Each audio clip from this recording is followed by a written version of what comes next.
or the villain lies.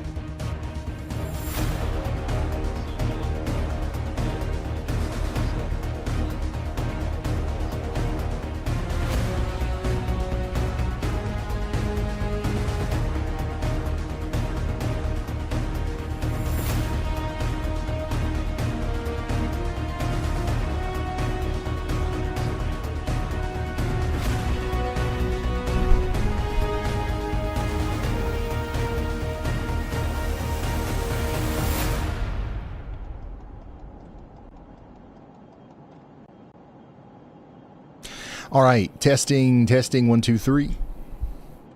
Is there anybody out there? Welcome to another Ryan Hall y'all stream here. We've got a potential tornado outbreak today. Today is April 28th, 2025. It's the 118th day of the year. It's currently 2:49 Eastern. 150 Central, just flipped over 1850Z, and we are live now with wall-to-wall commercial-free coverage of this severe weather outbreak. Check it out. Major, moderate risk of severe weather. We've got a potential tornado outbreak happening up here today in Minnesota, Wisconsin, Iowa. Tornadoes and large hail also possible all the way back down here into Texas and Oklahoma. We're starting early today so that we can answer your questions, so that we can talk to y'all before we get into this mode where we can't. And that is going to happen. You guys know it's going to happen. All right. So if you hear some of the audio in the background, that's some audio from our some of the storm chasers that we're working with today.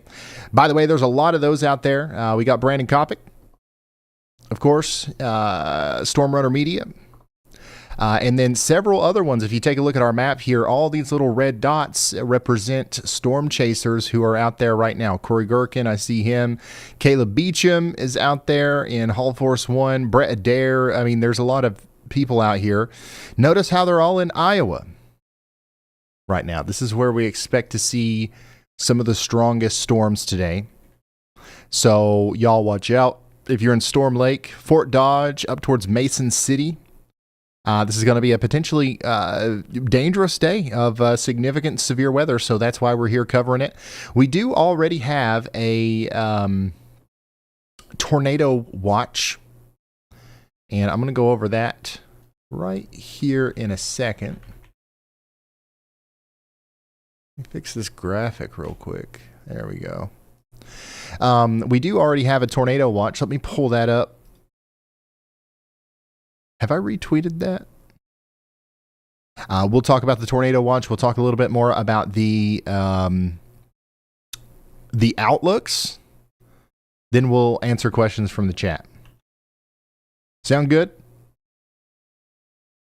Also, while I'm doing this, while I'm setting everything up, I would like to remind y'all to please share this out there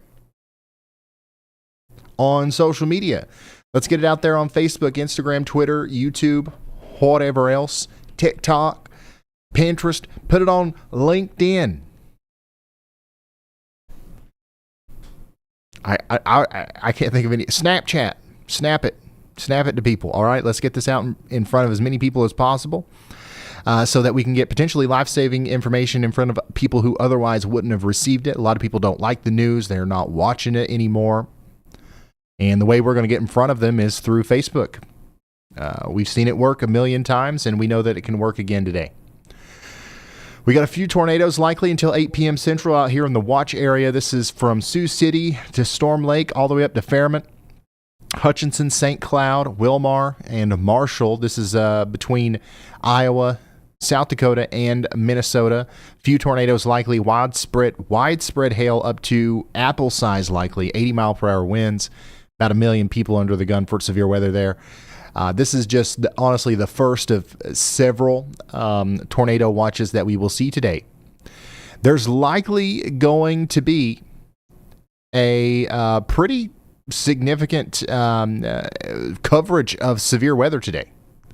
There's going to be a moment likely where there's going to be up to 10, maybe more states under a tornado watch. We're going to be flying back and forth to a lot of different places today.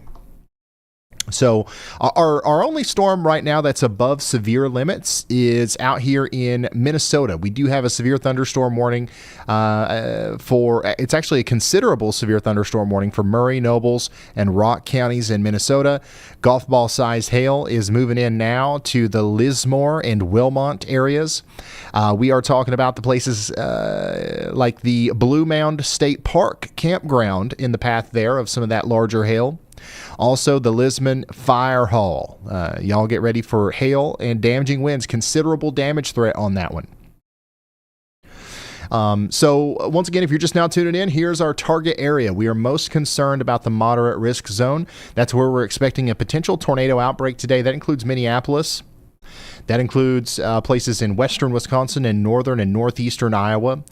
The enhanced risk goes a little bit farther to the south. It actually includes Kansas City. So we're worried about you guys as well. Not quite over to Chicago. The farther east that this storm goes, it's going to lose a lot of steam tonight. We're going to have a limited window of the highest activity right here in this general vicinity. And then there's going to be another area that has a really good chance from central Texas up into southwestern Oklahoma of producing tornadoes and giant hail tonight. And we're probably about to see initiation of some storms out here as well. So these are going to be the two main places that we talk about with an extra emphasis up here, not only because we expect that the tornado threat's going to be worse up here, but there's also a significant population factor here as well. There's a lot of people in the moderate risk. Thankfully, not a whole lot of people in this enhanced risk, but still, you got towns like Wichita Falls, you've got towns like Altus, Oklahoma, and several other towns down here in Texas that we want to make sure people are aware of what's going on. Let's look at the tornado probabilities. We do have that 15% hatched risk up here around Minneapolis down towards Rochester. And this right here is going to be where we expect to have a 15% probability of seeing tornadoes today within 20 miles of any given point. The yellow's 10%, and notice the dashed, man, I already can't talk today. Notice the dashed lines. That's the hatched indicator, which is just something that the SPC does to tell us that we are especially concerned about this zone. And when it comes to tornadoes, we're talking about damage maybe exceeding EF2 status or greater. So EF2 to EF5 damage is possible tonight, anywhere in the hatched zone, especially in the red hatched zone. And once again, that includes places like Minneapolis. That includes Rochester. And let's go ahead and get this out of the way, Bulls. How do you say this? I'm going to guess Owatonna, because I think we're going to be talking about Owatonna some tonight. Owatonna? Yeah, I got it. First try. Owatonna. All right, check this out. If I ever forget again, here's my new thing. Owatonna. All right, so now, anytime in the future, even 10 years from now, if I come back to this town and I'm second guessing myself, because you guys have helped me confirm it, I can just come right here and click on it. Owatonna. Boom. And probably in about 6 months, every town that I get wrong, I'm going to have it down. And if I don't even want to say it, I'm just going to be like, all right, guys, there's a new warning for Owatonna. And you know what I mean? That's what I was working on this morning before we started the stream, because I think I'm going to have to use that a lot today, to be honest with you.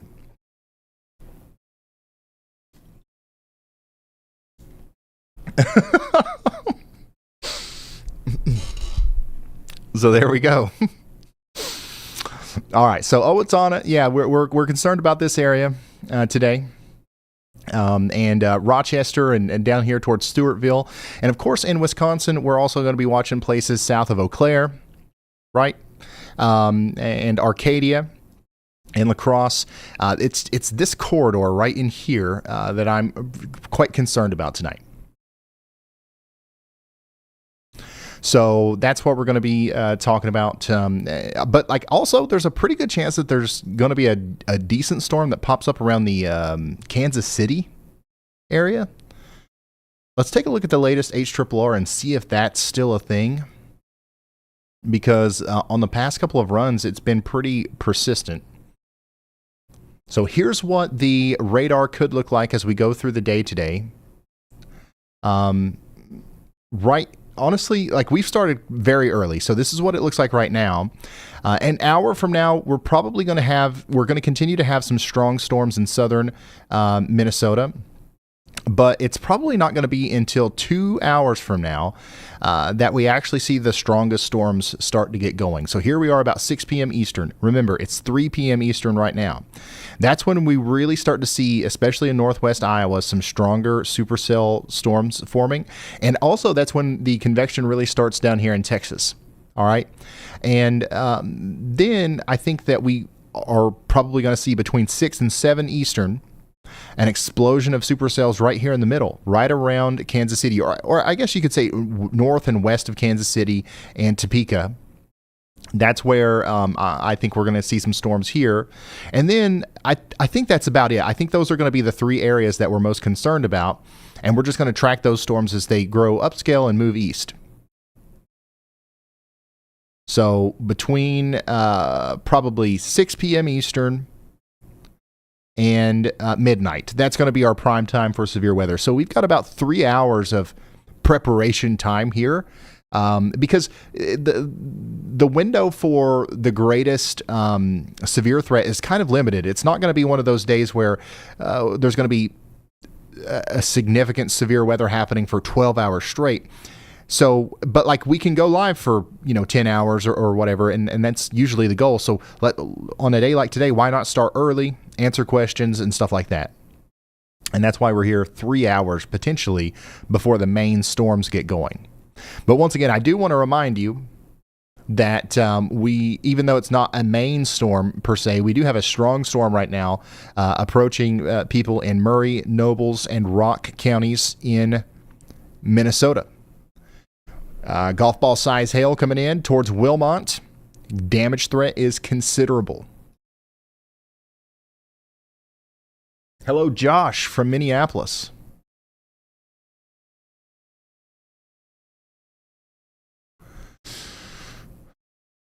Hello, Josh from Minneapolis. Where's everybody watching from today? We got some people in Des Moines. Good.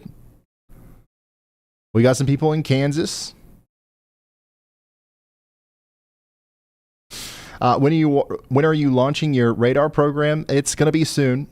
And I do want to go ahead and say, for those of you who are interested in that, there is a link in the description to where that's going to be. All right. So I don't know if you guys have heard of this or not, but there's this website that you can go to. There's this app that you can download called WeatherWise. All right. And I would, if you want to follow along today, if you want to have your own radar app that looks and works pretty similarly to mine, that's where I would go, or weatherwise.app. Link in the description. It's 100% free. You get the radar, the velocity, you get the correlation coefficient, free. Got Storm Chaser Brett Adair in here. Click on him. Did I pay for that? No. All right. Also, the Weather House weather camera. Check it out right here. Boom. Anytime you want to check in on the Weather House here, it's in the WeatherWise app. So you can get this on your phone, iOS, Android, and you can do it on your desktop. Weatherwise.app. So one day soon here, you're going to be able to go to the WeatherWise app and click a button called Y'all Mode. And then instantaneously, magically, your app's going to turn into this. All right. It's going to look like mine. It's going to have my map style. It's going to have my fonts. It's going to have my colors and all that kind of stuff. And I think we're even going to try to get Andy's Y'all Watches in there. So if you wanted to have Y'all Watches on your phone and not have to wait for me to go look at them. You'll be able to do that on the WeatherWise app. So, yeah, exciting stuff there. It's not finished yet, but I would highly recommend you guys go check out WeatherWise if you just want a radar to use today and you don't have one. But that's where the y'all mode's going to live, okay? So that's very exciting. And additionally, on top of that, you know what? I'm gonna save some of the announcement for later, whenever it's actually available. I don't want to tease too much, and it ends up being another week or so before you can use it. But yeah, super excited about that. We've got some storms popping up down here in Alabama as well, and we're going to talk about these two. Enterprise, Alabama, you guys got a decent little downpour that's just popped up. Check this out. Oh my goodness. It's not moving. Might get a very small flood advisory or flash flood warning for Enterprise here soon, if that keeps up. Speaking of flash flood warnings, there's also one in effect right now in Puerto Rico.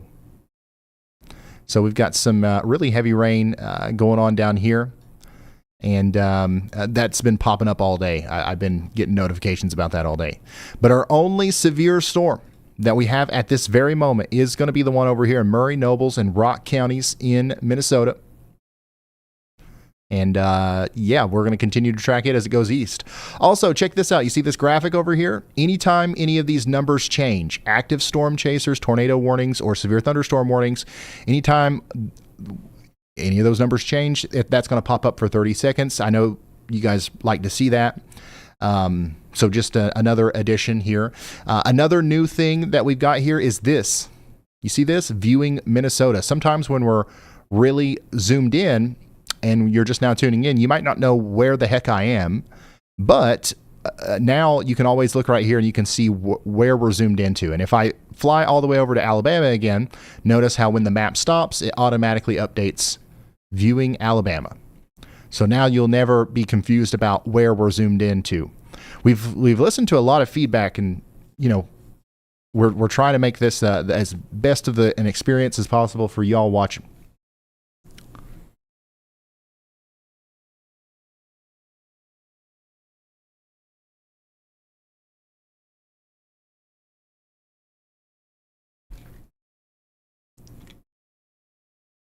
Oh, and probably our biggest update is Brad Arnold's back on the road. Check him out. Mr. Brad Arnold, the tornado sniffer himself. and I also fixed my button for Brad Arnold's theme song. Here we go. Let's celebrate Brad Arnold being back. He's the tornado sniffer.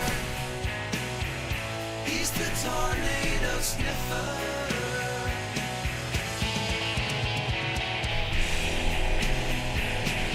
Brad Arnold's here to sniff the storm.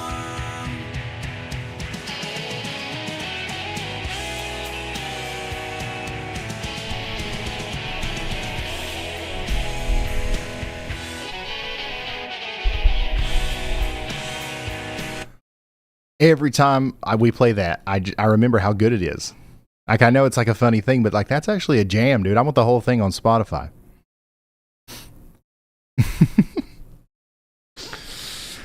Brad Arnold is on the road out there. So we've got the tornado sniffer out there. We've got Brandon Kopic as well. Caleb Beecham, he's out there. So the literal dream team is on the road today. Storm chasing out there. And there's plenty of other people as well. So if there's a tornado today, which we do expect there could be quite a few, we will see it. We will very likely see it right here on the stream. So once again, another reminder, if you haven't done so yet, and if you would like to, you can share our stream out there on social media so that we can get potentially life-saving information out in front of as many people as possible. If you don't have social media and you don't want to share us out there, another good way of doing this is letting YouTube do the hard work for us, right? So if you just like this live stream right now, like you would any other video, hitting the like button is going to push us in the algorithm a little bit more. So if somebody's watching funny cat videos, or if somebody's watching some music videos or whatever, and they're in Wisconsin, if they're in the great town of Shakopee, and maybe they don't know how significant the severe weather is going to be today. Maybe if we pop up in their recommended feed and they see the big red area circling their town, they might tune in for a minute, and we might reach them just in time to actually help them get to shelter or whatever it is that they need to do, or just generally pay attention so that they get the warning when it does come through.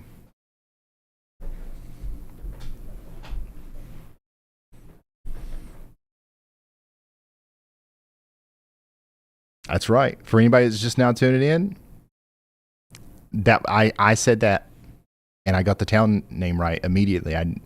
There was no magic there or anything. It's just I'm essentially a local.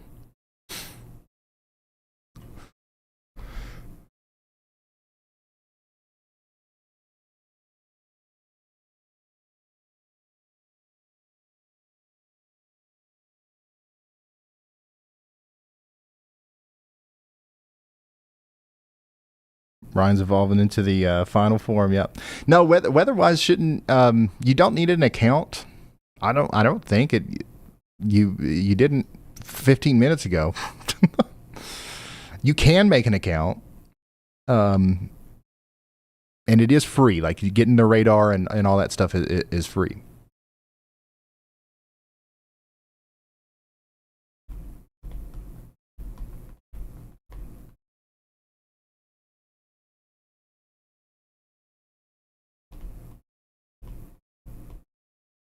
Yeah, you can draw on it. It's honestly really cool. It's really cool. They've outdone themselves, and it's kind of unbelievable that, like, the base level, the app that you get when you first visit is free. Because I mean, it kind of shouldn't be, but it is. So yeah, no account needed. Absolutely no account needed over there on if you go to weatherwise.app on a browser right now, like, it's just going to work. You hit launch browser app, boom, you're in. If you're just now tuning in, we are doing some pre-coverage on our tornado outbreak that is possible today. Monday, April 28th, 2025. We've got a 15% hatched risk of severe thunderstorms capable of producing strong tornadoes. EF2 to EF5 damage is possible with some of these tornadoes tonight.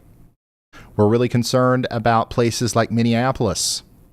We're concerned about Rochester. We're concerned about Owatonna and La Crosse and Eau Claire and places like this. So we're going to be here all the way until probably past midnight covering these storms. But the real bulk of the action doesn't start until probably after 6 p.m. Eastern or so. So at about 2.5, 3 hours from now.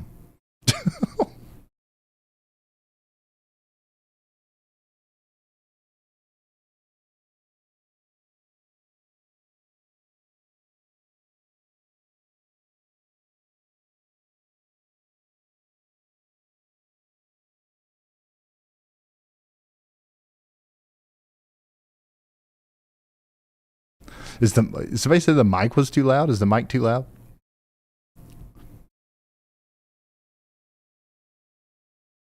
Oh yeah, we'll play Brad Arnold's theme song again before too long. We don't want to, we don't want to overdo it.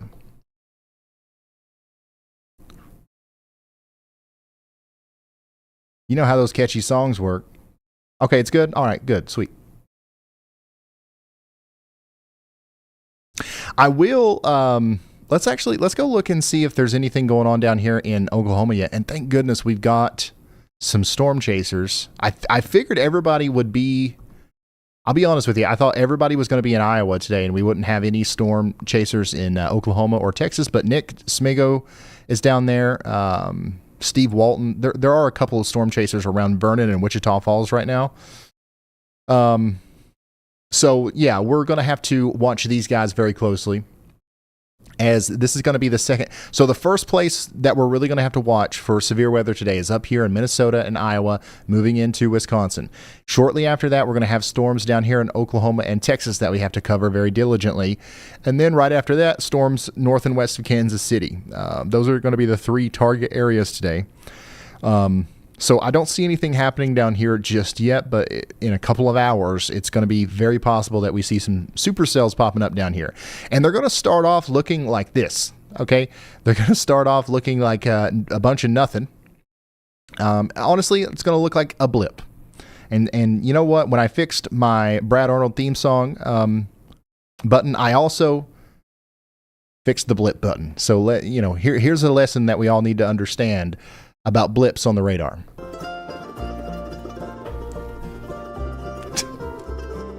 Every storm starts out as a blip, a little bitty blip, taking moisture from the ground, call it a double dip, but I don't give a flip. Little blips, they can rip, you can feel it in your hip.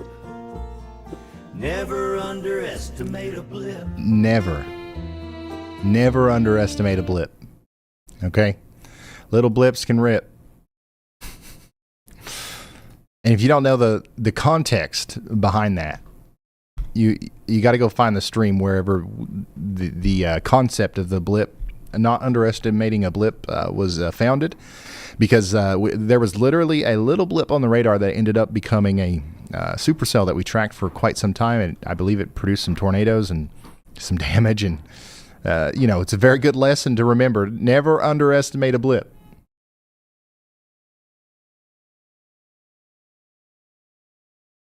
All right, what does it look like for Spencer, Iowa? Spencer, Iowa. I'm going to fly over there right now. So here's the thing: Jordan Hall is in Spencer, Iowa right now. Storm Chaser Sarah is also in Iowa right now. Bryce Shelton and Connor Croft are on their way to Spencer, Iowa right now. What does that tell you?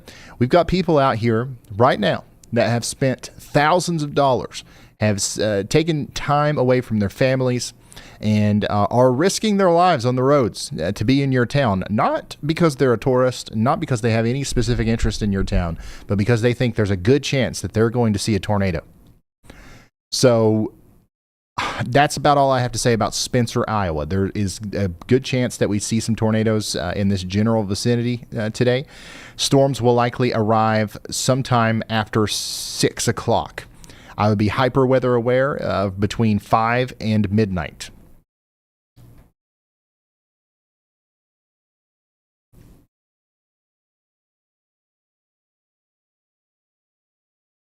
So that's all I have to say about that. Ryan Robert M. Ditto sent in a super chat. Come on, everyone. There are 11,000 people watching. Everybody needs to hit that like button. Absolutely, Robert. Thank you for the reminder, and thank you for the support. Ryan, Rachel sent in a super chat. She's watching from Hamilton, Ontario today. Excited to see some crazy weather, but sending out big wishes for everyone to stay safe. Absolutely. Thank you for the support as well. What about you, Pedretti? Ryan, Pedretti Racing just sent in a super chat, checking in from La Crosse, Wisconsin. They say, thank you for the heads up and everything you do, preparing for the worst. Hey, thank you. Thank you guys for all the support today. Once again, we're starting early to try to get an idea of, honestly, we just want to pick out these main cells before they get mature and give people an early heads up. That's the main goal. And also, it's just to kind of set the stage, explain the weather story, explain the timing, answer some questions about like Spencer, Iowa, and whatever, before things get so busy and so intense that we can't do that, right? So, yeah, that's that's what we're doing here. We're early. We're nowhere near the peak starting time of this severe weather event just yet. In fact, right now there are no severe weather warnings anywhere. The one that was in effect over here in Minnesota has been allowed to expire. Ryan, Kate Lynn sent in a super chat. She's in Andover, an MSP suburb, and says she's freaking out. She's asking, what time do you anticipate it will hit there? Andover? Are you talking about Andover, Kansas? If you are, the best chance for storms today, if we're gonna have some intense storms today in that region, it's likely going to happen. They're going to start up around 7 or 6 Central. And the good news is there's such a cap in place in that specific part of the world that we actually might not see any storms today. In fact, the interesting thing about our SPC outlook today is this part of Kansas and northern Oklahoma is excluded from the enhanced risk because there's so much uncertainty here. Okay? So we know that there's going to be storms up here. We know that there's going to be storms down here. But here, we don't know. But if the storms do form, if the cap doesn't keep storms from happening, then they will be quite strong, and we expect those to pop up around 7 p.m. or so. Also, there's a chance that even if we don't get hit by the strongest storms over here, there's another secondary boundary that will be coming through maybe around 4 a.m. early tomorrow morning that will bring some rumbles of thunder. And we're going to have several rounds of heavy rain and thunderstorms in this general vicinity over the next few days. Ryan, got a super chat here from DeckJules32. They say, we don't often get such forecasts in west central Wisconsin. And I have family in Twin Sites. So glad for you and your team. I'm glad that we could be here for you. Thank you for the support.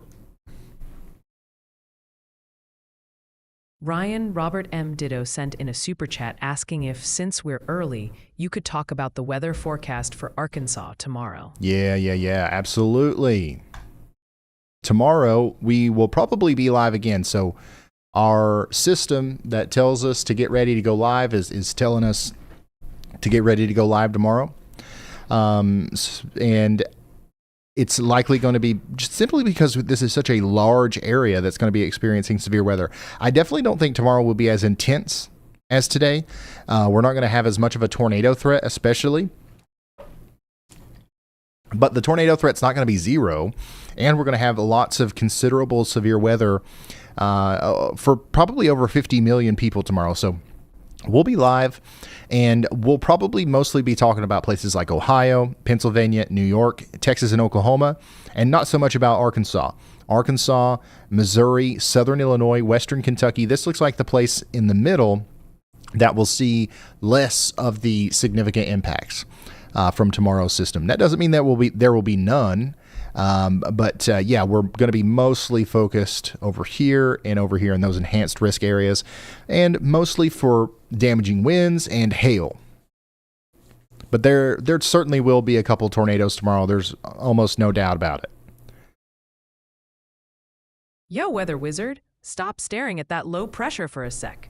The chat still got major jitters about Iowa and Minnesota, especially wanting timing updates for places like Des Moines and the Twin Cities area. Also, breaking news, about a zillion people just flooded the chat to gently remind you they're asking about Andover, Minnesota, near Minneapolis, definitely not Kansas. You know what, y'all, you're useful sometimes. You know what? Okay. Andover, where? All right, hold on. Wait. Andover, Minnesota. Bro, you could have said Minneapolis. I'm just going to be honest with y'all. At this range, the difference in what I have to say about Andover and Minneapolis is going to be like 2%. You know what I'm saying? So Andover, you guys are in that moderate risk for severe weather. Okay. You are under the gun for large hail, damaging winds, and tornadoes in Andover. And I'm talking about Andover, Minnesota, by the way. I'm sorry about that. I'm sorry about the confusion. Okay. So yeah, Andover, I expect that there's going to be strong storms tonight. Timing, as far as the timing goes, I think that we can probably expect them to arrive right around, once again, start being hyper weather around probably hyper weather aware probably around 4 or 5, and then stay weather aware all the way until midnight or so. I do think 4 or 5 p.m. is when that's the best chance for seeing significant severe weather tonight. So we're essentially just waiting for these storms out to your west right now to reach you. But hey, we've got 2 Andovers covered. All right, we've got 2 Andovers covered. Ryan, Jason Bewley sent in a super chat asking, how about that wedge? Yeah, the wedge yesterday was crazy. There was a massive tornado yesterday in Nebraska. And one of the reasons, I think in the future we'll go live for stuff like that. So right now, the thing that determines whether or not we go live is the weather intensity score, right? And the weather intensity score is really based off of population impact. So if we've got a storm down here in Florida that is going towards Lake City, this adds more points to the weather intensity score than if it were in Wyoming, because it's probably going to impact like 5 people in Wyoming, and it's going to impact a lot more people in Lake City. There's a better chance that if we went live and sent out a notification to 3 million people, we would serve a purpose, and it would be useful if there was a good chance that some of those people would see our message. You know what I'm saying? So yesterday, that the big tornado that happened, thankfully, happened in the middle of nowhere. Nobody was in harm's way, honestly, other than the storm chasers that were chasing it. But it was an incredible storm chase, right? And like, I would have loved to have been there for that, but I was out with the family at the park, enjoying the day, preparing to be here all day. And honestly, I don't think anybody really saw that coming. So I got the notification like everybody else that some of these other guys and other storm chasers were going live showing this thing. And I watched it from a distance, but really cool. Honestly, one of the most fascinating tornadoes I think that's been documented in that way by like so many different storm chasers at once. And I was like completely floored the whole time. Storms like that are technically possible today. And the unfortunate thing is, today we're going to be talking about people actually being impacted. Much more populated areas under the gun for significant severe weather today. Ryan, Elijah, the first comment guy from Severn, Maryland, sent in a super chat saying, thanks a ton for all you do. Been watching for 5 years, and you have always fueled my passion for storms. Stay safe, y'all. Thank you. Thank you, Elijah. Appreciate it. Thank you. Thanks for all the support, y'all.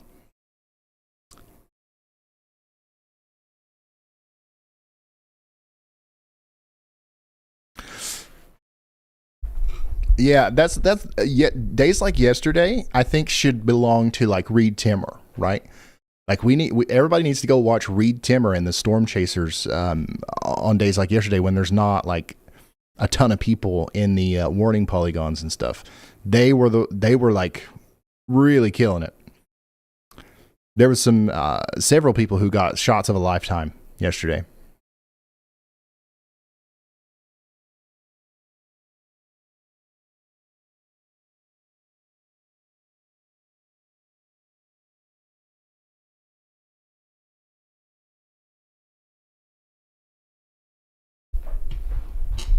Yeah, Connor did. Yep, I saw that. I was watching all of them.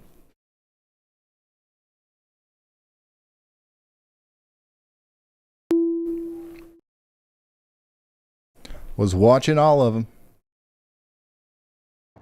I think I'm going to head east over towards Spencer now and just keep hedging ahead of those cells. I mean, these cells that are developing to the southwest of Spencer by Lamar's are going to do some crazy things.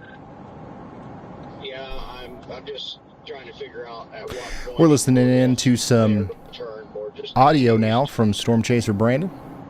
These storms are not going to take long to start producing tornadoes the second they get going. So I'm blasting west out of Spencer right now.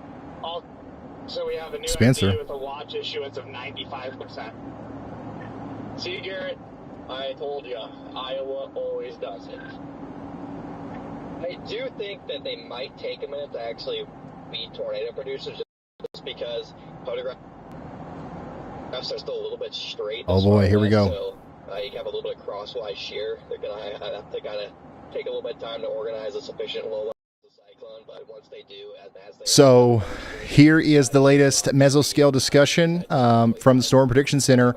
The greatest strong tornado potential is going to be right there in that hatched risk area. A new tornado watch is about to be issued for this area. Look at that. Tornado peak intensity, 140 to 170 miles per hour, 3.5-inch hail. 95% chance we're going to get a tornado watch here soon.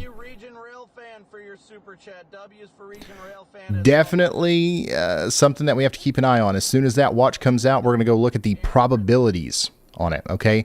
So this is potentially going to be one of those storms, one of those watches that could have the potentially or particularly dangerous situation wording on it. It's not guaranteed. In fact, it's not likely. But today's the kind of day where we would see that. And it just shows that if that were to happen, that would show that the Storm Prediction Center has very high confidence that we're going to see some damaging tornadoes out of these storms today. We're already seeing them rotate. This new severe thunderstorm warning over here in Cottonwood, Jackson, Murray, and Nobles County in Minnesota has some rotation in it. But the main threat right now with this specific storm is going to be the 1.5-inch hail and the 60-mile-per-hour winds. Fury's Island County Park's in the path here. Also, the Sanford Westbrook Medical Center is in the path. Get ready for 1.5-inch hail. Also down there at the Wyndham State Theater, you guys need to be ready for some hail and some winds. We could have some power outages, so get ready for that. This is our only severe thunderstorm warning right now. Our second most intense storm in the U.S. is way down here in Florida, and it's a special weather statement. We're talking about some pea-sized hail and 40-mile-per-hour wind gusts coming down there towards White Springs over the next 45 minutes or so.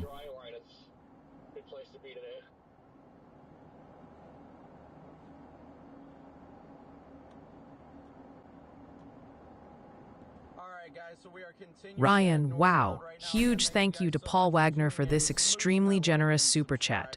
Paul's watching from Nora Springs, just east of Mason City, and has a really important question. Can you please estimate the time we can expect action there? Thanks again, Paul. Yeah. Nora Springs, time, I would say it's going to be pretty similar for you as it is to everybody else. There's a small window here between 6 and midnight, but specifically for you, I would be most weather aware between 8 p.m. and midnight. So you've got a little bit longer over there, but still, I think everybody in Iowa and Minnesota should just be tuned in and paying attention to this stuff until this line moves past you. So from right now until this line of storms gets past your location, it's moving east. Let's stay weather aware out here in Iowa. That is the smartest thing to do. All right, Ryan, pause the GFS run real quick. The chat's buzzing like a supercell forming overhead. Folks across southern Wisconsin, especially near Madison and La Crosse and eastern Iowa, think Cedar Rapids, Waterloo, Quad Cities, are getting really antsy for timing updates and potential impacts tonight. Plus, lots of viewers are already shifting focus to tomorrow's possibilities stretching across Ohio and Michigan, while others still need hyperlocal confirmation that their specific cul-de-sac isn't ground zero. Bless him. So if you're closer to Madison, the same rule applies. I think 6 p.m. to midnight is our prime time, but the farther east you are, the later it's going to be. So Madison, Eau Claire, we're going to start having storms probably around 8 p.m. and some of the strongest storms will probably come through between 9 and 10 p.m. and we'll be mostly done with the action by 1 a.m. Okay? So, yeah, I'm sorry I can't tell you the exact second that the rain's going to start or anything like that. Just know that we're all waiting for the same line to come through, and it's going to happen for most of us between 6 p.m. and midnight. I just want to time it perfectly. Yeah, the only reason I Ryan, Josh Jadlowski sent in a super chat. He's watching from Davenport, Iowa, and says the Quad Cities NWS is confident the cap will hold there, meaning not much action. Josh isn't so sure and asks what you think about the cap holding. He also adds, keep doing great work. So there is a very good chance that the cap holds down there. There's a couple of gaps that I'm quite confident in. Sorry. And that's going to be this gap right here. I think there's a good chance that we don't see storms out here. The farther north you go, the better chance, like, Waterloo, Dubuque. I think that you guys will see storms the farther south you go in that area, especially right around Cedar Rapids and stuff like that. There's a good chance that you won't. And then I'm equally as confident in this gap. I don't think that we'll see very many storms around Wichita, Kansas, over towards western and southwestern portions of Missouri. We're going to have 3 hot spots. And everywhere in between, it's a toss-up, honestly, as to whether or not we'll see storms there, but I'm less confident in it for sure. A new tornado warning. Oh, here we go. Tornado warning, first one. Let's fly over to the new tornado warning that just came out for portions of Minnesota. We've got a tornado warning for Cottonwood and Murray counties in Minnesota. This is the area of rotation that we were just looking at not too long ago. We called it out and we talked about how it was rotating. Now it's rotating enough to spark a tornado warning for Cottonwood and Murray counties in Minnesota. So if we're out here in Stoughton, Jeffers, Westbrook, or anywhere up there into northeastern portions of Murray County, you need to take shelter now. This is our first of many tornado warnings today. Some of the places that are in the path include the Westbrook Community Center and the Jeffers Volunteer Fire Department. Stoughton, am I saying that right, y'all? Stoughton, Minnesota, take shelter. This is honestly pretty powerful area of rotation here. It does have a little bit of an embedded hook look to it. Stoughton, got it. All right, sweet. Yeah, I just know when we get closer to Minneapolis, there's going to be a bunch of these that I screw up. But that's all right. We've got tools in place to protect ourselves from that now. All right, so how many of you are over there on WeatherWise? How many of you went over there to weatherwise.app and you're following along on the radar over there? If you are, just to give you a little tutorial here on what's going on. So you can find this tornado warning, if you go over here to Minnesota. It looks a little bit different than mine. Once again, pretty soon you'll be able to click y'all mode and it'll look exactly like my radar. But right now you can find this tornado warning. And let's say that you want to see the rotation for yourself. All you got to do is come down here to this little bar. Let me make this bigger. And you can do this on your phone too. And you click on velocity. So when you click on velocity, now you're looking at the velocities. You're looking at the rotation. And we can see some outbound winds and inbound winds really close to each other right here in the WeatherWise app. And that's where we think the tornado might be trying to form right now. WeatherWise also does this really cool thing that nobody else does, and they show the direction of the storm in the warning polygon.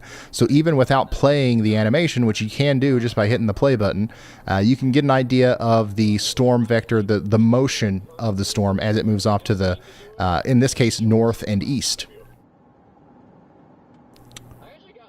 So yeah, that's that. And once again, if you're like, what the heck is he talking about? Weatherwise.app, 100% free. You don't even need an account. If you're on a web browser even, you can just go play around with this on your web browser. And we're going to be partnering up with them and putting y'all mode in there. It's going to be really cool. I'm super excited about it. And I can't believe that what I just showed you and the features that come along with the base version are free. If you're just now tuning in, we do have one tornado warning. And honestly, the rotation's looking pretty strong here south of Westbrook. If I had to put a specific location on where I think the strongest rotation is right now,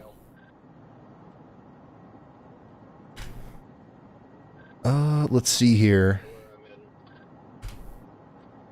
That would be very close to the Long Lake waterfowl production area. Okay, so if you know where that is, you know about where the tornado is, if there's a tornado. Now, one thing to consider here is this is a pretty large area of rotation. This is what we call broad rotation, and it's kind of blocky. So we're not 100% convinced that this is producing a tornado yet. But if we see the rotation tightening up, if we see stronger, more green colors on this side especially, and we see the rotation becoming more kind of focused on one area rather than a large area like this, that's when we'll be a little bit more concerned about this. But regardless of what we're seeing here, the storm is capable of producing a tornado, and it could be happening near Westbrook, specifically around that Long Lake production area near AMO Lutheran Church, as it goes up towards Stratford. So Stratford and Jeffers in Minnesota, y'all need to take shelter immediately. Lowest floor of a sturdy building. Put as many walls between you and the outside world as possible. It's going to be a very powerful storm. Regardless of whether you get hit by a tornado or not, this is going to have some very strong winds with it and all that good stuff. All right, let's check it out. Here's another storm from Brandon's point of view. This is actually really cool. So Brandon... Dude, the traffic on freaking 71 is killing me today. Brandon's on US 71, and he's actually pretty far away from this storm over here that's just formed southeast of Orange City. But you can see the top of it here from his point of view, which is really cool. Yeah, I just went through the most ridiculous speed zone ever. So that, what we're looking at there is the beginning of what will probably be a tornado-producing supercell, but it's way out in the distance. So they're probably going to stay on 71 here and wait for that to come to them. I was gonna say, Jaden's the corn today. You should have stayed in the field all day. It's literally impossible for me to abide by the speed limits here in Iowa. Hopefully Sioux Rapids up here has a Casey's. We can swing in there, Corey. Because I think I might go west before we get to Spencer.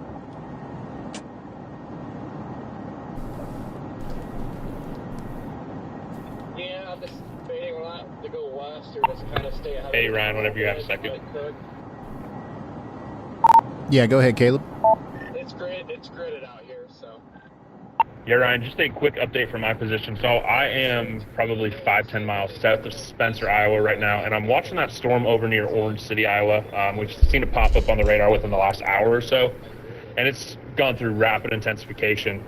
Now almost to the point where we could consider this a mini supercell per se. We're starting to see a little bit of hail begin to form on it, and I think within the next little bit we could definitely see this become a tornado producer. But if this storm can maintain isolation from any other cells and also stay out as a prefrontal in front of that main line, I think it's going to be a big problem for northwest Iowa over the next little bit. Absolutely. This is the storm that he's talking about right here. And yeah, this is exactly what we didn't want to see today. We knew that there were going to be storms forming along this line, okay? And those are going to be problems of their own. As we can see, the northern one is already producing its own tornado warning. It's its own rotation capable of, warranting a tornado warning.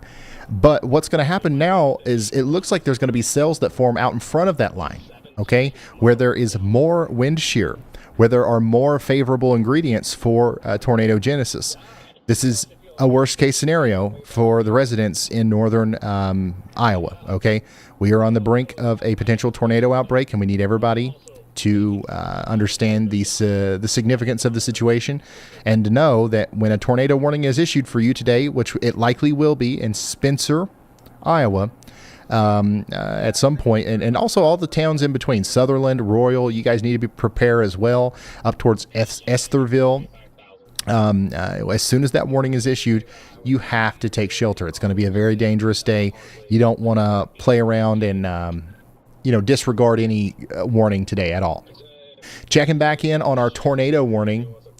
over here in Iowa, the rotation is looking more and more interesting, more robust. We could potentially have a tornado trying to form right now between Westbrook and Stoughton. Take shelter now if you haven't already.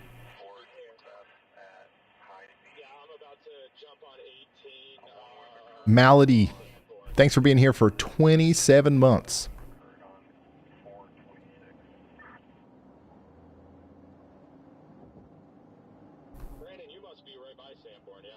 Ryan, not Tom, sent in a super chat asking about McLeod County, Minnesota.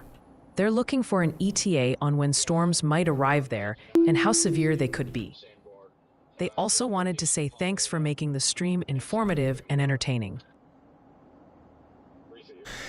Yeah, so I think between 7 and 9 p.m. 7 and 9 p.m. But you probably want to be... you want to be weather aware before that, probably as early as 6 p.m.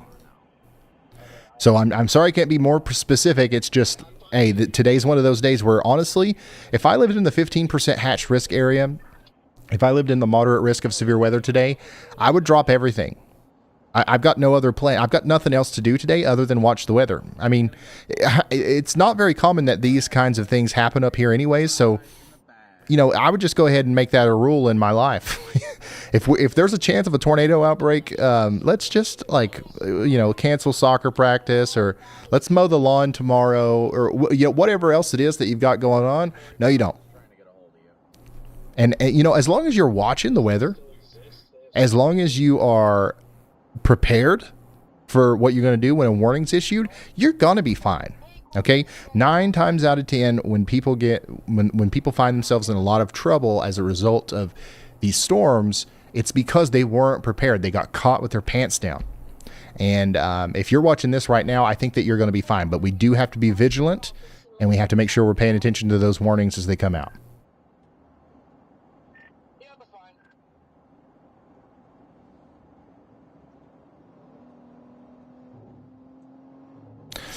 Yeah, so somebody in chat just said, that's not Highway 71, that's Highway 75. What I'm talking about is Highway 71. So this is Highway 71. All of our storm chasers are over here. They're looking west towards this storm near Orange City. Now, Orange City is on Highway 75, but we are not talking about Highway 75. Storm chasers are on Highway 71 right now. So, yeah, all 3 of the storm chasers that you see there, they're on Highway 71 looking to the west.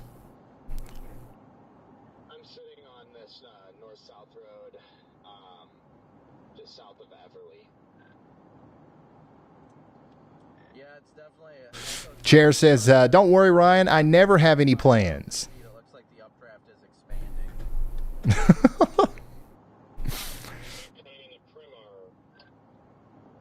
Yeah, I think what we're looking at here is the beginning stages of our big time supercell here. This is not good, y'all. Not good. Getting stuck behind a conga line of 50-mile-per-hour drivers and losing the storm if I go get on it right now. Yeah, they're on 71 waiting for it to come to them. That's what our storm chasers are doing right now.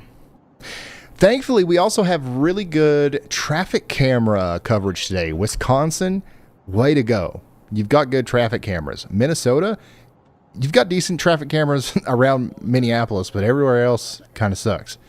Iowa, decent coverage, mostly around Des Moines and Cedar Rapids, but decent. Every state needs to be like Florida. You guys should go look at Florida's traffic camera setup. They've got 6,000, and it's beautiful. But yeah, we're going to be, utilizing that today to help you understand where the storms are. And the best thing about the traffic cameras, in my opinion, is every time there's a severe weather warning or something, we can kind of show you what the storm looks like as it hits that camera and be like, okay, now these next 3 towns over the next hour, what you just saw there, that's pretty much what you can expect. And it's kind of like, yeah, we can show you the radar, but here's what it actually looks like in real life. And I think that helps you understand a little bit better about what we're talking about. All right, we got a new special weather statement in Texas. Okay. Whoa. So we've got some... Oh, okay. We've got some blips. We've got some blips popping up out here near Crane, Texas. These storms right here are going to become much stronger and become big-time hailers here soon. So get ready up there towards Midkiff and Garden City. And you know what? I ran out of my fluids. So, you know, if you're just now tuning in, you haven't heard the song, you haven't learned the lesson yet about blips, so I'm going to play that while I go get myself some refreshments. I'll be right back.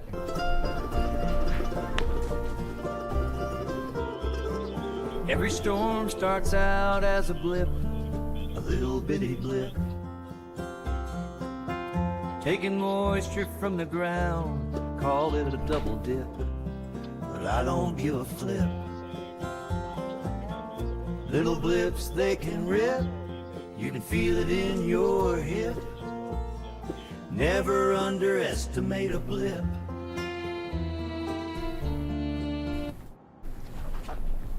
Never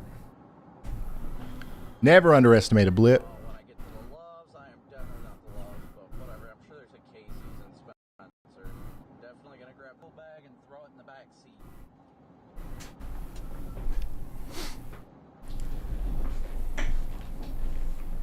It's about time to start standing up, bulls.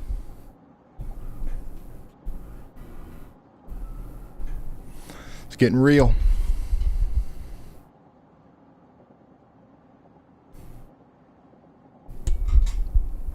All right, so yeah, this is down here in Texas. You can tell that it's in Texas because of the way that it is. No, not really.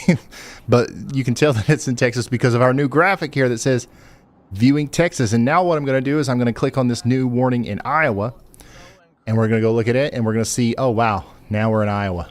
So once again, if you're just now tuning in, if you ever are wondering where the map is right now, this is a good way to figure that out. All right, so they went ahead and they issued a warning for our storm. This is our storm, guys. This is the storm, okay? Our first warning has been issued for it here near Polina. We've already got rotations starting to show up here on radar. This is going to go up towards Mapleside, Gaza, Primgar, Hartley, Everly. So y'all need to get ready for, right now, quarter-sized hail, okay? Quarter-sized hail and potentially up to 60-mile-per-hour winds. Here's some places in the path. We've got the Mill Creek Family Practice Doctor's Office. All right, so that's in the path of the quarter-sized hail there. And then the 60-mile-per-hour winds, more likely around the Mill Creek Lodge. So Mill Creek, you guys need to be getting indoors and away from windows. Got a dangerous storm on the way here. And once again, our storm chasers are showing us this from a little bit of a distance.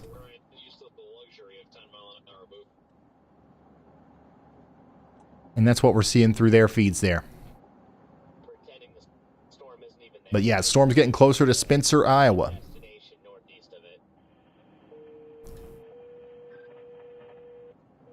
Ryan Cross 737, thank you so incredibly much for that awesome super chat. They've got a great question. What kind of winds are expected with these storms in the Twin Cities? What kind of winds are expected? We do expect maybe up to 80-mile-per-hour winds with these storms. And then, of course, we also have the chance of literal tornadoes. So if you get in one of those, we could be talking about winds even higher than that. But, yeah, there's going to be chances of 70 to 80 mile per hour straight line damaging winds as well. No, I didn't change Y'allbot's voice. It was just doing that weird thing where it tries to talk like this for some reason. I don't make it do that.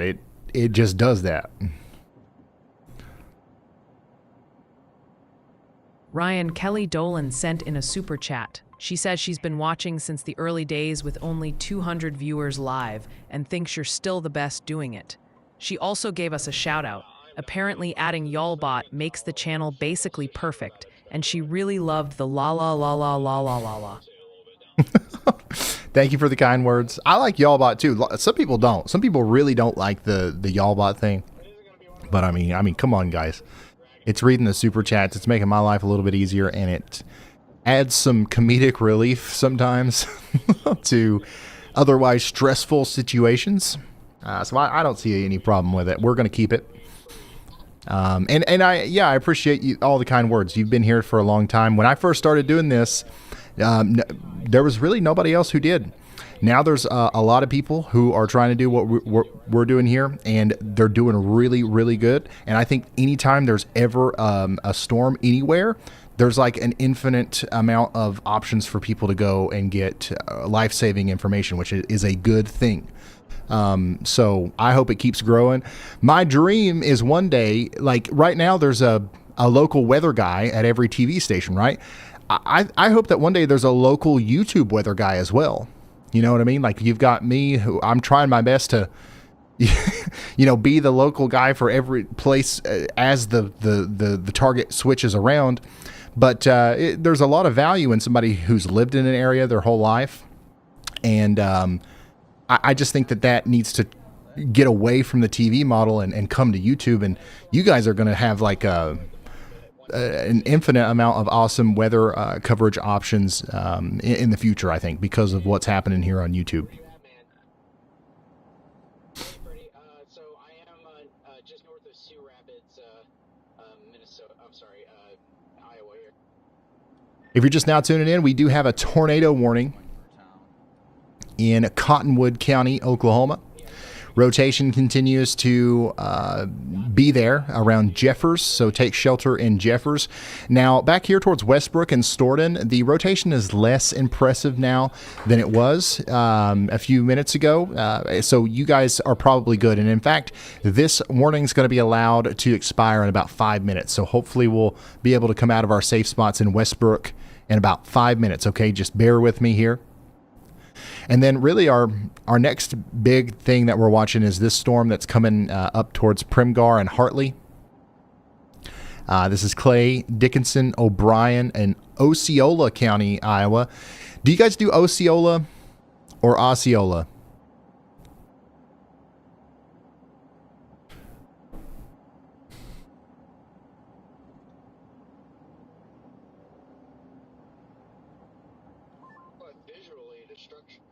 Osceola, gotcha. Okay.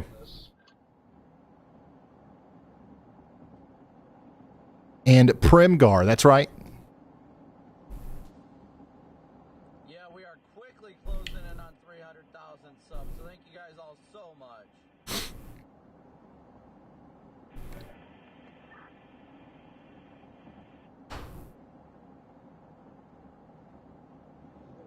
Nice. Okay, thank you all. Thank you all for the help. I was actually hoping I got it wrong so I could use my new tool there. But so far I've been killing it, Dave. It's because I'm so good at it, you know. I'm probably one of the best people at pronouncing town names they've never seen before. Probably like top 5 on Earth, at least.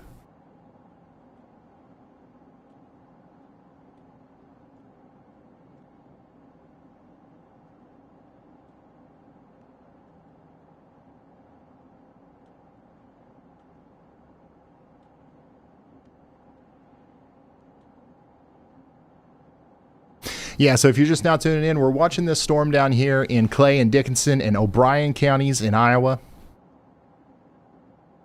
Jules, thank you so much for becoming a moonbur.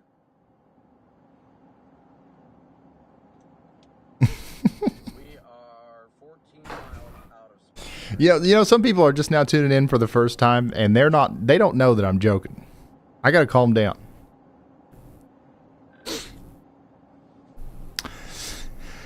We're watching this storm because it is a prefrontal supercell. Okay, so we do believe that this is going to have the opportunity to become much larger than it is now and potentially produce a tornado as it goes up closer to Spencer and Milford in Iowa. So we were watching this very closely. Please get ready. Y'all watch out in Milford and Spencer, and go ahead and get indoors and away from windows if you're in Primgar, Hartley, or Everly in Clay, Dickinson, and O'Brien and Osceola counties in Iowa. Look at all these storm chasers we have out here. This is the storm they're looking at right now. Storm Runner's got a great view of it. Out there in Hartley.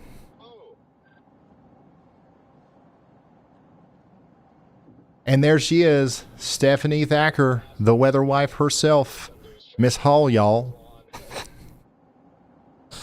With another 50 gifted. Thank you, Stephanie.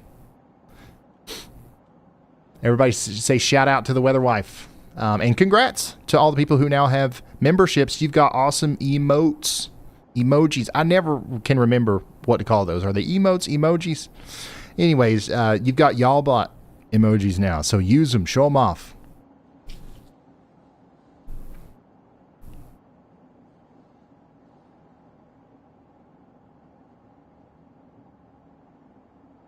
Ryan Hall is the Miss Rachel for storm-loving adults.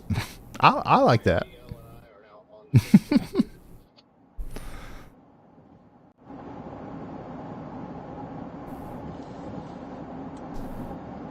Latest echo tops, the updraft's definitely expanding. It looks like it either moved a little bit east or it's expanding eastward. Yeah, I can see the base from here. Pretty elevated, but definitely a huge base. So you're talking about it, maybe trying to inch a little bit to the right, but I'd want to see a couple more scans to see if that's expansion or actual eastward movement.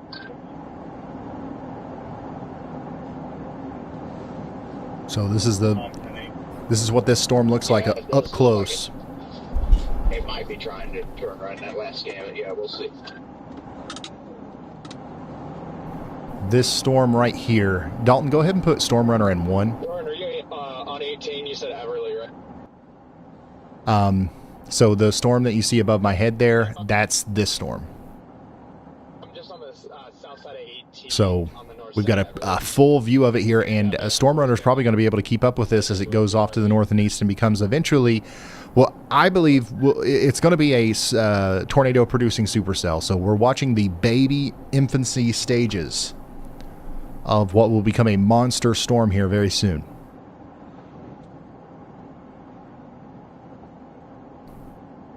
Also, just a reminder, we've got 50,000 people in here right now and 14,000 likes. Please hit the like button. If you're watching on a TV, apparently you can like on the TV now if you got Roku or whatever else it is. But if you don't know how to do that, just pull out your phone, hit the like button. I think 60-something% of y'all are watching on a TV right now in the living room or whatever it is that you do. So yeah, and the reason I'm asking for that is not because I just want to see the number get really high and be like, oh, I'm so cool. It's because it actually helps us get potentially life-saving information in front of people who otherwise wouldn't have gotten it. So, yeah, thank you for doing that. It's free.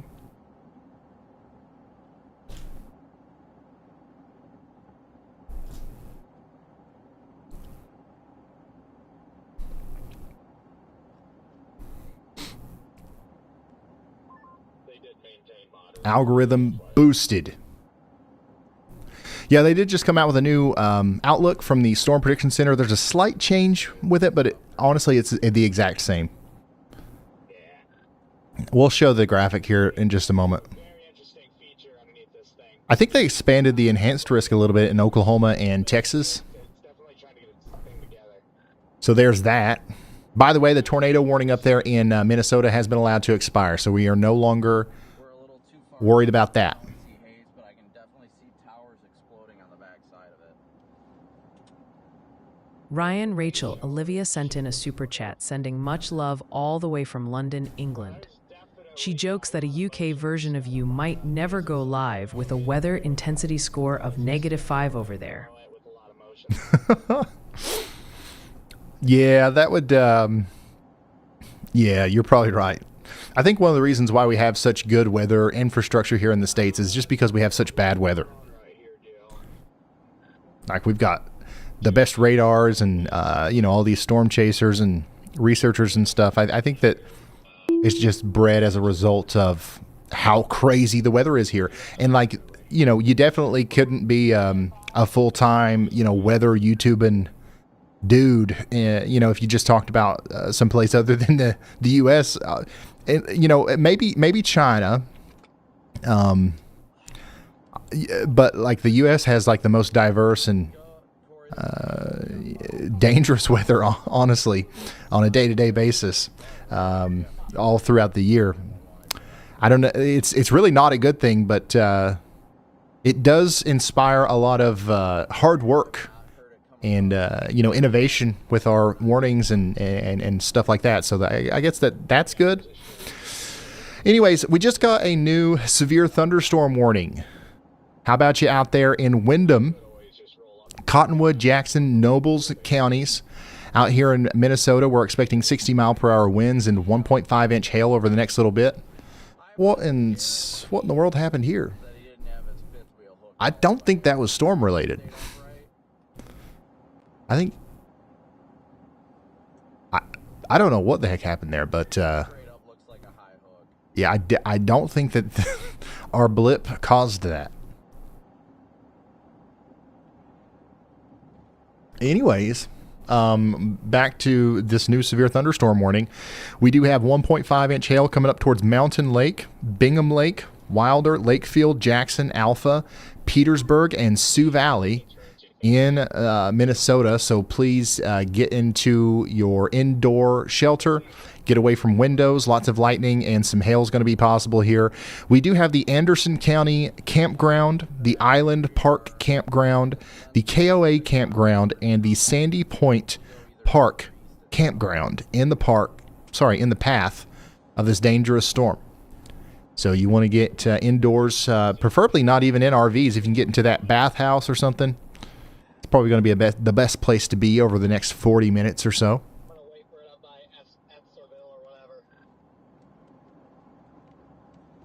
Ryan, Nate's sending a super chat asking about tornado safety. Is it safer to be in a bathtub or a glass shower with a lowered floor? Probably a bathtub. You want to avoid glass at all costs. Bathtubs is a good place to go if that's in an interior room. And the best thing to do if you've got to get to a bathtub, if you don't have a storm cellar or a basement or something like that, and you get in that bathtub, cover yourself up once you're in there. Bring, honestly, the mattress off of the bed if you're under a tornado warning. Get into the bathtub, put the mattress on you. That might protect you from debris, and that's going to be really useful. Also, big reminder, always wear shoes. Put the shoes on. And believe it or not, that's like the number one thing that we hear about a lot of times is people are like, man, I really wish I would have had shoes on. I took shelter in my flip-flops, or, it was in the middle of the night. I didn't even think about it. We just took shelter and we were barefoot, and then we had to, walk over glass and nails and all this stuff, and made it really hard to evacuate the home afterwards. So make sure you put shoes on when you take shelter. Closed-toed shoes.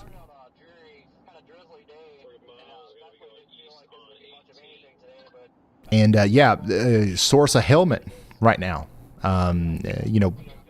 Better than a mattress or pillows in the bathtub, an actual helmet. If the kids have helmets, bicycle helmets, baseball helmets, if you got helmets, construction helmets, whatever it is that you've got in the garage or whatever it is, go ahead and put that in your safe spot. Put all this stuff in there. Bring the shoes in there. Bring some backup batteries, flashlights, and stuff that you might need for your pets, medications, whatever it is that you need. Go ahead and put it where you're going to take shelter if you have to take shelter today, and that'll help you not be scared and rather prepared.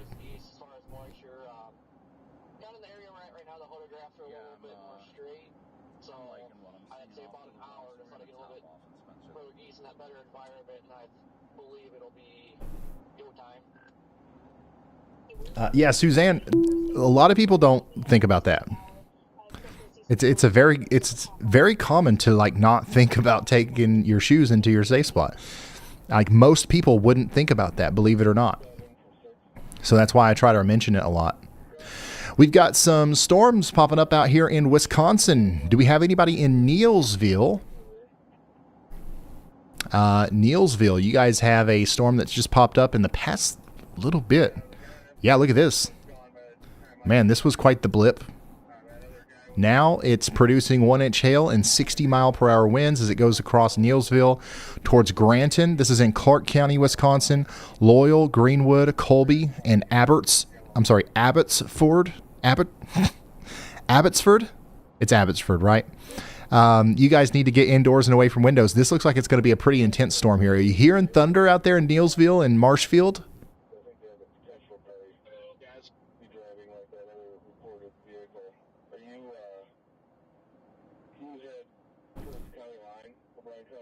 Neilsville. That's right? It just sounds weird. It just sounds weird coming out of my mouth.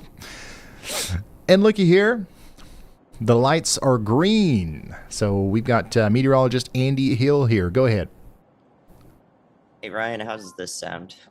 Sounds good.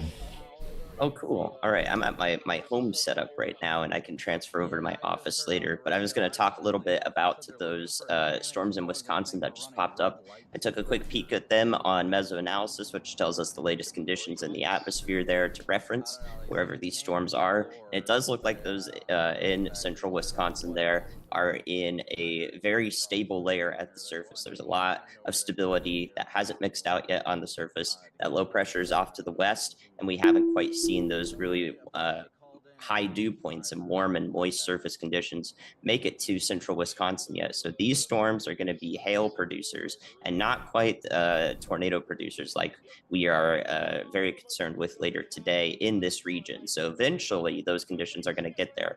But for now, these storms are in an environment where they will not produce tornadoes for the time being. So we don't have to worry about those for tornado production. However, it does look like they're going to drop pretty large hail for just how fast they popped up. So that's a look at what some of the conditions of the environment can tell us about the hazards that are possible with any of these cells.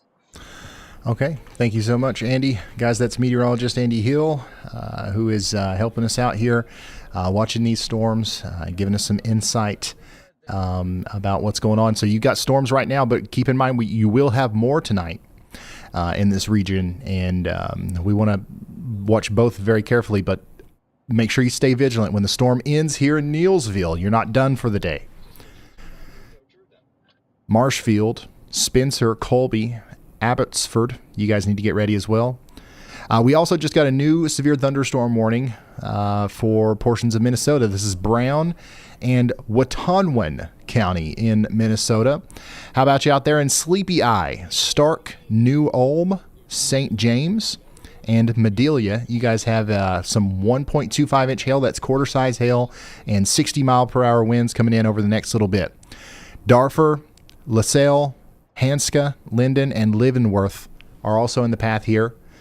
Some places that could see some quarter size hail over the next 34 minutes include the Kettner's Landing Park, Rothenberg Campground, Sleepy Eye Campground, Voss Park Campground, and the Mayo Clinic out there in Springfield.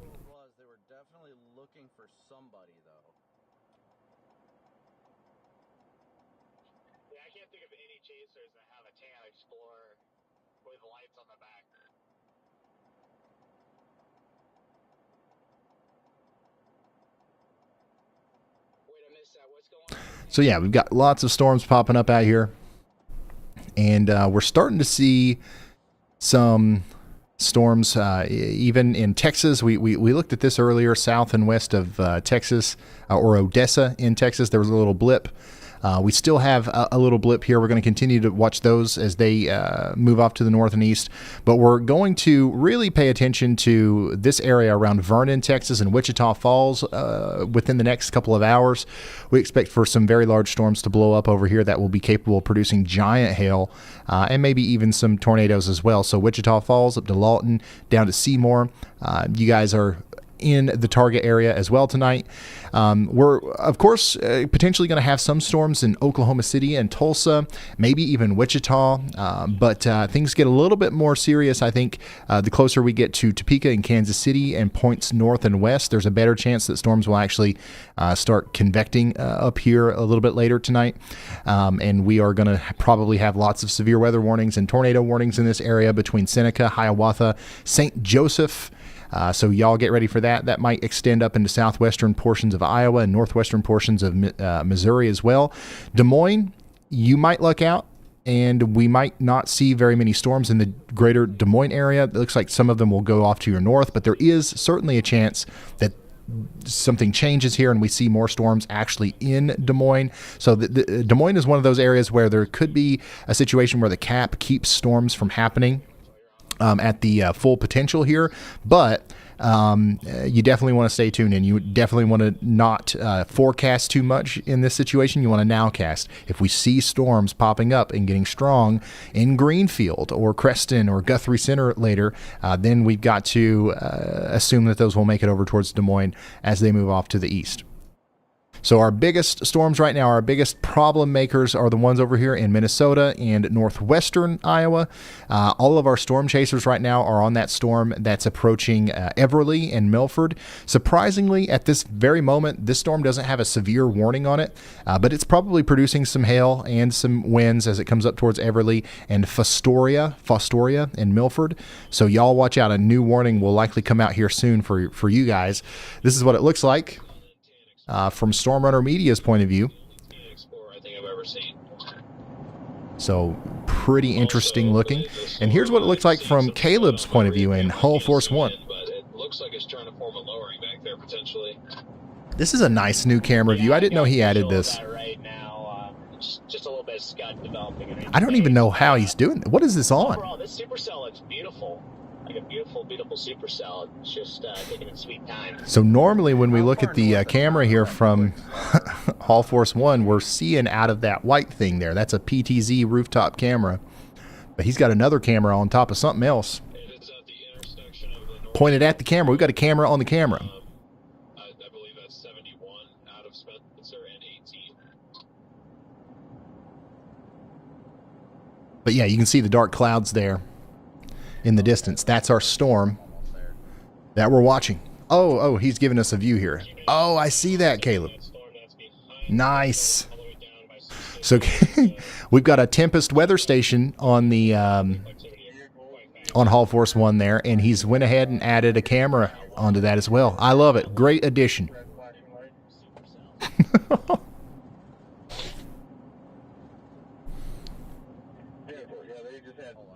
Very cool.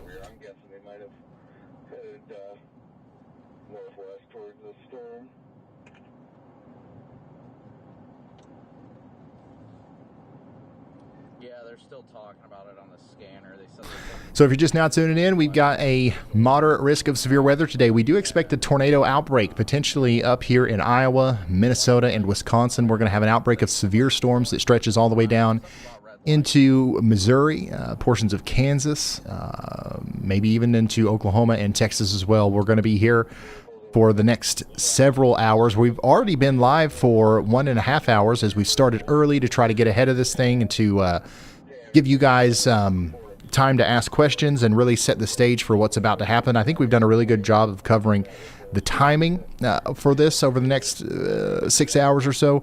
Once again, we've got a more limited window here for our prime time for severe weather than usual.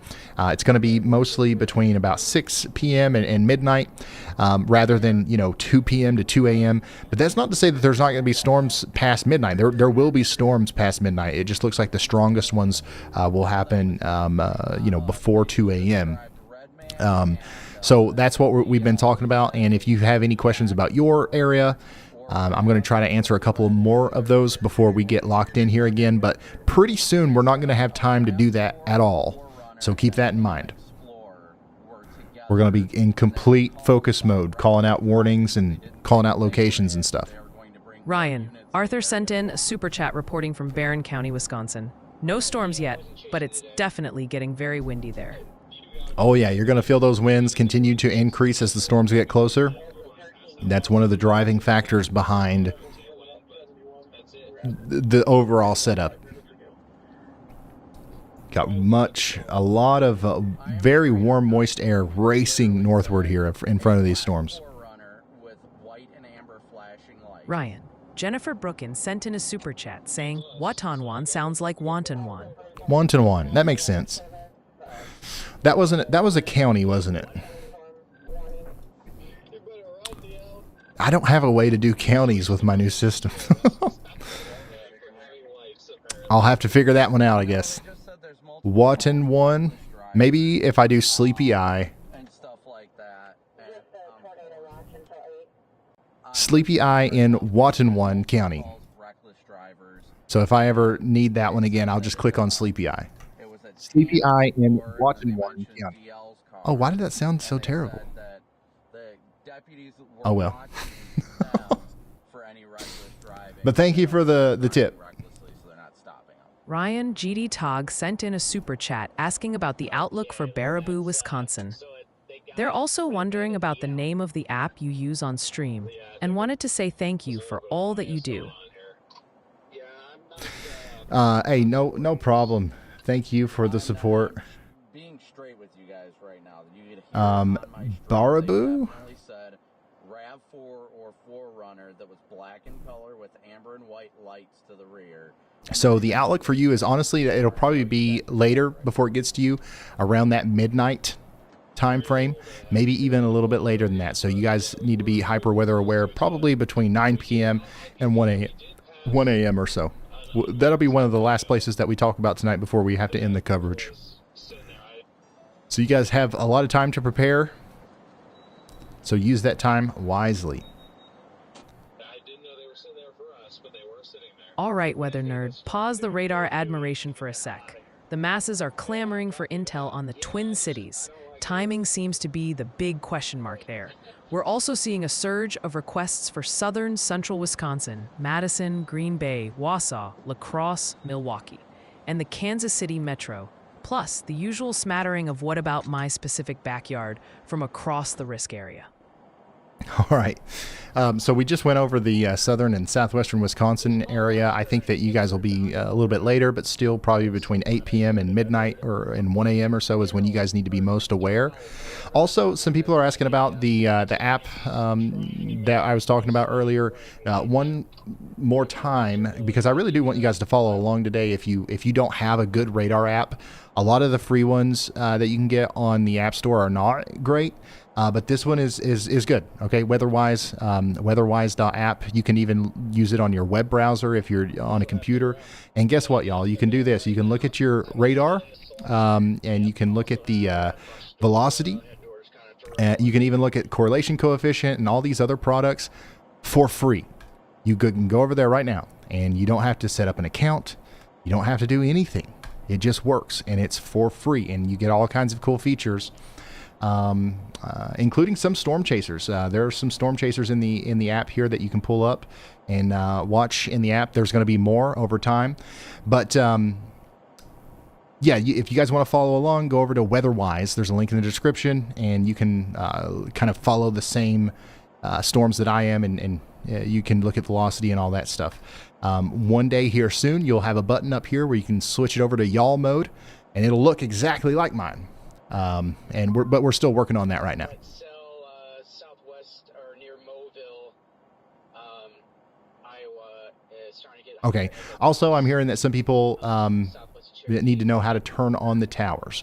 So if you come over to the app and you're like, hey, I actually don't see any radar over here around Mountain Lake, you just want to click the closest radar tower. So make sure you've got the radar mode turned on, which it should be.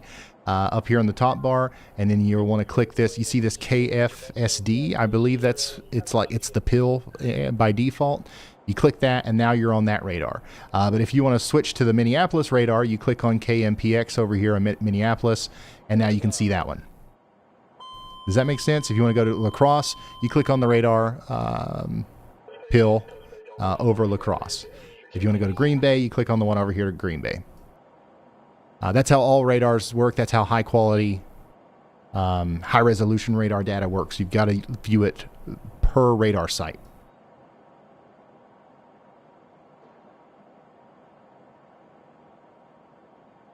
So yeah. All right, so it looks like we've got a y'all watch here. Andy's keeping an eye on this storm that's coming up towards Stark and New Ulm. Now, this is the one that did have the tornado warning on it earlier. We still have some low confidence that this might at some point need a tornado warning as it goes up towards New Ulm. So you guys are already under a severe thunderstorm warning for strong winds and hail. But y'all watch out for the potential for some spin to increase in this storm that will ultimately lead to a new tornado warning. There is not one now, but we're saying y'all watch out.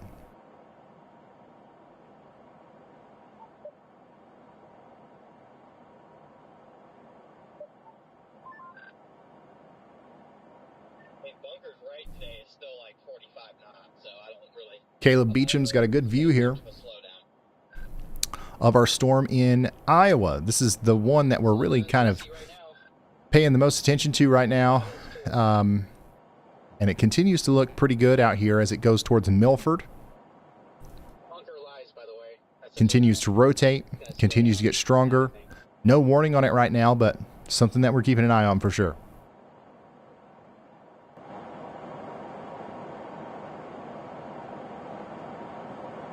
I'm just glad to be away from people. I'm out here in this back road. Nobody's around. It's Leavenworth. This is what I want. Just kidding. Gotcha. Did I say Leavenworth? My bad. Here, we're going to fix that forever. Y'all ready? Fair enough. Leavenworth. Oh, I am a daggone it. little closer to this storm than I would. I really don't know like what's... to be, It worked but so then well again, it earlier. seems like I'm able to stay with it pretty easily. So Something's wrong with my mic settings, I guess. don't think they're moving too fast. All right, I'm a little closer than I'd like to be. What the heck is that? This is what it sounded like just a few moments ago. Shakopee. Hold on, let me try something. Northfield. Northfield. Oh. Pff. Okay. It's just playing with me now. Let me try this again. Leavenworth. Leavenworth. Okay. All right, we're good. So if I ever second guess myself, I'll be like, okay, we got this storm up here coming towards Leavenworth and Iberia and Stark. Just let my past version of myself take care of it for me. All right, let's go down here to our new severe thunderstorm warning that just came out for Dickinson and Osceola counties in Iowa. This is going to include Lake Park, Spirit Lake, and Terrell and Superior. Get ready for 1.5-inch hail and some 60-mile-per-hour winds. We also have an update from Elijah. Go ahead. Hey Ryan, so the National Weather Service of Quad Cities, Iowa, just posted on Twitter about 2 minutes ago saying they are going to be launching a special weather balloon in about 30 minutes. So we're going to get a special kind of weather balloon sounding to see what the atmosphere looks like directly over Quad Cities, Iowa, and all that area. Awesome. Thank you. Thank you so much, Elijah, for the update there. We also have a tornado watch coming out right now. That's probably our new main watch. It's a very large tornado watch. As soon as I get a graphic on that, I will share it with y'all. Yeah, so this is, I don't have the, oh, here it is, yeah. I'm just debating on going up to this road. Got it. I'm about to turn east on A43 and go east towards Terrell. I'm in Terrell right now. Hold on, let me open this in a new tab. Let me show you what we're talking about here. New tornado watch till 11 p.m. Central. A few tornadoes likely. Widespread hail up to apple size likely. Scattered gusts up to 75 miles per hour likely. 5 million people in the tornado watch. I guess it was us, but we're being misrepresented here because we were not driving recklessly. Fort Dodge, Mason City, Rochester, Mankato, Minneapolis, Forest Lake, St. Cloud, Eau Claire, La Crosse. You guys are all included in this until 11 p.m. tonight. Tornadoes likely. That's why we're live. So we are really now starting to get into the beginning stages of this. Storms are starting to look more impressive out here in Minnesota and Iowa as we get closer to the main part of our event here. Eau Claire? That's what is that not what I said? Daggone it. Let me see here. Hey, Brandon, this is Dre again. You got me? Yeah, I do. I cannot chat right now, though. I am. Yeah, so this is a higher end watch. So the tornado watch that was already in place This new one that's going to go out until 11 p.m. There's higher probabilities associated with it. We expect that there are possibly going to be some tornadoes and potentially multiple tornadoes, and some of those could even be strong.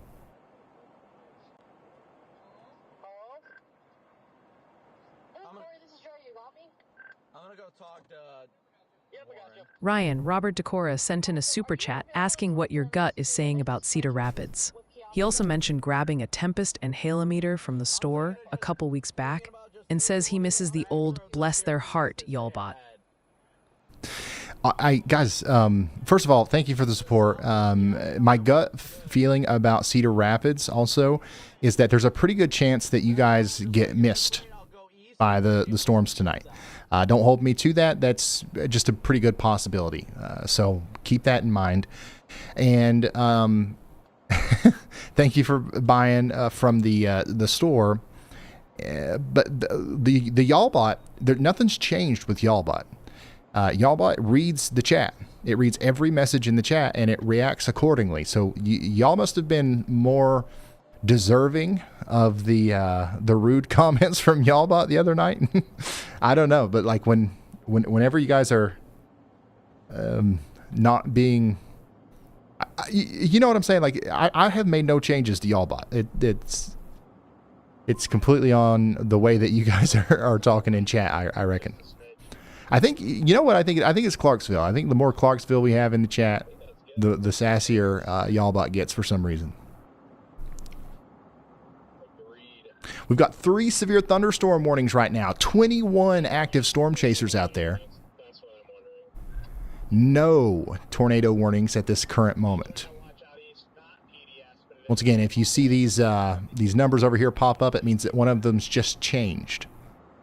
So if we get another severe thunderstorm warning, this will re-pop up here and it'll update you on what's going on, or if a storm chaser goes online or offline. Anytime that updates, it'll stay there for about 30 seconds. So New Ulm, you got a pretty strong storm heading up towards you. Stark, LaSalle, St. James, and Butterfield, we're looking at 1.25 inch hail coming in very soon. We're also concerned about 1.5 inch hail coming into Jackson, Minnesota here over the next 20 minutes or so. So you guys get ready for that.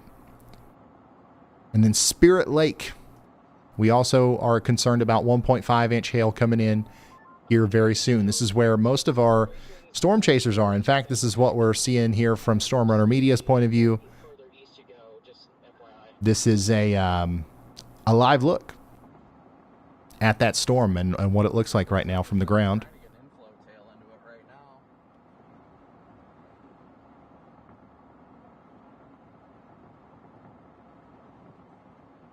Corey, I think I'm going to go east on one of these roads coming up.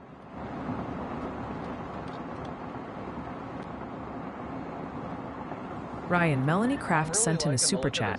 Hi Ryan, thank you for doing everything you can to keep these people safe today. You always do the best you can, and we all appreciate you every day. That's so nice. Thank you. Thank you for the support. Seriously. That stop sign confused me. I thought it was for us. Ryan, we've got a super chat from Shannon who says, need a joke. Bonus points if it comes from Andy. All right. He heard that. So the pressure's on now.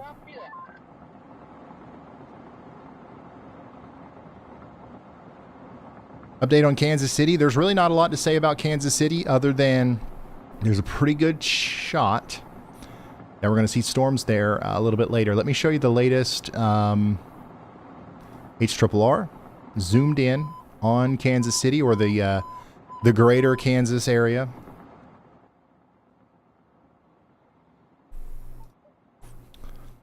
So storms will likely start popping up here within the next hour and a half to 2 hours. We could have a pretty robust supercell up here in Kansas. And that's one place where I don't think we have any storm chasers. Actually, yeah, there's a couple down here near Wichita, but this is closer to Salina, what the HRRR is showing here. That will grow and move off to the north and east towards St. Joseph. and interact with the St. Joseph area around 7 or 8 p.m.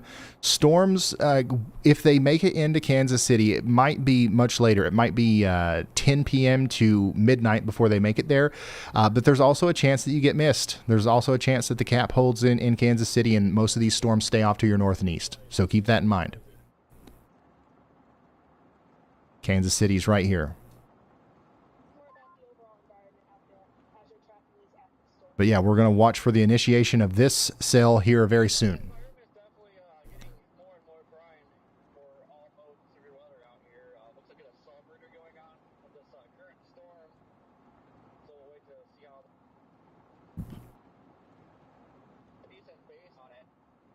All right, Ryan, stop squinting at that photograph for a second. The chat's getting majorly distracted by some rogue chaser audio again. Might want to mute that specific feed. People are still hammering questions about timing for Kansas City and the Twin Cities, but now Mankato, Minnesota, and the greater Des Moines, Iowa area are really lighting up the chat, wanting to know exactly when things might get spicy. Also, quick PSA, multiple people confirmed you nailed Eau Claire. Nice job avoiding that pronunciation landmine. Thank you, Albert.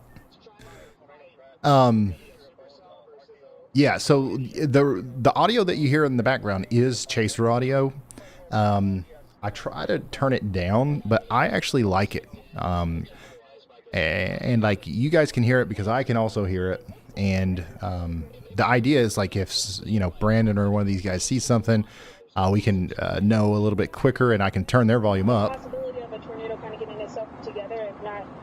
And then kind of pull them up, and we'll just listen in. You know what I'm saying?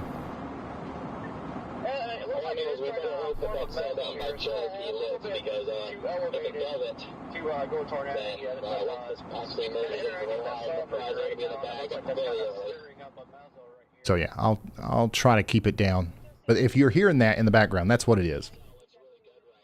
Caleb's got a great view of the base of our storm there in Clay County in Iowa.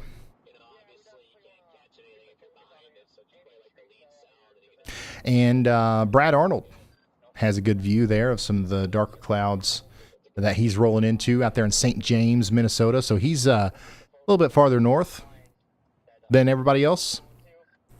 But this is a view of the storm that's coming into St. James right now.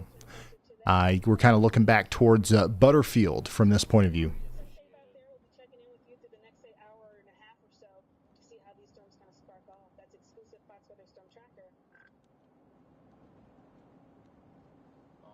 Yeah, Des Moines, you guys have a chance of seeing storms tonight. It's not guaranteed, but if we do have storms in Des Moines, it'll likely be around 8 or 9 p.m.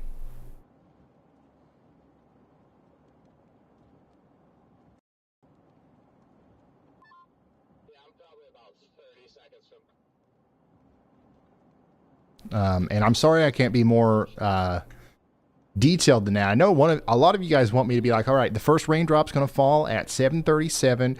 We're going to get up there to closer to 10 raindrops per second, about 7:39. And then, as long as you wait for the gap where it stops raining between 7:40 and 7:50, you'll be fine, because that's when the hail comes in at exactly 8 o'clock. Like, we can't do that. Best we can do is say that we've got a very potent area of storms moving around you, and there's going to be quite the atmosphere in place for storms to take advantage of. And if those storms do take advantage of it, they're going to be strong. And if that happens, it's going to be likely between this time and this time. So the fact that we can even do that is amazing, by the way. But yeah, that's about the best I can do. Around 9 p.m., that's when you guys should be most weather aware, I think, around Des Moines. Here is our next watch. Likely a tornado watch is going to come out here for portions of Oklahoma and Texas within the next little bit. We've got a really good chance of seeing giant hail with these storms, and of course the tornado threat's going to be there as well. Speaking of Texas, real quick before we go to Andy, we just got a new severe thunderstorm warning. I just want to call this out real quick. Just south and east of Odessa and Midland, we've got a severe thunderstorm warning for Glasscook, Midland, Reagan, and Upton counties in Texas. All right, go ahead, Andy. Thanks, Ryan. Yeah, I'm watching a storm up here in central Minnesota near Litchfield in Meeker County. So this one is gaining low-level rotation, but I've got this yacht watch on it before it becomes significant low-level rotation here near Forest City. Mostly the watch exists for this storm as it's right on the border, right on that gradient of favorable conditions and unfavorable conditions, just the northeast. Those conditions are kind of traveling with it. The storm is organized over time. You can see that hook echo on it now. And I think it's just barely in the right spot for it to be able to produce all hazards, including tornadoes. So if this low level rotation continues to ramp up, then I'll up the probabilities or confidence on the y'all watch for a tornado warning. For now, we don't have any warnings on this, but I wouldn't be surprised if we get a severe thunderstorm warning first for areas like Kimball and Annandale in Minnesota. So watching that storm. Thank you so much, Andy. Meteorologist Andy Hill with another Y'all Watch. Y'all Watch out in Meeker, Stearns, and Wright County in Minnesota. Back to the Texas storm real quick. Just to give you a more proper update on it here. This includes the town of Midkiff. We're talking about quarter-size hail. And somebody in chat asked, when I say giant hail, what am I talking about? Well, we could be talking about hail up to the size of softballs, maybe even larger. Maybe 4.5-inch hail with some of these storms, but a new tornado certainly has been issued. It is possible that we have hail at least the size of baseballs today, which is destructive. Just got a new tornado warning for, guess what, Meeker, Stearns, and Wright counties in Minnesota. Thank you, Andy, for the very early heads up there. This is our tornado warning that just came out officially now from the National Weather Service. It's going to last for the next 35 minutes. It includes the towns of Watkins, Forest City, Kimball, South Haven, Luxembourg, and Clearwater. If you live out here, you're going to want to take shelter immediately. Some places in the path include the Park Village Mobile Home Park, the St. Cloud Clearwater RV Park, and the Warner Lake CP East Bicycle Camp. Additionally, we've got the Hollywood Theater and the Starlight Drive-In movie theater in the path here, and the Clearwater Fire Department. So take shelter if you are in the path of this dangerous storm. We're going to have flying debris. Being in a mobile home, especially if you're in the Park Village Mobile Home Park, is not a great place to be. We want to try to get to a more substantial shelter. If we're in a mobile home, outdoors, or in a vehicle, we want to prioritize our safety and not try to ride it out in those things.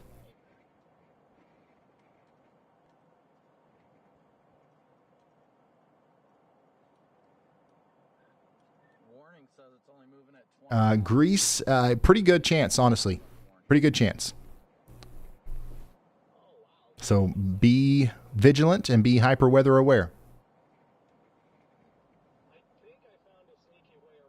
As of right now, this is our only tornado warning.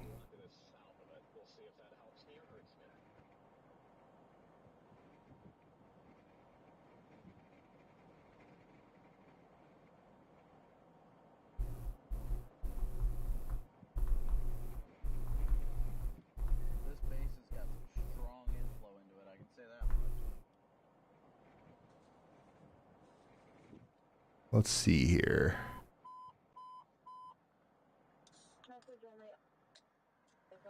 Ryan Devin Baton sent in a super chat asking about key times for the Appleton Green Bay area in Wisconsin. Appleton, Green Bay, storms will be less intense by the time the storms get to you.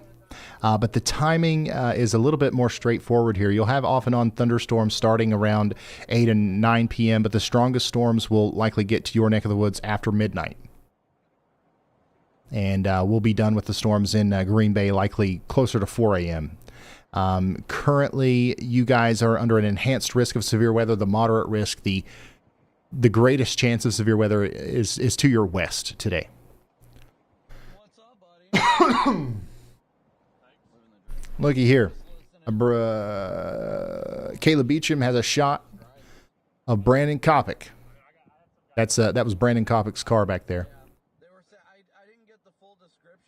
And we're watching the base of this storm over here in Dickinson County. Called out literally DL and Brandon Montgomery's car. They said a black 4Runner or RAV and a tan as we await our storms to get going a little bit more than what they are right now. And to be honest, they're already really strong. We just got a new severe thunderstorm warning in Minnesota for Cottonwood and Jackson counties.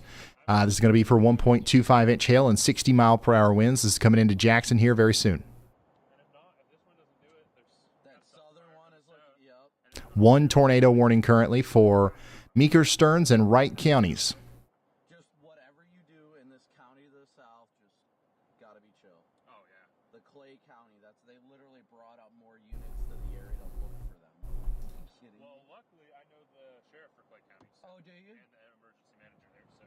I've been watching Ryan so long I can see him aging. I don't reckon. Like this here? Fort Dodge. Oh, okay. So southeast. Not very far southeast. Yeah, just a little bit. Yeah, I mean, we're in the watch right now. Bonnie, I think probably closer to 9 p.m. for y'all. But, be ready from right now all the way till midnight. What else are you doing? Let's hang out. All right? We don't want to just disregard the weather until a certain time. That's not what we do during moderate risk potential tornado outbreaks. You're giving everything up. Yep. Is this already programmed? Yeah, everything's. You just gotta put everything together. Perfect. All you have to do is put the battery in it, screw on the antenna, and turn it on. Battery's probably dead because they typically come that way, but it's a USB-C charger. All right. Sweet. Thanks, man. Yep, no problem. Yeah, same to you.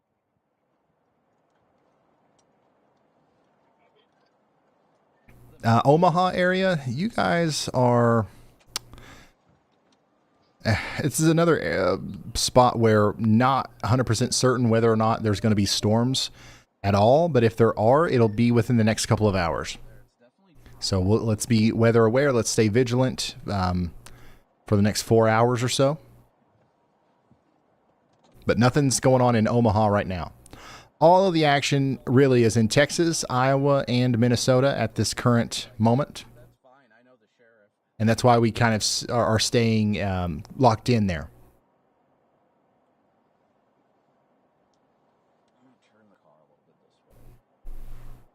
How about Clarksville? Clarksville, Tennessee, you guys are good. Do we have some people from Clarksville watching? There's like a 2% chance that we talk about Clarksville a little bit tomorrow, maybe. You guys are under a marginal risk. It's a big day for Clarksville. We still haven't done our meetup at Walmart yet. I've got to organize that. We just got a new severe thunderstorm warning for Blue, Earth, Brown, Nicollet, and Watonwan counties in Minnesota. Gosh, I know I got that wrong. How did I say that again? Sleepy Eye in Watonwan County. Watonwan. Gotcha. Okay. So you guys need to get ready for 60-mile-per-hour winds, 1-inch hail, and they did put a tornado possible tag on this, as there's some rotation in here as well. So New Ulm, you guys need to be getting ready to take shelter just in case, but you at least need to shelter indoors and away from windows. Man, that storm all the way up by, what is that, southwest? Man, I'm going to have to figure out a way to do that for counties, because I know I'm saying the counties wrong, but I only built into my thing cities. So there you go. You guys gave me another project.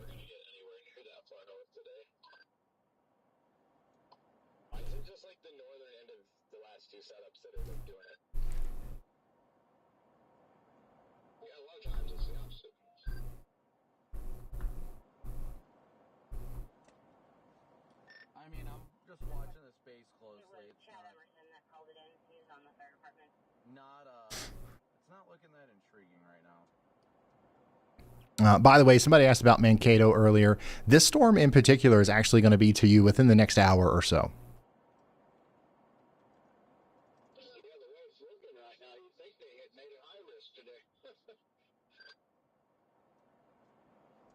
And then I would give it another hour and a half after that, and then it's going to be in the town of Owatonna.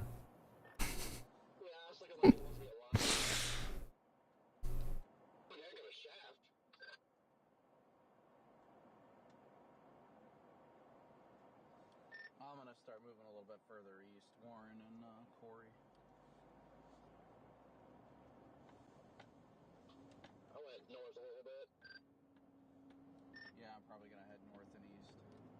Ryan, wow, thank you so much Ryan, to it's Drum Brad, Dog when for you have this a second. extremely generous super chat. They say, bless you for all that you do for all of us. And they have a really important question. What do you feel is the level of the threat and intensity for tornadoes for the direct St. Paul and suburbs areas? Thank you. So you guys are under the highest threat level today for tornadoes. We've got a 15% hatched risk that includes Minneapolis and St. Paul. And that's going to go for the next, several hours. But the storms will be in Minneapolis probably within the next 2 or 3 hours, maybe even sooner than that. Just to the north and west of Minneapolis right now, near Watkins and Annandale, you have a tornado warning there already. So the time to start getting ready to take shelter and paying attention to those warnings in Minneapolis and St. Paul is right now. And Brad Arnold, Rich, just messaged me, so let's get back with him. Go ahead, Brad. Right now, but there's not really anything better looking to the southwest either, so I'm just gonna.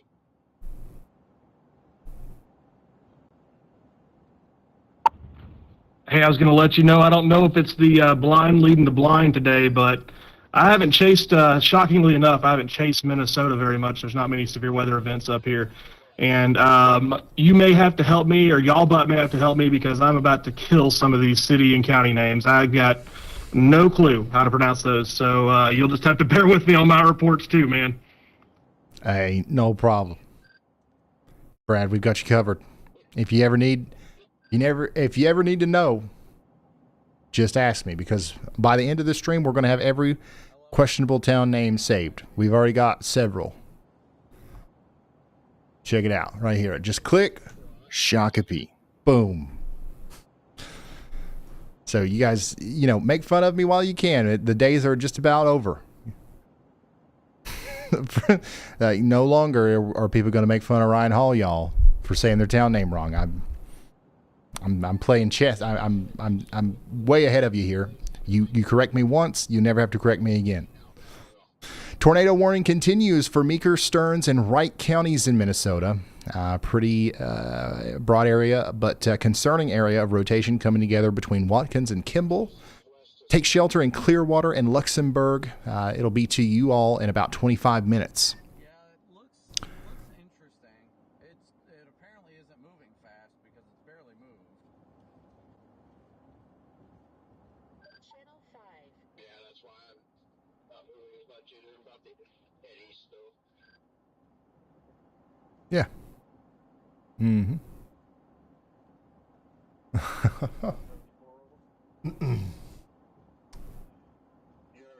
Wise County, Texas.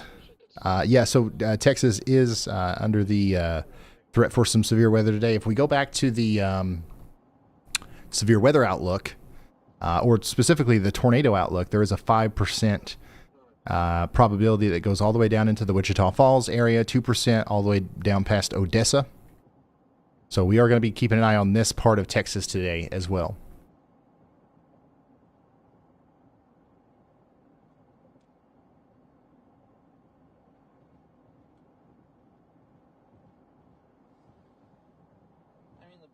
Yeah, so we don't have any storm chasers on the tornado warned storm up here to the north and west of Minneapolis.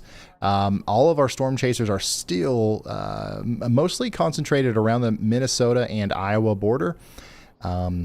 So as soon as these storms start getting tornado warnings and stuff, we should be able to see the tornadoes if they happen, because there's so many storm chasers down here. Look at all these red dots. Every single one is a storm chaser. Go ahead, Elijah. Hey Ryan, I just consulted with Andy behind the scenes, and we do have a report of what someone called an unwarned tornado near Cherokee, Iowa. Now, Andy believes that could be a possible landspout. So there may be an ongoing landspout or a landspout that happened a few minutes ago near Cherokee, Iowa. Okay, thank you so much, Elijah. So we do have storms popping up out here, and this might be a storm eventually that we're watching for the very real potential for a tornado, especially as it comes up to the north and east towards Sioux Rapids, Spencer, Emmitsburg.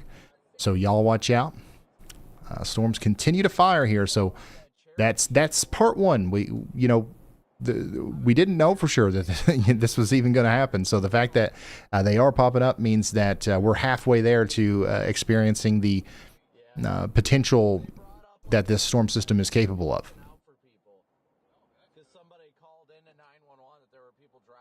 Update on the severe thunderstorm warning out here for New Ulm. That storm's coming through right now. It's heading towards Mankato, Lake Crystal, Medelia, Garden City, and South Branch over the next 36 minutes. We'll keep you updated on that. We also just got a new severe thunderstorm warning for Martin County in Minnesota. That includes Fairmont, Truman, Trimont, and how do you say this one? Salem?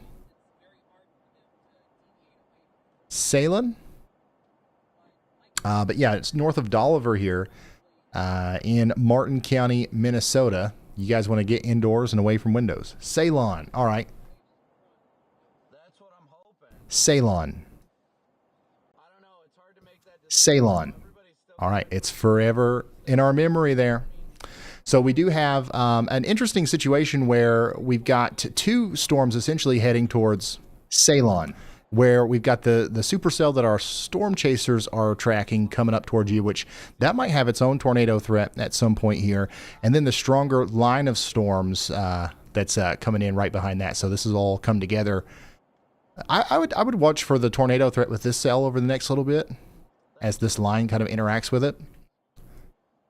It's probably one of the reasons why all of our storm chasers are kind of ganging up on this. As of right now, though, there is only one tornado warning, and it's up here in Meeker, Stearns, and Wright counties in Minnesota. Oh, is it Steele? You guys are just trolling. I'll change it. Ceylon. All right, that's the last time. I'm gonna make it to where I can change it once. After that, the button just self-destructs. I can never do it again. So if that's not it, it's on you. It's your fault. Minneapolis, storms are closing in. We've got storms to your west, to your northwest, to your southwest. We're starting to see warnings come out for them.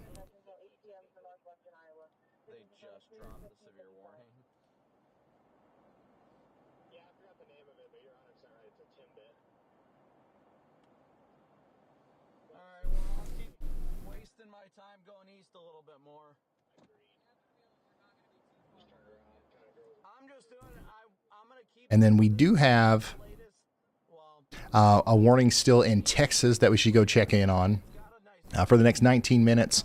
Midland, Reagan, and Upton counties in Texas, you guys are under a severe thunderstorm warning.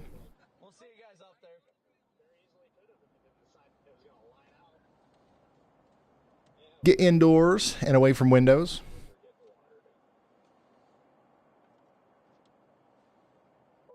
This is a dangerous storm capable of producing quarter-size hail and 60-mile-per-hour winds.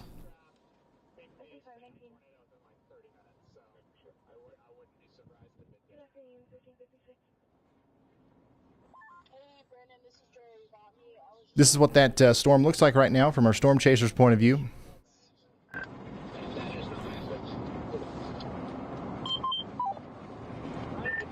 Not this one in Texas, but the one up there on the border of Iowa and Minnesota that we're watching. I just want to keep up with it for the time being in case it does get more organized, but I'm less than impressed. By the way, we just got a new tornado watch in Texas and Oklahoma.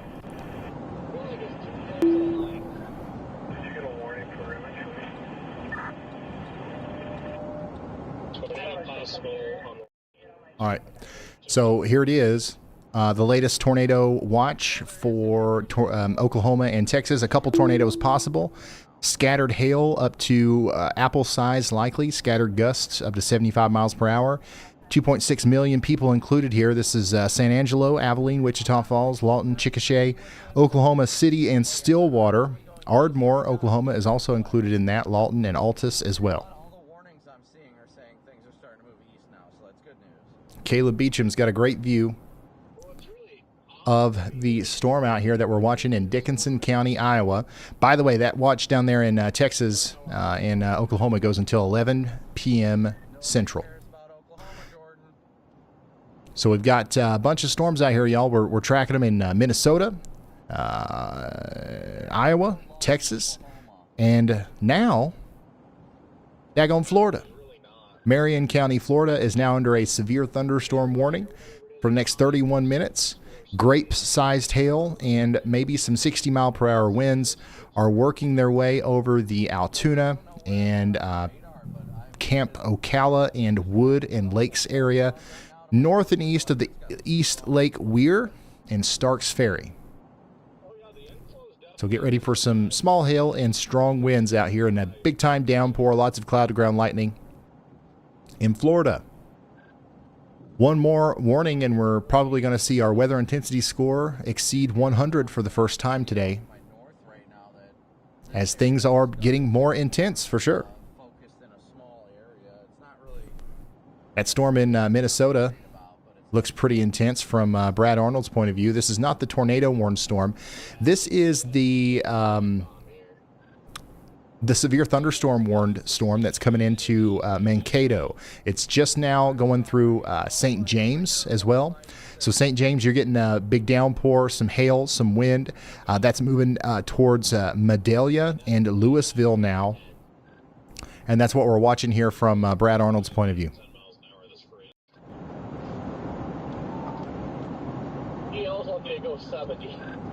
I'm all the way just south of. By the way, this is a live view from Mankato, so we do have traffic cameras in Mankato to watch the area as the storm comes through. It's very slow to get itself together, and it's really not that impressive. Is it Medalia? It's definitely a focused area. All right. Here to my north. Medalia. Taking a dookie, you know. Still like a little bit of rotation in it, but now it's just kind of. Copy. I'm going. So just in case anybody missed it, we've got a storm coming for you in Medalia. The southern portion of that line, or I'll drop south towards Abbotsford or whatever. Yeah. Yeah, I mean, this is the only part that's going to be worth anything, and that So yeah, this is a live look I can't even consider it a wall club at the storm coming into Medalia and Lake Crystal right now. Interest underneath the base has kind of just got sucked up into the base now, anyway.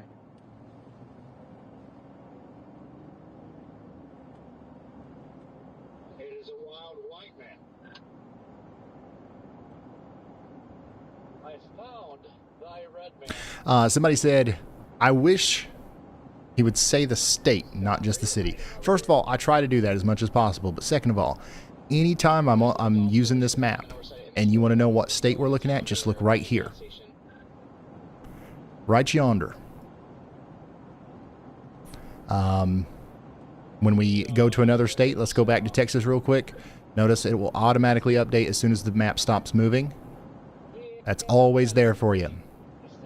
Yeah, Chad, honestly, I'm less than intrigued with the way this is looking right now. Less than intrigued. By the way, Midkiff, you guys are about to get hit by quarter-size hail down here in Texas. I do kind of like, I don't know if I'd say like necessarily, but watching the Cherokee up towards. Somebody said, what? I have to read?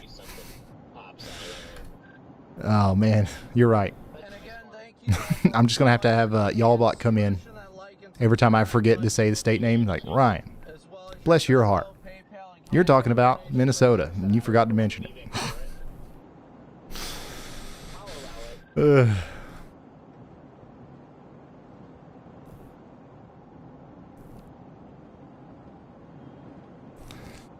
By the way, this is just to the north and east of that tornado-warned storm. Down here to the south of St. Cloud. There is a tornado warning still, by the way, for Meeker, Stearns, and Wright counties in Minnesota. And we've got a bunch of traffic cameras in line with this thing. It'll cross Interstate 94 here at some point. And the rotating part of the storm, we should be able to see that through one of these traffic cameras near Clearwater within the next 12 minutes. So we've got our eyes on that storm as it comes in. We probably want to do one of these that's in more clear air. I'll suggest one that I'm talking about there. So if you're hearing the chatter in the background, that's storm chasers. We're listening in so that we can hear them hoot and holler whenever they see something. We don't want to miss it, right? I don't hear any hooting and hollering just yet. But we do have a strong storm coming together. All these chasers are focusing on here, right on the border of Minnesota and Iowa, near Ethersville, moving up towards Fairmont. Where's Andy? Meteorologist Andy Hill is here. There's and he's chimed in multiple times so far, but it's been a few minutes since there's any sort of substantial development, so don't worry. He'll be chiming in a bunch, I'm sure, as these storms mature. We've started early. For anybody that's just now tuned in, I guess it's been a second since I mentioned this. We purposefully started the stream early so that we could have some free time, I guess you could say, to talk to y'all and answer questions and stuff before we got into hyper tornado mode. Now I see all this dust getting sucked up just to the east, coming into the storm.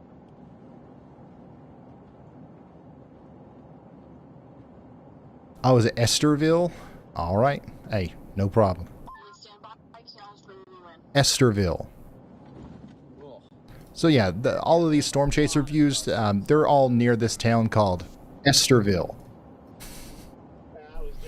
Man, we're going to have such a nice database of me saying town names. I don't know what we're going to use that for in 5 years, but it's going to be worth something. Brandon, you're still in parts of Iowa, but what is it that you're seeing off into the distance? It looks like a storm We've got Ryan saying that every single town name in the U.S. in a folder somewhere. This is getting a little bit more interesting, but overall this thing is really struggling to get its act together, which is a good thing for the people of the area. It looks like it's remaining below severe limits at this point, but still has a lot of healthy inflow into it to feed it.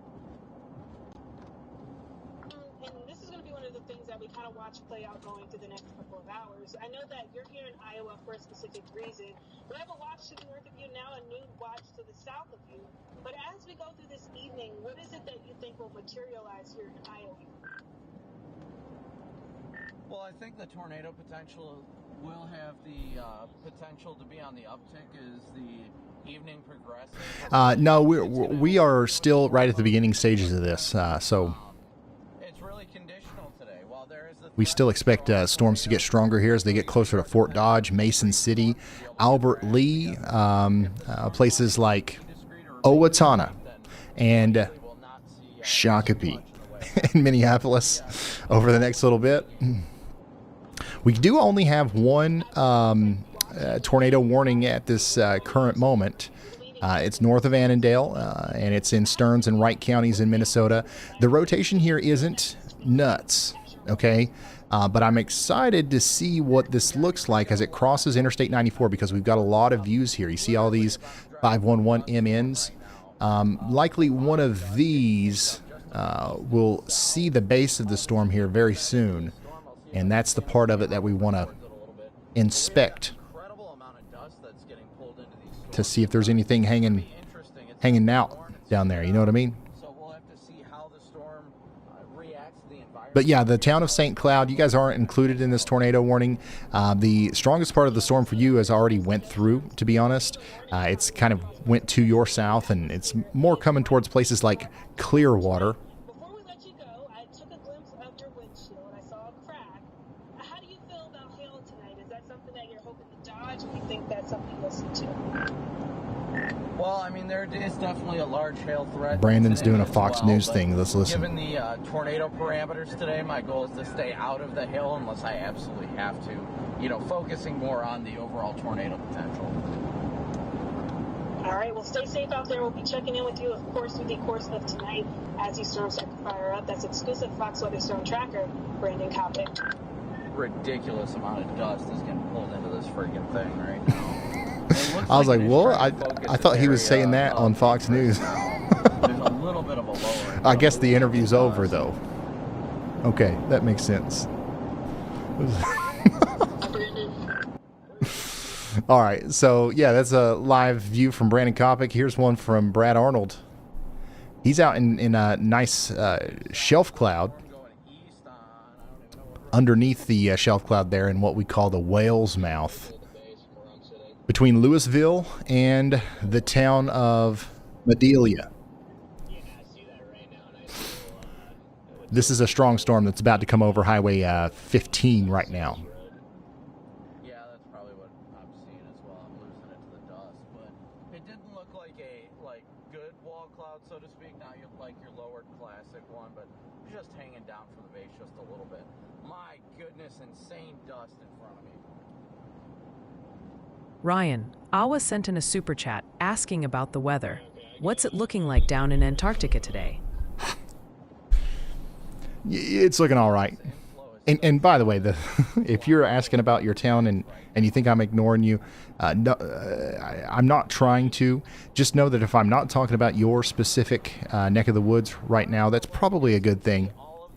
It means that there's not anything immediately life-threatening going on there. I promise we will talk about you and your town when it's needed. And hopefully it won't be. You know, that's like that should be the goal. It's insane. I have the opposite philosophy of you guys say. I think whichever storm has like the most clustered updraft look when the low level jet starts to wreck has the best chance, and the storm that's They're going it. most isolated probably has the worst chance.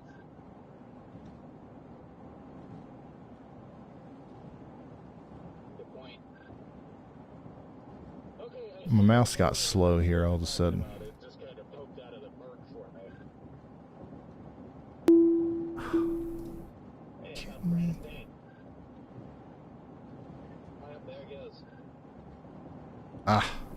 Nothing I can do about it right now, I guess. We just got a new severe thunderstorm warning in Minnesota. This is going to be our farthest north one that we've had. This is going to be all the way up there towards Denton, Morrison, and Stearns County in Minnesota. This is affecting the towns of Rice, Morrill, and Piers. This is radar indicated 1-inch hail, 60-mile-per-hour winds, and there's also some rotation in there, so they put the tornado possible indicator on that warning. You need to take shelter indoors and away from windows if you're in Rice or Morrill. Also in the Piers City Park Campground, Granola Park Campground, and the Benton Beach Campground. Also, the WorkMed Midwest Doctor's Office is in the path of the strongest part of the storm. It could be there very soon. Once again, indoors and away from windows. Yeah, definitely starting to look a little bit better. Yes, it is. Warren, I don't know. All right, Ryan, pause the pronunciation practice for a sec. The chat's focus is definitely locked on that incoming line pushing towards Wisconsin, with lots of eyes still watching La Crosse, Eau Claire, and now Appleton too. Folks in the Twin Cities metro and central Iowa, like Des Moines and Waterloo, are also lighting up the questions board. Oh, and a quick PSA from the viewer jury. They're pretty united that Esterville, Iowa sounds more like Esterville. Might want to jot that one down. I'm pretty sure I got that one.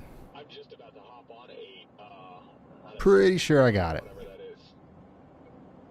Yeah, I'm gonna take whatever the road is that's east out of Salem. Yeah, that's 8. I mean, these people are already going slow. Madison, Florida, another Florida town under a warning here. Why does Apple Maps show a stop sign that doesn't exist? Okay. Let's fly down there. Once again, Madison County, Florida. Get ready for 1-inch hail and some 60-mile-per-hour winds. Look at that outflow boundary. See this? That's cool. That's rain-cooled air that's hitting the ground out from these storms and kind of moving the warm air out. It kind of looks like the ring that you would expect around an explosion, and that's kind of what it is. The downdraft is a water explosion, and you're kind of seeing the shock wave from it in the atmosphere as that comes out from around it. Very cool. Those boundaries can cause new storms, so we might see a new pop-up storm near Valdosta, Georgia here soon. And my goodness, y'all, my mouse, I've got a gaming mouse, and somehow my, what's it called? The DPI, like how fast your cursor moves across the screen. Somehow that's changed. And apparently I have to log into an account to fix it, which is plumb wild. You're probably near me right now, Red Man. I'm still way south of it. I just sat on the south side of Terrell for a while because I don't know. All right, I'm in. Like there's that up there, but Just gotta hit the button. I don't know. You know, it's just kind of a guessing game. It's organizing nicely here. I'm starting to pull in pretty easy. And I'm seeing that I gotta go 5 miles east and then I can shoot north up to that road. Does that road go all the way? All right, now we're cooking. Now we're cooking. Can you believe that? You gotta log in to fix your mouse? That's plumb wild. All right, back up here to Iowa. We did actually officially get a severe thunderstorm warning for Esterville. And this is going to be for the next hour or so. This also includes Dolliver. And we have 1-inch hail and 60-mile-per-hour winds coming in here. Radar indicated this is Emmett County, Iowa. Get ready for that. We continue to have a tornado warning up here a little bit farther to the north in Stearns and Wright counties in Minnesota. And, oh, look here. We've got a traffic camera, and you can see it. You can see the base of the storm right there. If there was a tornado with this, it would be crossing the road here very soon, right here where we're looking. So we're going to keep a very close eye on this traffic camera as it moves off to the north and east. We also just got a new tornado warning that expands on this storm. All right, so this is going to go on out into Benton, Sherburne, Stearns, and Wright counties, a little bit farther off to the north and east, past Clearwater now, towards Santiago and Glen Dorado in Minnesota. Take shelter now if you're in any of those places. Of course, now I've got to log back into my mouse and fix my my hotkeys. Oh, you got to be kidding me.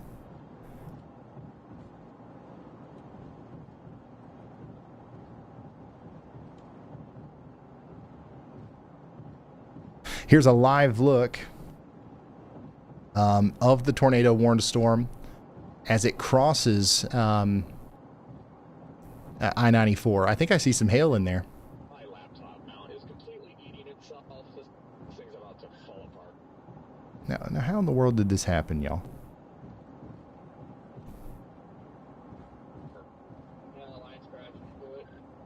All right. If it gets any more interesting. My hotkey for velocity is V. It just looks the same right now. Just My hotkey for reflectivity is R. Let's reset this up. Yeah. Copy. I'm personally liking the environment a little bit further south, chat. My hotkey for correlation coefficient is C. I mean, come on now. All right. Oh, there we go. We're back. We're flying through it. Okay, so tornado warning for Clearwater and Clear Lake. We're watching a live view now of the traffic cameras in the area showing us the storm as it crosses the road. I don't see a tornado in there, but I do see a lowering. I see an area of rotation crossing Interstate 94. That's going to be the part of the storm that's capable of producing a tornado over the next 28 minutes as it approaches Briggs Lake, Santiago, and Glen Dorado. Do you guys do Glen Dorado or Rado? Regardless, you're under a tornado warning and you need to take shelter now. There's also this town up here, Duelm. Is that how you guys say that? Duelm? You guys need to be taking shelter as well. We can expect some dangerous weather moving into this area within the next 17 minutes. Yeah, the siren should be going off. Honestly, the real reason is my maps is not automatically bringing that up, and I'm too lazy to manually figure it out. Glen Dorado? Okay, gotcha.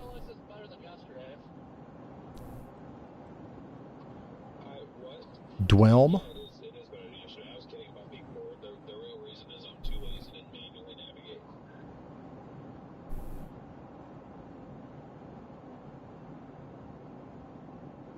Yeah, we're seeing some hail here.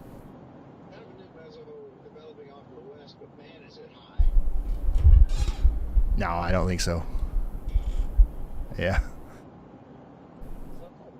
So this is a live look at where that tornado warned storm just crossed, and this is a view of also just from a little bit more of a distance where the rotating part of the storm just crossed as well. I can't tell if there's a lowering to my north or not. The contrast is horrible.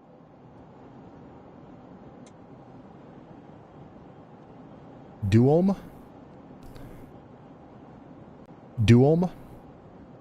All right, so hopefully that's right.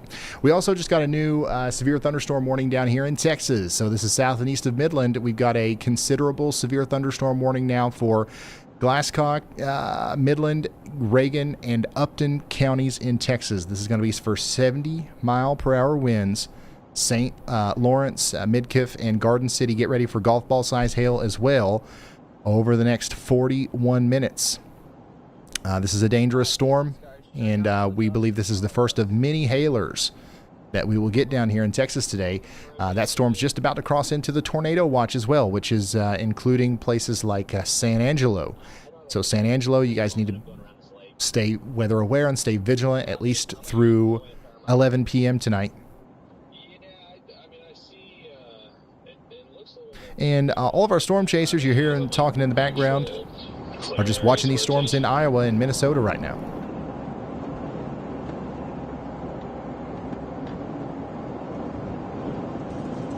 Not that anybody listens to me, but I'm going to be the lion here, and I think that everybody should probably Look at the dust. be on this cell in about an hour because I think it's going to be go time. Well, I agree with you, Connor, just because of the positioning of where this thing is at on the line. You know what I mean? Like, it's just in that area of the line segment where I think this is going to be the one that does it. So we've got strong winds out in front of these storms. It's going to work itself up towards the line, and that was going to influence it to some degree, and you start to get those, like... That's really interesting. You can see the dust blowing across the road in the direction of the storm. So that's all that inflow going into the storms there. You know, the only reason I'm keeping on this one, I'm not fond of it visually, I'm not going to lie, but the only reason I've still kept up with this one is because the input is absolutely insane. Like, I literally just drove through an insane dust storm. Yep, we have one tornado warning right now. It's out here to the south and east of St. Cloud, sorry. That's Benton, Sherburne, Stearns, and Wright counties in Minnesota. We did just watch this thing cross over the interstate, and we didn't see anything, but there is a chance that there's a tornado that's going to be coming down here soon with this, especially if we're in the Boy Scout Point Campground or the St. Cloud Clearwater RV Park or the Warner Lake East Bicycle Camp. We need to be getting to shelter very quickly, as this is going to be a strong storm capable of producing quarter-size hail, strong straight-line damaging winds, and, of course, a tornado as well. That is our only tornado warning right now. Well, south of you guys stuck in chaser galore.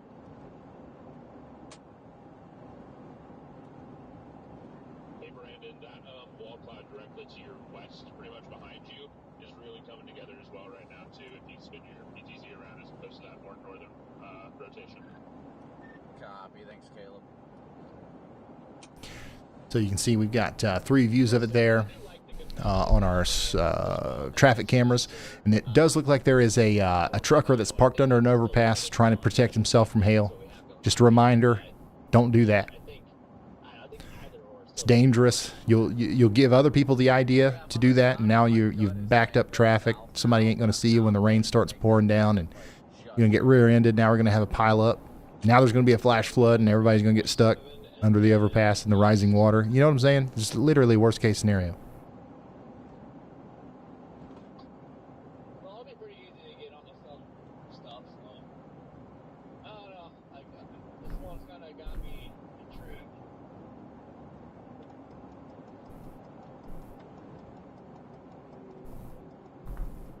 I understand wanting to protect your vehicle, but go to the next gas station or something with a big awning. Even that's not great. You know what I mean? But parking under an overpass is the worst thing you can do.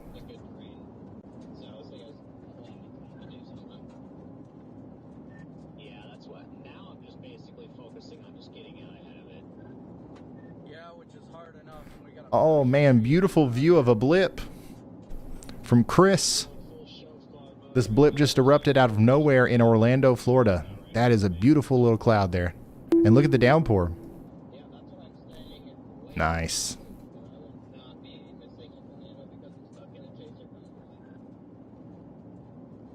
Oh my gosh, all of my key bindings are gone. Even for my Epic Pen stuff. Shoot, Lord.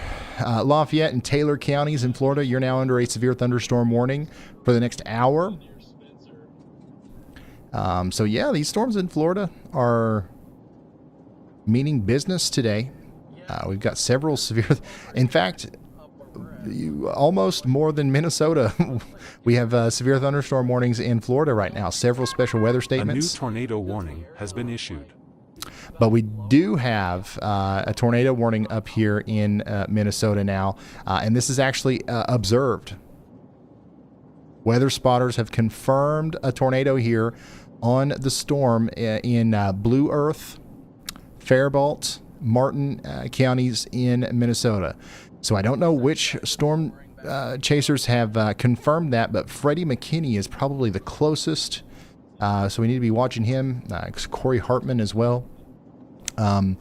But yeah, this is a very strong storm out here coming up towards Fairmont. There's a tornado warning where weather spotters have confirmed a tornado. Take shelter immediately. Okay, yeah, right.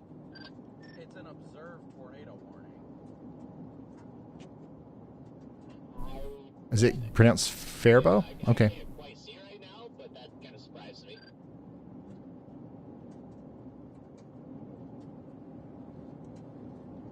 Weather spotters confirmed tornado. So if there's a tornado down here, it's somewhere between Sherburne and Hey, Ryan, would you get a second? the town of Ceylon. Also near Welcome, moving towards Fairmont, Granada, Northrop, and Winnebago. So we need you to take shelter out there. Brad Arnold is also near this, so let's talk to him. Go ahead, Brad. This side of the border of Iowa and Missouri, Minnesota. Yeah, Brad's just north of this, near Truman and Winnebago right now. Yeah, that's the only thing that makes sense to me. I don't Connor Croft and Freddie McKinney are where we would expect to see a tornado if there was one. So I'm just northeast of this tornado-warned storm, headed towards Amboy, probably about 5 minutes away from there. It is headed my way. It doesn't look incredibly impressive on velocity, but clearly somebody has reported it. So I'm going to sit here. The road network's not great, so I'm going to have to let it come to me, and then we should be able to track it. All right, so that's the latest from Brad Arnold, who is very close to this storm, and he's trying to give us an up-close and personal look at it.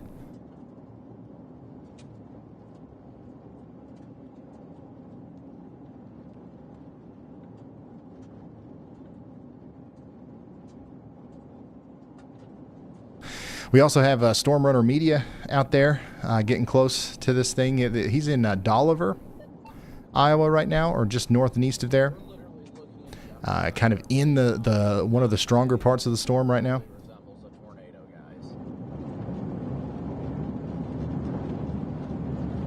And Brandon Kopic is just outside of that, giving us a view of the outside of it. So this is the storm near Ceylon right now. That's a powerful storm. These kind of conditions right here are what you can expect in Ceylon soon, within minutes. And so Brandon and Storm Runner, they're south of the main storm. Brad Arnold is north of it. So we've got this thing covered from every angle here.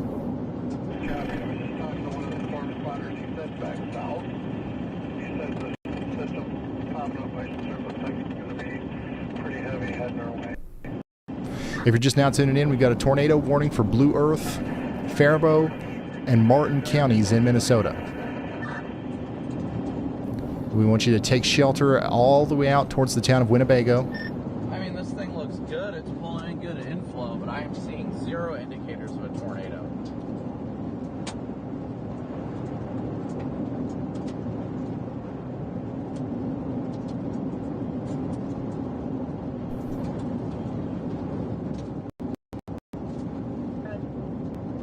All right, we're going to continue to listen in on Kopic here while I fix my mouse one more time.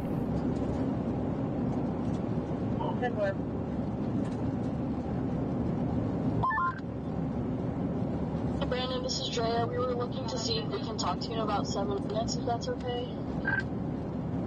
If you guys were able to talk to Corey, that'd be a little better. Right now I'm on back roads.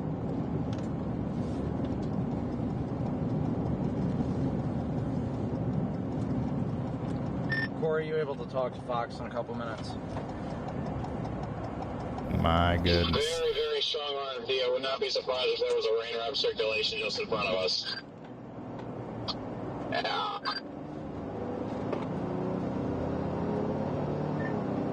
Not be that deal. Connor, are you seeing anything right now? I'm like blasting east. I got nothing. I'm in Fairmont.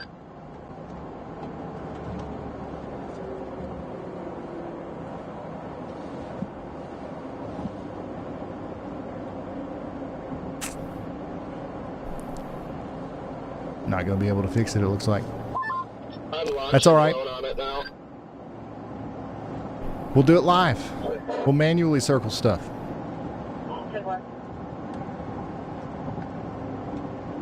That's a really ominous view of this storm from Kopic. If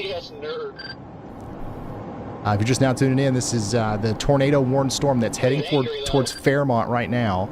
The chatter you're hearing is between storm chasers who are trying to give us ground truth on this. Caleb Beecham's got a really good view of this too. There's something going on in there. There is a lot of there's rotation. The storm is trying to produce a tornado. We do have a lowering. Weather spotters a few minutes ago confirmed a tornado being down. The fact of the matter is we might not still have a tornado down at this very moment, but this is definitely capable of producing a new one very soon, or there could still be one in there. But it could be rain wrapped or something like that. So we want everybody in the towns of Welcome and Fairmont to take shelter immediately. So Caleb's got a good view of it here. And honestly, we're going to stick with Caleb and these other guys as the storm moves off to the north and east, because thankfully right now we don't have very many tornado warnings. We got this one. And we've got one more. This one's got 13 minutes left on it. The rotation on this one's a little bit more apparent as it approaches Santiago and Glendorado. So you guys need to be taking shelter. But we haven't had any reports of this one being down. So that's good news.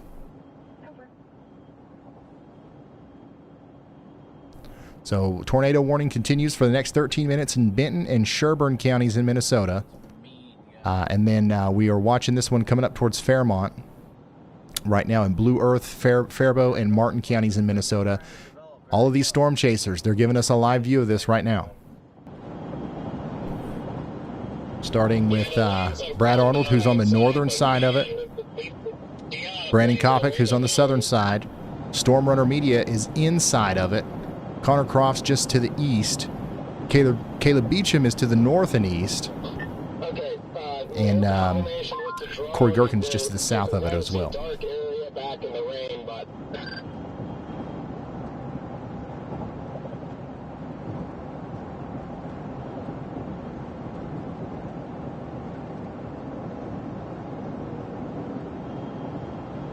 Not seeing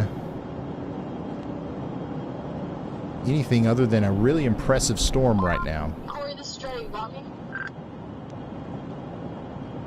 But yeah, this is almost certainly going to bring in some damaging winds into the Fairmont area, so everybody needs to be sheltered. Not only because of the tornado threat, but also just because of the damaging winds that are going to be likely with this. It'll be Kiana tossing.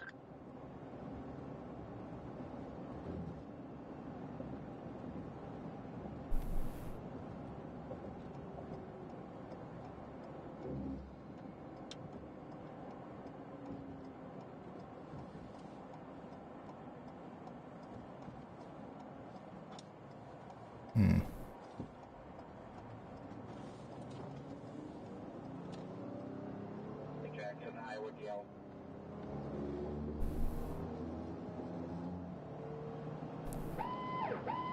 The National Weather Service has issued a tornado warning for this location. We just got a new severe thunderstorm warning in Iowa back here towards Spencer again. This is going to be for Clay and Dickinson counties in Iowa for the next 41 minutes. We've got 1-inch hail and 60-mile-per-hour winds coming into Terrell and Langdon. Get ready. Also, how are we doing in Minneapolis? Are we doing all right in Minneapolis right now? I know we got a lot of people watching out there. Nothing going on right now in Minneapolis. There's a storm to your north and west, producing a tornado warning.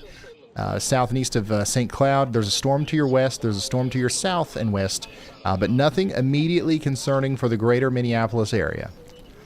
So y'all stay vigilant, stay tuned. We'll let you know what's happening as these storms get closer, but right now, no immediate action needed in Minneapolis.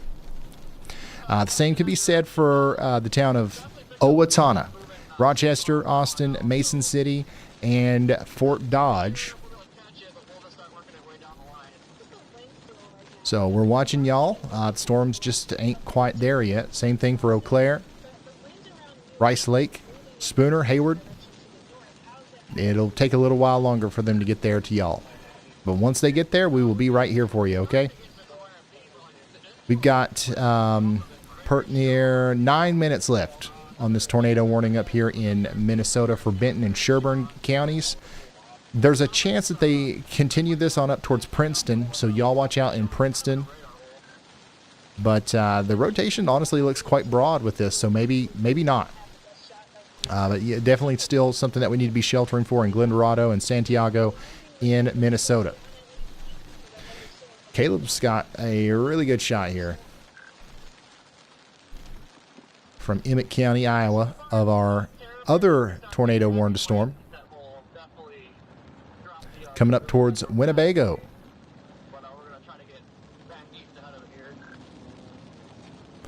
Rotation is quite strong right over the town of Fairmont right now, so hopefully everybody in Fairmont is taking shelter.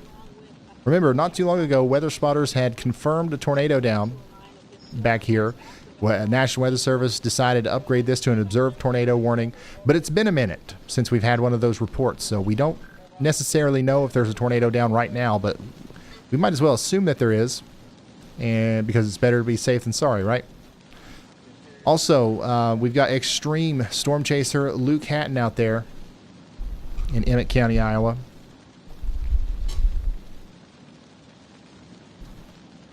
Giving us a view of the storm from a little bit more of a distance.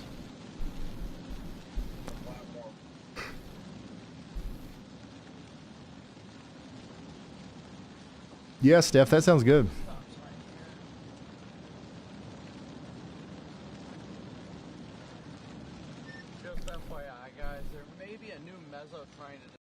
By the way, our severe thunderstorm warning way back yonder in Texas for Midkiff and St. Lawrence is considerable. So we've got a considerable damage threat on this one. 70 mile per hour winds and 1.75 inch hail coming up towards areas south and east of Midland near Garden City and St. Lawrence. You're going to want to get indoors and away from windows.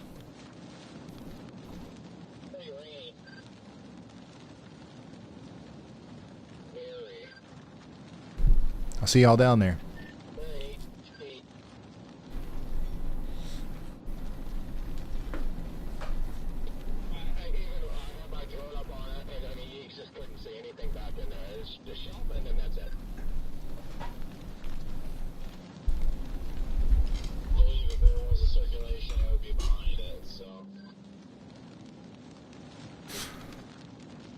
Should I be concerned in Winnebago Winnebago, Minnesota. Yeah, you're under a tornado warning. You shouldn't be scared. All right, you just need to be prepared, and the way you do that is you've got time, right? You got about 15, 20 minutes before a storm gets to you, really. So get into your safe spot. You want to take me with you. You want to take a charged phone, tablet, something like that. You want to put on shoes. You want to get into that most interior room, lowest floor, preferably a basement or a storm cellar. But you definitely want to be, you want to have as many walls between you and the outside world if you are above ground. And you want to wear shoes, put on a jacket or, raincoat, something like that. Understand that you might have to walk outside. Understand that you might have to deal with power loss. So take care of your pets, children, medications, whatever it is that you need to take care of now. And that way you're not scared, but rather prepared when the storm gets to you. There's not a great chance that you're going to get hit by a tornado, but you're going to get hit by a tornado, but there's a higher chance than usual. So we want you to take precautions. Yeah. Here's a wild shot that John Pacillo has here in Martin County, Minnesota, of the storm as it approaches Fairmont and Granada. Crap, I forgot. Is it Granada or Granada?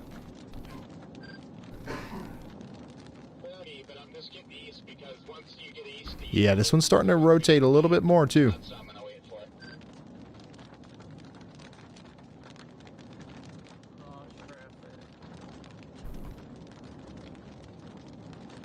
Grenada. All right. Grenada.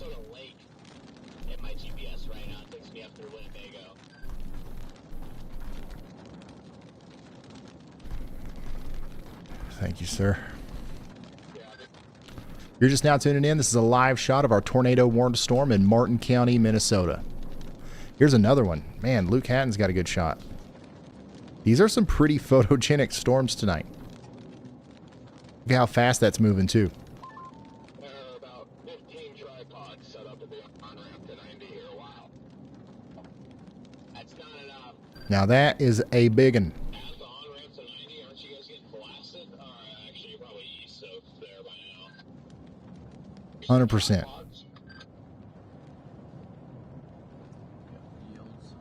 cops out here, too.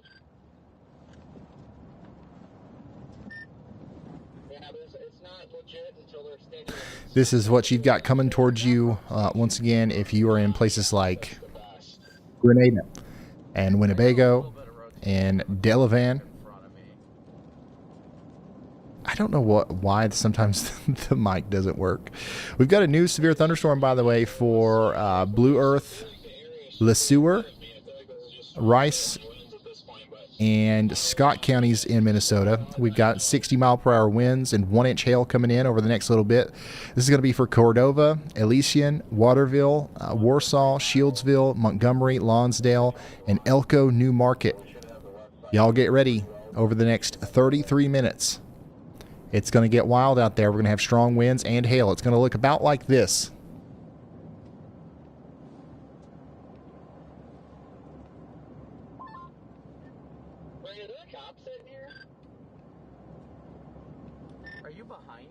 All right, Storm Whisperer, quick update from the Peanut Gallery. The chat is laser focused on that intense storm action straddling the Minnesota-Iowa border, especially near Fairmont, where tornado warnings and viewer reports keep flying in. Folks in Eau Claire, Wisconsin, are also getting pretty vocal, wondering if they need to prepare, and scattered questions about Kansas and OKC are still trickling through. Oh, and a heads up from the pronunciation police in chat. Multiple people are saying Granada, Minnesota is pronounced more like Grenada or Granada. You know, like the explosive device, not the fancy Spanish city. Just thought you'd want to know. All right, thank you, y'all a lot. Go ahead, Andy.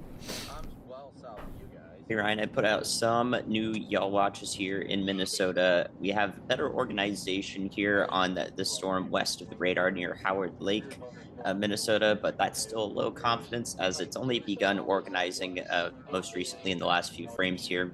It'll head off to the north and east through central Wright County towards Buffalo. We'll see if that picks up at all and if we get a warning for it. The second yacht watch I have is for a bit of a side lobe rotation here, but that doesn't mean that it's illegitimate. It's back behind the current tornado warning that's up north there. So again, it's going to pass the south and east of St. Cloud a good clip, but go along the same track that this tornado warned storm has near Santiago once again. So if there is another warning issued, if this continues to look conducive for getting a tornado warning in these areas here near Clearwater and up to the north and east towards Santiago, that would be the reason why. So I've got y'all A new watchers on both tornado those warning areas. Y'all has been watch out. issued. Thank you so much, meteorologist Andy Hill. We saying y'all watch out once again to you guys in Clear Lake all the way up towards Santiago. And we also are saying watch out in Howard Lake, Montrose, and Buffalo. We did just get a new tornado warning on the existing circulation on our tornado warned storm up here near Princeton. So now Princeton, Wyanett, and Pease, you guys are officially under a tornado warning. That's going to be for Benton, Isanti, Milax, and Sherburne counties in Minnesota. You're going to want to take shelter over the next 31 minutes. We've got 1-inch hail and strong winds and a potential tornado coming into towns like Princeton here soon. And Woodward. Hey, Ryan, just Brook. a heads up. I made it through the court. I'm sitting in the Bears cage right now looking south. I've got a pretty good view if anything happens. All right, so that was Brad Arnold. He's got a pretty good view if anything happens. So let's pull him up. This is a live look from the Bears cage. All right. So he's really close to where the tornado would happen if we're going to see one here. He's just to the north of Grenada. We currently have 2 tornado warnings and 6 severe thunderstorm warnings. There are 26 live storm chasers broadcasting to us right now. That's why we have so many views of this thing. Most of them are on this storm.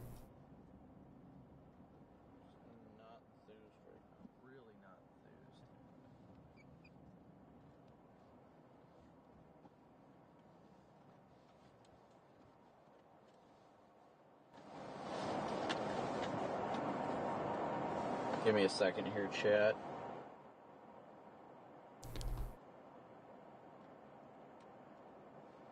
When's it going to hit the cities, the Twin Cities? We're still probably a little ways out here. There's also a chance that you guys are going to thread the needle between these 2 storms here. So you got a severe thunderstorm warning just to your south. Daggone it, my pen isn't working.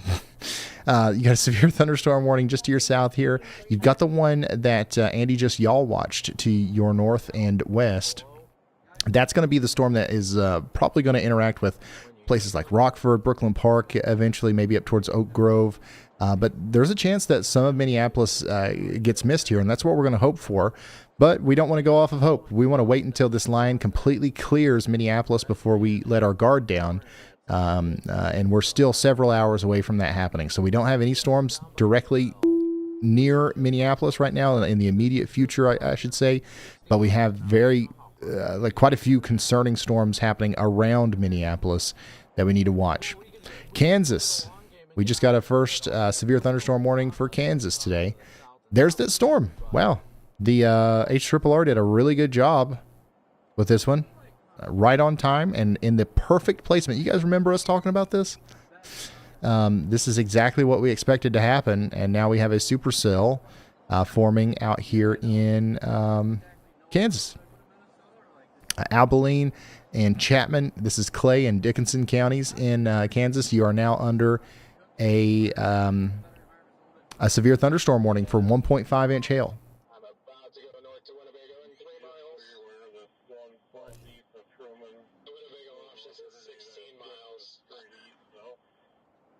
And this one will start rotating more as time goes on as well. This is something that we have to watch out for as it goes up towards Junction City and Manhattan.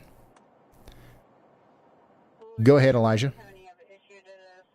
Hey, Ryan, we just got a funnel cloud report near Princeton, Minnesota. So that is associated with the tornado warning that is up there. So there is a funnel cloud now with that storm. All right. Thank you so much, Elijah. Funnel cloud reported here near Princeton. Our rotation is really close to the town of Princeton. If I had to put a marker on the exact area where the greatest area of rotation is right now, it would be between Johnson Machine Princeton, and the Sherburne Refuge Bulldogs facility. If you know what either of those places are, those are small businesses. That's around where the greatest rotation is right now. That's near the Kunkel State Wildlife Management Area, and it's moving up towards the Pioneer Tree Service office, and also eventually up towards Brickton. Okay. So if you know where Brickton is, especially the home improvement warehouse there, near Brickton. That's about where the rotation with this storm is going to be, and that funnel cloud is going to be within the next 5 minutes. North of you guys, and the line's actually going to pass south, so which is weird. But the Minneapolis-St. Paul Metro might not even see rain. So we've got that tornado warning, and we continue to have a tornado warning down here for Blue Earth, Faribault, and Martin counties in Minnesota as well. Winnebago, you guys need to be taking shelter. We've got several storm chasers on this. We're not seeing anything making contact with the ground at this exact moment, but we do see the rotation. We see the lowerings. We see the possibilities here, and that's why we're preemptively taking shelter, right?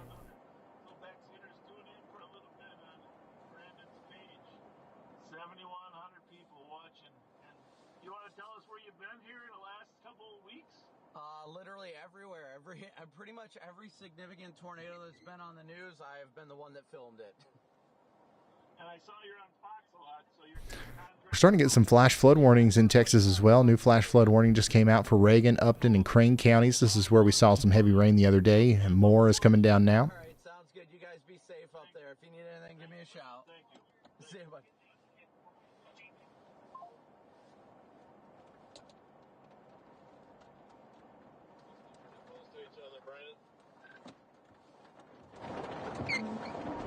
Yeah, it must be. I just went through town. I'm going to head east and see what this little merger kind of discreet thing. We're listening into the storm chasers here. And take it from there. Corey, did you go south or east? I'm thinking about going east. I went east on that first road. Yeah, I didn't want to stay here much longer. I'm going to go east just to keep all this in play, but I don't know. That was Sheriff Fletcher, guys. Live on patrol on YouTube. John's view continues to be kind of breathtaking here of the strong storm going into Martin County here. Once again, this is what you can expect in Winnebago. If you don't see this yet, this is what you're going to see right before the storm hits. You should be in your safe spot in Winnebago. You are under a tornado warning, but man, you've got a really impressive looking storm coming in right now. We just got a new severe thunderstorm warning in Kansas, just to the south and east of Salina. So this is, what is this? Saline County, right? Abilene, Chapman, Holland, and New Cambria. You got to get into that safe spot, away from windows and indoors.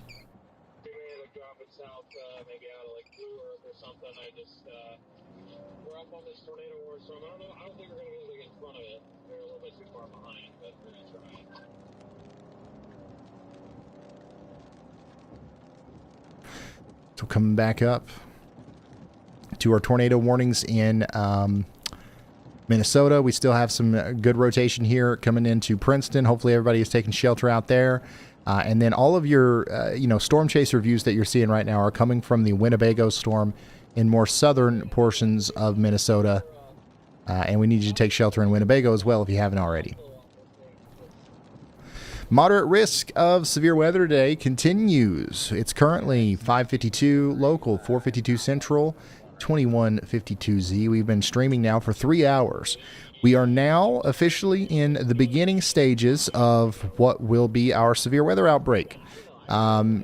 We started early. We knew that it was going to be kind of quiet when we first started, but now we expect things to really pick up as we get these storms into the most primed environment for causing trouble over the next couple of hours. Okay, we're going to be live at least until midnight, so stay tuned. And if you know anybody out in front of these things, if you know anybody in Minneapolis, Eau Claire, if you know anybody in Texas near Wichita Falls or the surrounding areas, I let him know that we're going to be doing free wall-to-wall coverage here on the channel, commercial free as well,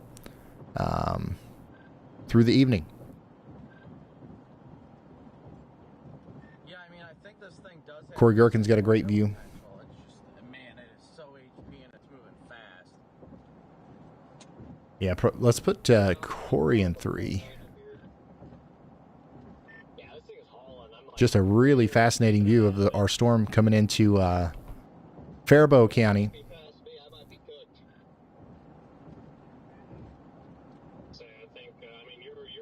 God. Yeah, Corey Gherkin has gotten a crazy view of it.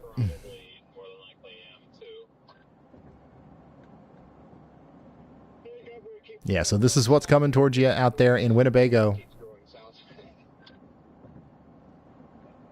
It's kind of crazy. We can see the lightning so well, too, in broad daylight like this. That just shows, that goes to show how strong this storm is and how quickly it's intensifying.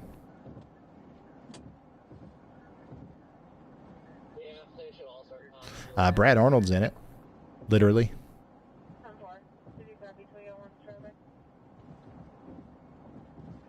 So Brad Arnold's going through the more southern part of the storm, what we would call the rear flank downdraft.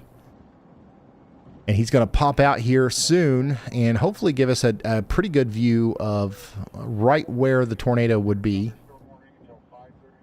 He's been doing that throughout the life cycle of the storm so far, and he's going to do it again. So yeah, what you're seeing here from Brad Arnold's point of view is also what you can expect in Winnebago, right? So whether you take a direct hit from a tornado or not, this is the kind of storm that's going to hit Winnebago here in the next couple of minutes. And that is something you definitely want to be away from windows for. Dang, dude.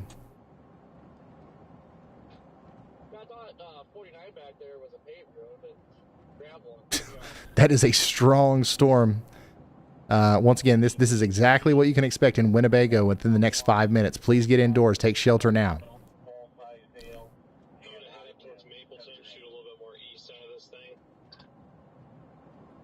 Looks like there's some hail in there. Definitely some winds over 60 miles per hour and blinding rainfall.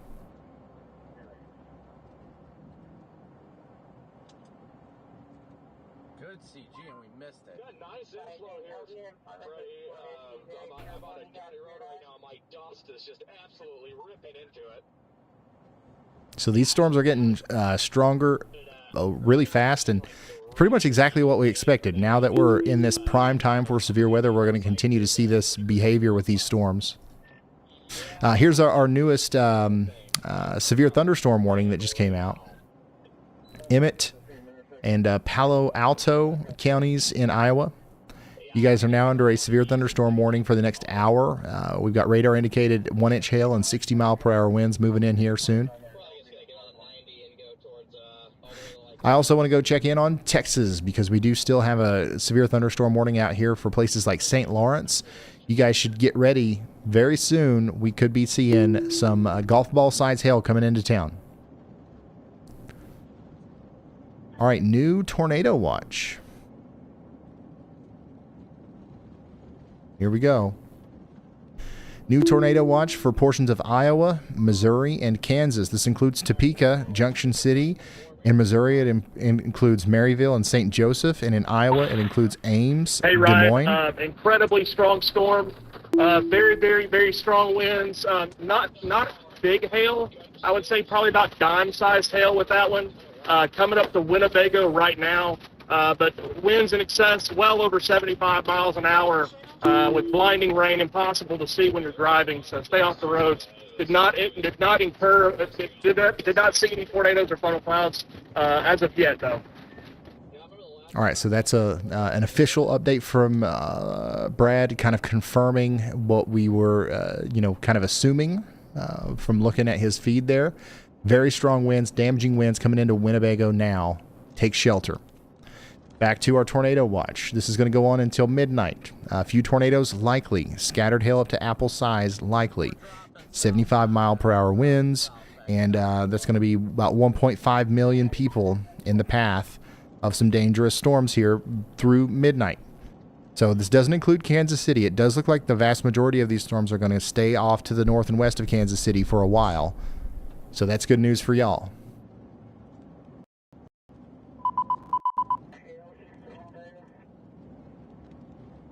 And just pay attention to that camera down there on the bottom right and look at how often we're seeing lightning strikes. You can also see it quite well through Brad Arnold's point of view. The fact that we're seeing that in broad daylight once again is a very good indication that that storm is undergoing rapid intensification, and we are seeing the beginning stages of what it's capable of here. Also, we just got a new considerable severe thunderstorm warning that goes all the way out past Midland County into Reagan County and Upton County in Texas. This now includes Garden City and areas up here north and east of St. Lawrence. Ping pong ball size hail and 70 mile per hour winds. Get ready, St. Lawrence, it's coming in now.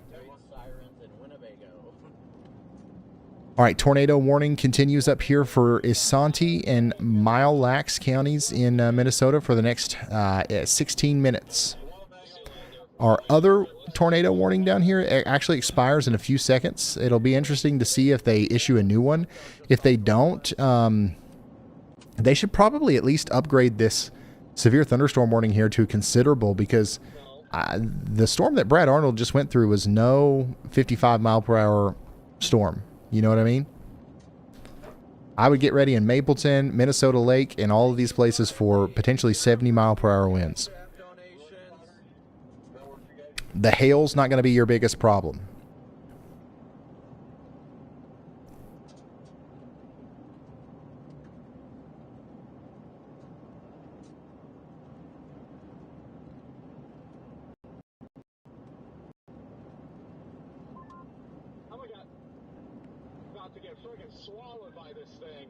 Okay. A new tornado warning has been issued. All right, we got a new tornado warning. Okay, so they've reissued that warning now all the way up to Mapleton. So still, weather spotters reported a funnel cloud here for Minnesota Lake and Mapleton and Pemberton and Waldorf. Thank you. So take shelter now if you're out here in Blue Earth, Faribault, Waseca, any of these counties in Minnesota.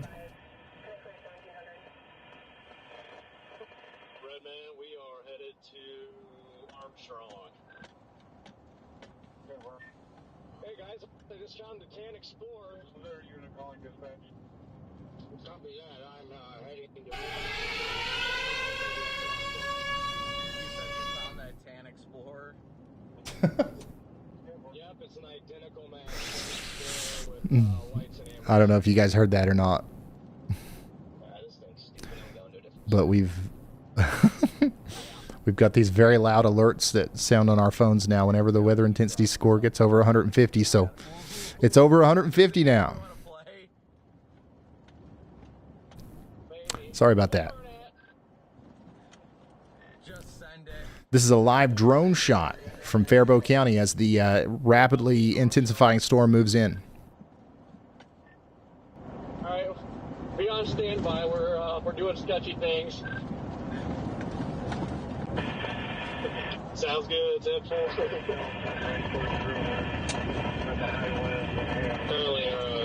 we do have a tornado on the ground. Weather spotters confirm, I guess. This storm? Yes, the one that you, Connor, and I, and Freddie are on.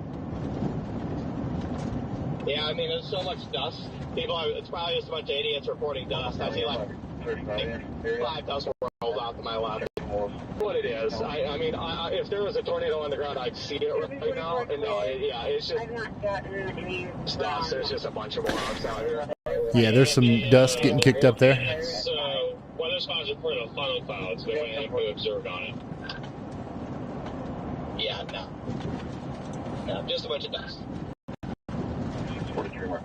Yeah, it's just the days of reporting what looks like funnels on the forward flank. Yeah, that's what it is. So this is, once again, a live view from a storm chaser out there with a drone in the air. You're also hearing some chatter from storm chasers. And this is a live look at what's going on the ground from both Corey and Brandon Kopic there. So We do have a lowering. We do have some rotation here.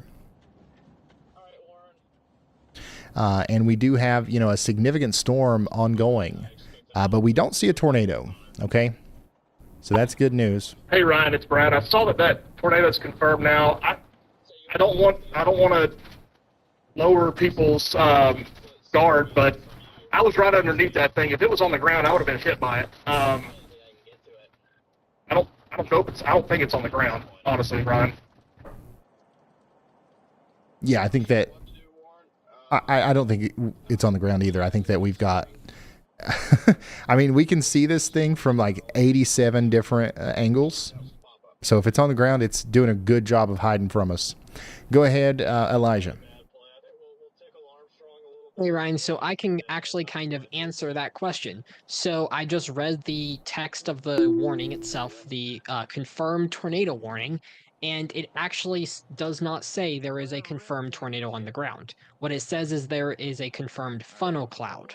That is actually the source of the confirmed tornado warning, is a confirmed funnel cloud.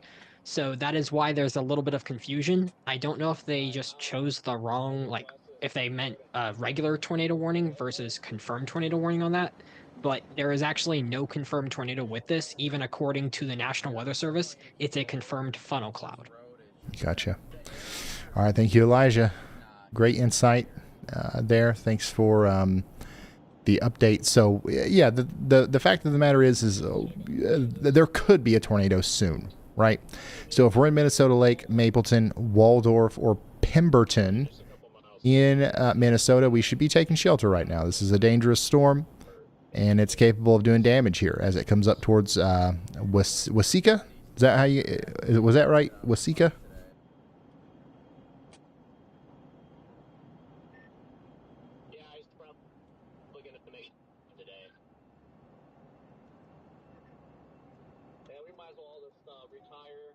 Man, these storm chasers have an incredible view. Waseca. All right, let's save it. Hopefully my mic works this time. Waseca. Waseca. That's good enough, I guess. I got to figure out what's going on with that. Some of them sound so good, and some of them sound like I'm underwater. This one sounds good. Shakopee. All right.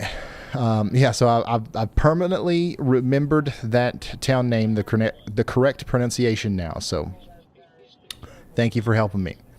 But yeah, you guys are next in line. You guys should start preparing. A tornado warning will likely be issued for you at some point here if the storm continues. And I believe it will, so.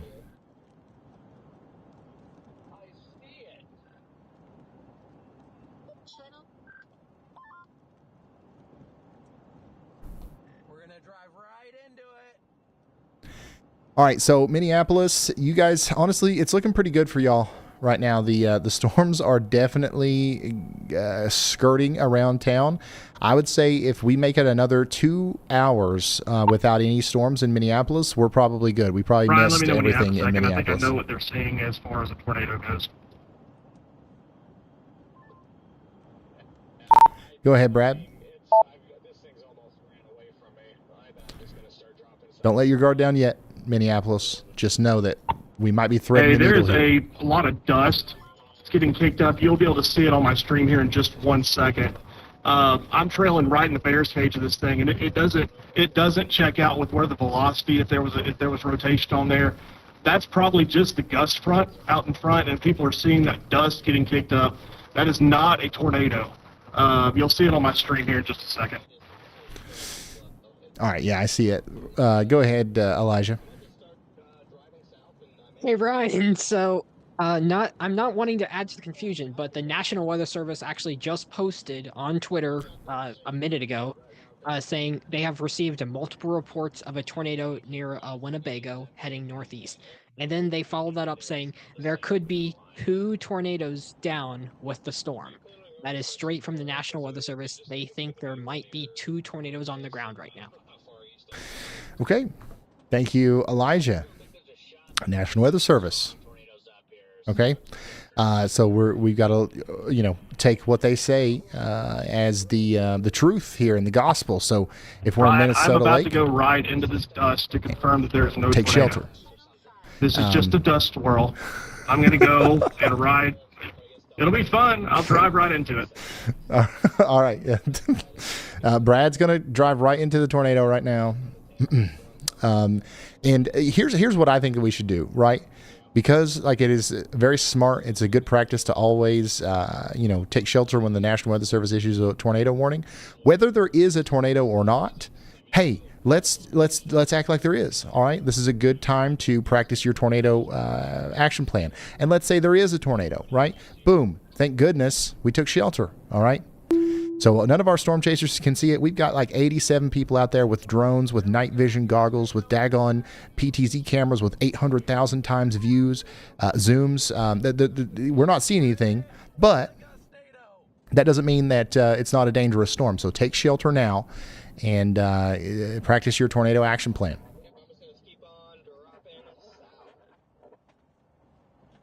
Better safe than sorry. That's right.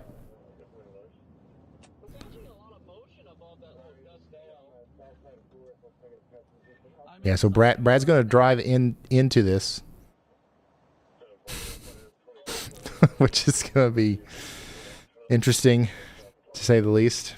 We're in Ringstead right now, looking to the west. Nothing too crazy, but I like what Brandon's saying. Red Man, we might bounce down the line here a little bit. Yeah, for That is a pretty swirly thing of dust. To be fair, I mean, it does look like it's swirling around a little bit. I got dust all in the car. So I get pretty big towers and tops down here due south, and I'm not really seeing anything down there much on radar. I don't know what that thing is, but it looks like it's going nuts down there. Look at these vortices. Look at these vortices. No, we're about to have some quantum. Brandon's got a good view. NATO thing. I keep So driving Brandon's- in and out of it. It just keeps throwing out vortices. Oh, this is crazy. So this is a live view from Brandon Kopic, and this is a live view from Brad Arnold, who's getting closer to it. No solid base above it, but like all the scud and stuff, it's like rotating like crazy. Oh, wow. Last update has Minnesota Lake now in the tornado warning. So after Now, talk about getting up close, man. These guys are inspecting this storm as close as you could possibly inspect it. We're getting microscopic I can here. confirm 3 separate gust NATO intercepts. Who needs the Dominator when your tornadoes look like this? Where you at, Brandon? I really don't want to, undermine the storm, because what we saw from Brad Arnold's point of view earlier, just the severe winds and stuff inside of this thing, that's pretty bad. All right. So I want everybody to know that, like, if you're in Mapleton or Minnesota Lake or Waldorf or Pemberton, this is going to be a pretty strong storm. But the part that should be producing a tornado here, or could be producing a tornado, is not doing anything overly impressive at this point. How are we doing in Winnebago, by the way? You guys got hit pretty hard there. You're still getting slammed by some heavy rain, probably some hail. It'll probably be 20 minutes or so before you're completely in the clear. I'm just waiting for it to come across the scanner. There's some black explorers keep driving through gust NATOs. Coming into Wells. Storm Runner Media has gotten a good view of the lightning as well. The storm is still growing. It's still getting much stronger. Hey, Ryan, our confirmed tornado has crossed the road and dissipated once it hit pavement. It's gone. It looks like blacktop pavement is that tornado's kryptonite.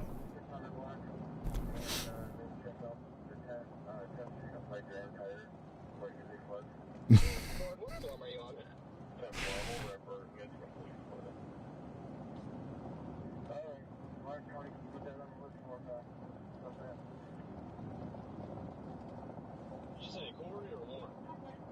This is an incredible looking storm, though. I think he said Jordan. All right, let's check in on some of these new warnings. There's another new one back here towards Spencer, Clay, and Dickinson County. For the next hour, we can expect 1-inch hail.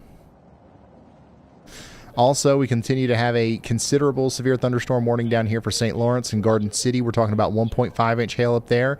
And our storm in Kansas is getting a little bit more intense as well. Abilene up towards Wakefield. We've got golf ball size hail potentially coming together here. So, yeah, you guys need to be getting into your safe spots and getting away from windows and indoors and all that good stuff. We do have some storm chasers out here. That's cool. So we do have storm chasers in Kansas. They just weren't online earlier. We've got a bunch. So as these storms get larger, we'll be able to keep you updated on them as well. Yeah, these will probably get close to Topeka. You guys are under a tornado watch in Topeka, so y'all get ready for that.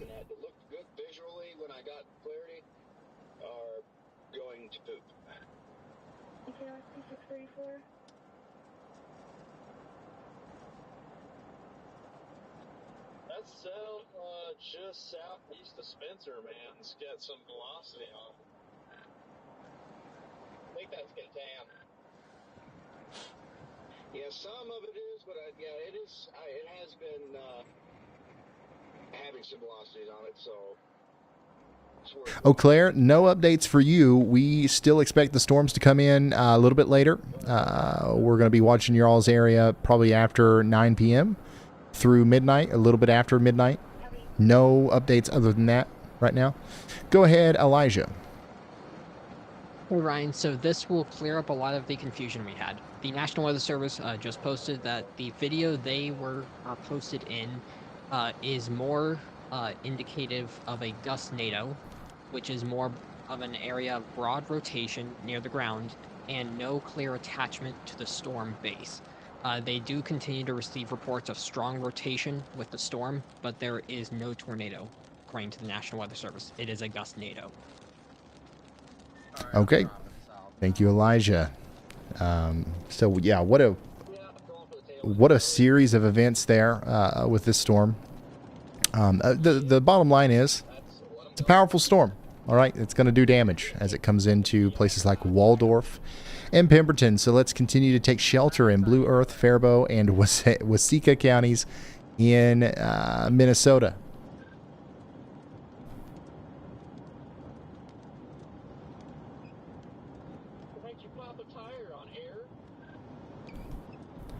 You know what? That we need a new product from the National Weather Service, a gustnado warning.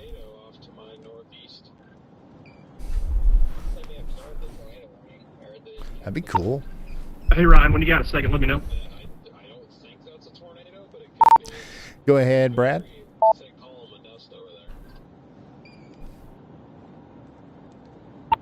I just heard Elijah's report about the gustnado. Yeah, I mean, it wasn't a tornado, but I do want to mention, like, that storm is extremely strong. We probably had winds in excess of 80, 90, maybe even 100 miles an hour. So, I mean, that is the equivalent of an EF1, EF0 tornado. So treat that with respect. Those winds are extremely strong with that.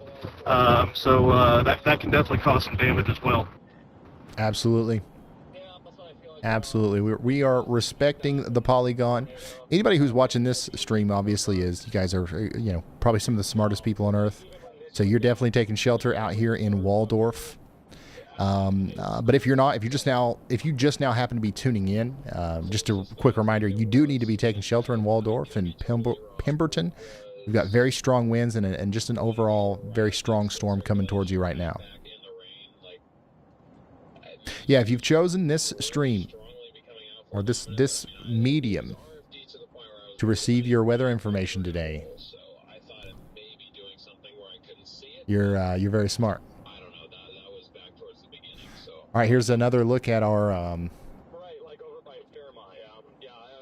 swirling area from Freddie McKinney.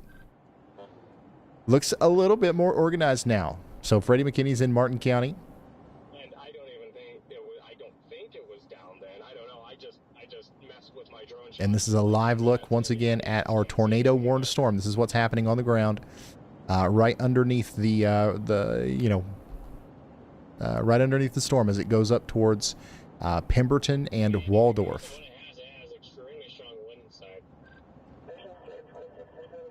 Tail and Charlie's looking beefy down by Emmitsburg. Yeah, we got a gustnado advisory. Even a new storm is firing on its southern flank near Newell. Hey Ryan, it's Brad. Just letting you know I'm leaving these massive storms up here. It's kind of messy right now.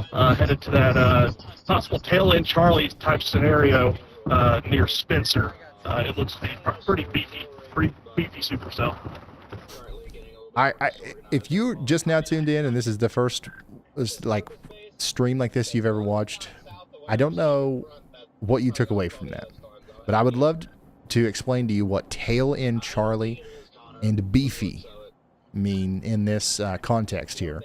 So Brad Arnold's going to abandon the tornado warned storm and go for this storm down here near Spencer. So Brad Arnold's up here right now. He's going to go like this. He's going to go towards this storm.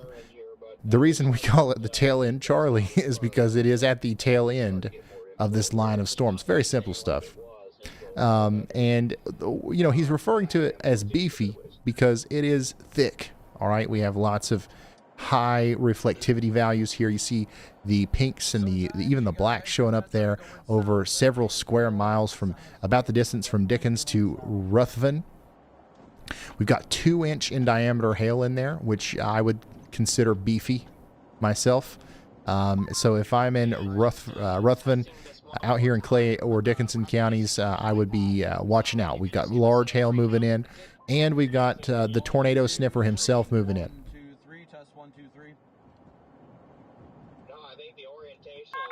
A new tornado warning has been issued. All right, new tornado warning for Le Sueur, Rice, Steele, and Waseca counties in Minnesota. So this is going to be for Faribault. Do you call this the town Faribault as well? Warsaw, Waterville, Deerfield, Medford, Clinton Falls. You are now under a tornado warning. We've got this area of rotation right here near Janesville. That's going to come up towards, once again, Warsaw and Palmer. Take shelter immediately. Indoors, away from windows, lowest floor, interior room, away from glass. Interior bathroom is good if you don't have a basement or a storm cellar.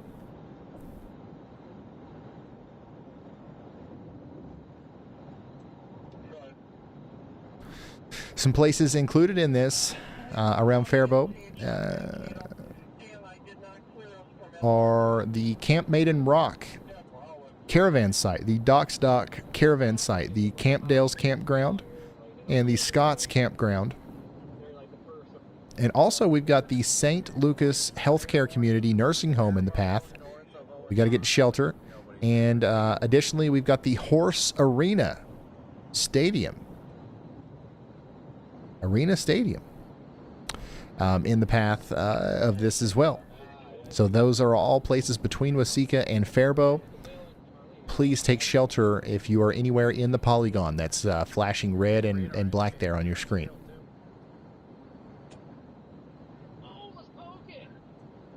Just needs to turn right. The storm is currently warned for 2-inch hail. Yeah, Storm Runner's got an epic view of that storm. Freddie McKinney has more dust, more gustnados. Freddie McKinney's probably intercepted at least 7 of those today. I think that's the same one that Reed's got right now.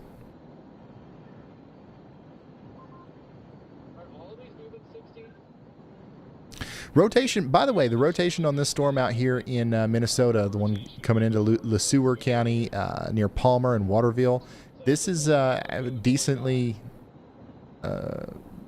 concerning rotation right here. So hopefully we don't see that wrap up anymore. But Morristown, Deerfield, Faribault, you guys need to take shelter immediately and stay in there for at least 22 minutes.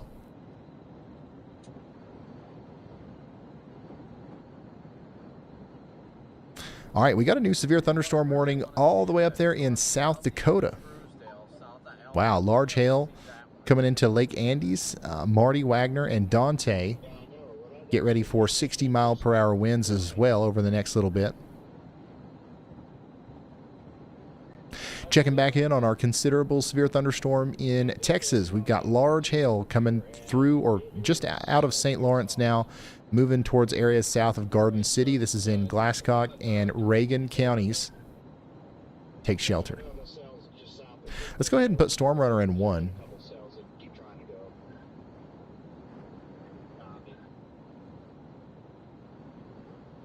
And we'll continue to monitor our tornado warnings over here in Minnesota. Oh, we just got a new considerable severe in Texas.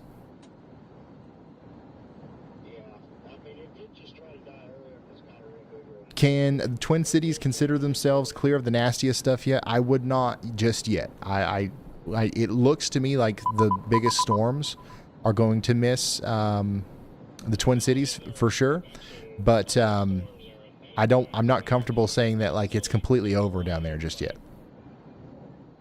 We just got a new considerable severe thunderstorm warning for Dickinson County and Kansas. We've got 2-inch hail. That's lemon-sized hail coming towards Chapman and Abilene. Please take shelter indoors and away from windows.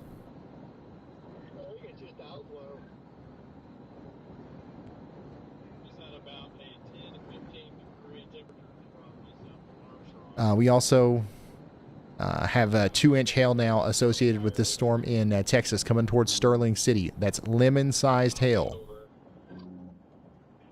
We had kind of some inflow coming in. It was warming up. Now it's back to outflow, and that's in the path of this. And also, just speaking of Minneapolis, I want to show you guys the map here. It does look like, as of right now, it does look like the storms have missed Minneapolis for the most part. Strong storms to your south, strong storms to your north, nothing directly west of town. We do have a blip right here that we've got to watch. Once that is cleared of the city, I think we're good. Let's wait another hour, and then we can probably give the all clear for Minneapolis. We just got a new warning in Nebraska. So that's associated with the warning that we just called out for South Dakota. This includes Spencer, Bristow, and Lynch. Get ready for 1.5-inch hail.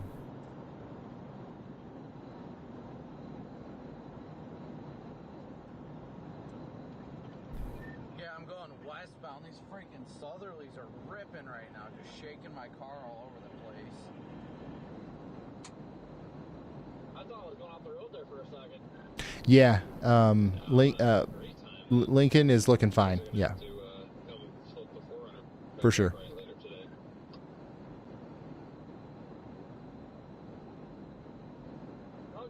Ryan, super chat from Abe Winterscheidt, author Abe, asking, with all these dust vortices we're seeing on this storm, if it continues to grow, is it at risk of producing a stronger tornado? They also added they couldn't tell if the dust is actually rotating or not. Yeah, so it's a sign of a strengthening storm for sure. And some of the dust swirls that we saw were actually rotating. Some of them weren't. Some of them were just associated with the the gust front, like the leading edge of strong winds coming out from underneath the forward flank.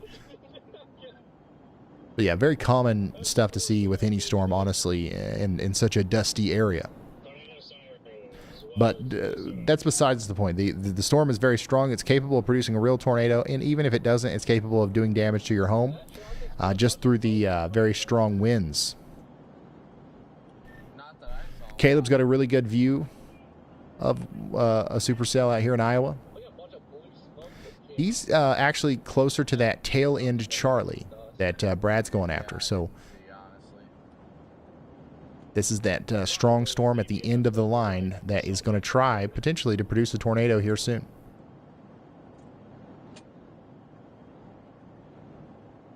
Yo, Weather Wizard, beam this into your brain. The chat is currently playing Where's Waldo with rotation signatures in Kansas, especially near Wakefield, and nervously eyeing Kansas City's chances later. There's also a growing, is it our turn yet, vibe coming from Wisconsin. Lots of folks asking about timing over there.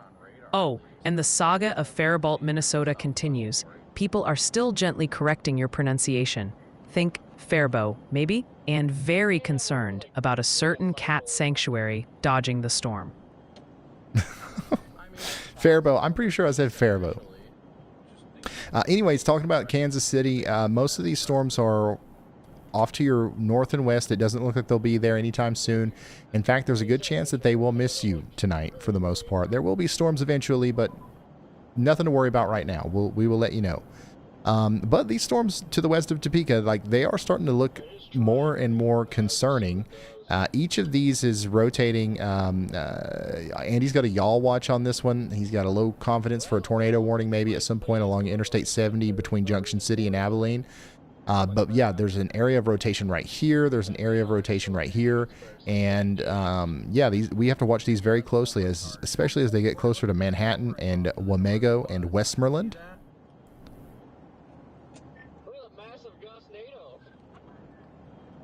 Storm Runner's got a really good view here from Wales, Minnesota. Yeah. Look here, we've got the Whale's Mouth in Wales, Minnesota. So just inside of a shelf cloud like that. That's what we call the Whale's Mouth. Pretty cool stuff.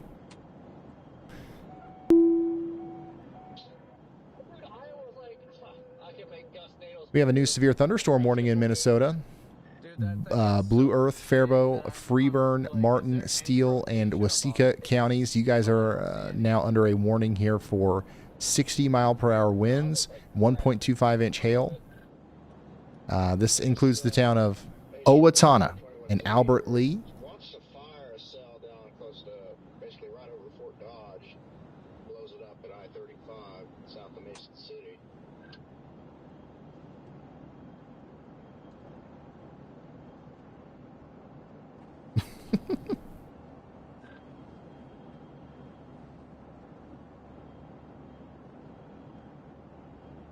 Oh, I got the pronunciation right on Albert Lea? Great.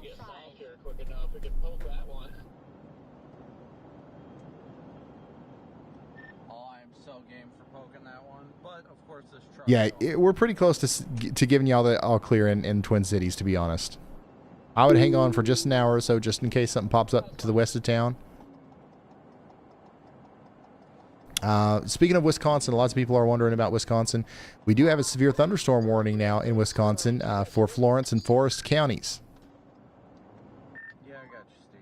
I freaking knew the Tipler, you guys are in the path here. Alvin, we're talking about quarter-sized hail and 50-mile-per-hour winds. This is not the main event, okay? So some stronger storms might try to come through later tonight, but right now you're getting a pretty good hail or getting ready to come into Tipler in Wisconsin.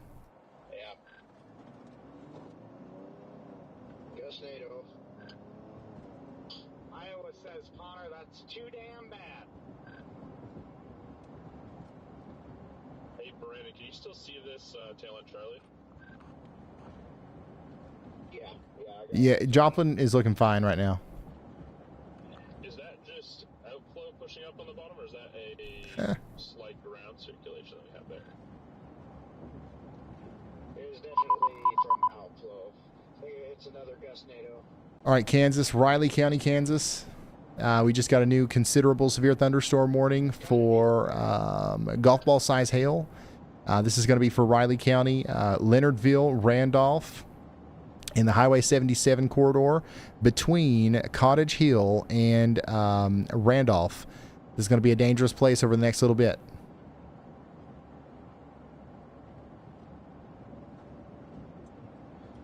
You know what's going to happen is a tornado is going to develop like these gustnados have been, and we're going to be like, it's not a tornado. This is what it looks like out there in this Kansas storm, by the way, near Abilene.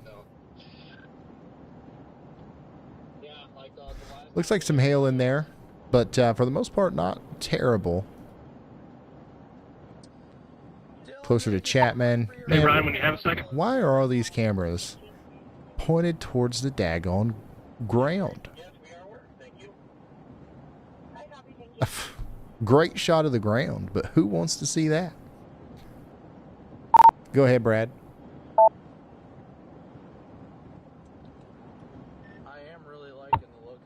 I was going to let you know that cell that I'm watching right now that is northwest of Emmitsburg, Iowa, is actually splitting. It's doing a cell split. So that the one on the west is going to be a predominant hail producer. The one on the right would be the tornado producer. If it does produce, it should cut to the east-northeast if it is likely going to produce a tornado. So that's where I'm headed to right now, is that right cell that is near Emmitsburg. You can tell that it's been a while since we've covered this area, because I don't think people understand the sarcasm. I know that they're pointing to the ground for a reason, y'all. I just wish they weren't. So Caleb is on that storm that Brad's talking about there. Brad's about to be on it. This is the split that he's talking about. Notice how we have essentially two storms now over here near... oh, okay. Yeah, I might need some help with this one. Gradinger in Iowa over here in Emmett and Palo Alto counties.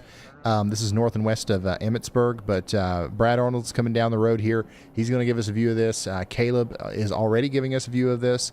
And yeah, this is a split.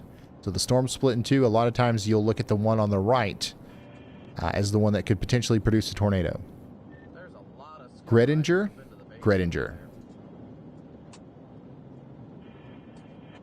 Okay, I'm seeing Gradinger and Gretinger. I'm seeing more Gredinger, so that's what I'm going to go for. Gredinger. Dude, why? My mic does not sound like that, does it? Gredinger. Oh my gosh. Technology. My mouse, my mic. Everything completely plumb wrong.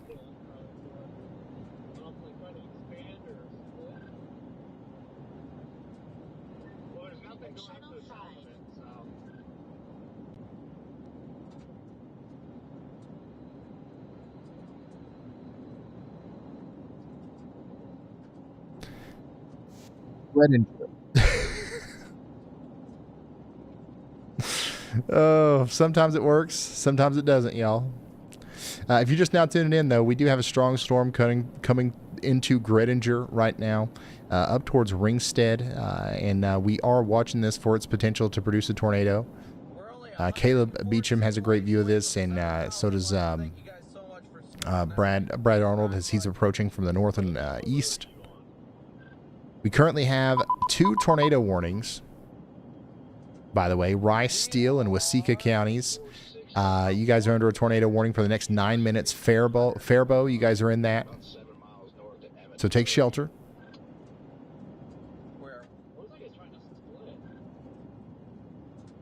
Yeah, it sounds like it's coming from a different mic, doesn't it? I don't know.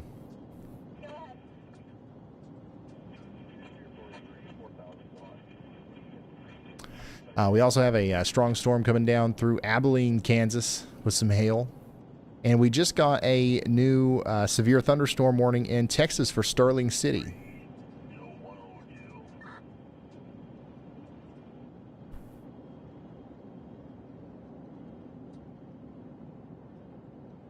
So Sterling City, get ready for golf ball size hail as this storm approaches you. Hey, this one's also rotating. We'll have to watch that right there for a potential tornado warning. Y'all watch out in Sterling City. All right, we're starting to get some more severe thunderstorm warnings now, even in Michigan. Iron and Marquette counties in Michigan. This is up there in the UP of Michigan. This includes Caspian, Alpha, Crystal Falls. You're going to want to get indoors and away from windows, as this is bringing about some strong winds and 1.5-inch hail.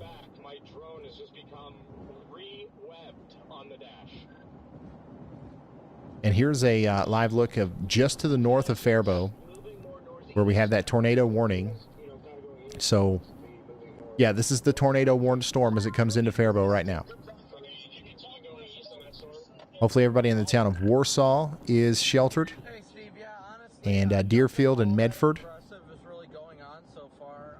Just watching these storms as they develop, and we keep dropping further down to these storms that are kind of more discreet. Caleb's view here is pretty breathtaking. Very high base, and these storms have been very much in the way of outflow dominant as well. So overall, And that's of our storm down there towards Gredinger, Iowa. And we want to ask you, Brandon, because before you were on that one that was near Fairmont, and it was confirmed, but we couldn't really get anything, and it really didn't look like there was any rotation or element. Wow. So this storm's getting stronger too. You can very clearly see the updraft base. So the part of the storm that Caleb's underneath right here, the part that he's zooming in on, that's the updraft base. That's where warm, moist air is getting sucked up into the storm like a vacuum. It goes all up into the sky there. It starts condensing right there, right? And then some of it goes even farther up. Some of it freezes and turns into hail and snow way up there, and then melts, and it's the whole process.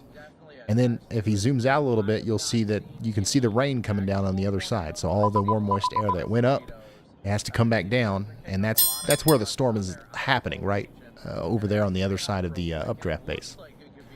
But in the updraft area, that's where we would typically look to see a tornado if there was going to be one.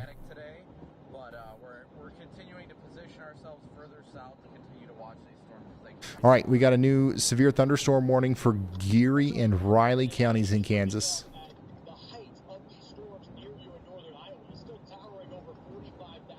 Get ready for golf ball sized hail in Ogden, Junction City, Ashland Bottoms, and Manhattan in Kansas. It's coming in. Do we have anybody watching in Manhattan, Kansas? Hopefully. Get ready.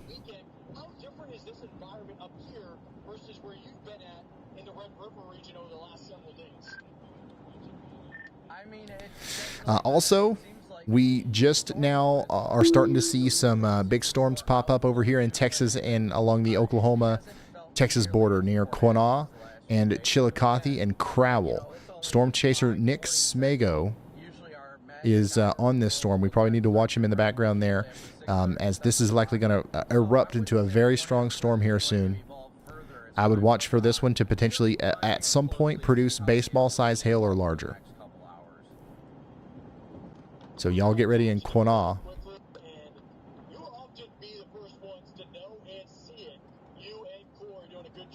Quinaw, gotcha. Gosh, I'm going to try this again. If it doesn't work, we're just going to have to wait. Quinaw. Oh, hey, Warren. Quinaw. Yeah, it's like, for some reason, it's picking up from a different mic. And I don't know why. I didn't change it or anything like that, so Warren, I see him. I'll have to fix that before the next stream. Well, you probably can't see me because I'm hidden behind the stop sign behind you. I see you now. By the way, this is what it looks like out there in Texas from Nick's point of view. It's weird. It's getting a little bit of He's near Crowell in Chillicothe. So this storm right here, mark my words, that one's going to become a very big one.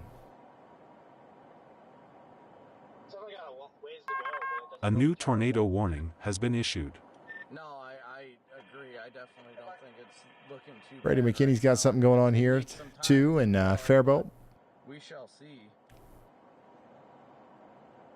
That Pocahontas storm needs to die. By the way, we did get a new tornado warning for Steele County, Minnesota.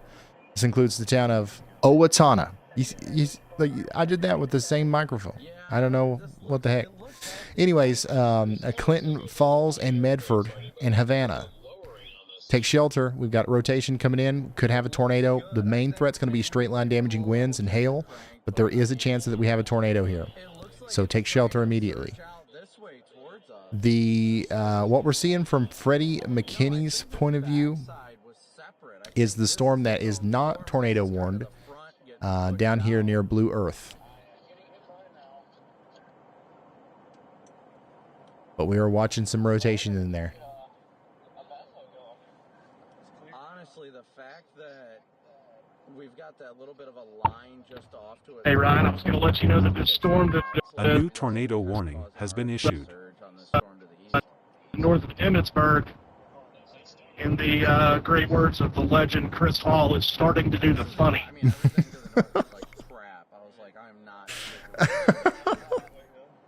Oh man, I missed hearing that. That's good. Yeah, the storm up here is starting to do the funny, for sure. And they actually just issued a tornado warning for it, for that very reason, actually. All right, we're starting to see that rotation crank up. We're starting to see the very real possibility of a tornado threat developing here for our friends in Hoprig and Ringstead. They just tornado warned our storm. Oh, they did. Look at that. Okay, well, cool tornadoes. Now I should probably get on this thing. So take shelter in Forsyth, Ringstead, and Osgood. This is a dangerous storm. And we do have several different views of it here. So we're going to be able to keep you updated as the storm moves east. This is probably going to try to produce a tornado at some point as it approaches places like Sui City and Bancroft too.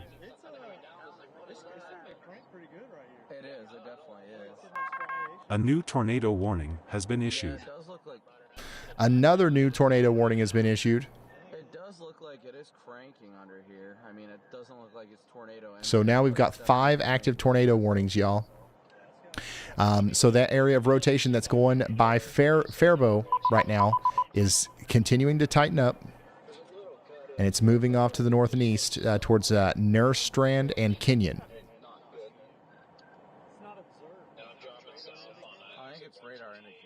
And this is a live view. I'm assuming of Faribault. Okay, so just to the south of Faribault, we also have a tornado warning in Owatonna, and this is what it looks like out there. This is a live look just outside of the Colonial Manor Mobile Home Park.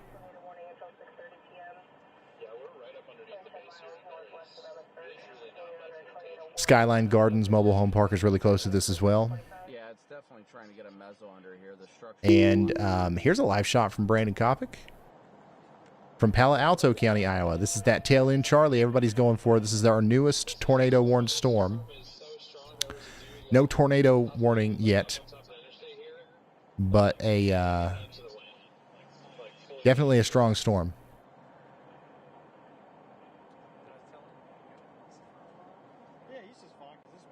Yeah, even if he drove into this right now, he'd be fine. It's not producing a tornado. Coming in from the west, all I see is rain. Here's another shot of the tornado warned storm crossing I-35. This is just outside of Medford. So everyone between Medford, Faribault, and Owatonna needs to be in their safe spots right now. This is a dangerous storm. Even without the specific tornado threat, the straight line damaging wind threat is going to be huge. Ryan, best rotation that I've seen so far today, south of Armstrong, Iowa. All right, so these storms are really starting to crank up now. And it's not just the ones in Iowa. It's also the ones down here in Texas. So Quanah, Chillicothe, El Dorado. You guys are next in line to get some very large hail here in a potential tornado. The storm is rotating that Nick's on. You can see a little bit of a lowering here from his point of view. And Brandon Kopic just continues to provide a breathtaking view of the storm that Brad just talked about. So Brad's on this, Caleb's on this, Brandon Kopic's on this, and it is rotating a lot now. So get ready in Ringstead. You got to take shelter now. What an incredible view of the storm there from Brandon Kopic.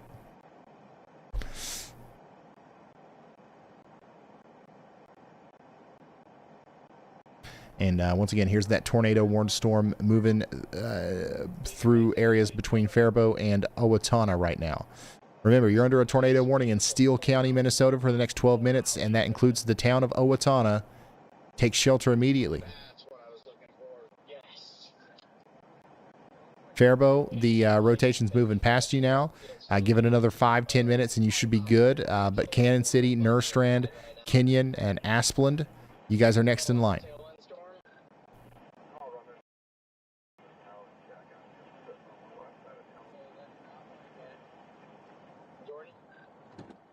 Freddie McKinney and Stormrunner Media are on a separate part of the storm that's not necessarily tornado warned right now, but has a decent area of rotation associated with it. East of Blue Earth and west of Brush Creek, south of Easton, near the town of Wells. Yeah, there you go.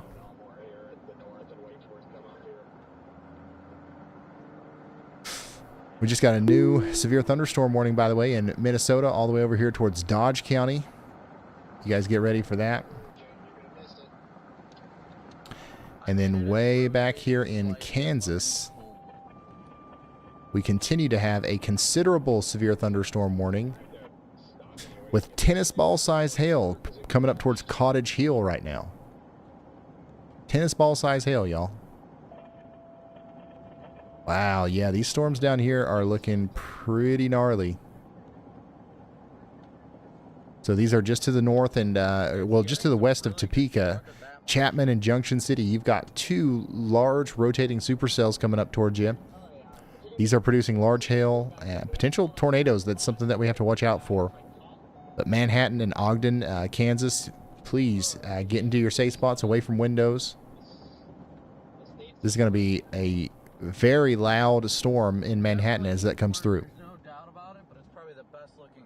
These Texas storms continue to be pretty gnarly as well. Holy smokes. Sterling City, get ready for larger than golf ball size hail for sure.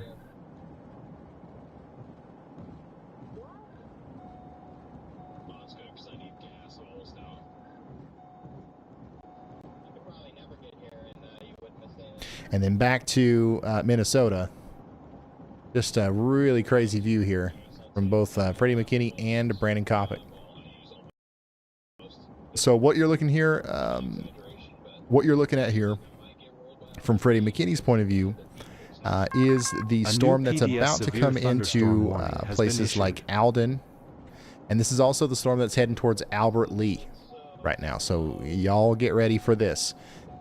He's out in front of it. We really can't tell much about it from this point of view other than it's a very large storm and it looks like it's getting stronger. But it's probably going to look something like this as it comes through. Strong winds, hail, the whole nine. Storm Runner Media is also on that same storm. Now, Brandon is on a different storm. Brandon is on the one that Andy just put a yaw watch on. Out here for Kossuth County, Emmett County, Faribault, and Palo Alto counties. Medium confidence yaw watch. We've got a lot of rotation coming together here. A tornado warning might be needed for Swee City, Ledyard, and Lakota.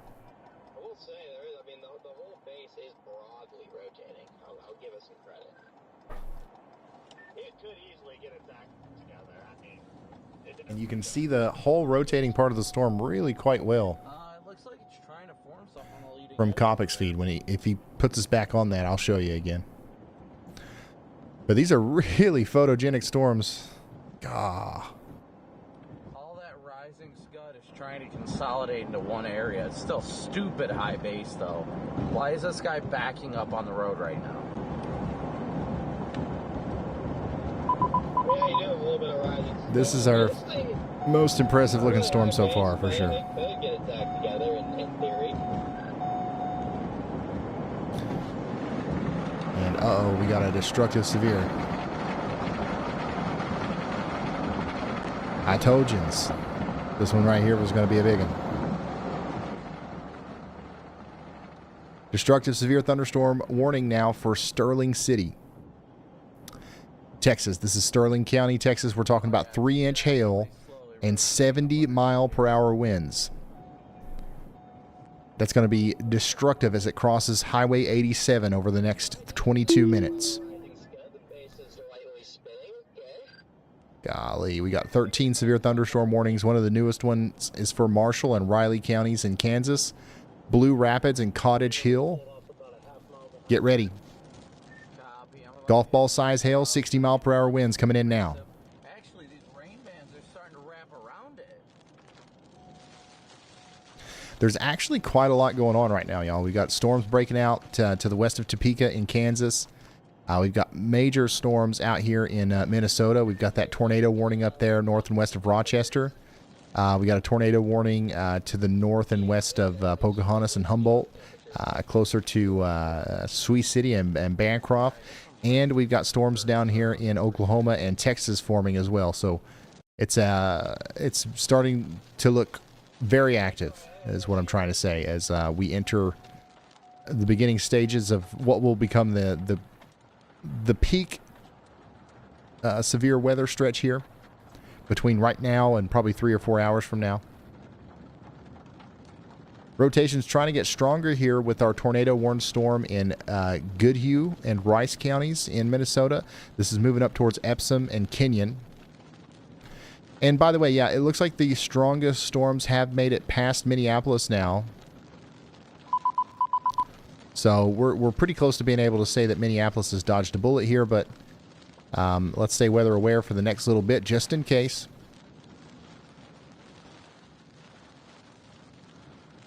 Sway City, gotcha. Man, I really wish my mic was working still. I don't know what happened with that. We would be building a very nice database here. I don't even know. I don't think I have any other mics. I don't know what else it could be pulling from.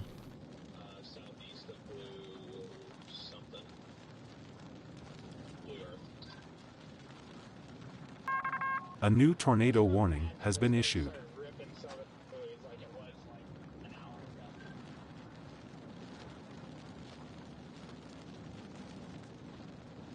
Let me try something real quick. Wasika. All right, we just got a new tornado warning in Emmett and Kossuth counties in Iowa. So this is in line with Andy's Y'all Watch quite perfectly here. So Sway City, Bancroft, Lakota, and Laird, you guys are under a tornado warning now. Get ready to take shelter now. You want to get into that most interior room, as many walls between you and the outside world as possible. Lowest floor, away from windows.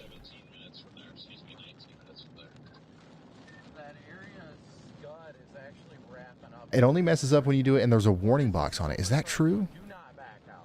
Dude, did you just help me debug? Rake. A new tornado warning has been issued. Rake.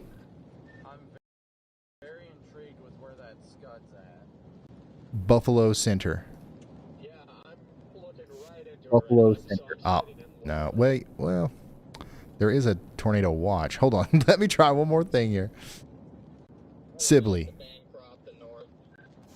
Sibley. No, it's all of them. It's all of them.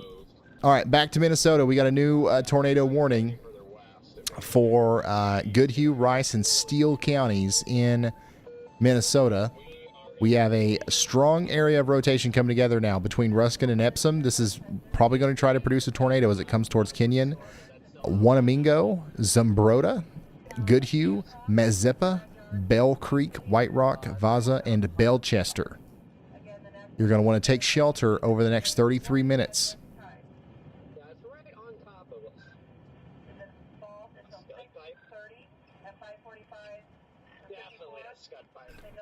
Yeah, it's got to be. It's the only mic it could be getting is maybe the one on the camera. So I've just got to fix that somehow. Not right now. I have to write code. We'll get her done.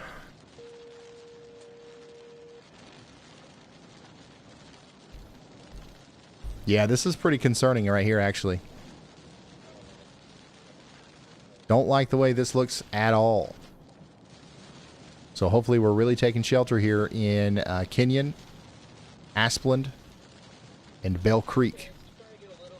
Out there in Goodhue, Rice, and Steele counties in Minnesota. What state are you from? I'm from Kentucky. I'm broadcasting right now from eastern Kentucky.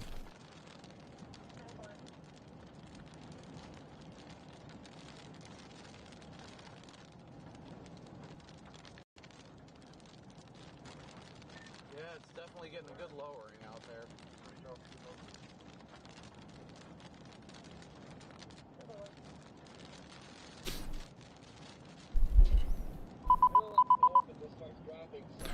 Oh boy, they're coming out left and right now. New considerable severe thunderstorm warning in Kansas. 2.5 inch hail. We got tennis ball sized hail coming in to Dickinson County, Kansas now. Take shelter. These storms in Kansas are out the wazoo. They're rotating. They have hooks. And they are dropping huge hail. These are some of our strongest storms that we have anywhere right now. Brad Arnold's got a nice look at the base of our storm coming up towards Sway City. Oh yeah, things are definitely popping off here. That's wild. That's a wild look at the storm near Sway City right there.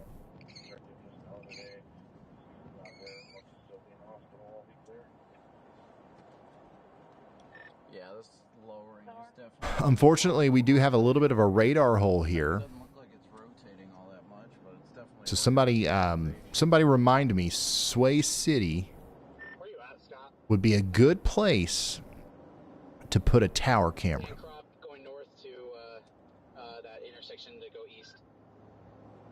Wow. Yeah, so this is a live look right now of the tornado warned storm coming into Sway City, Iowa. It's rotating. It's picking up strength. Yeah, I'm headed to Bancroft as well. Copy that, guys.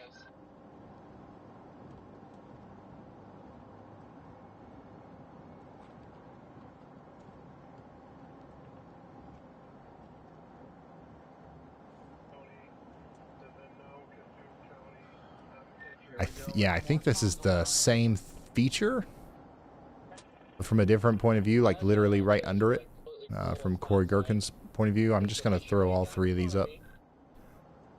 But yeah, this is a tornado warned storm coming up into Emmett and Kossuth counties in Iowa right now. So I'm very happy. Did they see a NATO? The only NATO I've seen all day.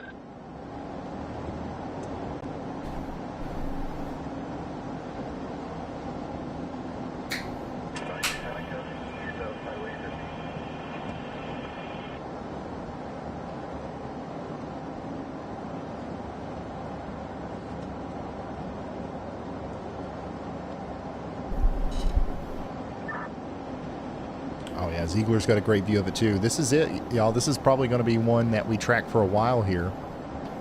This is the cell that's moving north of Bancroft right now towards Lakota.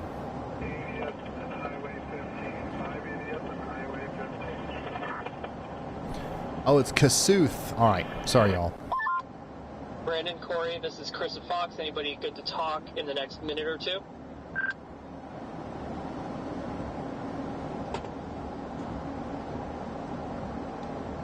Sure. Starting to look very, very nice. You can leave them. Yeah. Yes, sir. I feel like this thing is speeding up and headed more northeasterly. Yeah, so we're about to put in a bunch of has cams. We're going to put new has cams out there. And my goal is to try to put them in I feel like I'm going to be headed to Texas soon. places that don't have good radar coverage. And I think this is a good candidate right here. Near, somewhere near Sway City.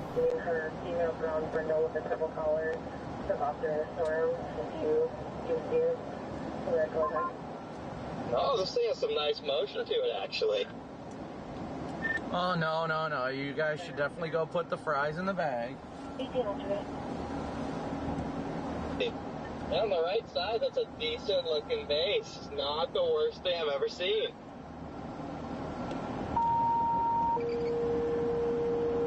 It's by far the most interesting thing I've seen.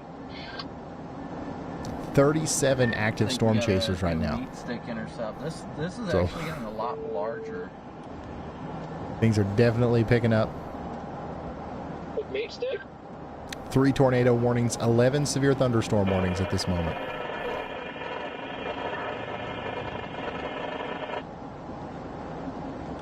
I gotta go north ASAP. I am getting. And yeah, sick we're going of to point this our chasing CAS cams traffic. up at the sky. They won't be pointed at the ground like some of these other ones. Some of these traffic cameras. Their bowl-shaped thing, nub. There's a lot of idiots chasing nowadays. Deceiving you, Scott. Yeah, I don't think anything going on. By the way, we still have a tornado warning for Owatonna and areas east of there. This is what it looks like out there. Actually, the tornado warning for Owatonna has been allowed to expire, but you still have a severe thunderstorm going through right now. Okay, we do, however, continue to have a tornado warning for Goodhue and Rice counties in Minnesota. Wastedo, Goodhue, White Rock, and Bell Creek. You guys are all in the path of this rotation here. We need you to take shelter.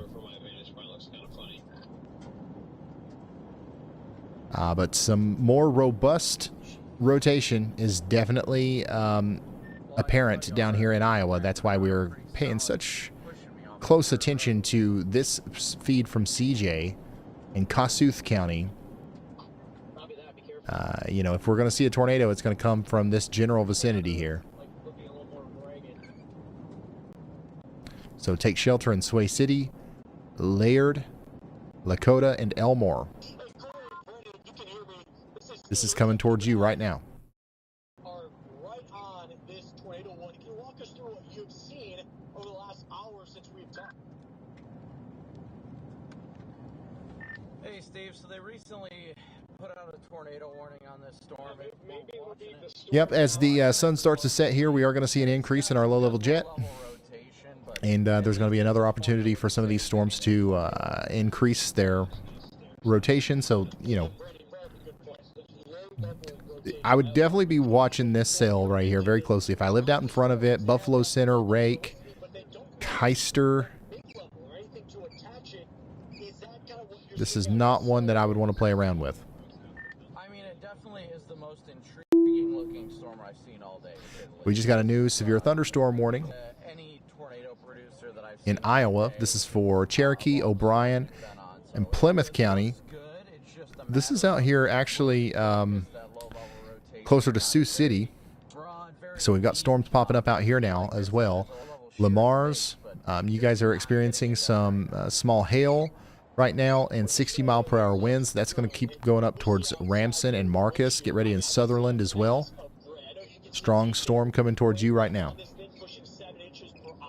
And we continue to have a destructive severe thunderstorm warning for Sterling City down here in Texas. Baseball-sized hail and 70-mile-per-hour winds coming in right now. And then up here in Kossuth County, Iowa, an incredible-looking storm is coming together just to the north of the town of Bancroft.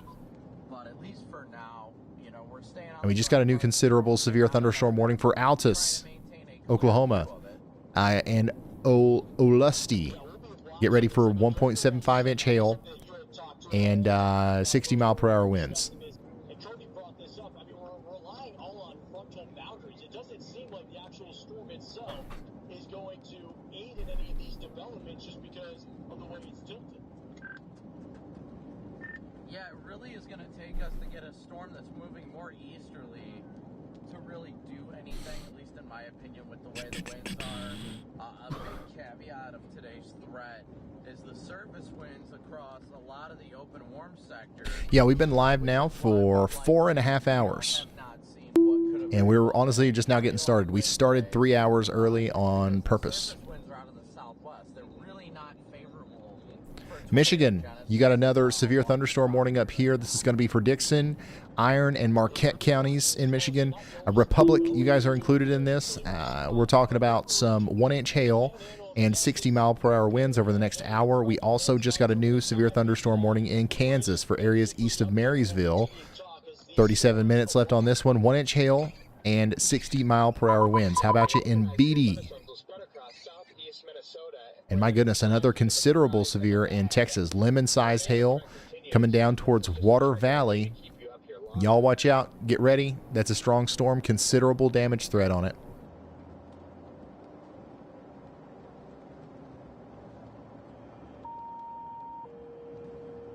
The chatter you hear in the background is from our storm chasers. This is a live look from CJ.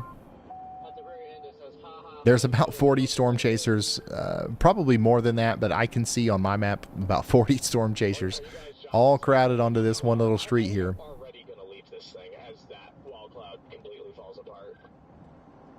Is there a storm in Oklahoma? Alright, I'm heading there. And if I could have just sat, well, no, because, you know, realistically, I should have gone to Nebraska yesterday. Another example of what you should not do. Come on now, y'all. Nebraska, and then gone to Oklahoma today, and then Texas. You know, I'm tired of roasting people. I think I'm gonna have to turn on. I'm gonna have to give Y'allbot access to the cameras and just let Y'allbot loose on these guys in the future. But yeah, you can't. You shouldn't park under the overpasses, y'all. It's not safe. It's not protecting you from anything other than maybe hail. But in order to save a couple of dents, you're putting people's lives at risk here. This has caused so many accidents. We see it all the time. Don't do this. Look, hey, look. Somebody's listening. That guy's listening. He's going. Keep going, man. He's like, you know what? He's right. We should just go, honey. Okay, we'll go to Dent Be Gone down the street there. It costs $5 to get them dents out. All right, Pottawatomie and Riley counties in Kansas. You guys are now under a considerable severe thunderstorm warning. We're talking about golf ball size hail and 60-mile-per-hour winds.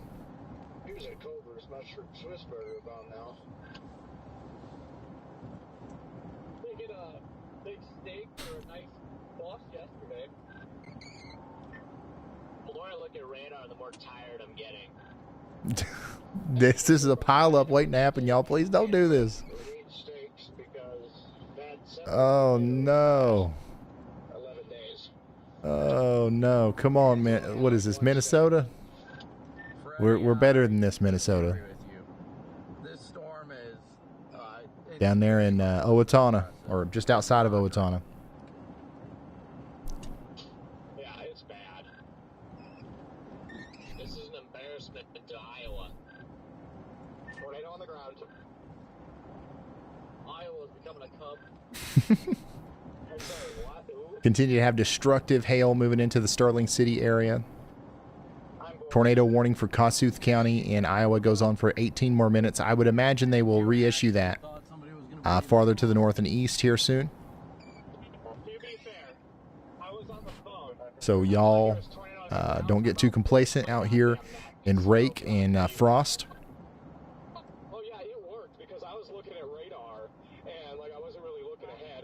And we still have a very large area of rotation here between Asplund and Wanamingo in Minnesota. This is coming up towards Goodhue and Vasa and Bell Creek.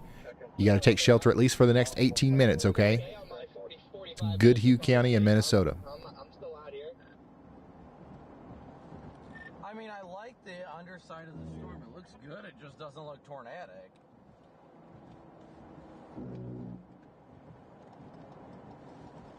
I'm gonna go meet with Corey, get my little box.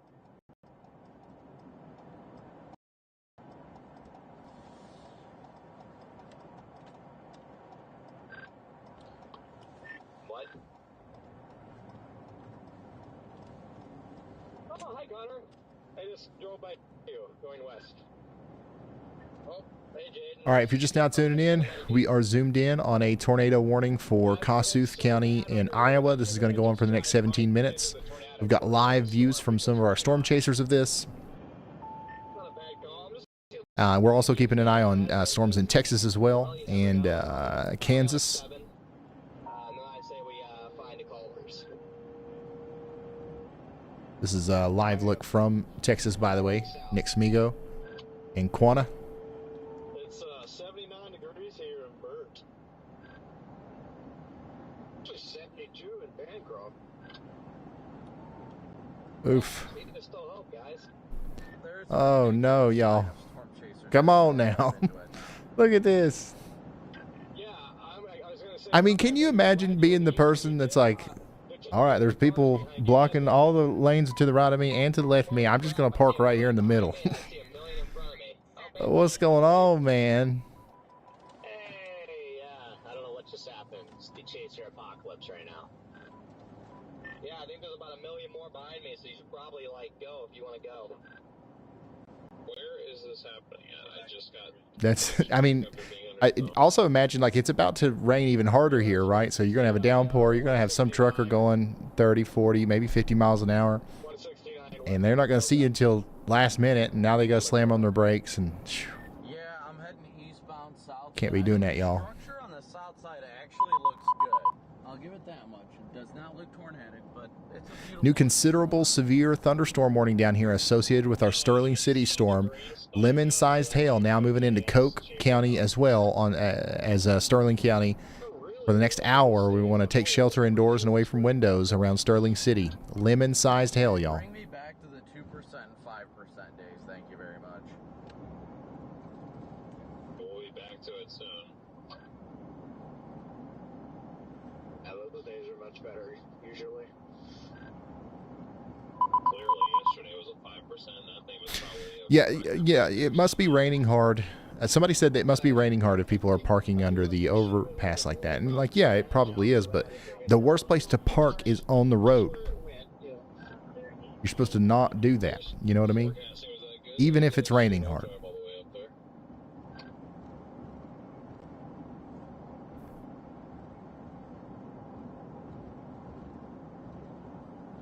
Ooh, I love how their MD is like, tornado threat continues, but damaging winds might become more common. Tornado threat continues. What tornado threat? Yeah, it's one of the biggest, like, SBC busts in, like, a couple weeks. Yeah, this is bad. Couple of weeks. You can thank the Sirens Project team for that. We're never adding the Sirens Project back on the radio. Warren, thank you. You're out here. We just got a new severe thunderstorm warning in Minnesota here for Goodhue County as well. 1.25 inch hail. West Concord, you guys are under a warning in Dodge County all the way over to Wasioja. And then also we got a new severe thunderstorm warning officially for Albert Lea. So Albert Lea, you guys are now under a warning. Bancroft, you guys get ready for 1.25 inch hail and 60-mile-per-hour winds. This is a dangerous storm coming into Albert Lea, okay? Well, I mean, that one is that hailer the models were indicating were going to happen.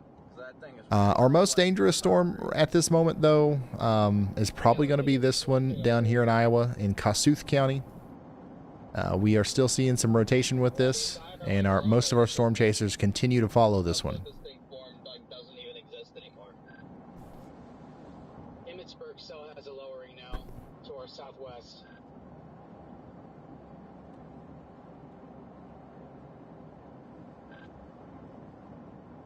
I'm gonna show you a lowering once I get this box. Well, the Kansas storms just shot out an outflow boundary to their south. And so it looks like the Kansas portion of this is cooked too. So I think this day is just absolutely trash. All right, Chief Meteorologist of the People. The chat is still losing its mind over the Great Minnesota Overpass Parking Convention. It's practically a spectator sport now, complete with semis joining the party. Viewers are also buzzing about the hail reports coming out of Manhattan, Kansas, ping pong to lemon size, and lots of folks are asking for updates on Rochester, Minnesota. Oh, and quick tip from the chat pronunciation police. Beatty. Kansas was apparently Beatty. My bad. Yeah, lots of big hail reports coming out of Manhattan here. If you're in Manhattan, you're getting in on some large hail right now. After the storm's over and you can do so safely, send us some pictures of the hail on X. My handle is at Ryan Hall, y'all. Yeah, so send us some stuff over there. Also, Facebook. I got Facebook. My name's Ryan Hall, y'all, on Facebook.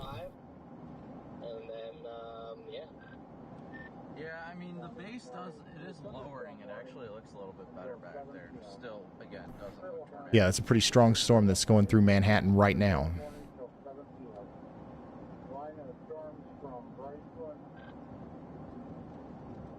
We have one tornado warning at this moment, and it's got 11 minutes on it. To the south and east of Minneapolis, north of Pine Island, for Goodhue County. So everybody needs to take shelter out here, and hopefully in 11 minutes we can come out. Manhattan, Kansas. We actually have a storm chaser out there in the middle of that storm right now. Ryan Scholl. Why is everyone going east? What am I missing right now? Ryan Scholl has a fresh new windshield he just got this morning. Putting it to the test already. He's probably going to lose it again.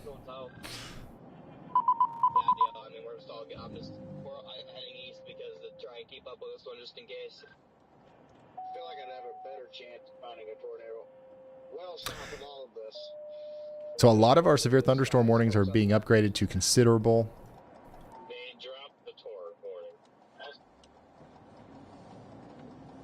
Train spotters actually observed golf ball size hail in Owatonna. So that's probably coming into West Concord now. Y'all get ready for that. This part of the storm is also heading to you guys in Rochester. So just a heads up. Rochester, Minnesota, the storms are not going to miss you like they did Minneapolis. And everybody listens to him. We're doing 40, so I don't understand why we're going so slow.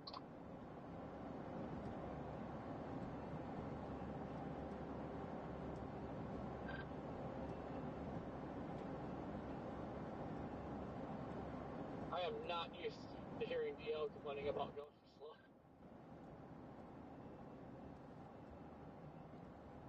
When he knows things get bad. Yeah, Senora, yeah, there's a chance for sure. Yeah, the base, underside of the base sure looks turbulent, but it does not look tornadic. Looks like cold outflow turbulence, my favorite.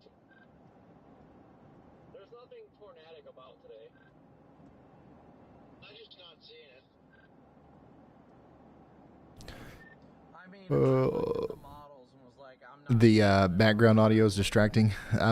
Yeah, it's some people like it, some people don't. I like it. It's helping me look for audio cues to go to the chasers. What exactly is it distracting you from? What are you trying to focus on? You know what I mean?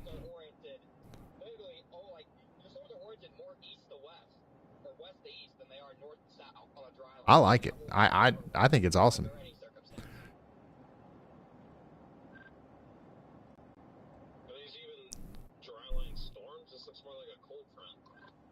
Yeah, this definitely feels like a cold front.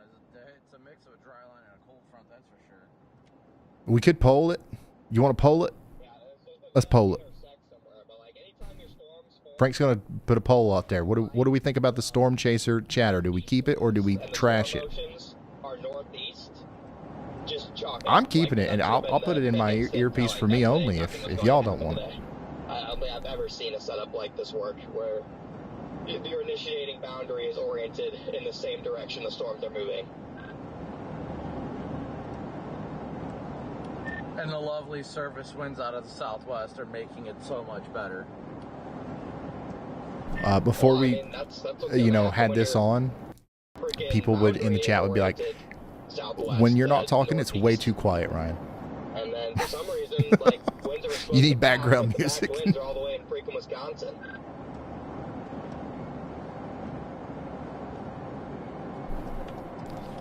Yep, Hey, listen, I know they say you can't make everyone happy, but that's my mission. Yep, I'm turning back around in this town and doing the exact same thing. Place is warm down here. It's 82 south of Berkeley. 6 minutes left on our tornado warning. I'm dropping south on 169 if I can ever get there. What's up? No. Nope, it's cold, it's out flowy. It's not gonna do anything. Ohio. Yep, be safe.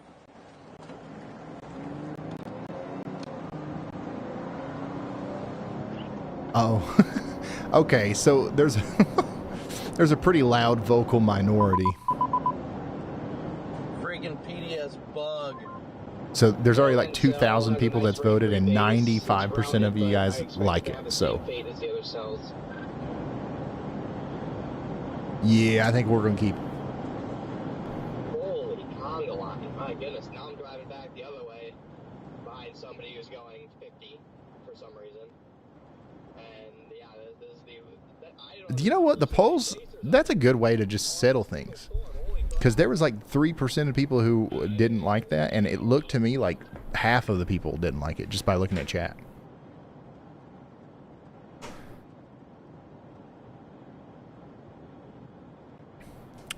All right, Andy's watching the storm down here west of Topeka. High probability that severe thunderstorm conditions are going to continue all the way over there towards Rossville, Topeka, and areas west of Topeka. We are watching this storm. It just went through Manhattan. A new tornado warning has been issued. And it looks like a pretty nasty storm, honestly. And Ryan Scholl's in it right now. Well, his feed is frozen. I'd say he lost service in the middle of that thing. But, yeah. We just got a new tornado warning for Albert Lea. Do we have people still watching in Albert Lea? We need you guys to take shelter now. You are under an official tornado warning in Faribault and Freeburn County in Minnesota. This includes Alden, Bancroft, and Glenville. I know I've been saying Freeburn wrong, but I've already forgot. I gotta, as soon as I come into the weather house tomorrow, I'm gonna fix my audio thing. I'm gonna figure that out because I really need it. 1.75 inch hail coming up towards Frederick, Oklahoma now. Tipton and Manitou, you guys are included in this as well. This is out there in Jackson and Kiowa counties in Oklahoma, and Tillman County, Oklahoma as well, and then Wilbarger County, Texas. What makes me feel better is that Kansas is busting just as hard. So, yeah, like I said, Freeborn. Okay, so it's like, it's not Freeburn. It's Freeborn, and there's a big difference. 173 subscribers away from 295,000. 173 subscribers away. Thank you all so much. Holy smokes. Look at this shelf cloud.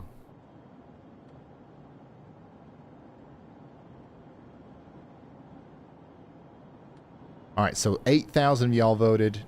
94% says keep the storm chatter in the background. So this is a democracy. It's staying.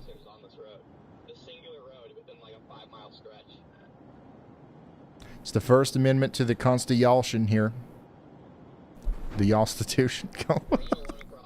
You know what? That's probably, I can't work y'all into the Constitution. That's the first one I've had real difficult problems with. Storm Runner Media has an incredible view of the storm out there near Lakota, Iowa. This is where they just start padding the stats. Because there's a 15 hatch, so anything, they just start throwing out tornado warnings. And so does Caleb Beecham.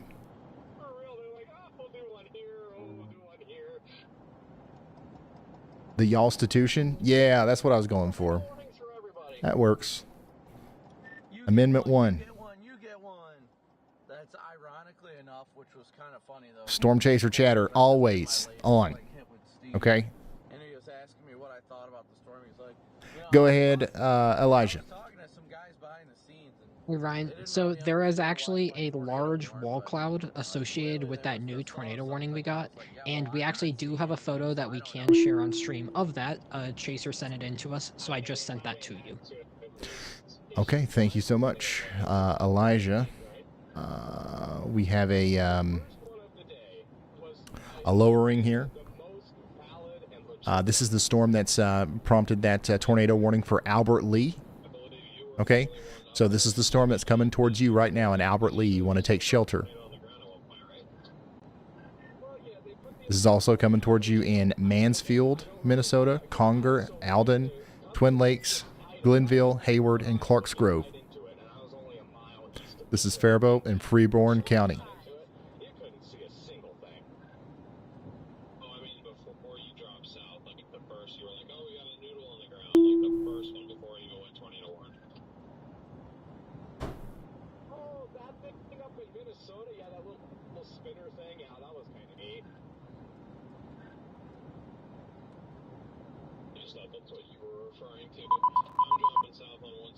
Considerable severe thunderstorm warning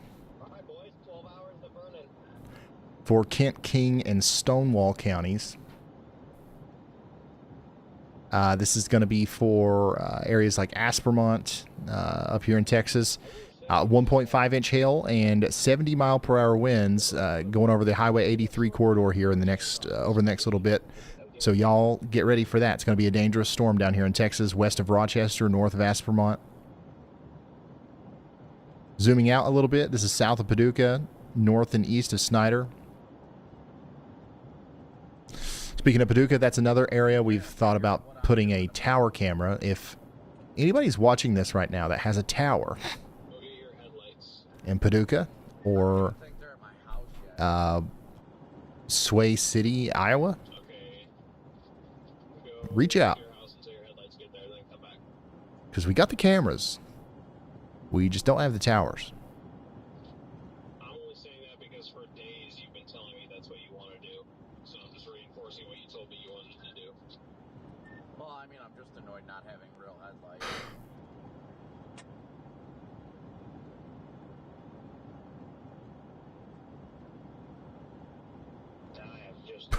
What did I say? Yeah, Sway City, right? Zero must be two because she just totally lost her balance in the back seat and fell straight forward. All right, go ahead, Elijah. Hey, Ryan, here's actually a really quick news update that I've been seeing a few people in chat mention as well as our Discord server. So the National Weather Service just actually rated the tornado that was in Nebraska from yesterday. You retweeted a couple of the photos of that tornado. So it was rated EF2. Its main damage point was it derailed a freight train. That was pretty much the only damage point it had. It was 1.25 miles wide, marking the widest tornado in the National Weather Service of North Platte's jurisdiction ever. They actually pointed that out even. And it was on the ground for 89 minutes, moving extraordinarily slow at about 14 miles per hour is what they marked it as. So forward speed of 14 miles per hour, and it was on the ground for 89 minutes. So that is the tornado from yesterday, if anyone saw that on Ryan's Twitter feed from yesterday. All right. Thank you so much, Elijah, for that update. Big tornado yesterday. Actually, quite huge. Rated EF2. It did derail a train. That tornado probably would have done obviously much worse damage, much higher than EF2 damage if it would have hit anything like other than a train. You know what I mean? Like it really didn't hit much of anything. So that's good. That's very good news. But yeah, that was a crazy tornado yesterday.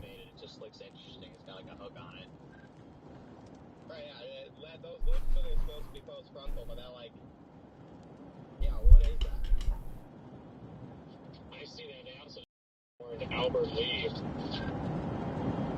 Yeah, they did that like I think 5 minutes ago, and we were like really confused on why. I'm kind of confused there. I see that gustnado. That's interesting with the lowering above it.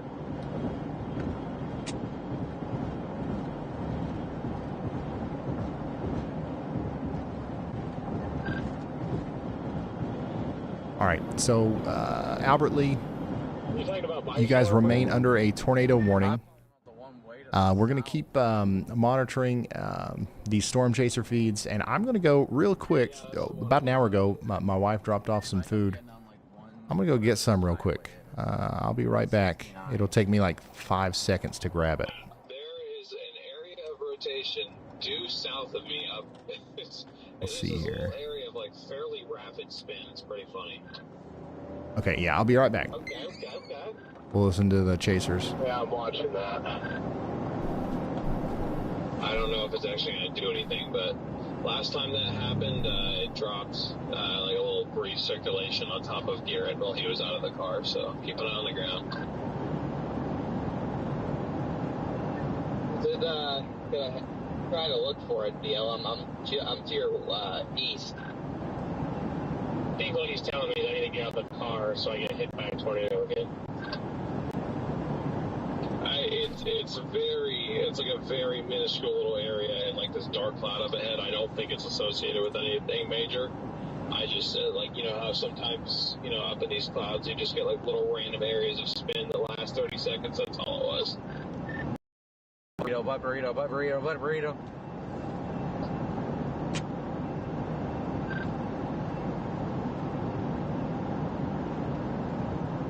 I'll head back to Bancroft for this. I'm gonna punch this one and then that supercell that just or not even supercell. It's embarrassing to call these supercells, but the last little storm that just fired west of Bancroft.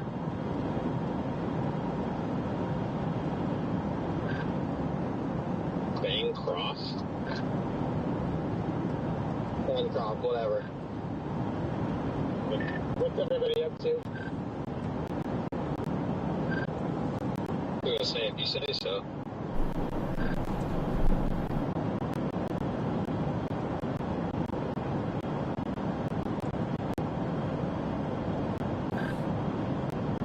What's everybody up to right now? I just got back in the car. Some pizza. I'm slowly starting my drive south. 12 hours to Vernon. I had me a good old slice there.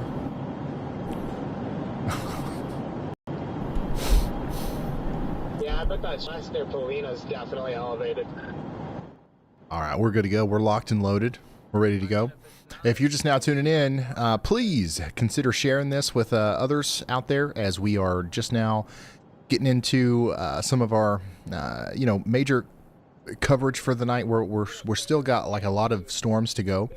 The storm that's approaching Albert Lea is actually pretty concerning. So hopefully everybody is taking shelter out there in Albert Lea right now.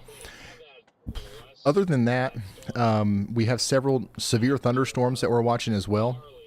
Some considerable ones, and some, radar indicated, 1-inch hailers coming into places like Lake City and Wabasha in Minnesota. We also have a severe thunderstorm warning for Red Wing and over there towards Durand in Wisconsin. So these storms are approaching Eau Claire, and they are going to get there quite fast. So get ready in Eau Claire for some strong storms. Minneapolis, you guys are okay. The storms went north of you. They went south of you.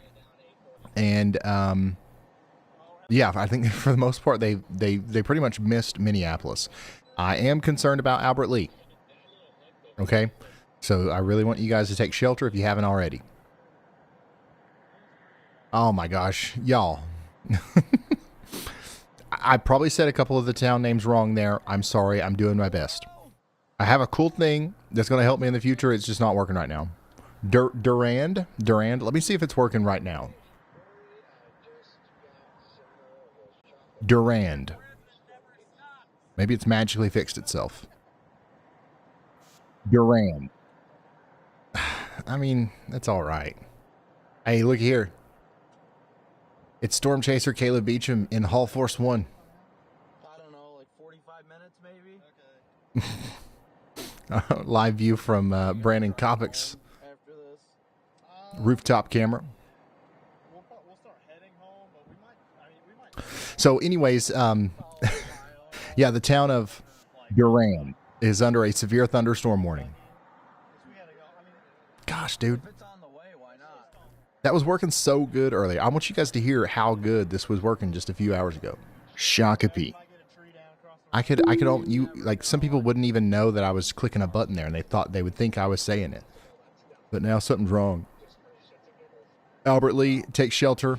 We just got a new severe thunderstorm warning in Texas, which is, by the way, another place where we have lots of severe weather happening right now, north and west of Abilene. We now have a severe thunderstorm about to cross Highway 83 between Hawley and Anson. Please take shelter indoors and away from windows. Lots of lightning, 1-inch hail, 60-mile-per-hour winds possible with this one. Somebody said, what is a good radar? What is a good radar? What I need everybody to do right yonder, right now. I forget. We're a little bit too far north, I think, to be saying yonder. I'm down here in Kentucky. All right, let me tell y'all something. If you guys want a radar app, you want to follow along and stuff, this is the one. Weatherwise, this one. Right now, everybody watching this can go to Weatherwise and zoom in on these storms. Okay, you can click these pill codes right here, and these are the radars. So if you want to see the Sioux Falls radar, you click the one at Sioux Falls. If you want to see the La Crosse, Wisconsin radar, you click the one over here at La Crosse. This is free. You can load this up on your phone, Weatherwise, iOS or Android. You can load it up on your desktop browser. All right, weatherwise.app. You don't have to make an account. You don't have to do jack. You don't have to do nothing. All right, you just get in here and you start looking at the radar. If I'm not zoomed in on the right place for you, and you're like, daggone it, go zoom in on it on your own over here on the Weatherwise app. Lake City, you guys are about to get hit here, and let's say that I want to see the velocities. Well, all I have to do is come down here and click velocity. Now I'm seeing the rotation. Greens indicate inbound winds. Reds indicate winds going away from the radar. So we can infer there's some broad rotation here in this part of the storm. So if I'm in Frontenac or Stockholm, I'm concerned, right? And I need to be paying attention to this storm as it gets closer to me. So yeah, and also, by the way, there's some storm chasers in here. Check this out, Ryan Pitt. I can click him, and I can watch his stream within the app. And there's going to be more storm chasers in here in the future as well. Did I mention everything that I'm showing you here? Free. The Weather House. The Weather House. If you guys ever want to check in on me at the Weather House, our camera's in here. Unbelievable. This is like stuff that you normally would have to pay $10 for in the App Store. Okay? Just to get access to it. But like you can just go get it for free right now.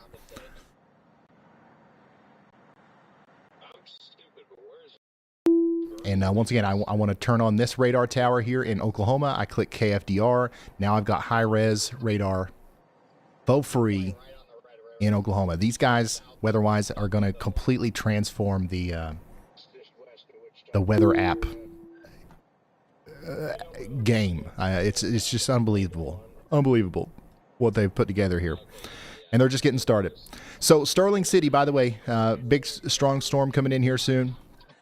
Oklahoma City, there's nothing going on around you right now. Tulsa, there's a couple storms off to the east of Tulsa. Oh, and by the way, so in the future here, it's not ready yet, but in the future, really soon, when you're on Weatherwise, you'll have a button up here at the top where you can click it. It's going to be called Y'all Mode, and when you enter Y'all Mode, bada bing, bada boom, it's going to look like mine. So if you like my colors here, if you like my map style, if you like the way my polygons look, you could probably spend a long time tweaking with the settings and stuff to make it look like that on your end, but we're going to make it to where if with one click you can enter Y'all Mode here soon. So weatherwise.app if you want a good radar to follow along with. All right, so over here in Lyon and Sioux counties in Iowa, we've got a new severe thunderstorm warning. We're talking about 1-inch hail and 60-mile-per-hour winds coming into Dune, Edna, George, and Little Rock, Iowa here soon. Get ready.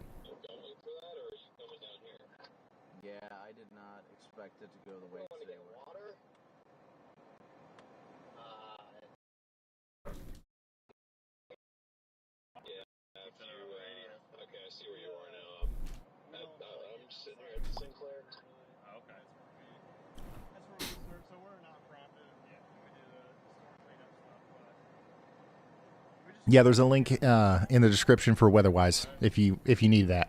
There's a link down there. All right. Ryan, when you got a second. Greer, Jackson, and Kiowa counties in Oklahoma. You guys are under a severe thunderstorm warning. Granite and Hobart, get ready for golf ball size hail and 60-mile-per-hour winds. We also got a message from Hunter Hurley there. Go ahead, Hunter. Hey, I'm here with Sammy Sowd, one of your moderators, and we're currently east of Bellevue, Kansas. We believe we just had a brief tornado that just lifted in Bellevue and go east of Bellevue. There was some obvious circulation on my live stream, and we did have a funnel cloud above what we're doing on Highway 22, east of Bellevue, Kansas. Okay. So Hunter Hurley's out here in Kansas on this storm, which Andy actually has a yaw watch on, a medium confidence tornado yaw watch. Believes that we had some tornadic circulation, maybe a funnel cloud here near Bellevue, St. Mary's, and Delia. So y'all need to be watching out in Emmett and Delia in Kansas. This is moving towards Mayetta and Hoyt. So we need to be watching Hunter and these guys out here, Eric Fox, Aaron Pippin, just to see if they're seeing anything as this storm moves off to the east towards Highway 75 north of Topeka. Kiowa, okay. Gosh, man.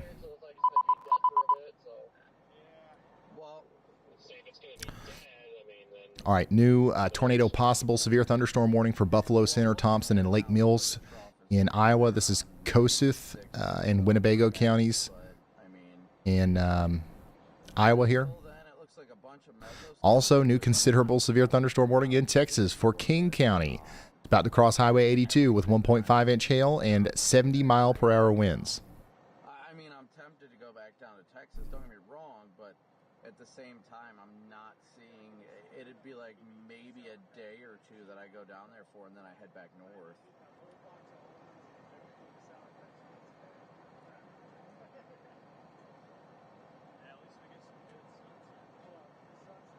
It does look like after the first week of May, it's going to Just to the north of Frederick as well, we've got golf ball size hail coming into Tipton and Manitou. And we've got an update from Elijah. Go ahead. Hey Ryan, so I can almost certainly confirm that there was either a landspout or tornado associated with that Kansas storm. I've seen a couple of photos on Twitter from different storm chasers. It was like a dusty tube, and it happened for about 30 seconds to a minute. So I don't know if it was a tornado or a landspout, but there definitely was something that just touched down about 5 minutes ago near Bellevue, Kansas. Okay, thank you, Elijah. And Elijah, if there's anything you can do on your end to up the gain on your mic, I think it's a little low, but we heard you. Thank you, Elijah. Coming up here to Bellevue, we've got Pottawatomie County and Jackson County in Kansas under a yaw watch here, and that's the area that we're talking about with the Kansas storm. So we're watching this go just to the north of Topeka.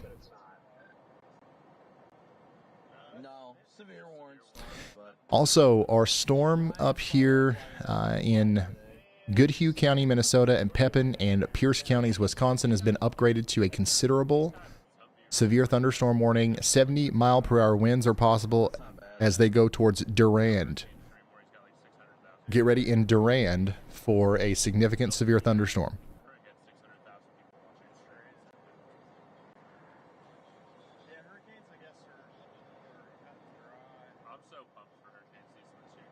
Yeah, we'll see how it goes. If it goes well, I'm up for it, because I'm just going to go get a house on the beach and stay down there. Every time. We thought it was bad with the chasers up here. There's a crap ton of... So this is a live view from near the tornado warned storm down here near Freeborn County. Once again, you are under a tornado warning in Albert Lea. This is our only tornado warning right now. Okay, so if you're in Albert Lea, please take shelter. This is going to be a very dangerous storm as it moves in. Looks like we got some hail. See that bouncing off there?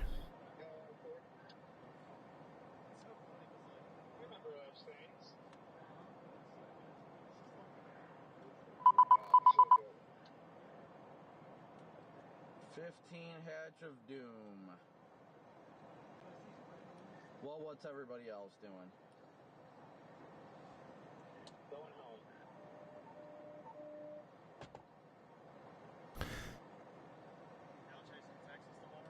All right. New considerable severe thunderstorm warning now issued for areas north of Topeka.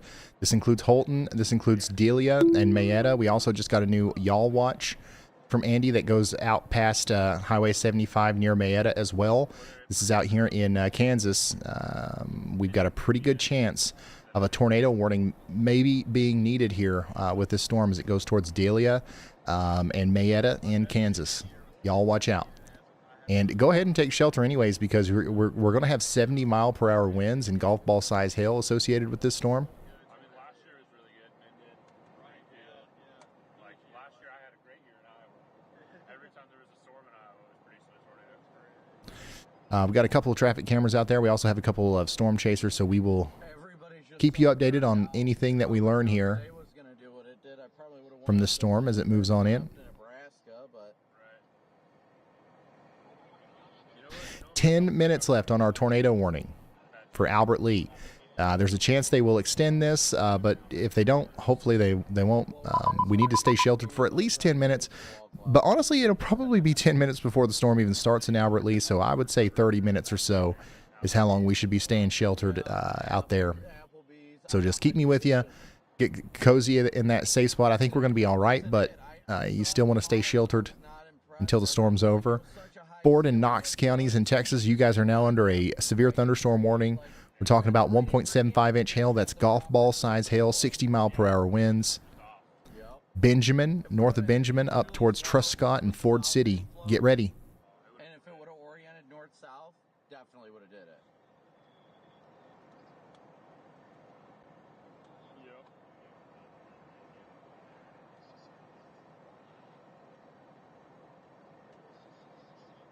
Surprised they still have the slight risk out there. Ryan, I'm turning north right now towards Albert Lea on Highway 69, so I should have visual on this storm very, very soon, just to the south of it. Awesome. Awesome. All right, let me try something real quick. Let me refresh my program here. It's going to eat, like, I really want to save your all's recommendations.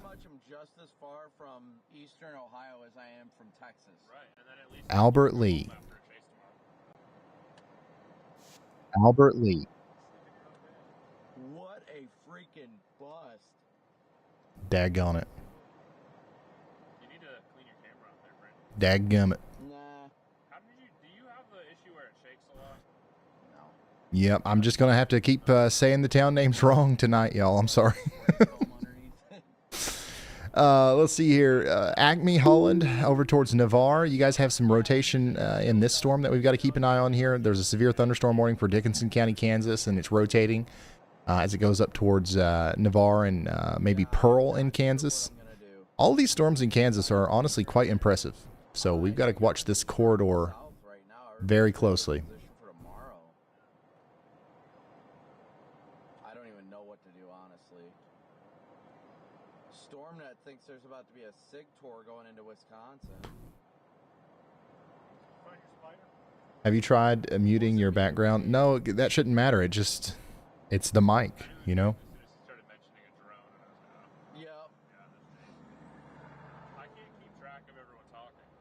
I mean, it tells you on the radio, too. No, I just wasn't holding it. So. Yeah. We'll see what the heck everybody... I'll learn everyone. Like, I knew you, I knew Jordan Hall.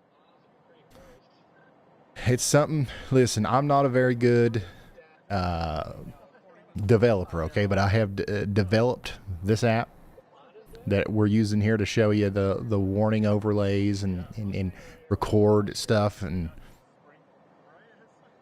you know, sometimes it takes me a couple tries to get it right. You can ask people on the team, you know, bugs are, you know, it's just part of life around here.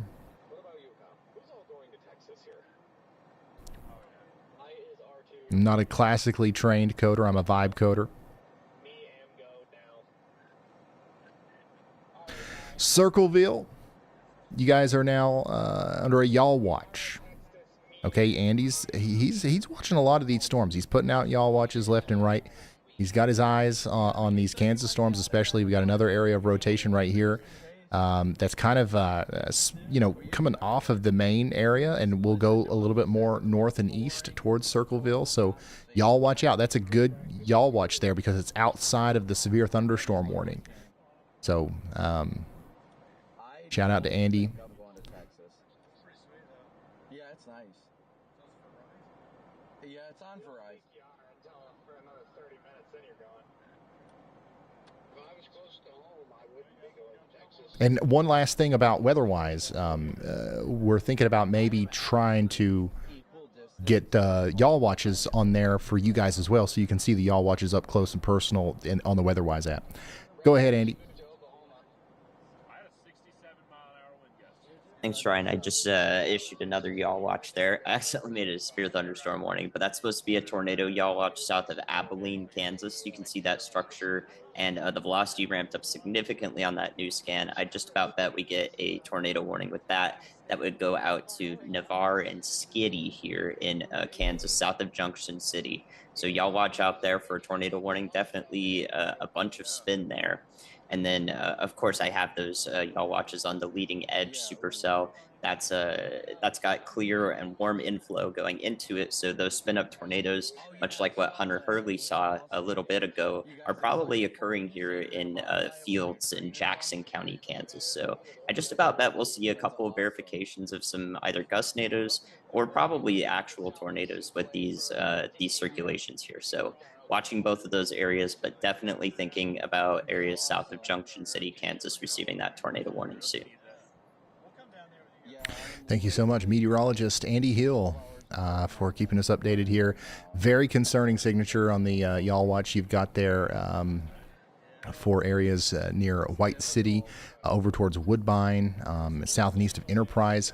This is probably one of the more interesting looking signatures on reflectivity we've seen today.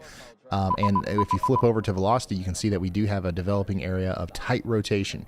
Cameron, there's a storm chaser right in the middle of that. So if we end up seeing something here, we should get a report very soon. But yeah, that's probably going to end up with a tornado warning. So y'all watch out. And Pearl and Lyona in the near future. We're also getting new severe thunderstorm warnings left and right. We got one up here in Nebraska that just came out. Yankton and Hardington, you guys are getting ready to get in on some 1-inch hail and 60-mile-per-hour winds, especially the areas between those two towns. Also in Texas, Jones County, Texas, we've got a severe thunderstorm warning continuing down here for Hawley. And then in Oklahoma, we just had this warning upgraded to considerable because we now a new tornado warning has been issued. We now have a lemon-sized hail indication here near Blair, moving up towards Granite and Hobart. And in Kansas, of course, just right in time, the tornado warning was issued in perfect coordination with Andy's y'all watch. You can see here it does include Navarre, Pearl, and just areas just to the south and east of Enterprise. There is now a tornado warning in Dickinson County, Kansas. So take shelter now, and shout out to meteorologist Andy Hill there for the early heads up on that.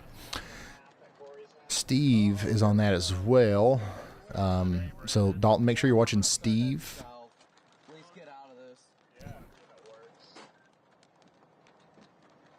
All right. So yeah, lots of storm chasers out there. In fact, there's 30 live right now. A lot of them are in Iowa and Minnesota, but we do have a couple on these Kansas storms as well. So we want to show you those if they end up seeing anything. But yeah, tornado warning for Dickinson County, Kansas. So here in a minute, that might be our only tornado warning because our warning in Minnesota is about to expire. Albert Lea, you're still under a tornado warning out here in Freeborn County, Minnesota, but that warning expires in 2 minutes. The problem is the storm doesn't start in Albert Lea for another 2 minutes. So I would, if I'm in Albert Lea, even if they allow this warning to expire and they don't expand it, which they could, I would stay sheltered until the storm stops, just in case, even if they allow the tornado warning to expire. Here's a look at that storm, by the way, as it moves into the Bancroft and Albert Lea area.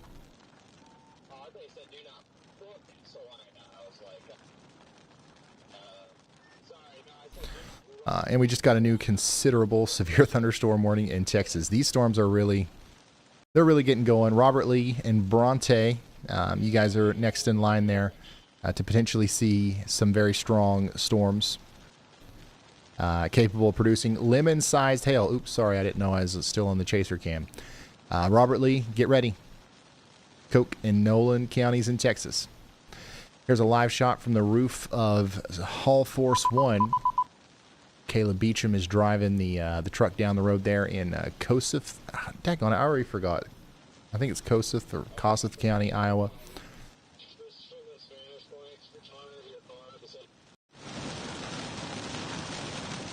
And here's some audio from Brandon Coppin as he's driving down the road. Where's everybody at? In that same area. People are going south, so.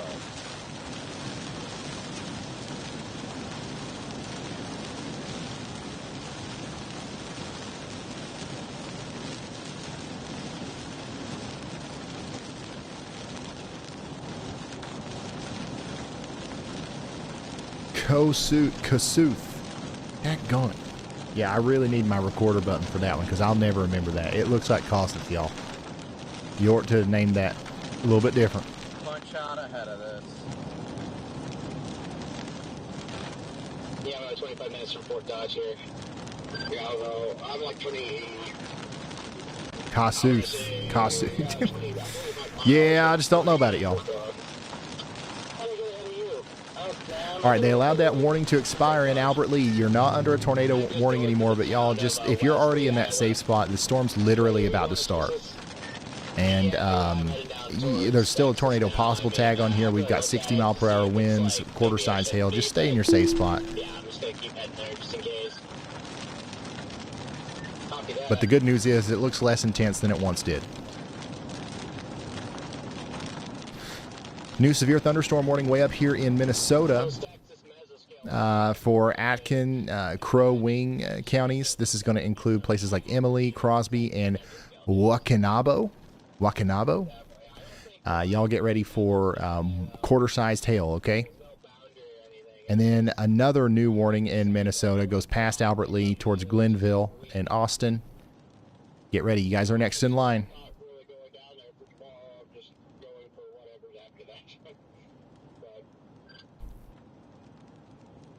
Yeah, Caleb's got a good view of the storm there. It looks pretty nasty.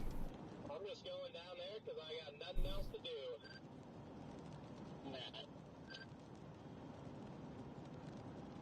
Can you hold off in Eau Claire? Yeah. I mean, it's probably going to be in Eau Claire within 45 minutes to an hour. So y'all get ready. The storm's probably going to end up with a severe thunderstorm warning as it approaches you.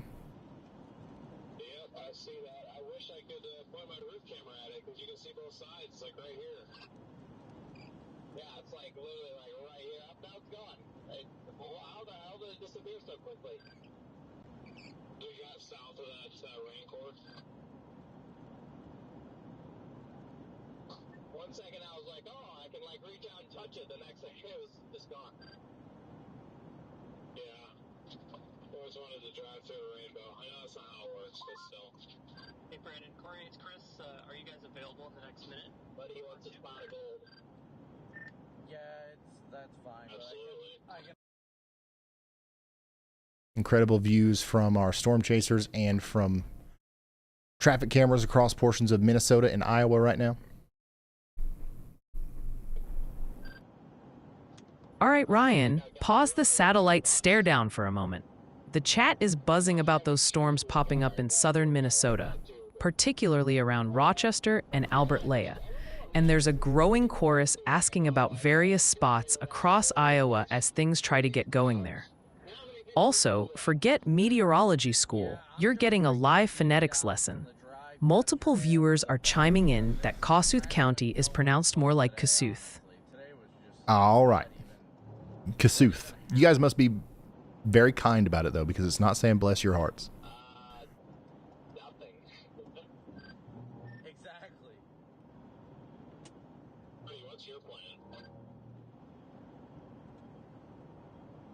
Tornado warning continues for Dickinson County, Kansas for the next 27 minutes.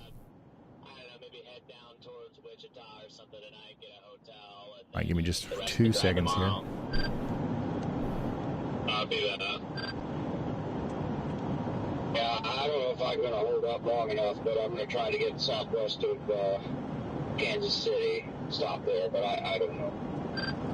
Yeah, I think that's my biggest issue. If I do play Texas tomorrow, is we'll probably have to drive until at least 3 a.m. I mean, unfortunately, that's what I'm planning on doing. Well, at least we'd all be doing it together again, so last night was rough just because it was all by myself.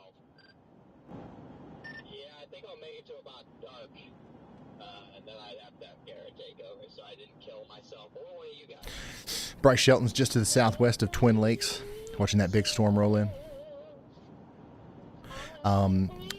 So we're going to keep it with Bryce Shelton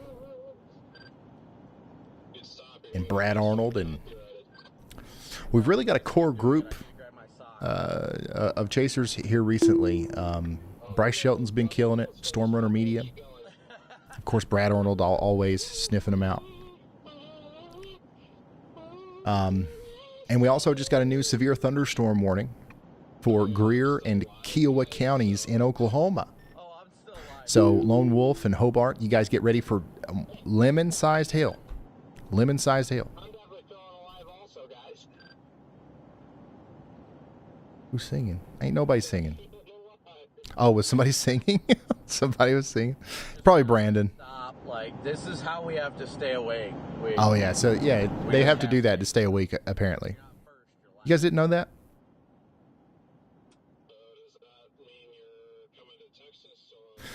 Severe thunderstorm warning continues for Comanche and Tillman counties as well, over towards Indiahoma in Oklahoma for the next 25 minutes.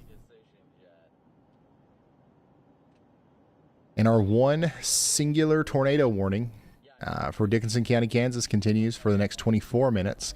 By the way, some of the more detailed places in the path there include the Hope Rural Fire Department, station number 2.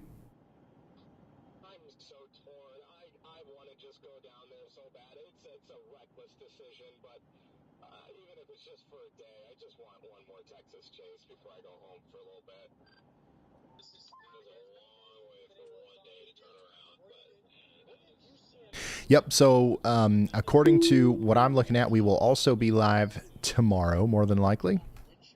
Tomorrow's severe weather setup, honestly, is not it's not supposed to be as robust as today's, okay? Today's, I think it's safe to say that so far today's seems like it's underperformed a little bit, which is good news. This is great. We love this. Tomorrow's threat will probably be a little bit more widespread. And there's a chance that even it's a little bit more intense in some areas. But we will be live tomorrow. We're not expecting a tornado outbreak tomorrow. We're not expecting the same level of ingredients to be in place as there are today. Tomorrow, but we are going to see some very large hail. We are going to see lots of damaging winds, and it's very possible that we see some tornadoes, especially in the enhanced risk areas here. So we'll be talking about Ohio, Pennsylvania, and New York a lot tomorrow, and we'll be watching an area down here in Texas and Oklahoma, essentially some of the same areas that we're talking about right now, for the potential for severe storms as well. Some storms will be possible in Indiana, Illinois, Kentucky, Missouri, Arkansas, and places like that as well. But I'm hoping for a mostly I wouldn't say calm, but a mostly uneventful day tomorrow. But it's always unpredictable, and it's always the days it seems like that you wouldn't expect to be really bad. That those are the ones that end up being bad. And even though it looks like the storms so far today have underperformed, I do want to say that today's not over. Okay. We still have several hours of strong storms to go. We still have several millions of people in front of these strong storms, and we still have lots of proper ingredients for tornadoes out there. So I'm going to hope that we continue to see storms underperform and we continue to not see tornadoes. But I do want to make sure everybody understands that it is very possible that we will. Severe thunderstorm warning continues for 21 minutes in Geary County, Kansas as well.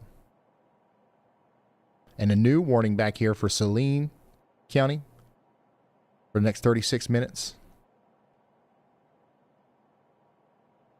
Once again, our only tornado warning right now comes from Dickinson County, Kansas.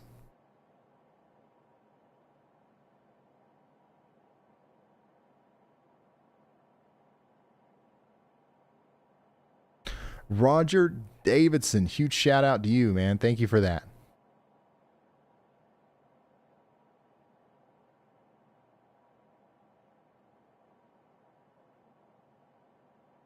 Thank you, Roger. Huge shout out to Roger, everyone.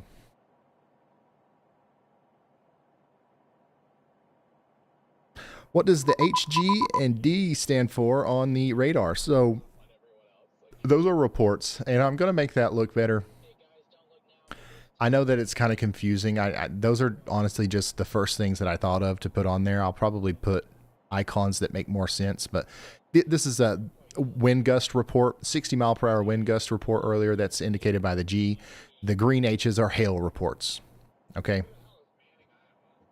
So I'll probably like make those look like little hail balls, and I'll make these look like little wind gust icons or something. But right now it's just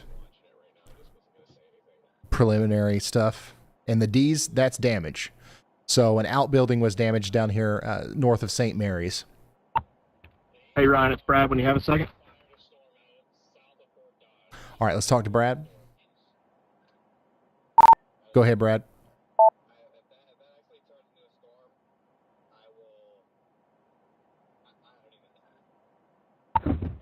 Hey, I was just making sure I heard you right. Are you planning on streaming tomorrow, just out of curiosity? Oh, yeah. I don't know why I said that so enthusiastically.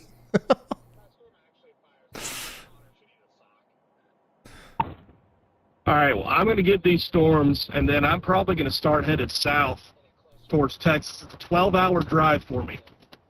So if you're streaming tomorrow, I'm going to be out covering some storms for you. I know a lot of people are headed home. We're going to give it one more day before we head home. How about that? Now that's dedication.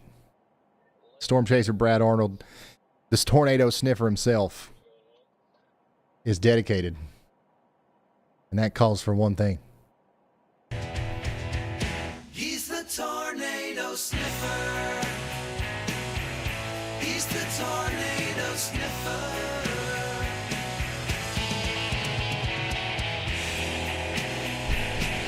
Brad Arnold's here to sniff the storm.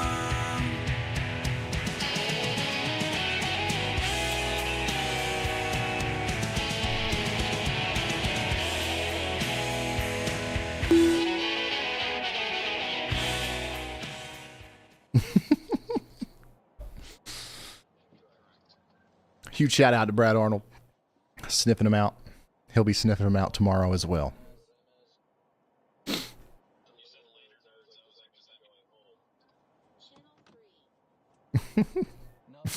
New severe thunderstorm warning in Kansas. A new tornado warning has been issued. Oh, shoot. Oh, my bad.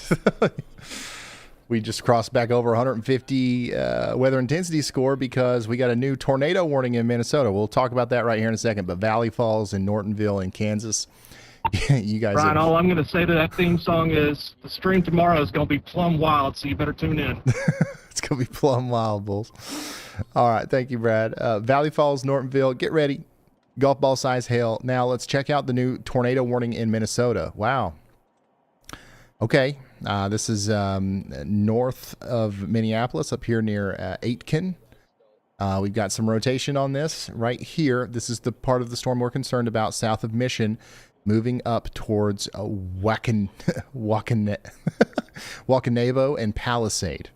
Okay, so you guys need to be taking shelter. Put as many walls between you and the outside world as possible. indoors, underground preferably, but if you can't do that, interior bathroom or closet's going to be good.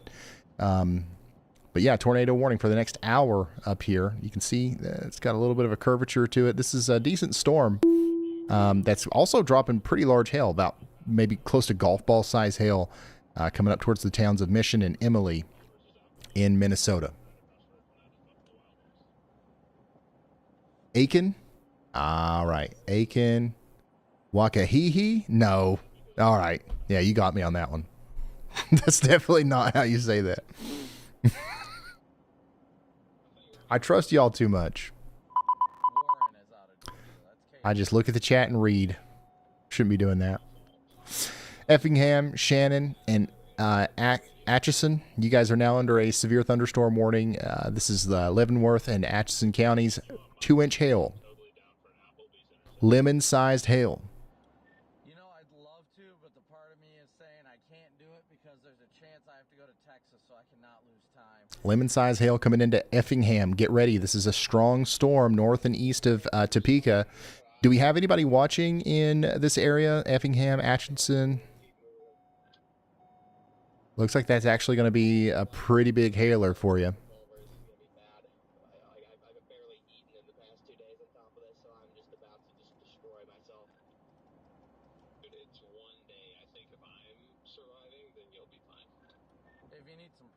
Ann says it's sunny as heck in Minnesota.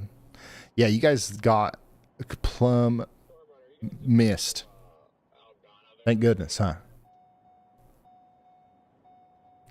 Brandon Kopic's view of his storm is like kind of crazy.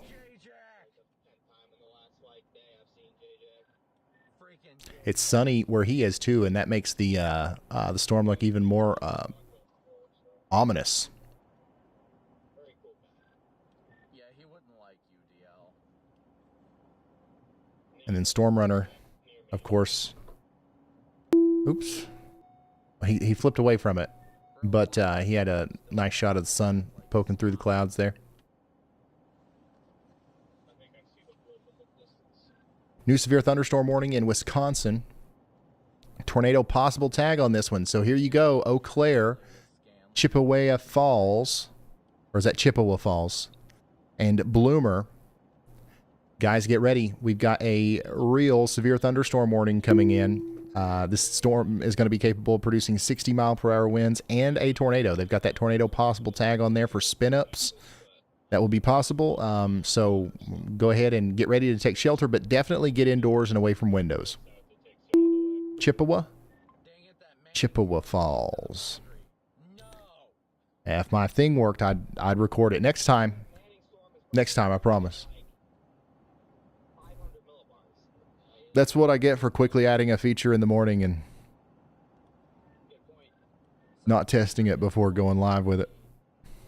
That's why you guys want the WeatherWise radar app, and you don't want me making your radar app. It would be broke all the time. Ford, Hardeman, and Knox counties in Texas. You guys are under a severe thunderstorm warning now. 1-inch hail, 60-mile-per-hour winds.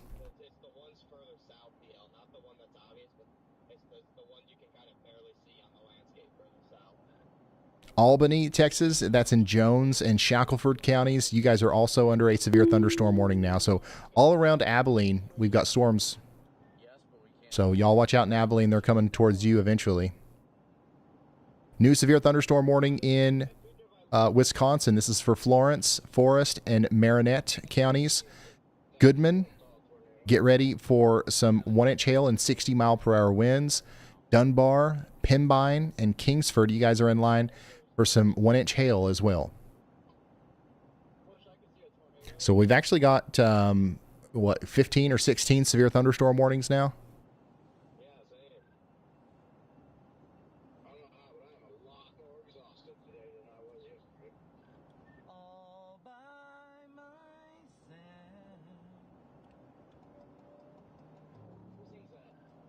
Andy's got some yaw watches out here in Wisconsin as well, around the White Lake and Townsend areas.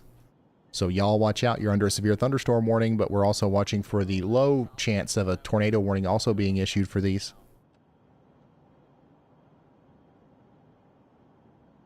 Eau Claire, I would say you've got 25 minutes before the rain and the wind starts. Same thing for you in Chippewa Falls. And then our only tornado warning continues right now for Aitkin, Crow Wing counties up here in Minnesota. Got some rotation there. Moving up towards Wakanabo. Yeah, I've said that 5 different ways. One of them's going to land. You know what I'm talking about.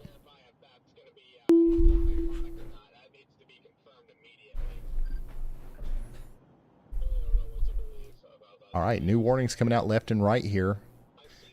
1-inch hail, 60-mile-per-hour winds in Forest, Langlade, Marinette, Menominee, and Oconto counties in Wisconsin. Go ahead, Andy. Hey, Ryan, I put a y'all watch out for the Mondovi, Wisconsin area here west of I-94. I think this part of the line of storms here maybe receive a tornado warning, especially because we have had a slight tightening of the velocity there on a favorable part of the storm's geometry here, this linear complex. So if we receive a tornado warning there in northern Buffalo County into Trempealeau County and southern Eau Claire County there in Wisconsin, that would be the reason why. So y'all watch out over there along Highway 10. Thank you so much, meteorologist Andy Hill. Y'all watch out. And once again, Eau Claire, it's coming in. And it's coming in hot. We are, we're watching the air rotation to your south. But we're also watching you for the very real possibility of up to 60-mile-per-hour winds. So you're going to want to get indoors and away from windows here. I know we got a lot of people watching in Eau Claire, so I want to make sure that we mention you and go back and check in on you as much as possible. But we are going to take our tour through some of these other warnings. Here's our severe thunderstorm warning for Junction City and areas south and east of there. We've got quarter-size hail working through Geary County over the next 25 minutes. And then another new warning here towards Buffalo City, Montana, Wamandee, Glencoe, and Gilmanton in Wabasha and Buffalo counties. This is in on the border of Wisconsin and Minnesota. That's going to bring about 1-inch hail and 60-mile-per-hour winds.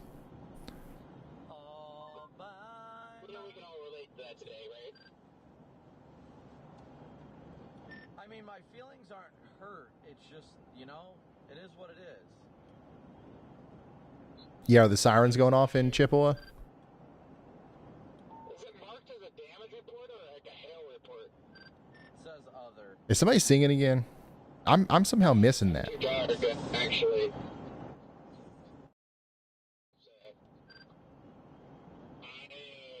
It's in the process of sending, but I'm putting it in the chat. Oh my gosh, it just... We got a bunch of traffic cameras out here in Wisconsin, so we should be able to show the Eau Claire storm as it comes in. We've got some currently pulled up in Minnesota. Here's what it looks like out there on US 52. I got it. It's received. Menominee? Okay, I see. Yeah, this camera and this camera are just outside of Rochester. So, Rochester, you guys have a decent storm coming in right now, but it's not warned. There's no severe thunderstorm warning, no tornado warning or anything for Rochester. But specifically on the north side of town, I would say up there, near Ringe and between Viola and Douglas, you're almost certainly going to get greater than 50-mile-per-hour wind gusts and some small hail, maybe nickel-size hail. So it's going to feel severe to you if you're on Highway 63 between Cedar Beach, Ringe, and Rochester.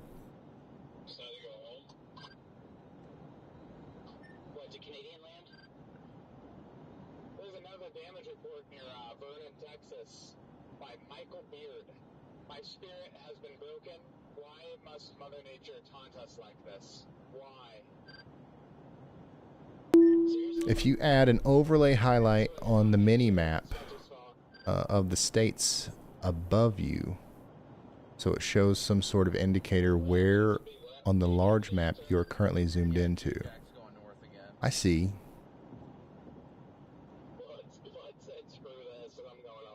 So I've already got this, right, where it says, you know, we're zoomed into Wisconsin. But maybe I can add a little mini map under that that shows a more zoomed out version of what I'm zoomed into, if that makes sense. That's cool. That'll be there next time we go live. Thank you for that. 17 more subscribers to 295,000. Thank you guys all so incredibly much.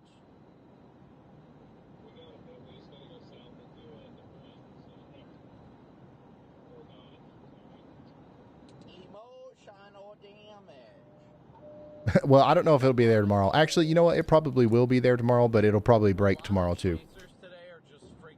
It's been an incredibly long, like, last week or so. So I think everyone's just kind of like, but it's a whole vibe right now. I mean, I've got... Des Moines, it's not looking very active around Des Moines right now. There are some storms that are trying to form back here. There's a chance we get some storms in Des Moines later, but right now, nothing to worry about. And there's actually a really good chance that we get completely missed in Des Moines. So don't let your guard down. I mean, you're under that tornado watch until, you know, we still got several hours left on that. So don't stop worrying about the weather, or don't stop thinking about the weather. But I don't think you have anything to be overly concerned about. Wamengo, Louisville, Manhattan, you're under a new severe thunderstorm warning in Kansas. This is Potawatomi and Riley counties. Get ready for more 1-inch hail and 60-mile-per-hour winds. Coming back down into Texas and Oklahoma as well. Altus, again, a new storm has formed up here between El Dorado and East Duke. This is moving up towards you with 1-inch hail and 60-mile-per-hour winds again.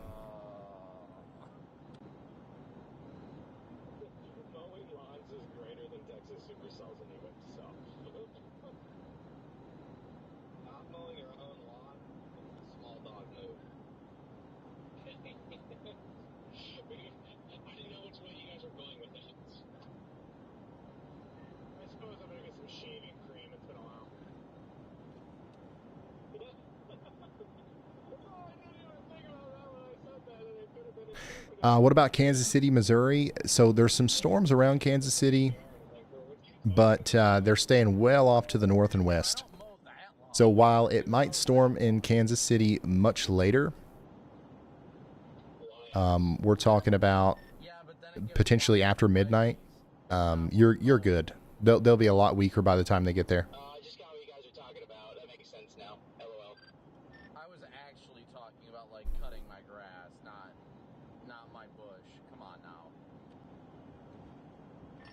This is a live look at the storm that's rolling into Eau Claire right now from 511wi.gov.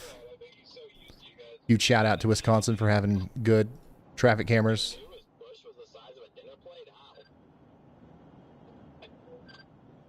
Still pointed, a little bit more towards the ground than what I would like, but in this specific case, whenever the storm actually gets there and we're trying to gauge the winds and stuff like that, it's actually nice that they're pointed to the ground. So, yeah, just west of Eau Claire, this is the storm moving in now. We do expect winds to gust up to 60 miles per hour, and we do expect there to be some hail, and there is a tornado possible. Spin-up tornadoes are going to be possible in this storm as it comes into Eau Claire.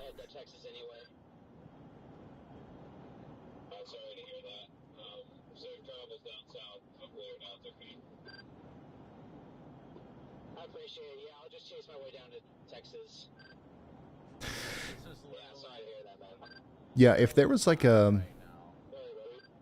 Yeah, that's a good idea. I see that from Project RCC. Pull phonetic data, click on a town or hover over it, and it brings up phonetic info.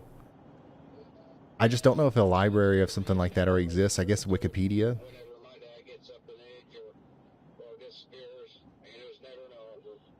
And then I wouldn't even have to say it myself.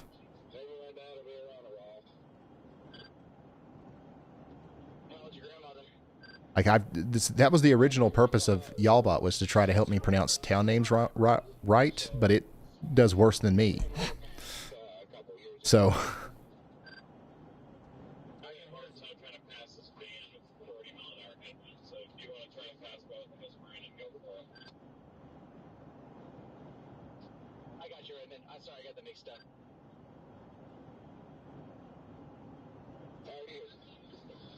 So that's what it looks like in the general Eau Claire area right now. The storm's going to get stronger as it gets closer.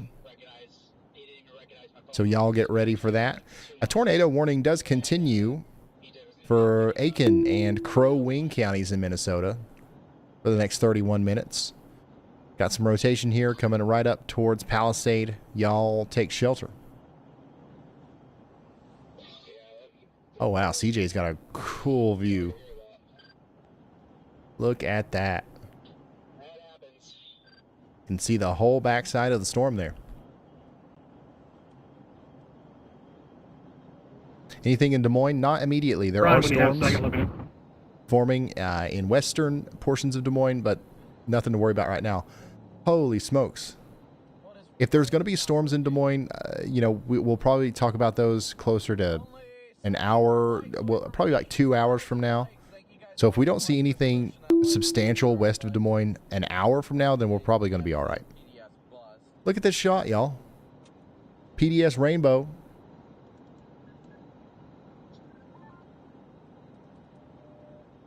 That van waved me by, DL. I think he was like, I get what these guys are doing.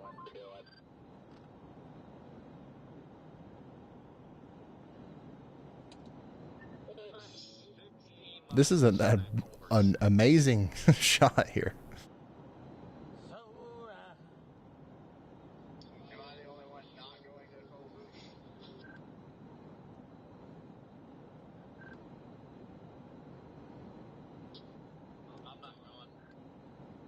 Supercell initiating on I-80. Oh, yeah, somebody did try to get a hold of me. It was Brad. Go ahead, Brad.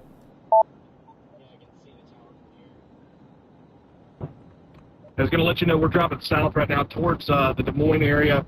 It may be a long shot. I'm not sure. Models have those storms that are going, that are, the little blips that are west of Des Moines, maturing into strong supercells in a solid tornado environment. So it may, our night may not be done. It may just be a little bit delayed. But I'm headed down towards the Des Moines area right now. So we're still actively chasing. I know it looks like blue skies right now, but we're still out here. All right, so Brad's still actively chasing. There is a very small chance that these storms west of Des Moines grow into something more concerning here over the next little bit. So that's what we're watching now. Pretty sure we all are right now. These little blips between Elkhorn and Marne, Red Oak and Shenandoah. And while they are just little blips, as you guys heard earlier, we never want to underestimate a blip.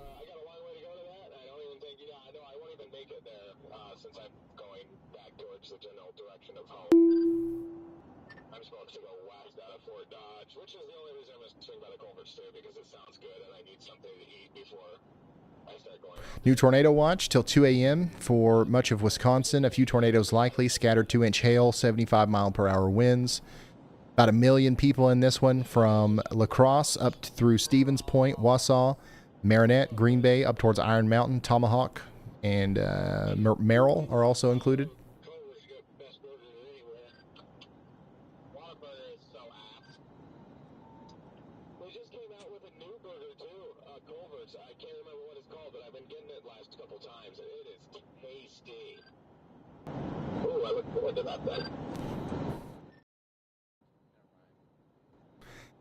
Yep, it's important, y'all, that we never underestimate these little blips. You never know.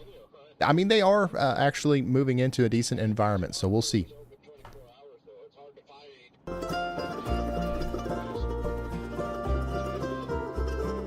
Every storm Brian, just a reminder, out as every EF5 taking moisture from the ground, call it a double dip, but I don't give a flip. Little blips, they can rip, you can feel it in your hip. Never underestimate a blip.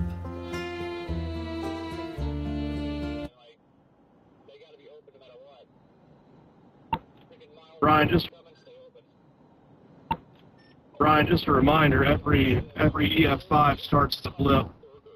That's true. Just saying. That is true.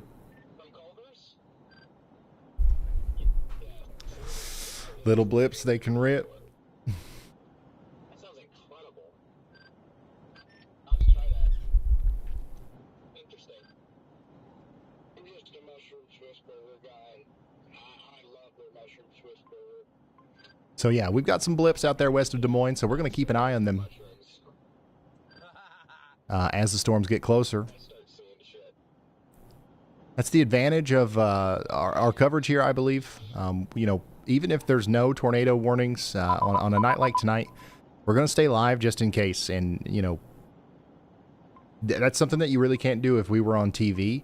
We would get like an actual mob, like a pitchfork mob would show up if there were no tornado warnings and we tried to stay on the air and cover up whatever shows or football games were going on. So we're just going to keep her going. Go ahead, Andy. Hey, Ryan. Man, I'm going to take that severe considerable thunderstorm warning out because it keeps going over my lights. There's a tornado on the ground unwarned northeast of Mondovi, Wisconsin. That's that one that I've highlighted for like, 15 or 20 minutes now. Still no warning on it, and now we have a debris signature there. So that is entering the southwest corner of Eau Claire County and headed up towards the Brackett area along I-94 southeast of Eau Claire. So unwarned tornado on the ground. We had a 15-minute lead on that. Hopefully those y'all watches got some info out to the area. All right, thank you so much, meteorologist Andy Hill. This is the deal, y'all. We've got a unwarned tornado on the ground here, north and east of Mondovi, near Piso Creek. That area of decreased correlation coefficient here, which is what we can consider the debris signature, is just to the east of Highway 37. Okay, so if this continues, it'll be moving up Country Road west towards Pleasant Valley Lutheran Church and the Gopher Stoll Airport. I've never seen an airport like this. It's literally a dirt airport, but you might know where that is. Like, it's not paved, if you know what I mean. Very small airport there. Yeah, that's near the V Imagery Plus Design. This is a tornado, y'all, and it looks like it's doing a decent amount of damage here. Look at how decreased our correlation coefficient is. Once again, if you're following along on WeatherWise, you can go over here, and if you're looking at this storm in Wisconsin, you can click the KARX radar, and then you can come over here towards Mondovi, switch over to the correlation coefficient, and you can see it yourselves. Right there it is. What we're seeing here is very decreased correlation coefficient, which means that there's stuff in the air there that shouldn't be there. Correlation coefficient looks at the size of everything and says, okay, all this stuff is the same size, let's paint it the same color. But right here, this is all different sized. And why is that? You know, sometimes it's hail, sometimes it's clear air, sometimes it's a million different things. But whenever it's right over top of a velocity couplet like this, where we know there's counterclockwise rotation, we can very easily infer that that's the reason there's stuff in the sky there that shouldn't be is because there is a tornado on the ground. So tornado right now moving into the area near the Pleasant Valley Lutheran Church, north and east of Mondovi. Y'all need to continue watching out in Cleghorn, Allen, and Foster, and Hale Corner. And if you know anybody out here, I mean, this has been going on for a minute. I don't know how long it'll continue. Like, a lot of times stuff like this is quick, but if this continues, it's still not warned. If you have friends in Cleghorn, Allen, Brackett, Hale Corner, if you know anybody out there, you should probably call them. and let them know the tornado sirens are not going to go off. There's absolutely no warning whatsoever for this one. Like storm chasing the summer is pretty much my entire life. So that's that basically there's not even a question for me whether it's a good setup or bad setup or not. I think Jordan just wants all the tornadoes from himself tomorrow. See, I don't disagree. This is our closest A camera. new tornado warning Okay, has there we been go. issued. We just got the tornado warning for it. And it is observed, so the National Weather Service agrees there is a tornado on the ground here between Cleghorn, Allen, and Foster, specifically near Highway 93, south and west of Cleghorn. This is our closest traffic camera, it's just to the south of Foster, looking, I believe, north and west up towards Cleghorn. So we can't see anything here. This is probably going to be hard to see, but we're keeping an eye on it. So we now have an official warning from the National Weather Service that there is a tornado on the ground, and we need to take shelter immediately if we are out in front of this thing. Once again, Cleghorn, Allen, Brackett, Nix Corner, Fall Creek, the town of Lincoln. That warning is going to continue for 36 minutes.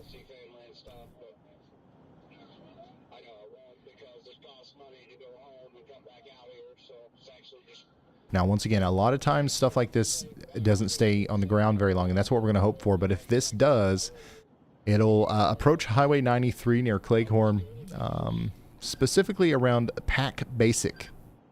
Looks like a big, some sort of industrial thing. I'm not sure exactly what that is, but the Zion Lutheran Church is also in the path. The Cleghorn School Park. The entire town of Cleghorn is potentially in the path of this tornado, so take shelter if you haven't already. I haven't looked at it today, but I swear there's another drop that tries to come in this weekend, so you might be better off being out there for that. Yeah.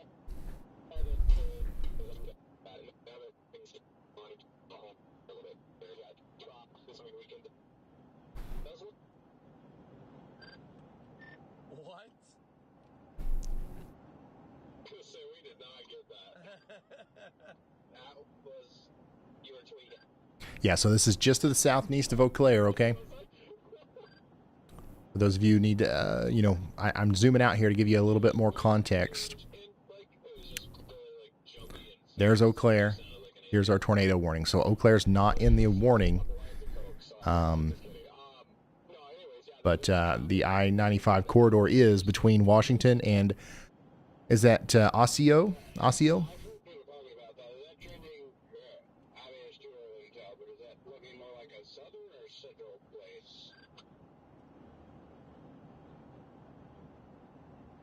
Getting some reports that there's hail in Eau Claire.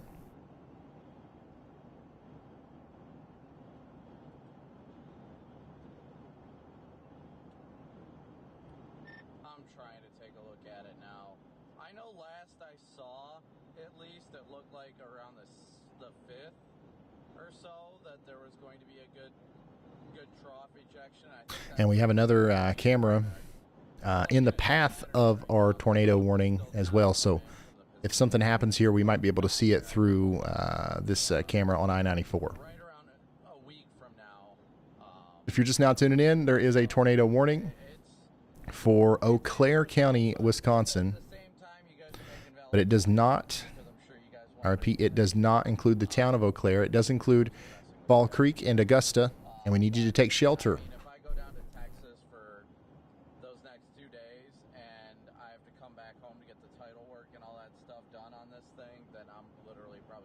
Yeah, there will be some storms tonight in Madison. Hey, my strains have been cooking with or without you live recently, so no bias goes into that. This is going to be closer to y'all a little bit later. You guys are in the enhanced risk, so we don't expect that you will have the worst of it. But still be weather aware tonight. If you're just now tuning in, we just had an unwarned tornado here. We had the debris signature show up around 7:34 Central, and then around 7:40 we had the warning. Now it is 7:42, and it looks to me as if the tornado might have dissipated, but we still have several areas of rotation that could produce a new tornado here, so we need to stay sheltered in Cleghorn, Allen, and Foster. But yeah, that's what a tornado looks like on radar, y'all. You see it lopped up debris, and now we're seeing that debris field kind of scatter about and spread out in the air, and that'll eventually fade away. We just got a new considerable severe thunderstorm warning, by the way, in Kansas.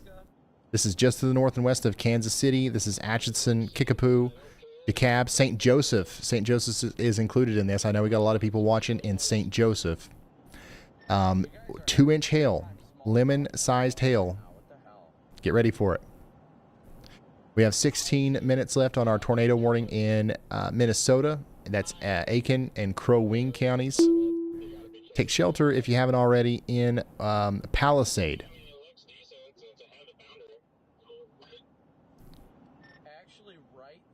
Ford and Hardeman counties in Texas are now also under a severe thunderstorm warning.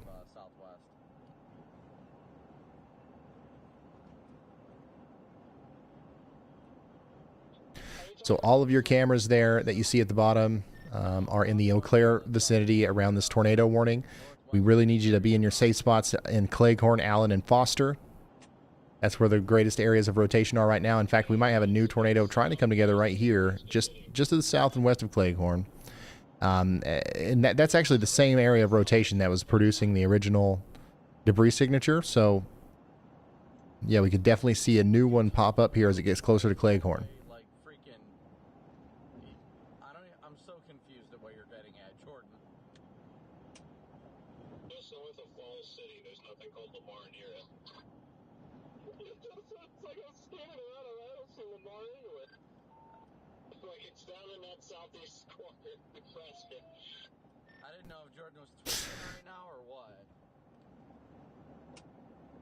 Topeka, Kansas. Yeah, you guys still have some stuff going on just to your north and west. Yeah, there's tons of severe thunderstorm warnings still ongoing right now around Topeka, Kansas. Wamego, Bellevue, St. Mary's, but none of the storms are actually making it into Topeka, and it could be several hours before they get there.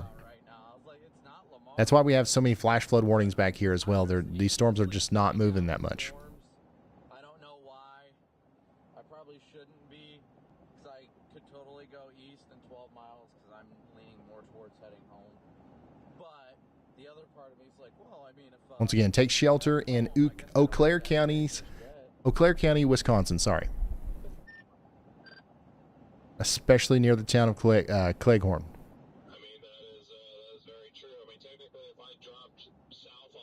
Chippewa, you guys are good. I think the strongest part of the storm is past you now. In fact, the strongest part of the storm went south of Chippewa Falls.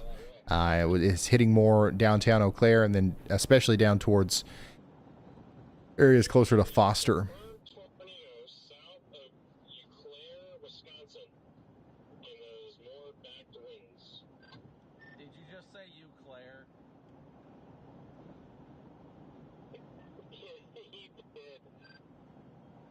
Yeah, it looks like that was probably a pretty strong tornado from what I could tell. Don't know for sure, obviously, but definitely not a baby tornado.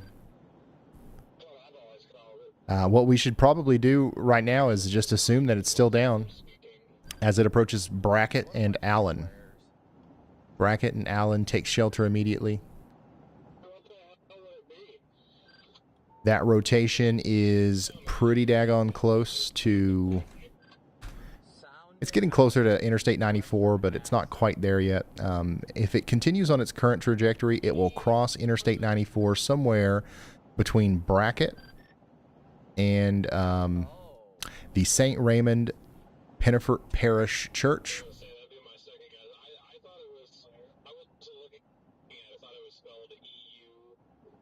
We also have a new area of rotation kind of lighting up down here a little bit farther to the south. That's lighting up towards Foster as well. So Andy actually just now put a y'all watch out for that.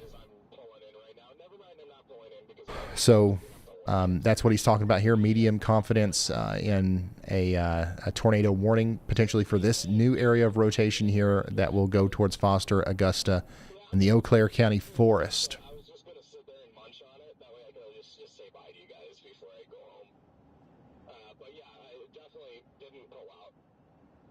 Gah. Yeah, that's some strong rotation there. It wouldn't be surprising to me if on the next scan we saw another little blue blip.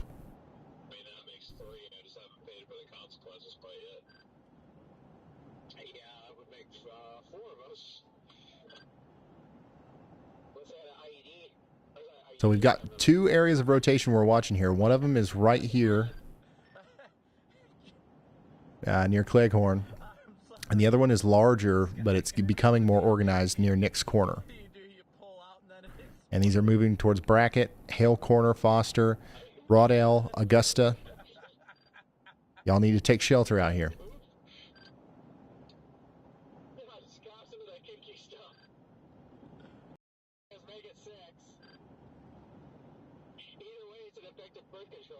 Des Moines, nothing going on out there right now.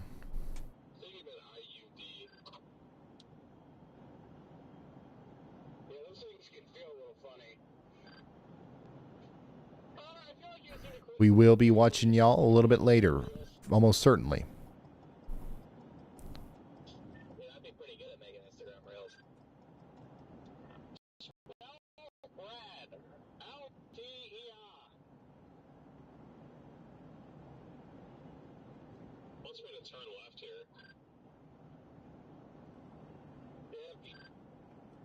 Not getting Culver's if you go left. I'm scrolling through Twitter, and I see this. Somebody's watching the stream through a window. I hope that's your house. You know, this is free on YouTube. You can just watch it on your own TV. What is going on here?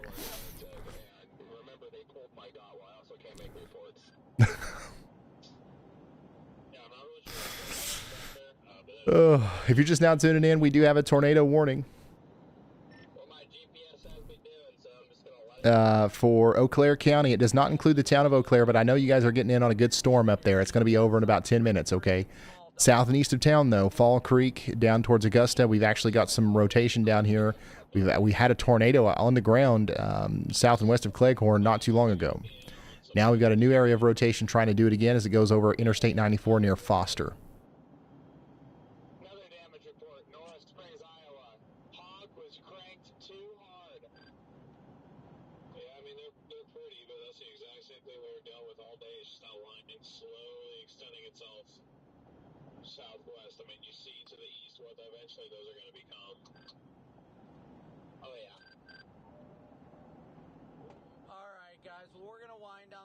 Stream. Thank you guys so much for tuning in.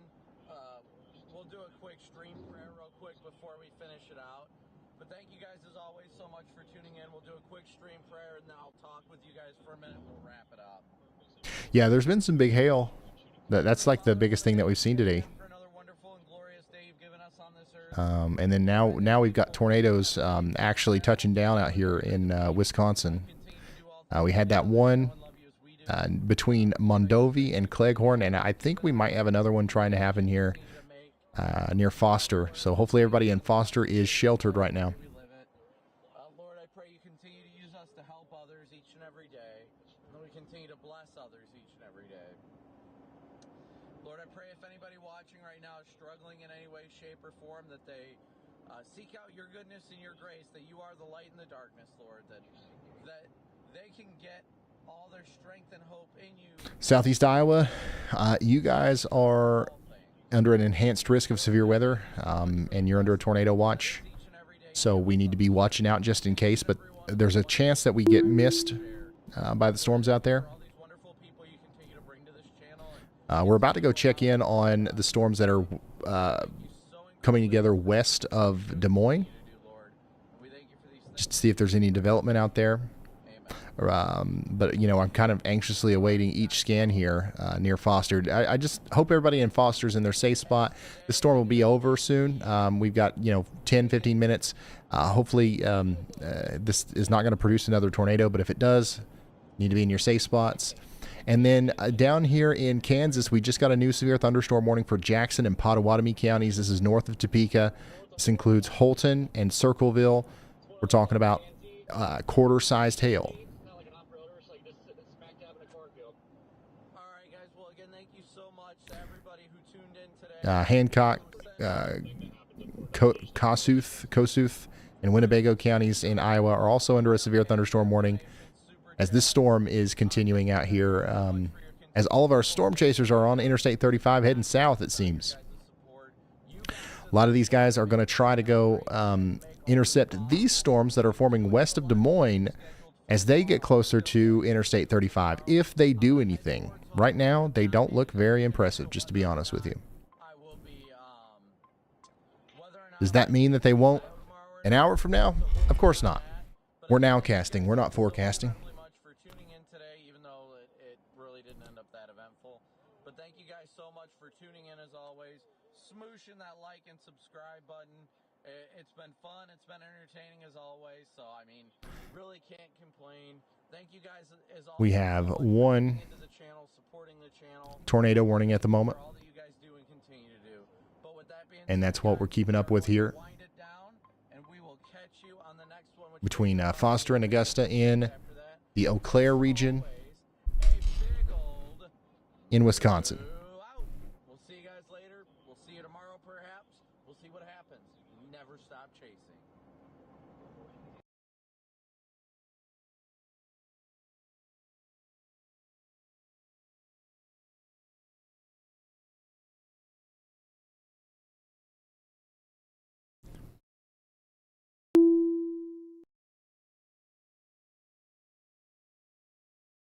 This is a live look at as the tornado warned storm crosses over Interstate 94.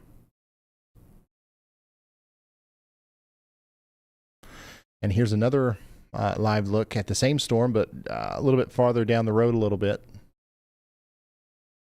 Not seeing anything that would suggest there's a tornado ongoing right now, but there very well could be. The rotation is there, so we're going to stay sheltered in Foster and Augusta and Waddell and Town of Lincoln and Fall Creek.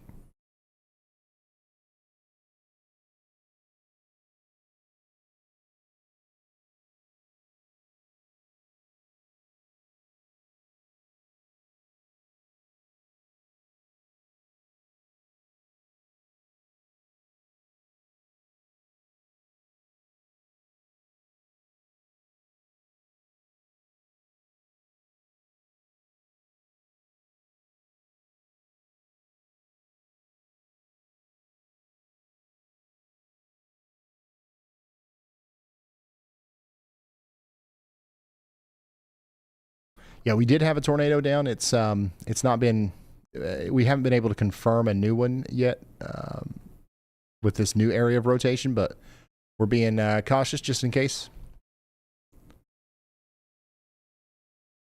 Ryan, Daniel sent in a super chat saying you are the best nowcaster. Ryan, Sean Holman sent in a super chat with a great radar question. How do you see the debris signature? They see the rotation, but not the blue debris signature, and want to know if that data is available for free. Yeah, so first of all, thank you for the kind words about being a nowcaster. Daniel, thank you. And Sean, yeah, if you're following along on the WeatherWise app here, and you want to see what we call the debris signature, you're going to want to go to this panel. You can do this on iOS, Android, or the web app. And you want to switch from reflectivity to velocity to see the velocity couplet, and then correlation coefficient. That's the one you want to go to see potential debris signatures. And yes, it is free, 100% free. All this is free. You see all this? Every single bit of it. Stuff that you would normally pay $10 for in the App Store, free on WeatherWise. That's why we're talking about them right now. They've just absolutely blown us away with their what they've done with that app. Cherokee, Sioux, Rapids, and Marathon. You guys are now under a severe thunderstorm warning. We're talking about Buena Vista, Cherokee, and Plymouth counties in Iowa. 1.5-inch hail. Moving on in.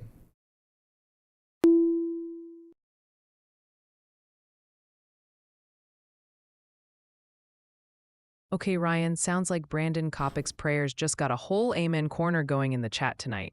Focus seems to be shifting east from the recently hit Eau Claire area towards Marshfield, and yes, still, Green Bay. Someone really wants to know? Plus, folks are watching cells near Mason City, Indiana, and Rochester, Minnesota. Quick tip from your viewers, Shawano is pronounced Shawano. Wow. I wish it would say it wrong the first time because I don't even know what the heck it's talking about.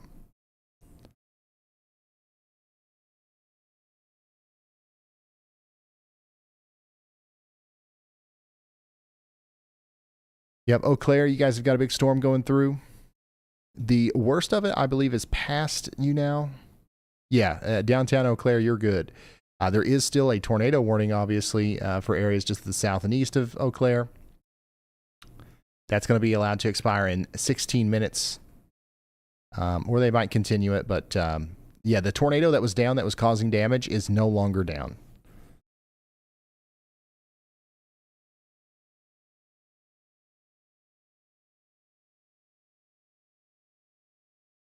Ryan, are you okay? You sound sad. No, I don't.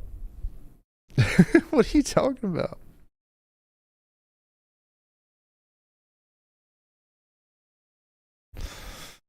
Go ahead, Andy. Hey Ryan, just to correct you, the original one did stop producing damage, but we do have another tornado in that confirmed tornado warning east of Foster.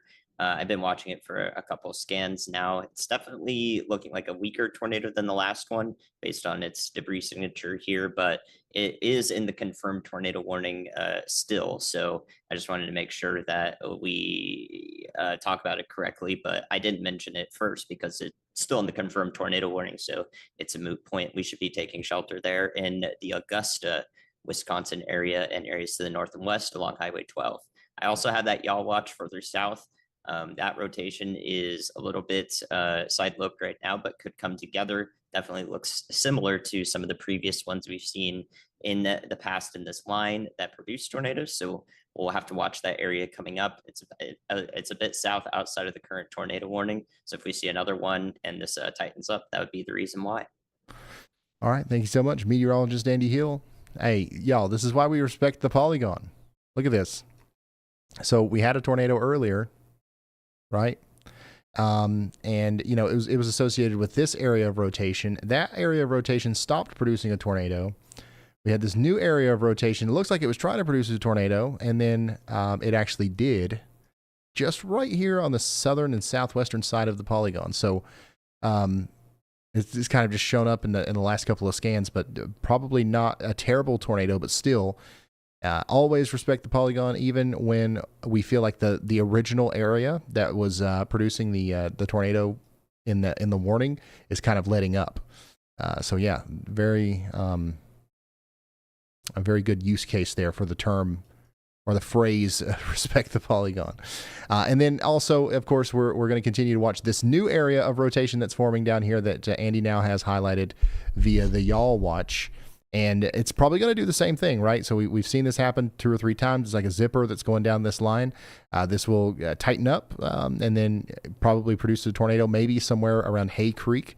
So please take shelter if you get a tornado warning, which would likely happen soon, as this rotation looks pretty similar to the other ones that have warranted some tornado warnings today. So there you go. Get ready. Y'all watch out in Hay Creek. Y'all watch out in the Eau Claire forest area. This is a dangerous storm.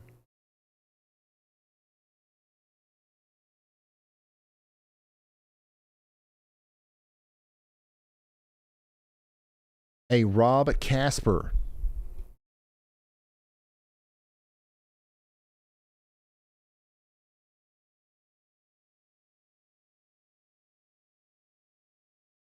Rob Castor, thank you.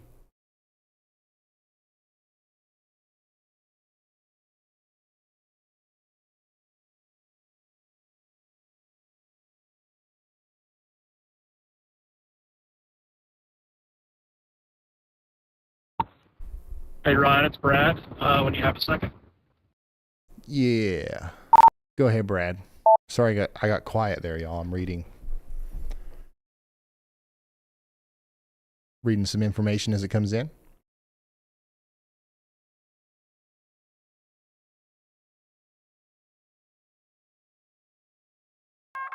A new tornado warning has been issued. There's our new tornado warning. for Chippewa and Eau Claire counties. Hey, I was going to let you know, those blips now, they are growing. I wouldn't even call those a blip. They may have like some moderate rain showers in them now. Okay, so we did get a new tornado warning that now includes Hay Creek, so please take shelter in Hay Creek. They also went ahead and issued this warning plumb all the way up towards Wilson and Stanley as a precautionary warning, just in case we get any more areas of spin that pop up over the next 27 minutes or so up towards Stanley, okay? Then they also went ahead and issued a severe thunderstorm warning all the way out there towards Loyal and Abbotsford, which is an area we were talking about when we started the stream. We told you there would be a round 2. Here it comes. So let's go check in on our blips, or what were blips, in Iowa. And yeah, okay. They are getting more, they're becoming less blippy. A little bit more substantial. So, yeah, we might actually have some real storms to talk about here coming towards Des Moines, or at least areas west of Des Moines between Greenfield, Guthrie Center, and Winterset and places like that over the next little bit. So, Des Moines, you're in the game now. If these storms keep forming and getting stronger, we'll probably have some warnings to cover as they approach you.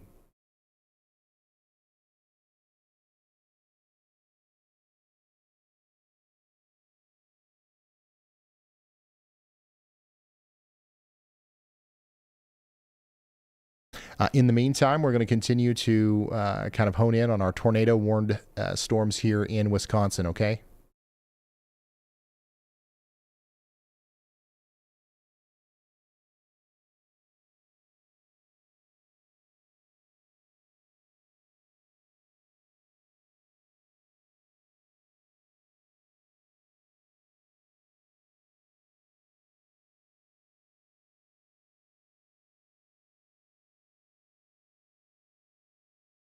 ETA for the lakeshore counties.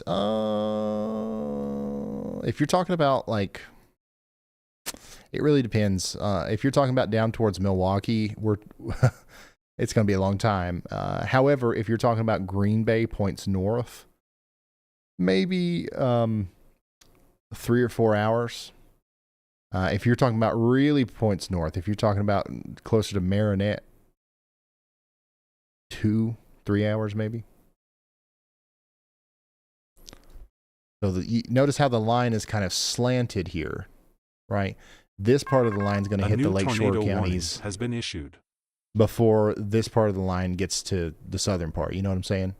We got a new tornado warning in Wisconsin. This is just an extension, an expansion, I should say, of the warning polygon into Clark County, Wisconsin. This now includes places like Willard, Greenwood, and Longwood. Please take shelter immediately.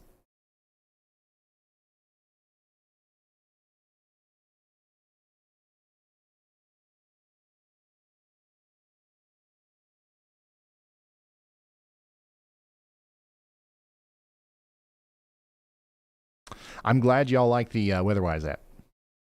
Tons of positive comments on that. I've been playing around with it and stuff for months, and I have yet to find any reasons to not like it. So.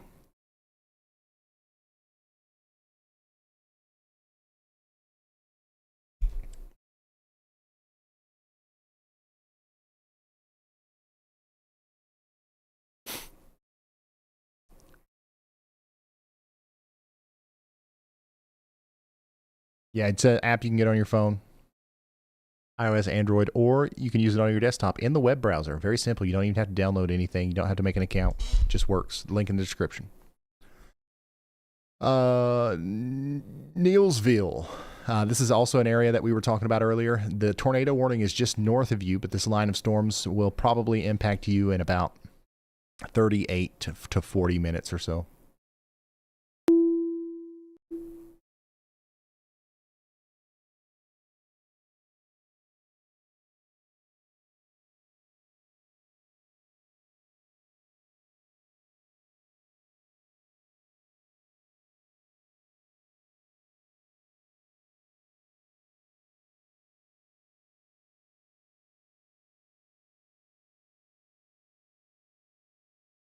New severe thunderstorm warning. Sorry. My goodness. There's a mess of severe thunderstorm warnings down here around Altus. What's going on here? Well, they just went ahead and was like, you know what? Let's just draw a big box around all of these other ones, and we'll call it a night. Well, surprisingly, they actually only issued that for the next 37 minutes. Anyways, 1.5-inch hail is going to be possible here. We got a bunch of cells kind of colliding together over here around Quanah and Altus. So this is going to cause some flash flooding, going to cause some hail and some winds, and this is going to continue to cause problems over the next probably a couple of hours in Altus. Riley and Waubonsee counties in Kansas, you guys are under a severe thunderstorm warning now. Get ready in Alma for 1-inch hail and 60-mile-per-hour winds.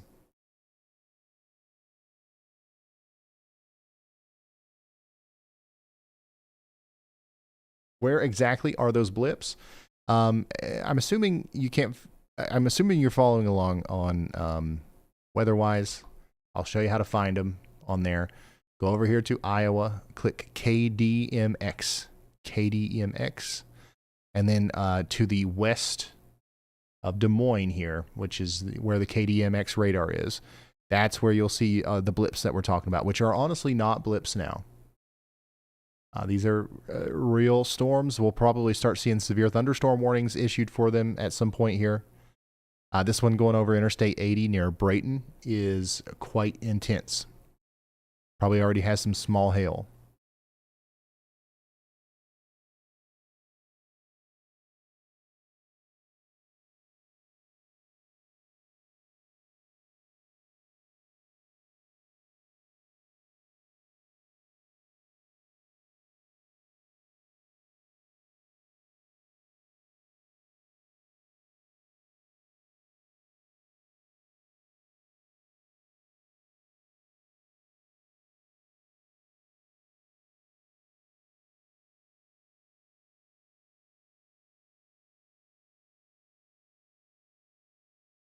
Kansas City, you guys are still good. The stuff's still floating way off to your north and west.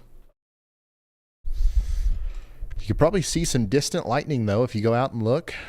This is like a really cool time of day to do that. You can probably see the tops of those clouds.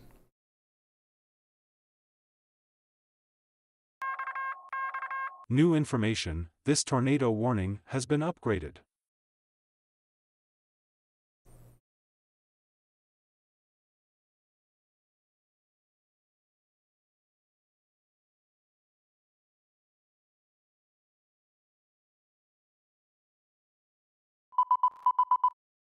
All right, so it looks like we've got another tornado on the ground here. This time south and east of Augusta. So another brilliant, a call out there near Hay Creek. This is exactly where we thought it might happen. Now you can see the debris signature here again east of Augusta. So we could start seeing that about 2 minutes ago, and now here it is in its most recent form. Not as deep of a debris signature, as you can tell. The colors are a little bit lighter, but still tornado ongoing here just to the east of Augusta, it seems. Upgraded.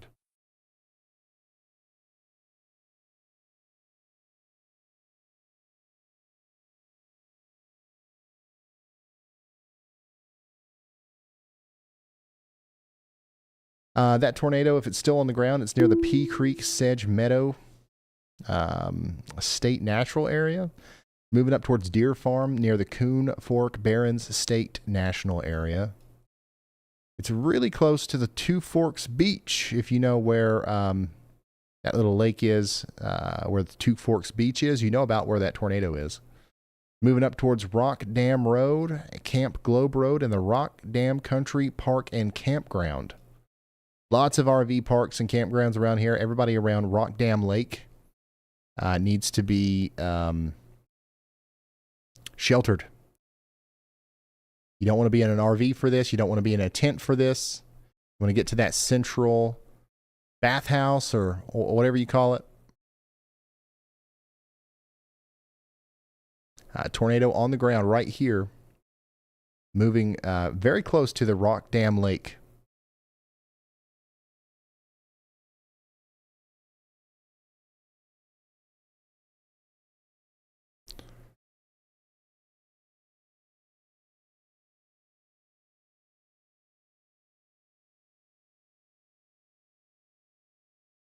Oh, here we go, Kenzie.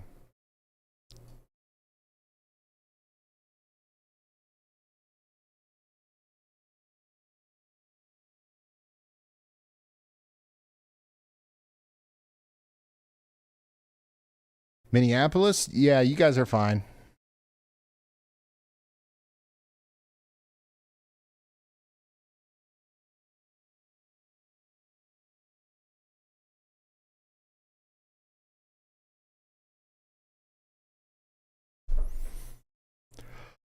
Do I seem low on Cape?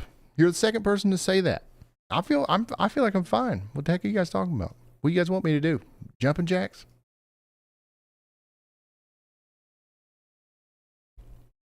You want me to start hooting and hollering? You want me to get plumb wild?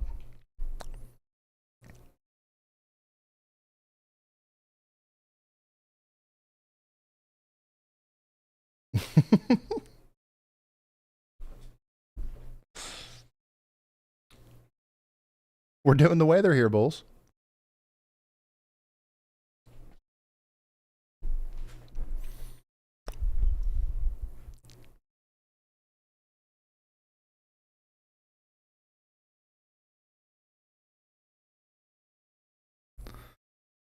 Oh, so it does look like that tornado is probably not down anymore. So this is like a series of brief tornadoes that we're experiencing here. And if we have another one, it's likely going to happen somewhere near Tioga and Willard. So you guys need to take shelter or stay sheltered out there. I do want to take you to some new severe thunderstorm warnings that have come in recently over here near St. Joseph. We do have a strong storm coming through right now with 70-mile-per-hour winds. That's going to move on over towards Agency, Easton, and Edgerton soon.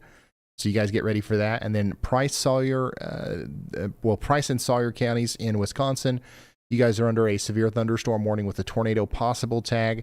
Radar indicated 60-mile-per-hour winds coming up towards Phillips right now. And then we do have a new Y'all Watch, low confidence Y'all Watch from meteorologist Andy Hill for the Alma and Newberry area in Kansas. Storm chaser Hunter Hurley is on this storm. So we will hear about this one as soon as it comes together here near Alma. If there's a tornado, we will hear about it very soon.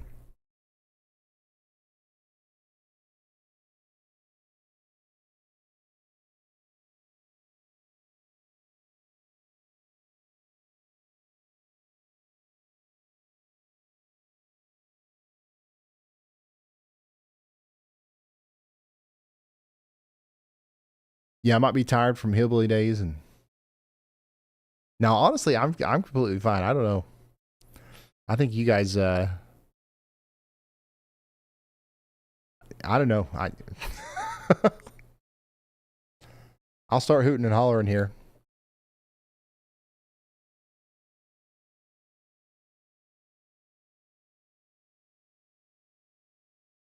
You know what might help? I might need to stand up. I'll see you guys up there.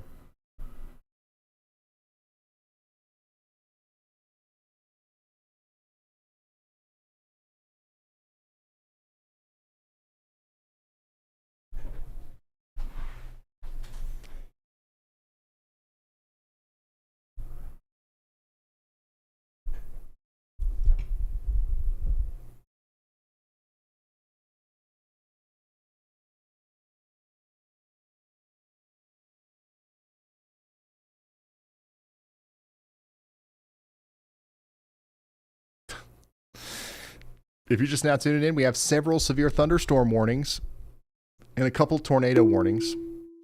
Our newest severe thunderstorm warning is going to be over here in Kansas for Dickinson and Geary counties. This includes Chapman and Junction City. Get ready out here south and east of Enterprise for some 1.5-inch hail. These storms are not moving very much. And we continue to have a radar confirmed tornado warning now moving into places like Clark County, Wisconsin. If we have another tornado here soon, it would likely happen somewhere new PDS near severe Tioga. thunderstorm warning has been issued. And check this out. We've got a PDS severe thunderstorm warning now in Oklahoma. This is for the towns of Mangum and Granite. We were talking about baseball size hail. So get ready for baseball size hail in Mangum, Granite, and Blair.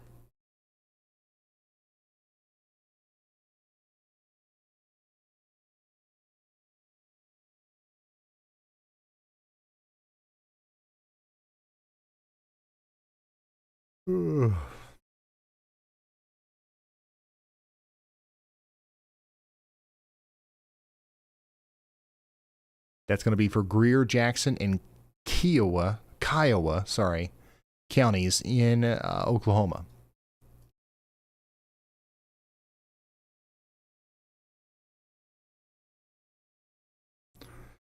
All right, tell you what, I do need like 2 minutes here. So I'm going to step away. Andy, do you got it? Yeah, I got it, Brian. Okay, thank you. I'll be right back, guys. All right, first things first, guys. I'm looking at the Credit, Olustee, and Altus area. I have a y'all watch there that Ryan promptly ignored after he mispronounced Mangum, Oklahoma, as Magnum. So first we'll talk about that. It is Mangum that's receiving that baseball-size hail from a very strong west-west supercell. Moving into the area, almost certainly we'll see baseball hail in the area of Mangum to Granite. So make sure you're looking out for that. You guys are no stranger to that large of hail, but it's never pleasant when it does go right over you. This series of interactions here to the south of Mangum near Olustee has resulted in some low-level circulation that I'm watching at the moment. And rapidly increasing are the low-level winds in this area, which we can see from the profile in the airport southeast near Frederick. It's showing us that those low-level winds are ramping up. That low-level jet right after sunset is when it starts to increase. So low-level winds are one of the most pertinent things that we need to look at and have in place for tornadoes in this region. So that deserves a very close eye to see if it continues to wrap up. So y'all watch out there in parts of Jackson County, Oklahoma, especially the northeastern side of the county, headed towards the Altus area. No warning there yet, but we'll see if it comes up. Next up, still watching the Alma, Oklahoma, or Alma, Kansas area. It's right next to the radar, so I don't have a great look at where something could spin up there. But we do have Storm Chaser Hunter Hurley, as Ryan mentioned, so we'll see if he calls in frantically reporting anything, or maybe he'll be very calm this time. I'm not sure. Shouts to Hunter. Other than that, let's see the latest on our Wisconsin tornado warnings here. We have two different tornado warnings that are both observed for those previous debris signatures that we saw. These are from two separate National Weather Service offices, which is why we have two of them. The recent scans on that are a little less pertinent. However, we have seen multiple tornadoes from what look like relatively weak circulation sometimes. As this passes through Clark County, I would recommend taking shelter in the Greenwood, Wisconsin area up to Longwood. If you're east of there near Spencer, Unity, and Abbotsford in Wisconsin, then it's never a bad idea to just, prepare ahead of time. You guys aren't in the tornado warning on the east side of Clark County into Marathon County, but it is a great idea to just go ahead and practice since the storm is going to reach your area. I don't know what state it'll be in by that point, but I think the conditions will remain favorable for tornadoes. So if you guys do receive a warning down the line, you'd already be prepared for it. And that's the most beautiful thing that we could relay here. Ryan's still not back. Okay, so one more thing I can tell you guys is that earlier tornado, if you remember that same storm in Wisconsin, back when it was near Mondovi, and it was not warned. Oh my gosh, where am I hearing voices from? Back where it was near, back when it was near Mondovi, it was not warned. We had a 20-minute early call out on that rotation before it did get warned, and 16 minutes before it produced its first tornado. So I put that over on Twitter. It's a great idea to spread that sort of information on Twitter. It really helps us, relay the sort of significance that we have as serving as another resource for relaying information that, of course, is scientifically rooted. So if you guys want to head over to Twitter and boost that tweet, because I think it's a really good one that demonstrates the extreme value that our broadcast has, that would be much appreciated. So that's the last thing I have to share with you. You can find that tweet on Ryan's Twitter. He retweeted it. So all is well there. Back A to new you, Ryan. PDS severe thunderstorm warning has been issued.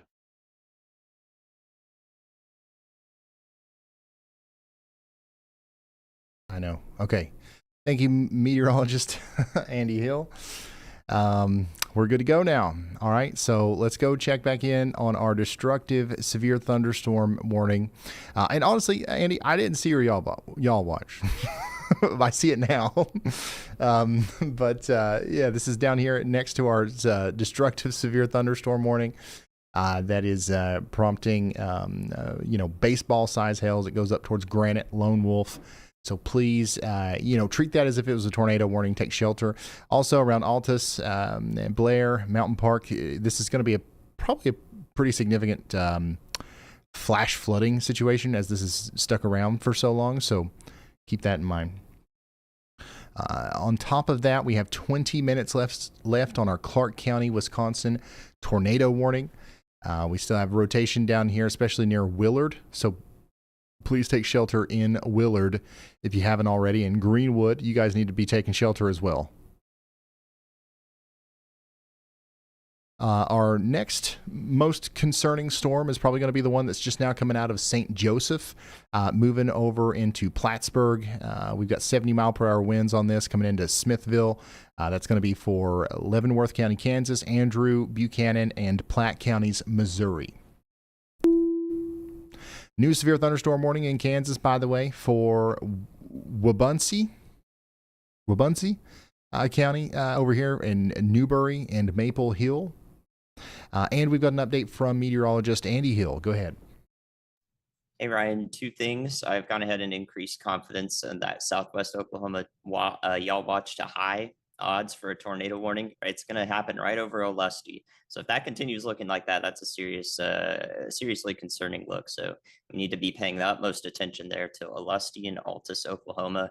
Hopefully that is just briefly lived, but that's definitely a pattern recognition thing there. So we'll be definitely honed in on that, I think. The other thing I want to talk about is our storms in western Iowa, southwestern to western Iowa. Those are entering a favorable environment sort of from the west. It should creep up in front of them. So currently it's shunted a little bit to their south, but if that environment creeps up in front of them to the west of Des Moines, I do think those cells will pose a serious problem into the evening hours. So those ones will also be ones we'll watch closely. We'll probably start to see a couple of severe thunderstorm warnings for them very soon, as I don't think they have warnings yet. As it does look like their hail sizes are increasing rather rapidly here. So just an early watch on those. What were blips are now definitely some mature storms and entering a favorable environment. So bears watching.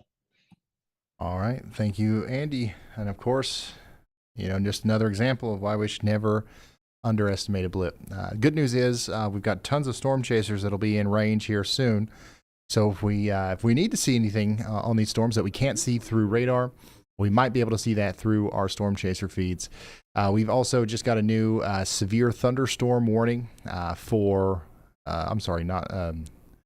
severe thunderstorm warning. I believe that was a upgraded or updated tornado warning. Yeah, this goes all the way out into Atwood, Colby, and Loyal now, and Abbotsford in Wisconsin. You're under a tornado warning. Take shelter immediately in Clark County. Radar indicated rotation. We can still indicate that rotation near Willard. It'll come up towards Greenwood, Loyal, Atwood, and Colby. Take shelter now. Stay there for at least 33 minutes. Eau Claire, you guys are completely in the clear at this point. Okay? So pat yourselves on the back. You made it through another one. We're good in Eau Claire and Minneapolis. Honestly, our focus is probably now, also you're good in Rochester. Our focus is probably now going to shift to the Des Moines area and areas south and west of this.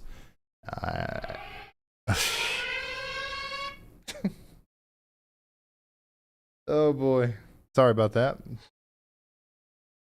We have crossed over our weather intensity score threshold again. I need to turn it to where that only happens when I'm not live. That's the point.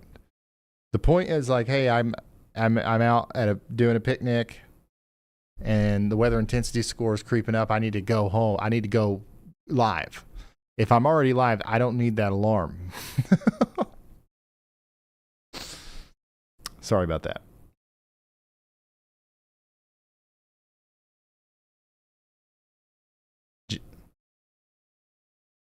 Jennifer's got a good view of the storm up here near coming towards Mason City, Iowa.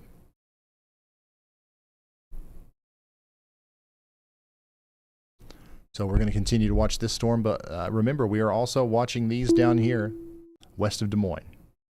Go ahead, Andy.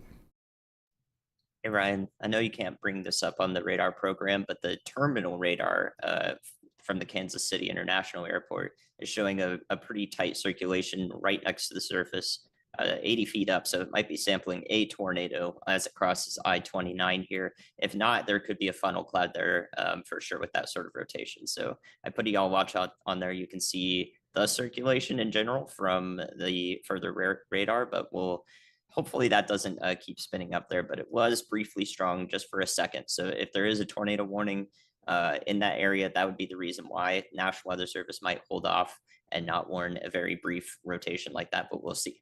So just want to cover all bases. All right. Thank you very much, meteorologist Andy Hill. I haven't put the terminal radars into my program here, but I'll just switch right on over to WeatherWise, which does have them for free. And right here near Newmarket, Dearborn, that's what he's talking about right in here. So Edgerton, Trimble, y'all watch out as the storm comes off to your, or goes off to the east. We've got a very strong storm here, and we're going to continue to have a tornado threat with a lot of these storms as we go into the overnight hours as well. We had a daytime threat, and now we're going to continue to have a nighttime threat. And if we have nighttime tornadoes, as we all know, that can be sometimes, much more dangerous. So you don't want to go outside and looking for these things or anything like that. Let's just take shelter as soon as the warnings are issued. Minnesota, there's a new severe thunderstorm warning up here in Aitkin, Carlton, and St. Louis counties. That's for Floodwood over towards Grand Lake. And then also, we've got a live view of the storm down there in Platte County, Missouri, where the Y'all Watch is. So go ahead, Andy. Thanks, Ryan. Yeah, just to clarify on that terminal radar from WeatherWise, what we're looking at there was the rotation was actually south of Dearborn, just for a couple scans. It did go away, as I mentioned, but actually what happened right over Dearborn was maybe a macro or micro burst. That velocity area you circled was actually winds pointed away from the radar and then toward the radar, diverging from each other. So, and they were quite strong. The difference between them was over 100 miles an hour. So it's possible that we could have had a microburst there just for a couple minutes over Dearborn. Those are damaging wind events that cause damage in a very small area, hence the micro. So if that did happen, that was a really cool look at something very close to the surface. Since we're so close to the radar, you don't get to see that very often. So if you play back a couple scans of velocity, you can see how strong it was just for a minute or two. So pretty cool look there. Awesome. Thank you, Andy. Here's what he's talking about right next to the terminal radar. You can see how the greens indicate winds and stuff going towards the radar. The reds indicate away. You can see how we have divergence here. We have stuff going away from the radar towards the radar, and it's happening right here near Dearborn. That means that more than likely we've had one area of precipitation kind of come down, hit the ground, and then spread out in both directions, and that's what we're seeing there, which is pretty cool. Platte River, Edgerton, Grayson, You guys have got a strong storm coming towards you.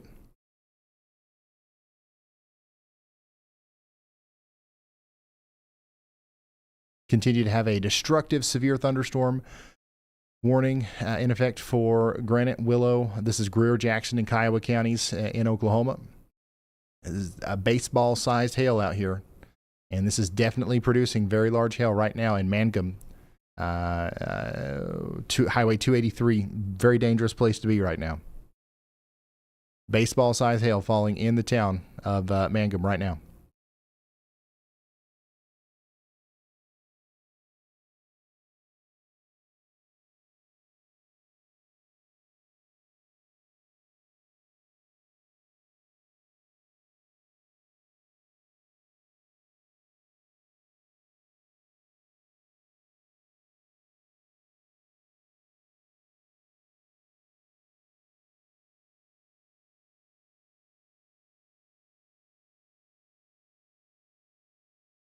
All right, boss. Quick pulse check from the chat command center. Looks like the Wisconsin worrywarts are out in full force tonight, especially buzzing about the Wausau-Merrill corridor and the burning question of what about Madison? Down south, folks are still watching that Iowa activity near Peterson, Sioux Rapids, for spinny things and keeping a wary eye on Des Moines, while we're also seeing mentions of sirens reported in Rockford, Illinois, and people checking in from watch areas in Kansas and Missouri. Okay, yeah, Madison, you guys are going to be, it's going to be a while before we're really talking a lot about you, if we even are still in the air by the time the storms get to you. You're outside of the tornado watch, and the storms are moving quite slow, so we don't have too much to worry about in Madison. Go ahead, Elijah. Hey Ryan, so I have a damage update from the tornadoes we had in Wisconsin. So me and Jared behind the scenes, we have actually not heard of any specific damage points at all. Not on the scanners. I've not seen anything on social media either. However, the Eau Claire County emergency manager just posted a moment ago that they are responding to multiple locations of storm-related damage, and they are asking people to stay away from the area so they can provide life-saving measures if needed. I've not heard anything, so I don't have any locations at all, but it's from all of those tornadoes we had earlier in the confirmed tornado warnings and the brief unwarned tornado as well. I will try to get more information, but it's been 30 minutes and I've gotten no specific locations mentioned on the scanners or social media of any damage at all. All right, thank you, Elijah. This is an update from Elijah there. We continue to have a severe thunderstorm warning for Hancock and Winnebago counties in Iowa. Strong storm, a little bit of rotation trying to show up here as well between Britt and Duncan. So y'all get ready in Garner, Forest City for 1-inch hail, 60-mile-per-hour winds, and a very small chance of a tornado as well, something that we have to watch out for. Jennifer has an incredible view of the storm up there near Manley, Iowa, which is pretty much the storm that we're looking at here on radar. Quite ominous looking, to say the least. And then we continue to watch these blips that are no longer blips. In fact, I'm quite surprised we don't have warnings for either of these storms yet, even if just like special weather statements. But we definitely have strong storms now around Atlantic and Anita, Guthrie Center. These are coming towards Des Moines, so we'll have to watch this area very closely as they are entering a favorable environment for just supercells, severe weather, tornadoes. And then down here in Kansas, Jackson, Pottawatomie, Shawnee counties, you guys are under a new severe thunderstorm warning. This includes Keene, Allen, Allendorf, and Vera. Also St. Mary's, Rossville, Silver Lake. Y'all get ready for ping pong sized hail. Ping pong balls.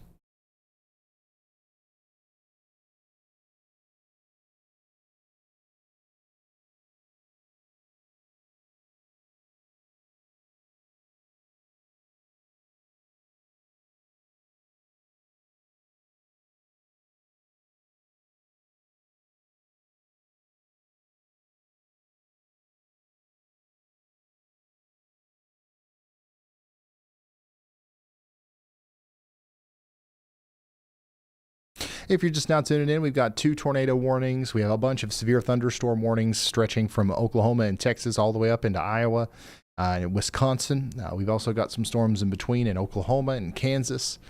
And we're just going to continue to cover these storms as they move to the east and to the northeast tonight. We've got tons of storm chaser views. A new tornado warning. And we has just been got a new issued. tornado warning in Oklahoma. This is for Jackson and Tillman counties, pretty much right in line with Andy's Y'all Watch. And Andy's got an update for us. So go ahead, Andy. Thanks, Ryan. Yeah, that's good to see that that did get a warning. Thankfully, from that time I initially mentioned it, it did die off a little bit, but it is still solid rotation on both sides. So that's why that tornado warning's in place. I'm glad we got the early call out on that. Next early call out I want to have is for the Topeka area. This storm has pretty consistently just had this spin up look to it, and it's latched onto the boundary in particular here just east of the radar. It's going to take it on a direct line to Topeka, the city in Shawnee County. So you can see, if you look closely, you can see this outflow boundary on the radar just south of the radar in this thin, faint line. And the storm is kind of like got this wavy shape all the way down to where that line is. Since it meets up with the line there, we call that latching onto the boundary. And since it's done that, it has access to warm, moist air that can rise rapidly, which is what a tornado does. It has rapidly rising air. So we're concerned about the tornado potential here. And since we can scan really close to the ground, we can see immediately, essentially, if this thing is trying to spin up a tornado there. So I think that it's going to continue to try to do this. It's latched on the boundary. Typically, storms stay on the boundary when they've done that, unless they get pushed by something else. And it looks like this one will try to do that, which will bring it into the Topeka area and very close to the city, maybe especially on the southern side, depending on how far that boundary pushes as it goes to the south and east. So I would just watch out in Topeka way ahead of time, just in case if we do see a warning for that. National Weather Service is definitely watching the same thing we are. I just want to give you a heads up. Thank you very much, Andy. Y'all watch out in Topeka, in areas west of there, Silver Lake, Maple Hill. You got a strong storm coming in, and we could also have a bit of a tornado problem as well. These storms are still pretty far away from Kansas City. So, we'll let you know if they get closer or if we need to worry about anything in Kansas City. But I know we got a ton of people watching out there, but there's nothing going on right now. We've also got a ton of people still asking about Des Moines. And pretty much the same thing can be said there. We don't have anything, immediate to tell you about, but there are storms to your west that we are watching. In fact, we finally have a severe thunderstorm warning for one of those storms out there. This is going to be for Cass County, Iowa.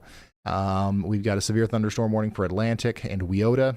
This is going to be for 60-mile-per-hour winds, 1-inch hail, and they already have the tornado possible tag on there as this is rotating near Lewis, and it's going to continue to do so as it goes up towards Weota and Anita.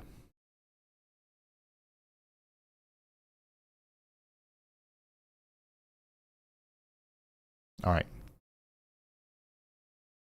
We also just got another new severe thunderstorm warning in Wood County and Marathon counties in Wisconsin. This is going to be east of that tornado warning, which is going to be allowed to expire in about 3 minutes or so. McMillan, Marshfield, and over towards Wausau, you guys are now included in a severe thunderstorm warning. This is going to be for 60-mile-per-hour winds and 1-inch hail. You're going to want to get indoors and away from windows.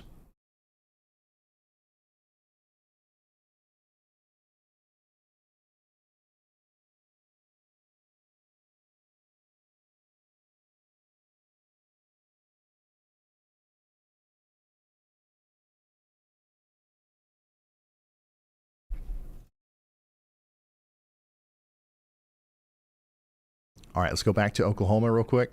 Jackson and Tillman counties, you guys have your tornado warning here.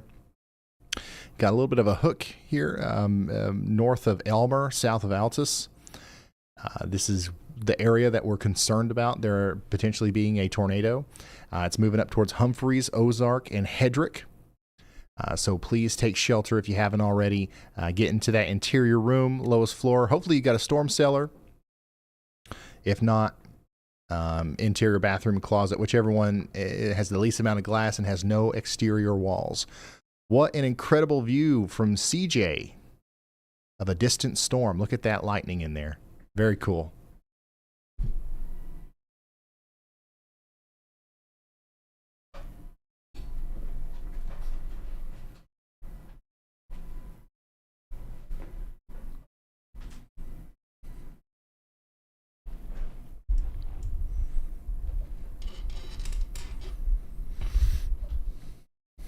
This is a nice shot. Also, Nick's got a great shot of the storm in Oklahoma. A little bit more ominous, but man, look at that monster.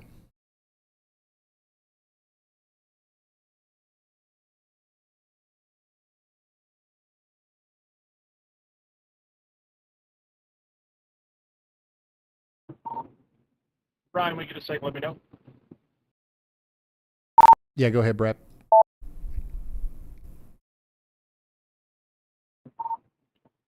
Hey, I was just going to point your attention to that storm. I know we got starting to pick up with Oklahoma and Wisconsin now, but that storm that is just south of Atlantic, it is headed towards Des Moines. It is showing some low-level rotation on it, so that is likely the one that we are going to target for maybe some nocturnal tornadoes tonight. All right, so Brad Arnold is talking about this storm down here near Atlantic. It is moving up towards Anita and Adair, and it's currently warned for 60-mile-per-hour winds, but I think that we're likely going to see this get a little bit more intense as it goes up towards Interstate 80. All of our storm chasers are pretty much north of Des Moines right now, so they're probably going to try to meet this closer to Ames and Woodward. New considerable severe thunderstorm warning in Oklahoma. This is for Altus, Medicine Park, 70-mile-per-hour winds and golf ball size hail. Get ready for it. Over the next hour.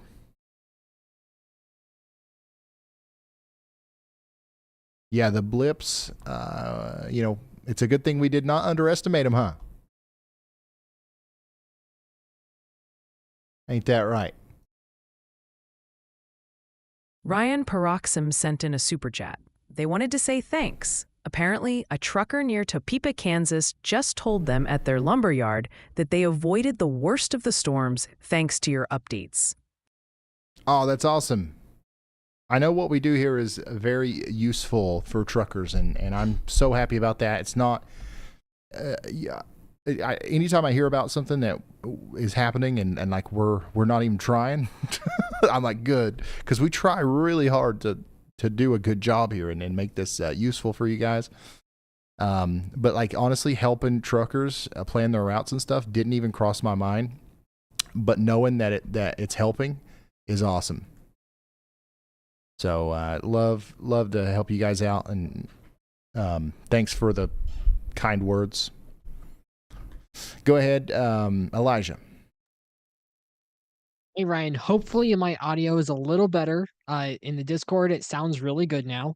I do have a rotating wall cloud reported with the Oklahoma tornado warning. That is something that just came in a few minutes ago. Thank you so much, Elijah. You can see that we're looking at this area of rotation right here in Oklahoma. This is Jackson and Tillman counties. We do have confirmation now that there's a rotating wall cloud. So Hedrick, you guys need to be watching out, and you need to be taking shelter. We just got another new severe thunderstorm warning in Oklahoma for Blair and Hobart. Get ready in Greer, Jackson, and Kiowa counties for that. Clark County, Wisconsin, you got 13 minutes left on your tornado warning here. Stay sheltered in Loyal and Colby for the next 13 minutes, but you should be all right after that. I think they'll allow that one to expire. Ryan, Kelly Dolan sent in a super chat. She'd love a shout out for her fiance, Chris D'Adamo. That's D. Adamo. Sounds like he's a real team player giving up the TV when you go live.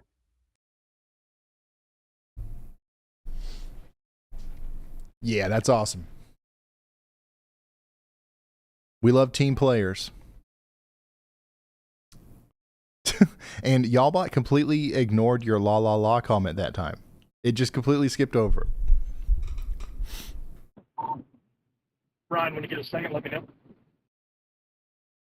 Go ahead, Brad.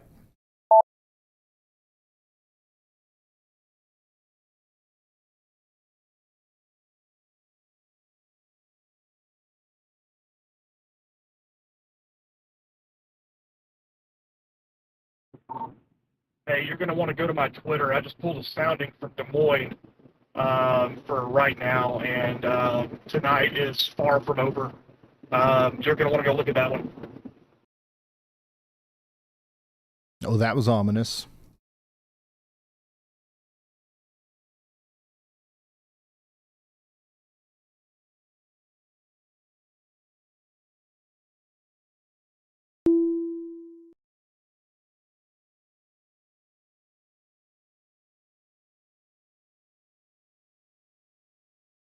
Here is what Brad saw.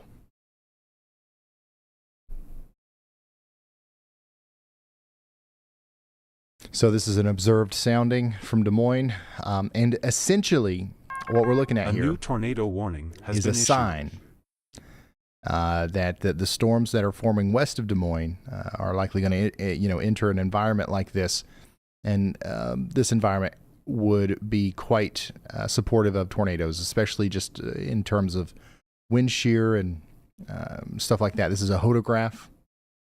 When the hodograph is curved here, that means that it's dangerous. A lot of times supercells will take the shape of the hodograph, and you can kind of see the hook shape there, right?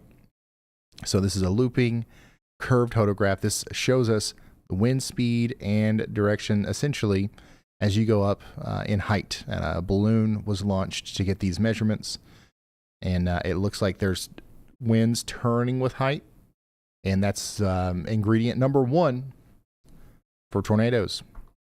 Speaking of tornadoes, there's a tornado warning in Marathon and Wood counties in Wisconsin. How about you over here in McMillan, Marshfield? We've got 40 minutes to stay in our shelters, all right? So go get into your safe spot out here in Marathon and Wood counties in Wisconsin. This is going to be a dangerous storm. It's capable of producing a tornado. It has produced tornadoes in the past. Could do it again, so get to that safe spot. Jackson, Shawnee counties in Kansas, just north of Topeka. We have a severe thunderstorm warning now for Mayetta and Hoyt. So y'all take shelter indoors and away from windows out there in Jackson and Shawnee counties in Kansas.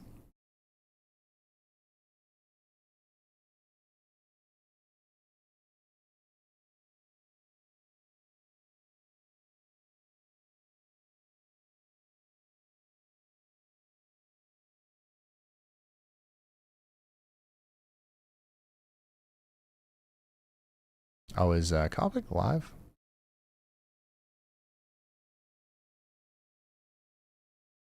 Not on YouTube, but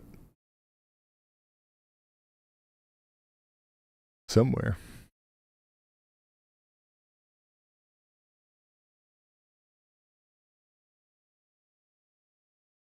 He's in slot 5. But he's not live on YouTube. Kind of weird.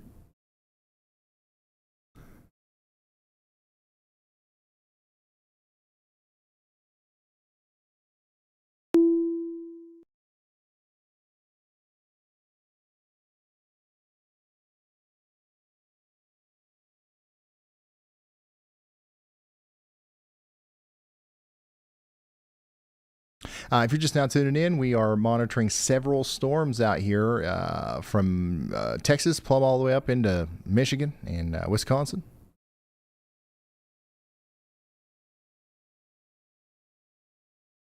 We've got new severe thunderstorm warning in Iowa that we need to fly to immediately. Emmitsburg in Palo Alto County in Iowa. You guys are under a severe thunderstorm warning now for 1-inch hail. Get ready for it. That's going to be a strong storm as it comes in. Speaking of strong storms in Iowa, this one down here is catching everyone's attention. Whoa. Oh, yeah. You definitely, you have to watch this one.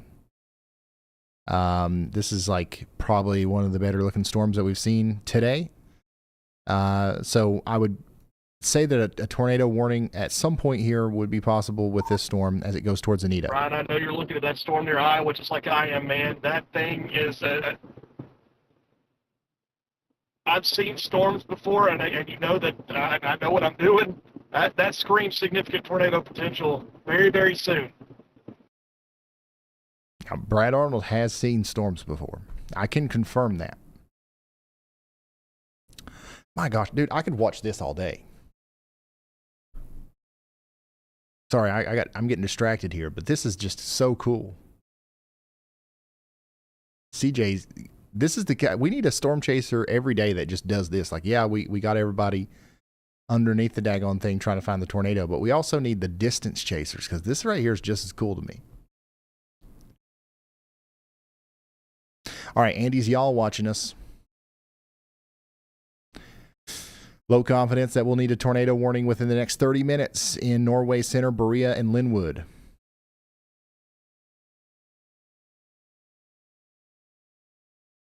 So yeah, this looks pretty significant here. So if I'm all the way out there towards Linwood, Adair, and Berea in Iowa, I'm definitely not letting my guard down, and I'm watching this storm closely as it comes towards me. Go ahead, Andy. Hey, Ryan. Yeah, just the latest. That situation, thankfully, for Topeka does not seem to have played out, which is nice for the city. I know the storm is off to your north and west, and that boundary is right over the city, just west of it. It doesn't look like the storm's latched onto that boundary any longer. It looks like it got shoved forward by some gusts behind it. So it looks like we are avoiding the worst case scenario here in Topeka. You guys have no warning. I imagine it will stay that way. So that's just an update for those in the city who heard our last message on that. In addition, I do have a low confidence y'all watch for that storm in Iowa that just got warned. I see that. I gave it low confidence because they warned side lobe contamination, but that's fine because that's like the third or fourth time that's happened today. And the cell is most importantly in an environment where it can produce a tornado. And the reason it's blowing up like this is because there's a cold front just to its north and west that is rapidly approaching. It's going to crash into the storm maybe in an hour and a half, maybe 2 hours or so. So the storm has a lot of time to do something here. As that cold front gets closer, it's over the Dickinson area and draped west, southwest to northeast right now. So pretty far back. As it gets closer, there will be more forcing for this storm. The more forcing that's in the area, generally the stronger the updraft will be, and you need a stronger updraft for a stronger tornado threat. So I think that we will unfortunately see a situation arise with this cell here as that cold front approaches and the forcing stays as is or gets even better. So we'll have to watch this one for the time being. All right. Thank you, meteorologist Andy Hill. This looks like it's going to be our storm that we pay very close attention to here for the next little bit. So if you know anybody downstream, all the way down there towards Stewart, Adel, Waukee, Polk City, Des Moines, you should probably let them know that we're going to be watching this area right here over the next couple of hours. And there is a good indication that this could be a tornado producer, maybe even a big time tornado producer at some point in the future. So we want to make sure everybody is aware of what's going on here. I know that today, honestly, for the most part, has kind of underperformed. So maybe some people are letting their guards down. Maybe they stopped watching a couple hours ago. So let's just remind everybody that this might be our storm of the day. Especially if you know anybody out here between Adair, Earlham, Des Moines, and this general vicinity in Iowa.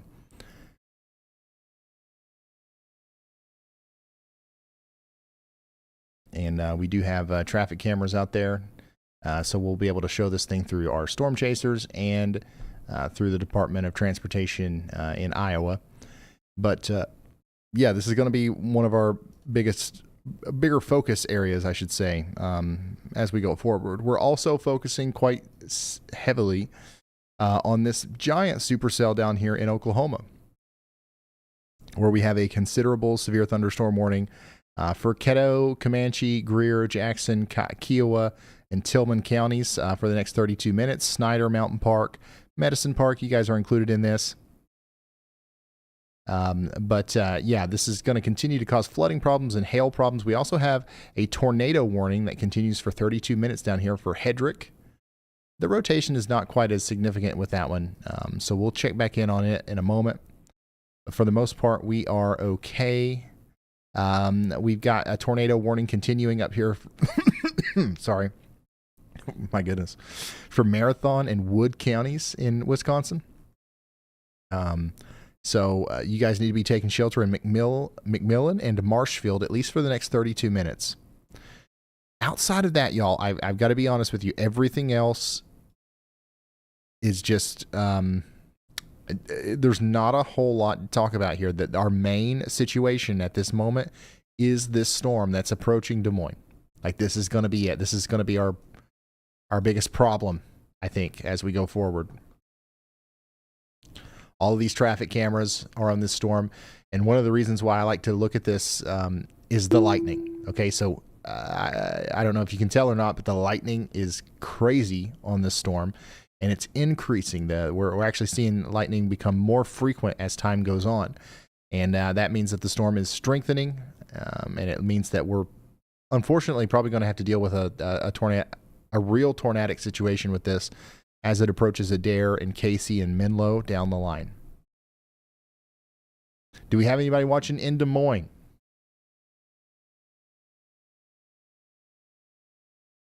Anyone in Des Moines?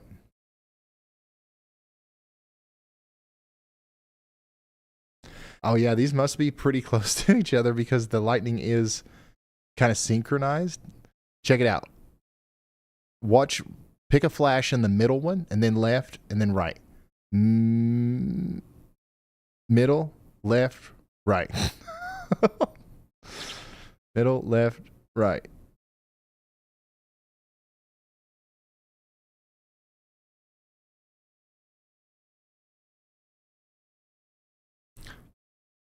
But yeah, you can see that the lightning is definitely picking up.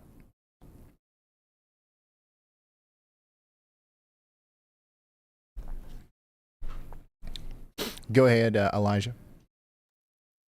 Hey, Ryan, we have a wall cloud that was reported northwest of Mason City, Iowa, and that is not associated with the tornado warning in Iowa. Okay. Thank you. Elijah. So we do have another storm up here in northern Iowa that we're watching as well. Jennifer McMahon is on this one. We were watching her earlier. But we do have reports now of some rotation up here. So please watch out in Mason City and Garner and areas between. This storm is very strong as well. We've got 1.5 inch hail falling in Forest City right now, moving towards Clear Lake. And my goodness, it says unknown location there, but this is this is Interstate 84 near Adair, north of Anita, of our tornado warned storm crossing over right now. So this is a powerful storm even without the tornado threat. So get ready for that in places like Kenfield and Guthrie Center. What you're seeing here are the conditions that you can expect shortly. It's enough to cause traffic to slow down quite a bit.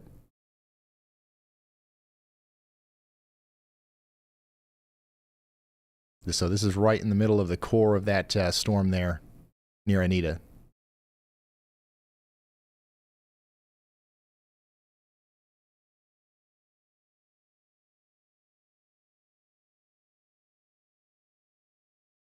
Once again, if you know anybody out here in the path of these storms, please feel free to share this. Put us out there on Facebook, Instagram, YouTube, Twitter, TikTok, whatever it was. You know, whatever we've got to do to get the word out there. We're going to be live for free and commercial free through the rest of this coverage and probably till the storm gets past Des Moines, which could take a while. So, yeah, let people know that what we're doing out here. And if you don't want to share us on social media, or if you don't have social media, another way that you can really help is by liking the stream. Okay, hit that like button just like you would on a normal YouTube video. Do it on your phone, do it on your TV, whatever you're watching on, and that's going to help us out tremendously. You could help us potentially get life-saving information out to people who otherwise wouldn't have it, or wouldn't know to even look for it, because they think that the day's over, the severe weather has kind of dropped off. Maybe they don't like watching the news.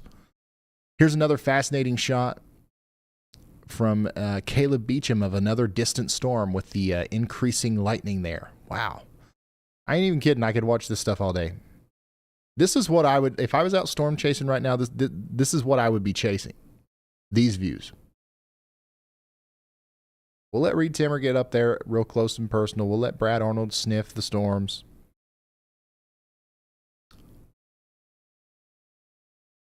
We're getting time lapses of this. This is crazy.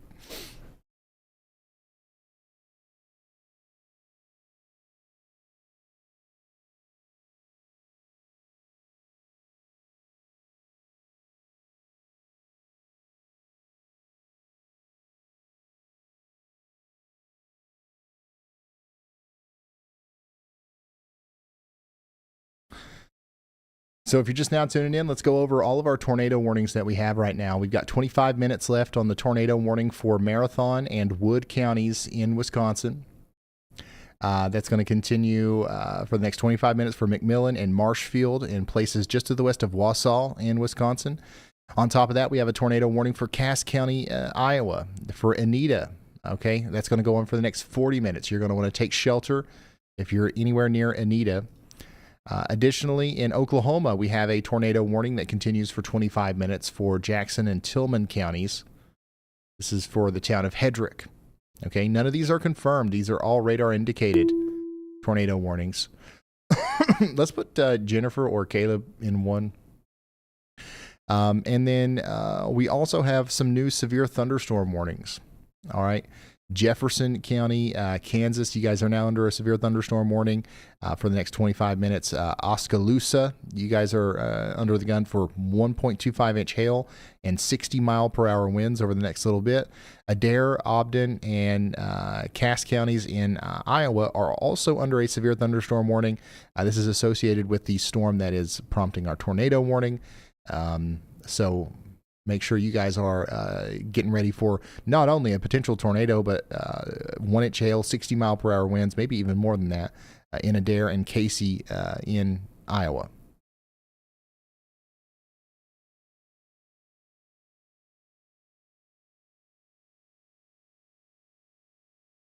Here's a good view of that storm as it goes through Adair right now.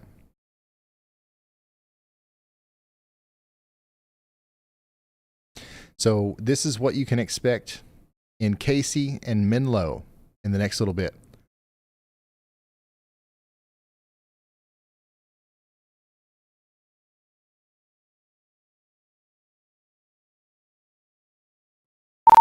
Caleb, which storm are you pointing at here? Are you pointing us back up towards Mason City, or there's like 3 different storms that this could be. I don't know which one it is.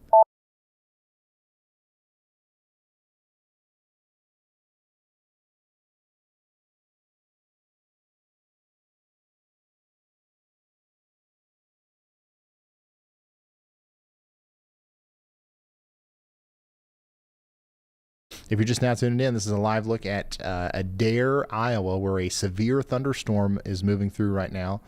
This severe thunderstorm is also tornado warned, and it's capable of producing a tornado as it comes up towards Casey. So we're watching out in Cass County, Iowa, taking shelter.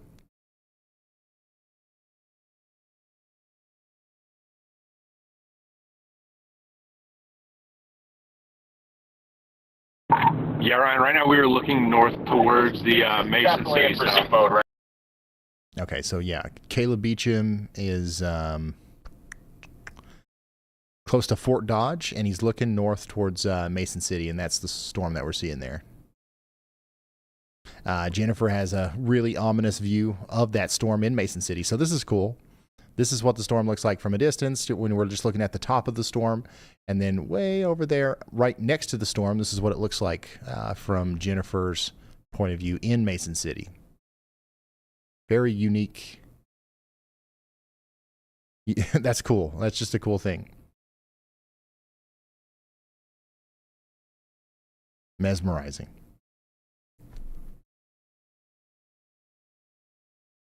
Yeah, if you're in Mason City, yeah, this storm's going to come through your area over the next little bit. Probably, honestly, they're just not moving south much. They're moving mostly to the east, so it might take a while before that actually comes into the city.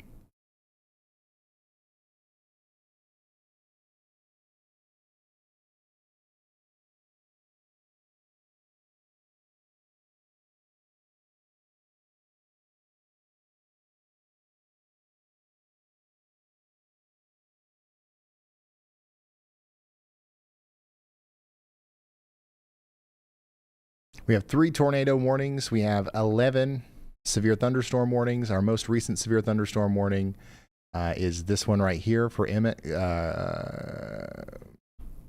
Kossuth, I forgot again, and Palo Alto, Iowa, these counties in Iowa. Soy City, Bancroft, Burt, and Buffalo Center, you guys are included in this.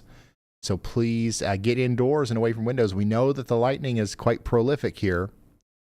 So even just for that, get indoors, but we're also going to have 1-inch hail and 60-mile-per-hour winds.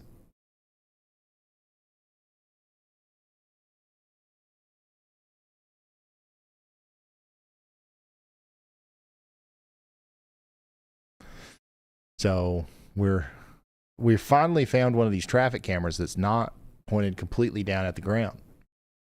This is what happens when you get a view of the sky as well. We've got a nice view from the distance of the Adair storm. So this is the tornado warned storm that's going through Anita and Adair right now, but a little bit from a distance, and another fascinating view from a traffic camera here. We got a big wind field there too, big wind farm.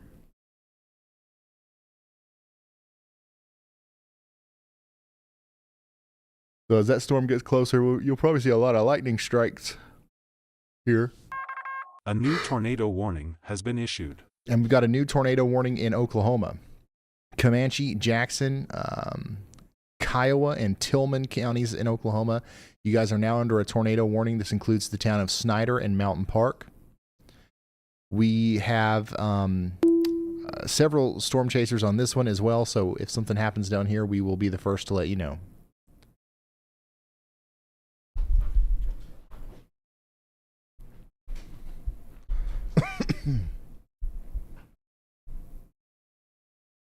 That wind farm is in Stewart.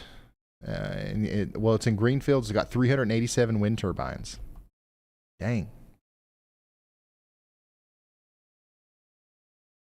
Oh, is that the one that's in Greenfield? Is that the one that was damaged by the Greenfield tornado? Same one?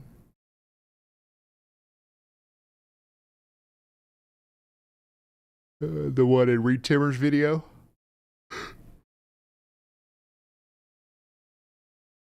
I don't know why I'm yawning. I think you guys convinced me that I was tired. I wasn't until you said I was.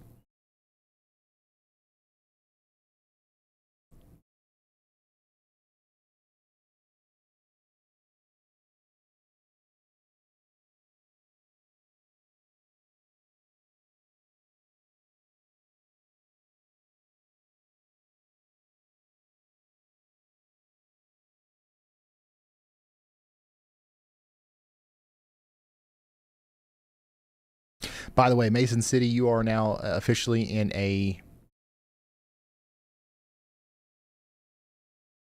severe thunderstorm warning.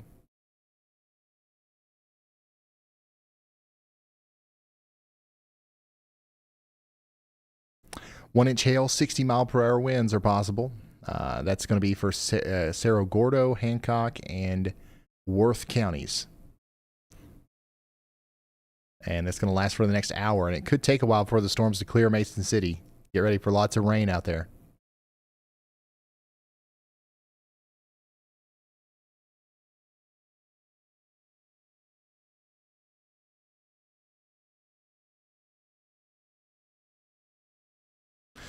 Yeah, we've got several storm chasers that are descending onto this storm. Our closest one is probably Corey Gherkin.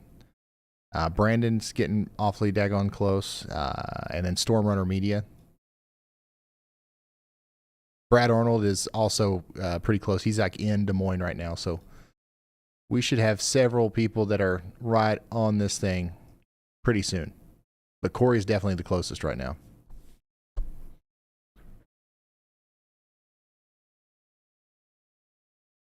Yeah, we'll go check in on all the tornado warnings again. Let's start in Wisconsin, Marathon, and Wood counties. We've got a tornado warning that's going to continue here for 16 more minutes. The rotation has let up a little bit. Okay, so let's hope that that continues to be the case. But we still have a tornado warning in place for Stratford, Fenwood, Vienna, Edgar, and Marathon City. So you guys should take shelter and at least for the next 16 minutes. And let's hope that they actually allow this warning to expire so that we can come out and go about our days. But for now, we need to stay sheltered for 16 more minutes. Going down to Oklahoma, 30 minutes on this tornado warning for Snyder, Mountain Park, and Hedrick. This is a stronger storm, but the rotation there is also not quite apparent. There's several different areas of rotation. There's nothing really tight here, so this is a precautionary warning, but we definitely want to take those precautions and take shelter immediately if we're in Snyder or Mountain Park. Lowest floor, interior room, helmet on, shoes on, just in case. And that's it, honestly. That's all we've got. We have this big considerable severe thunderstorm warning as well here in Oklahoma, and that's including Medicine Park. Outside of that, we have some more severe thunderstorm warnings for Adair and Cass counties in Iowa. That's going to go on for 30 minutes. We're talking about quarter-size hail, maybe even larger there. And then we also have a severe thunderstorm warning in Emmett and Palo Alto County in Iowa for the next 30 minutes. And then in Kansas, this storm's getting closer to Kansas City, but still not quite threatening Kansas City directly. But down here in Jefferson County, Kansas, we've got a strong storm approaching Oskaloosa or Oskaloosa. I'm not sure how you guys say that. But that's coming in pretty fast. Get ready to get indoors and away from windows in Jefferson County, Kansas. Our most concerning storm, though, the reason why we're kind of locked in on this Des Moines storm, or the storm to the west of Des Moines, is because this one looks like it has the best chance of producing a tornado soon. And it's about to go over a pretty populated area. Adair and the I-80 corridor west of Stewart is a place we would not like to see a tornado.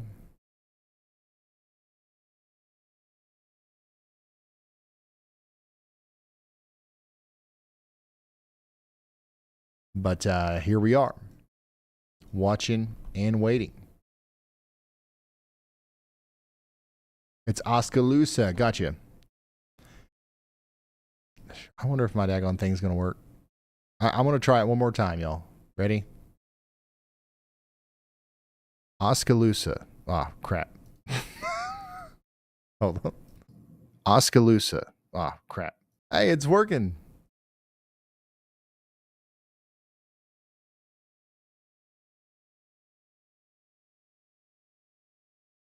Oskaloosa. Oskaloosa. Okay, I don't know why, but it is working.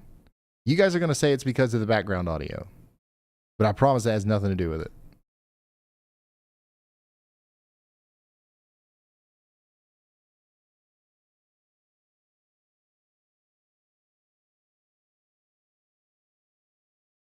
Yeah, Wausau in Wisconsin, you guys are not included in that tornado warning, but they might expand it out to you. I'm not convinced that they will, though, because the rotation has calmed down a lot. And yeah, but let's just assume that they might and get ready to take shelter just in case. It's always better to be safe than sorry. Always.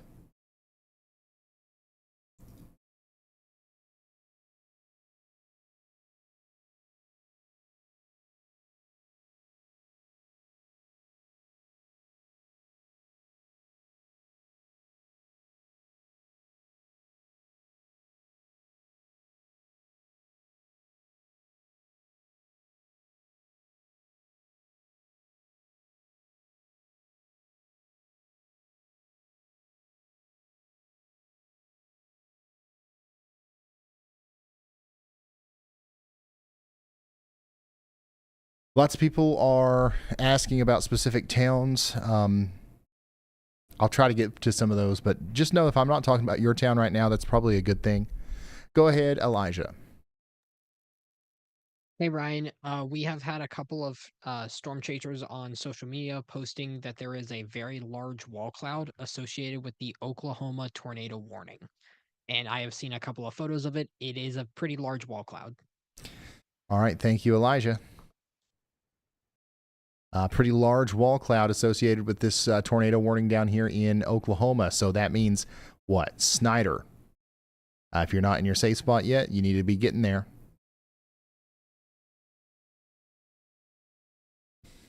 Got Storm Chaser Adam Lucio on that storm.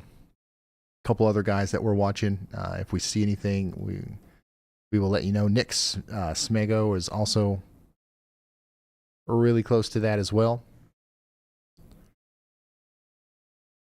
So if you're just now tuning in, we've got two main areas of interest right now. I don't want to, disregard the storm in Wisconsin, but that storm is definitely a lot weaker than it was. And I'm hoping that they allow that tornado warning to expire.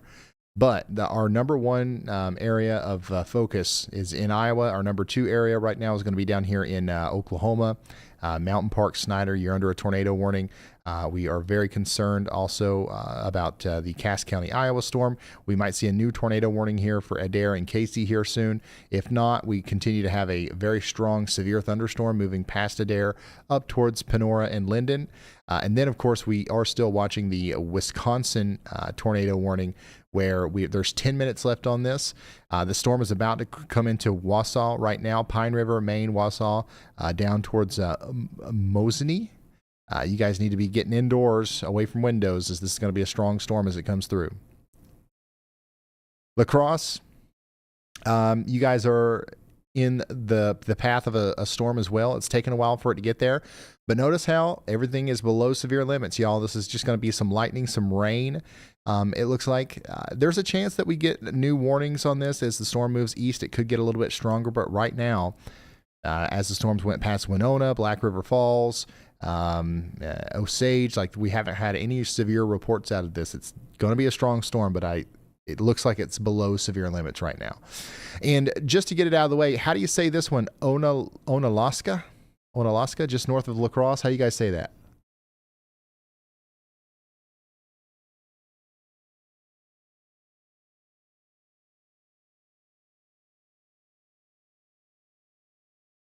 On Alaska? Okay, cool. On Alaska. On Alaska. Okay, cool. So now if they do issue a new warning down here, I'll be like, all right, guys, we got a new warning for La Crosse and on Alaska. if I'm second guessing myself, you know what I mean? Daggone it, you guys might be onto something. It might have something to do with the audio from the other stream, because there's no other reason why it would just never not work. All right, so they've allowed the tornado warning to expire out here for Anita and Adair. So this cell no longer has a warning on it, or a tornado warning, I should say, but I would expect to see a new one at some point as this gets closer to Des Moines. The storm is not weakening. If anything, it's just going through a little bit of a cycle here as it gets more organized and moves east. 7 minutes left on the Marathon, Wisconsin storm.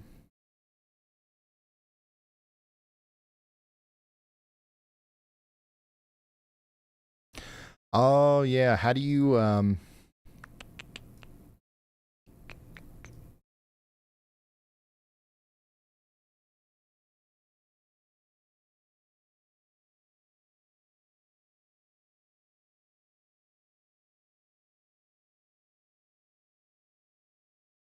somebody just asked a good question.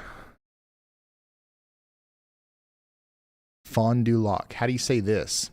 Somebody's asking how long before the storms get there. We could be talking several hours. We could be talking past midnight before the storms get to you. And they are going to continue to weaken for the most part, so that's good. But did I say that right? Fond du lac? Fond du lac? Fond du lac. Okay. Fond du lac. Fond du lac. Gotcha. All right. See, this is what I was wanting to do earlier, but the thing wouldn't work. All right, new warning in Texas.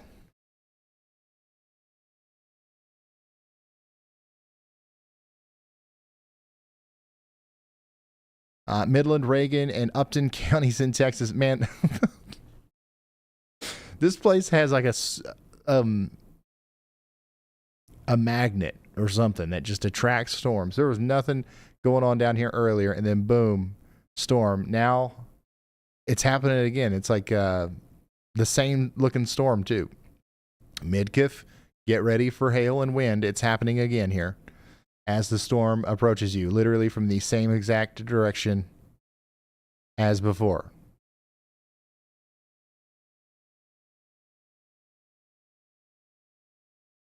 20 minutes left on our tornado warning for Comanche, Jackson, and Kiowa counties in Oklahoma.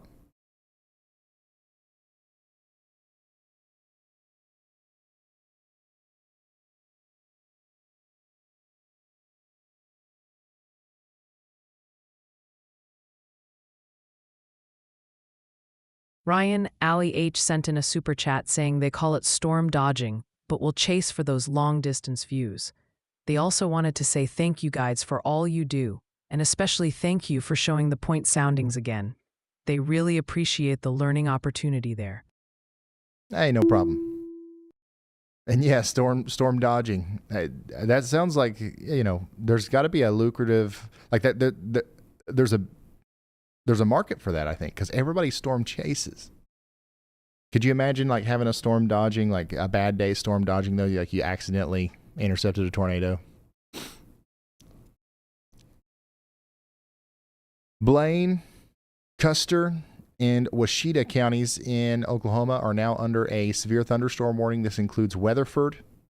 Get ready for 1-inch hail, 60-mile-per-hour winds, and lots of lightning over the next hour or so.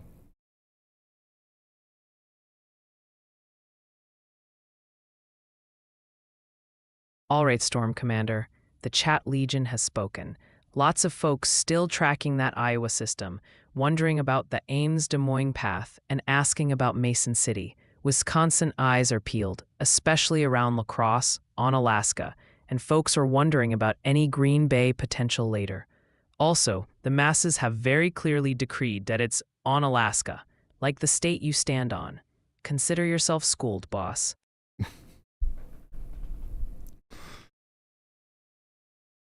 I'm schooled.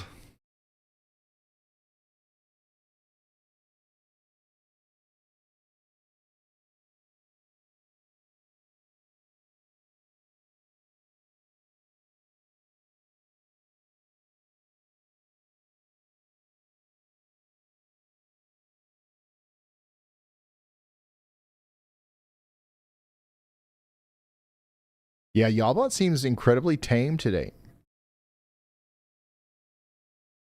I agree with you guys. People in chat are like, "What? Like, why isn't Yalbot like being rude?" I haven't changed anything.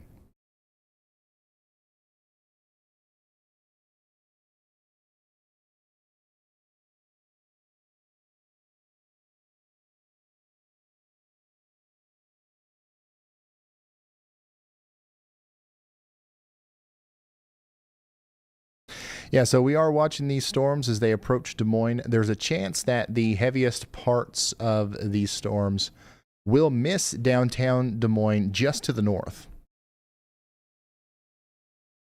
as their general trajectory is more to the north and east, and they're basically directly due west right now.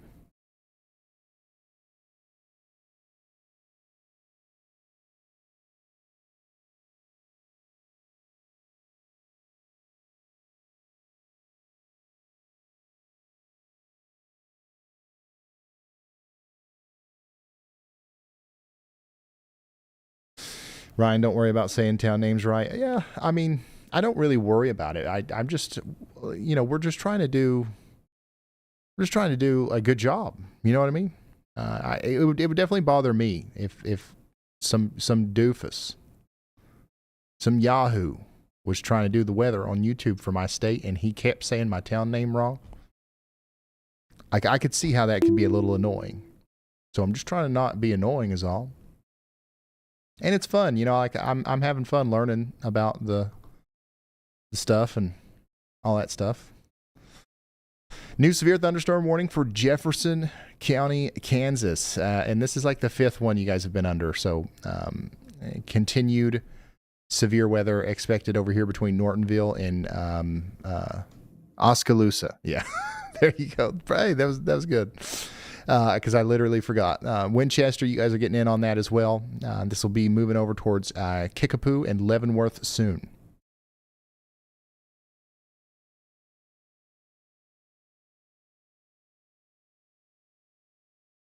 Go ahead, Elijah. Hey Ryan, I finally actually have a damage report from Wisconsin. It took a while, but we did get a damage report from one of the scanners. So one of the Wisconsin tornadoes did damage a barn, and it did throw a few cows in a field. They are uninjured from what it sounds like. So the cows are fine, but the tornado actually did pick up a few cows and throw them a little bit across the field. They are fine though. That is about the only damage report I've seen. There's been a couple of small ones of like power lines down from either straight line winds or a brief tornado somewhere in Wisconsin. But for the most part, it's pretty much been no significant damage at all that I have heard of. I have not heard of a single significant damage report anywhere in the US today. All right. Thank you so much, Elijah. An update there on the situation with damage reports. Not a lot today. Thank goodness, huh? By the way, all tornado warnings have been allowed to expire except for this one down here in Oklahoma. We continue to have a tornado warning in Mountain Park and Snyder in Oklahoma. They actually just issued a considerable severe thunderstorm warning as well for Caddo, Comanche, Jackson, Kiowa, and Tillman counties in Oklahoma for the next 44 minutes. Golf ball size hail and 70-mile-per-hour winds are possible. So that's what's going on, y'all.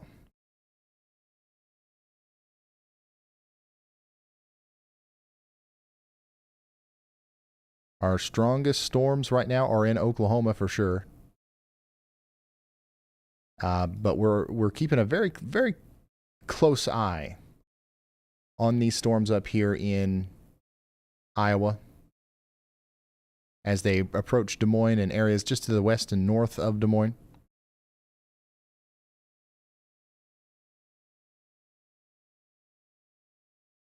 All right, Storm Commander, pause the model run. The Chat Legion's still got eyes glued to Iowa, particularly the Des Moines-Ames corridor. And folks wondering about Madison, Wisconsin, are getting sleepy but want to know if they need to stay up.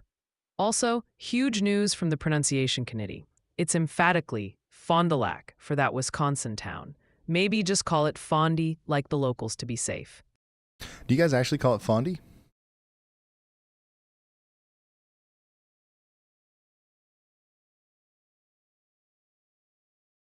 Respect. Storms arrive in Madison probably not until 1 to 2 a.m. By the way, look at this. 0ZHRRR shows some Weather House big time thunder boomers tomorrow around 8 p.m. Somebody remind me to put the golf cart in the garage tomorrow.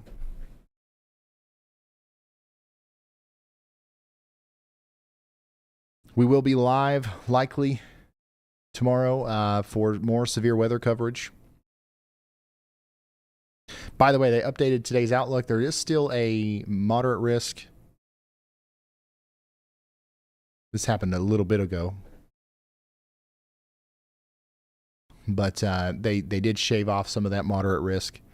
Big time enhanced risk still exists from the UP of Michigan all the way down into areas just north of Kansas City near St. Joseph. And then there's this big giant cell that we're tracking down here in southwest Oklahoma is pretty much responsible for that enhanced risk that we see down there.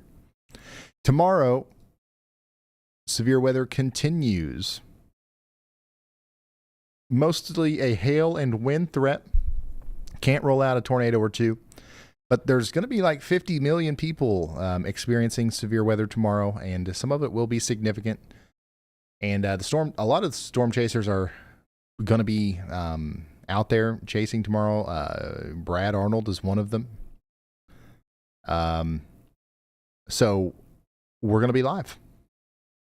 So if you live in any of the orange or yellow areas, even the dark green, we'll be covering you tomorrow. Hopefully it won't be as intense as what today was supposed to be, but hey, today didn't turn out too bad so far.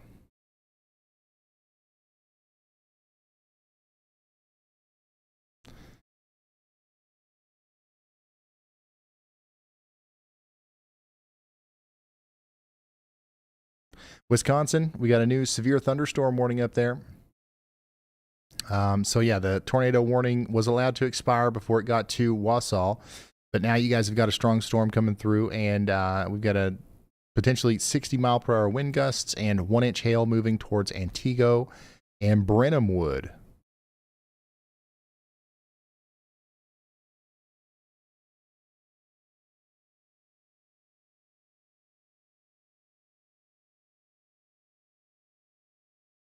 Just to the north of Kansas City, we do have a strong storm and a new severe thunderstorm warning for Kickapoo and Leavenworth and Fort Leavenworth. Leavenworth, sorry.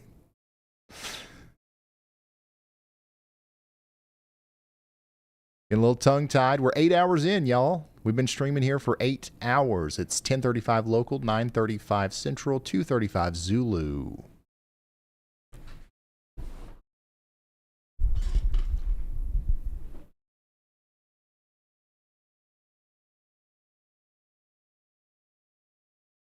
What are you guys doing tomorrow? Are you tuning in? Definitely not going to be any storms in Iowa or Wisconsin or Minnesota tomorrow.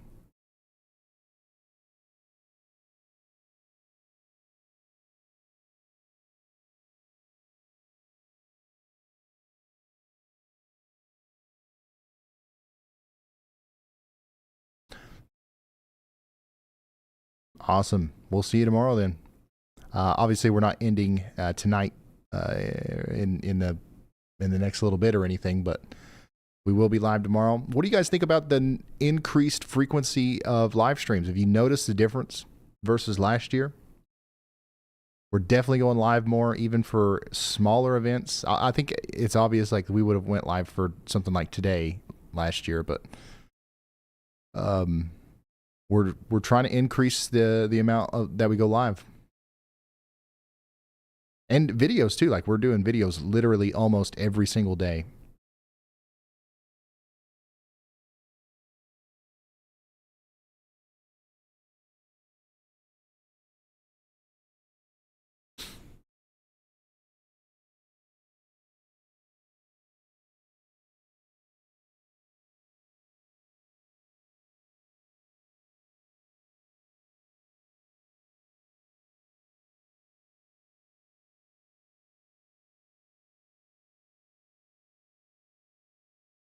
Still going to, try to avoid going live whenever literally nothing's happening, or if it's a very, very small area that's being impacted, because we don't want to desensitize people to our live streams. We've got 3 million notifications that go out every time we go live, and if we are going live for every rain shower, people will stop, tuning in because they're like, oh well, he's live again. He might be talking about that rain shower this time, but like in reality, we're actually going live for something serious. So we have to be careful about how often we go live. But I think increasing the frequency and the way that we have has been good.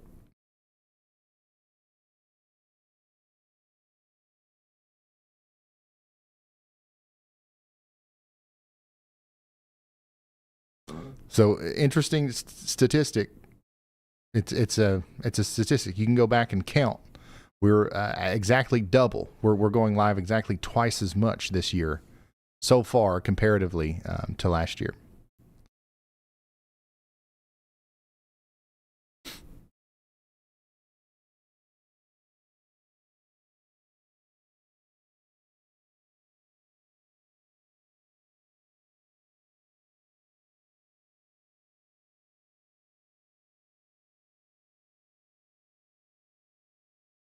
Yeah, Corey's on the storm. He's seeing some stuff down there near Stewart, Iowa.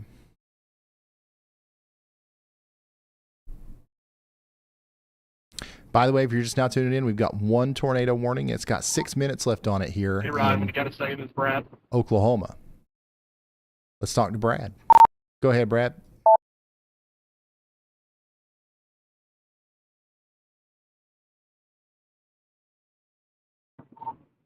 Hey, I was going to let you know I'm on that cell that is west of Des Moines, near Stewart right now.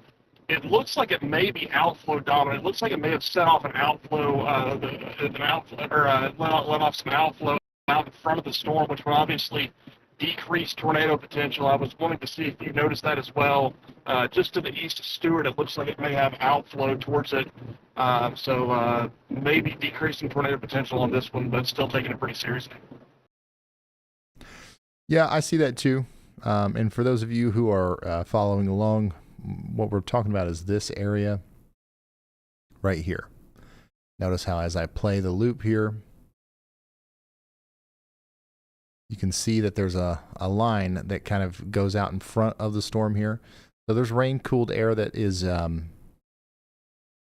potentially choking off some of the warm, moist air that's trying to get into the storm here. There's still obviously some making it in there, but it's not wide open like it was.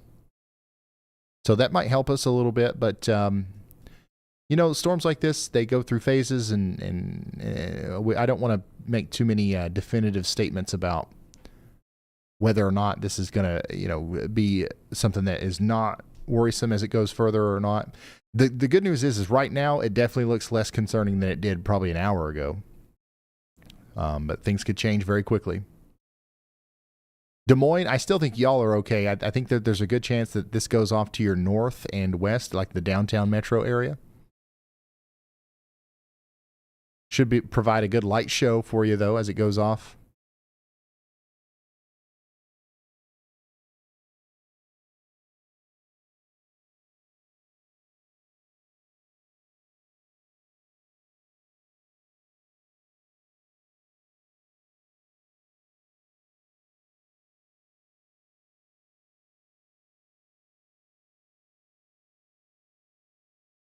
Yeah, Ames, you guys would be more so the target for these storms as they come in. In fact, Ames, you guys have got a strong storm coming in right now.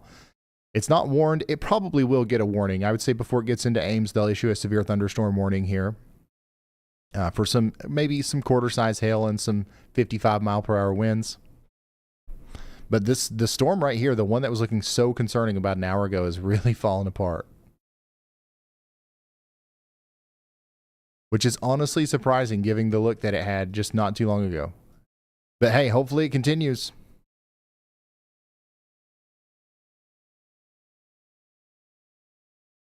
We've done 22 streams so far this year, not including tonight. So 23 streams. And during the entire year, last year, we did 31. So yeah, we've definitely cranked it up a notch here.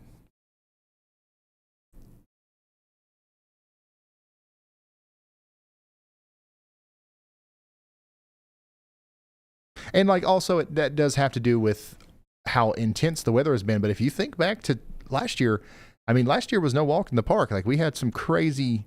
I honestly thought that this year would feel kind of uneventful, because I was like, there's no way that 2025 will have anything on 2024 because 2024 was pretty crazy. But it's already looking like this year's going to be even crazier.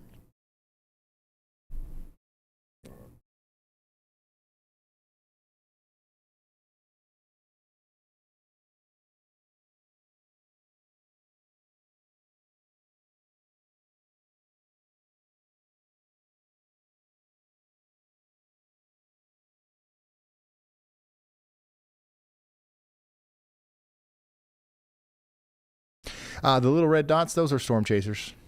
That's Corey Gherkin. That's Brad Arnold. I tried to make their names bigger, but if I make them too big, they kind of look like that. You can get them mixed up with the town names and stuff. So we need to just put their faces on the icons like Weatherwise does. That's probably what I'll end up doing.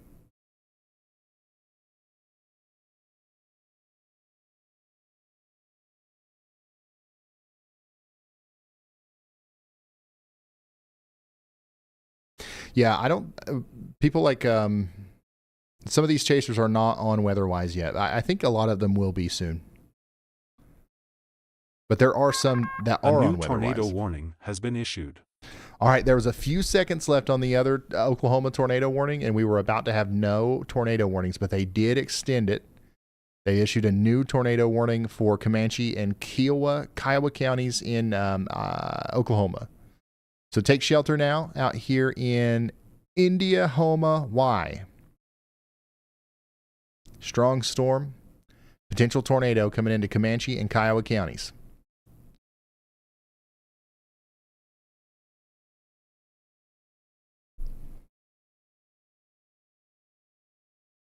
Make their name in Comic Sans? Absolutely not. If you can't tell from looking at our overlay here, I have a favorite font.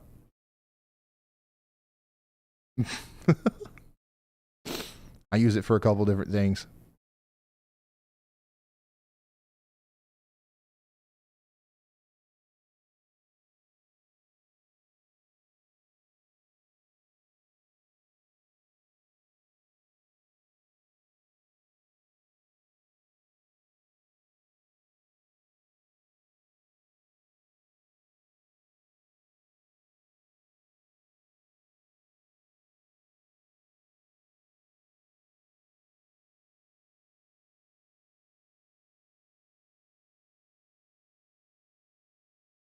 Ryan, how is baby? Good. Baby number 3's coming right along. Just did the anatomy scan not too long ago. Everything's great.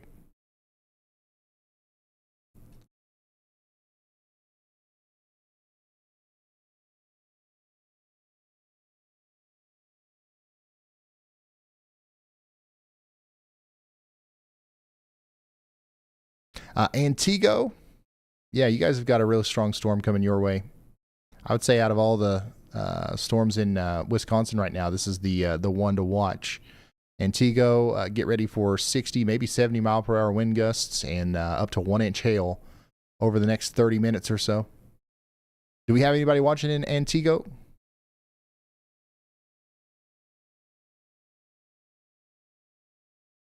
Antigo? Are you serious? Antigo? And all right, is it Antigo or Antigo?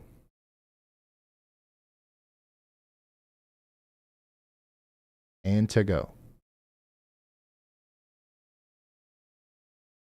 Antigo. Antigo. All right. I think I've got 17 town names in our Ryan Hall, y'all saying town names right for once in his life database. Go ahead, Elijah. Hey Ryan, a funnel cloud was reported about 4 minutes ago on the Oklahoma tornado warning storm.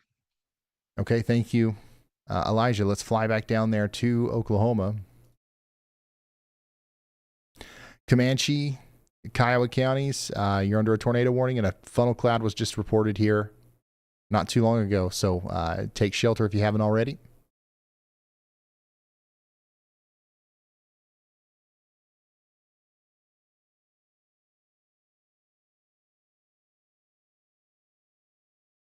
Antigo. Is it Antigo? Dack on it.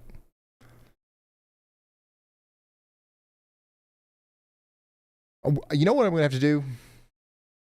Like we'll try the whole thing where we do Wikipedia, we download the databases of like all these correct ways of pronouncing it and stuff, but we need to just like bring on a local. It's like, hey, are you from Wisconsin?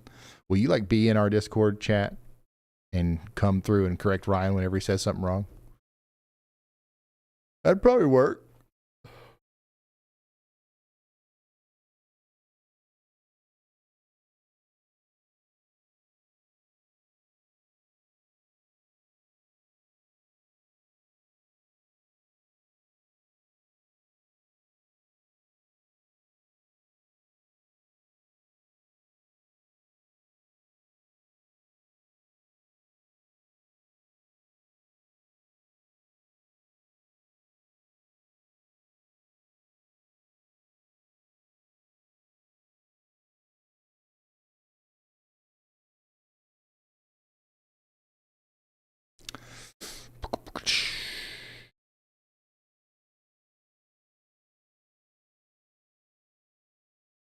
It's so quiet without the storm chaser chatter.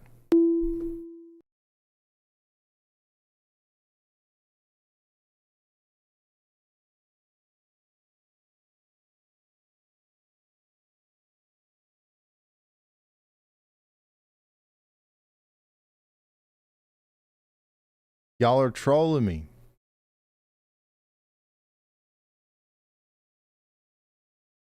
You've been yawning since your pizza? Yeah, I usually don't like eating stuff like that during live streams. That might be what it is.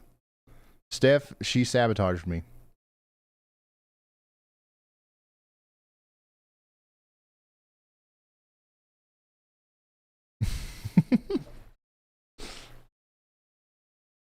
That might be what it is. You guys are smart, man.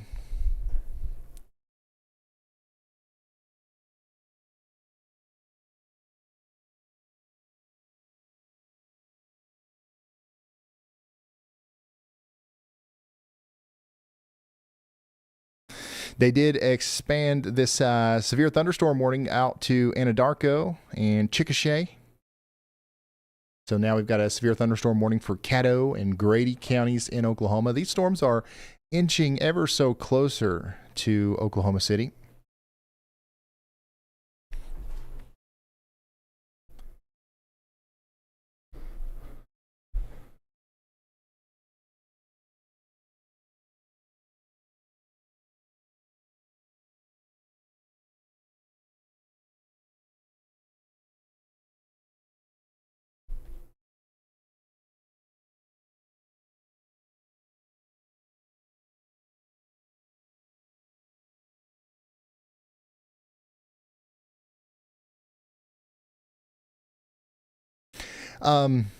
Yeah, there's no tornado warnings in Wisconsin right now. In fact, the only warning that we have in Wisconsin is this severe thunderstorm warning for Antigo. Daggone it, that's definitely not right. It's definitely Antigo. It's definitely Antigo. I'm changing. Antigo. Antigo. If it's not that, then you guys need to change it to that. That's what I'm calling it.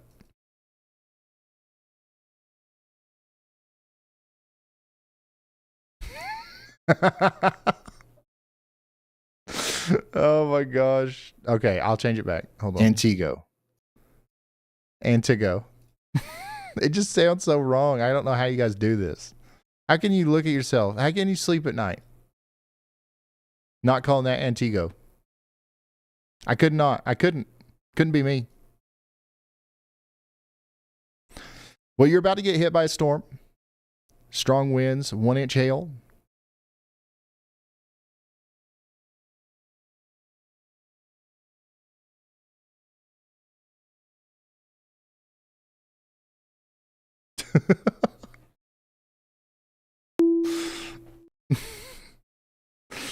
Oh man. You know what? Like trying really hard to pronounce your town names correctly out of respect. Hey, Ryan, when you got a second, it's Brad. You know, probably I'm just going to end up making you more mad anyways. Go ahead, Brad.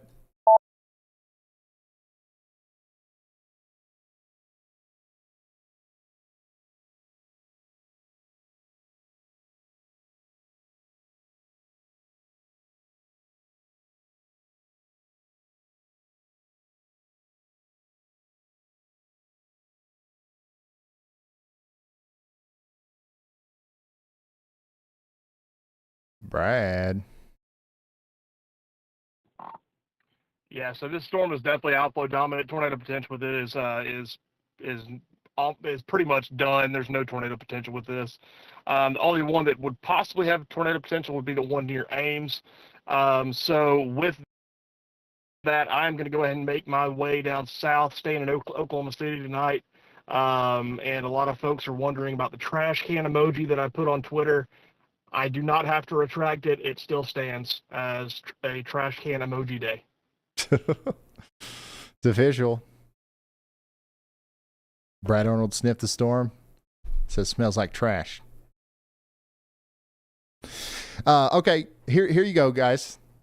You think you're so cool? Pronounce this. How would you say this? I don't know. It's probably hard to see, but like, how would you say this road right here? However you said it, wrong. That's claw. That's Chloe. It's not Chloe. Are you kidding me? That's Chloe. All right. What about this? Wow, you guys don't know how to say anything.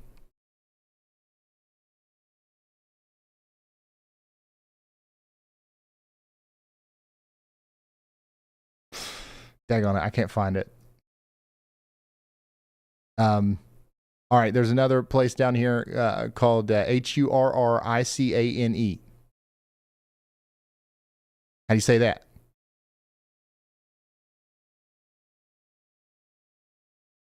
Hey, say it. Hurricane. It's easy, guys. Come on. Wrong. It's Hurricane.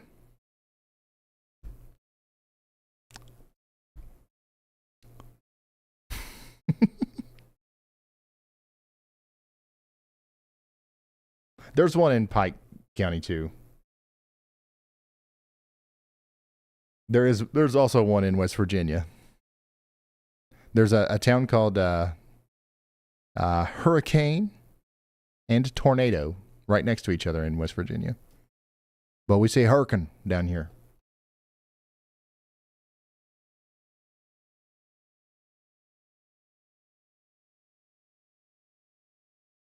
All right.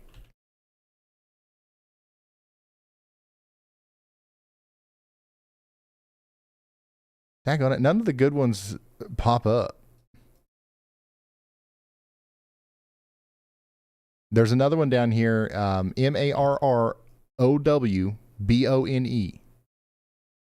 Marrowbone. How do you say that? Wrong. It's Marbone.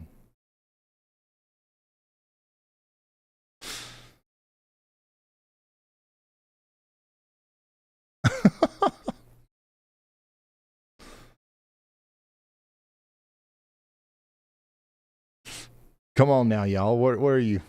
You don't know how to say stuff?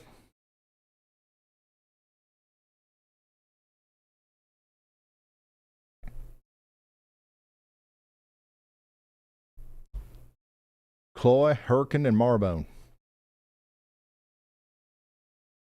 You can always make a database similar to the software name codes use for humans to their name. Have locals on Discord record their hometown, get duplicates for variation, and then feed them to YALLBot for training.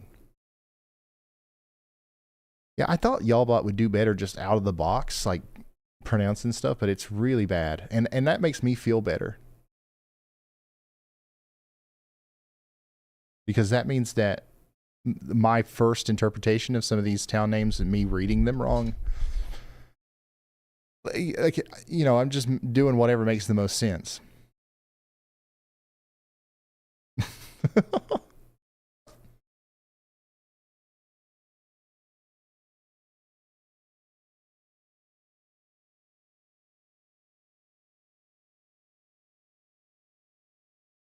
With weather-wise, can I put like an hour outlook to see where it's going to go? No, not yet. So here's the thing about weather-wise too. It's a new app, which is another crazy thing. Like they've done all this stuff in a very short period of time. These are what we like to call cracked software engineers working on this. Absolutely cracked. So like they've built this from scratch, and it's very nice. And they're still adding features. So like it's a very exciting time to be a user of WeatherWise, because like almost weekly there's new updates and stuff coming out. And like all the good stuff's free, right? So I'm pretty sure, don't hold me to this because like I don't know for sure, but I'm pretty sure one day you'll be able to view all the weather models and stuff on WeatherWise for free. Which is crazy. Like you can't, like there's nobody else doing that.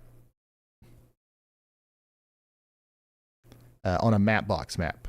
Yeah, like with the way that it's going to be rendered and stuff. So it's what a time to be alive, you know.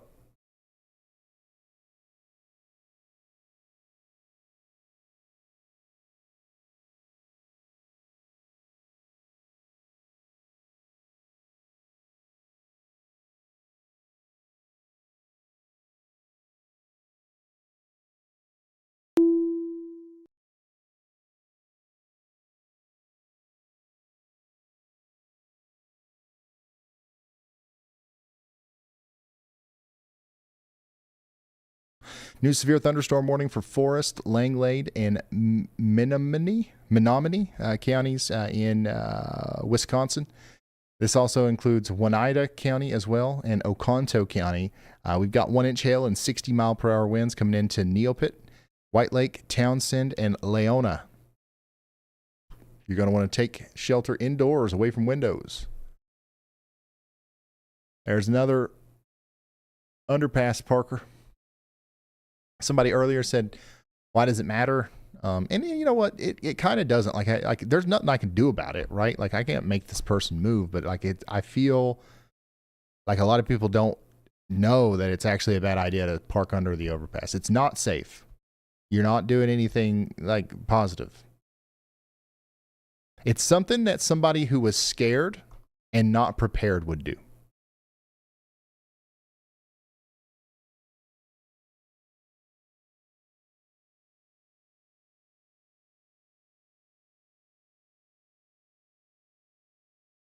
Yeah, I think that person was blocking the exit.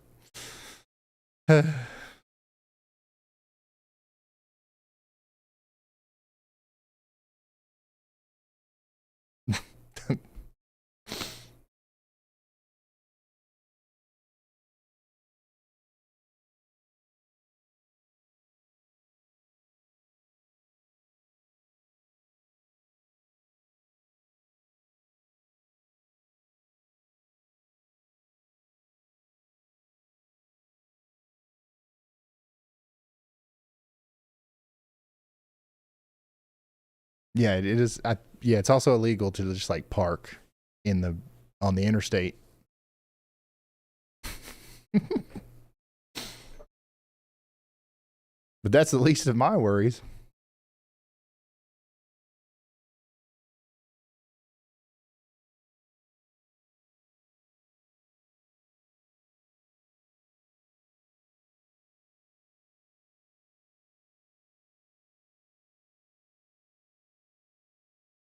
We have 13 minutes remaining on this tornado warning down here.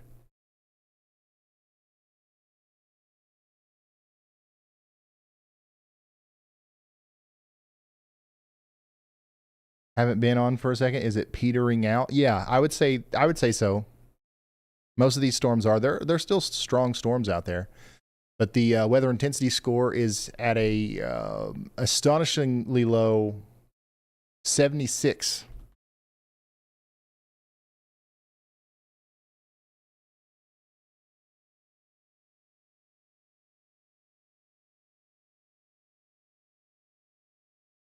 Ames, Iowa, you guys are under a severe thunderstorm warning.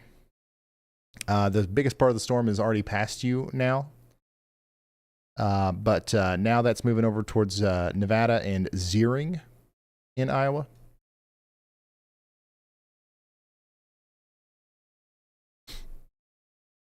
St. Louis is looking fine for tonight.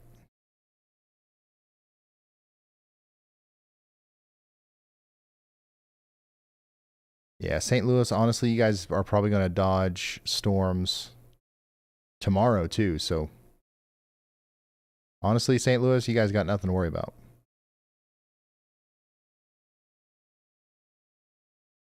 This looks pretty cool. Corey Gherkin. He's got a pretty ominous view of the storm out there near DeSoto, Iowa. I honestly thought today was going to be worse. Me too. Me too. Like, I think we all did. But this happens. This happens sometimes. And honestly, these are my favorite. These are my favorite. You know, we go live. You know, we'll probably go live 20, 50 times this year, right? Maybe more, potentially less. And out of all the 50 times that we go live, half of them are going to be like, at the end of the day, we're going to be like, wow, that was a lot worse than what I was expecting. And half of them we're going to be like, that was not as bad as what it could have been. The ones where it's not as bad as what it could have been are my favorites.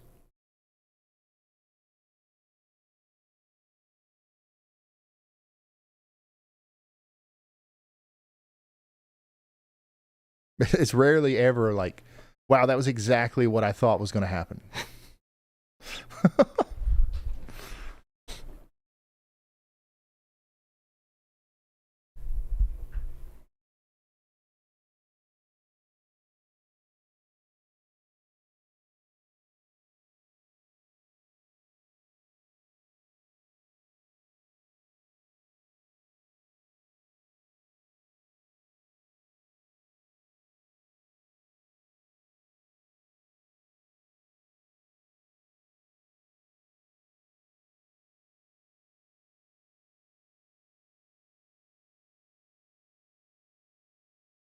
You guys, no, you don't. You say Nevada?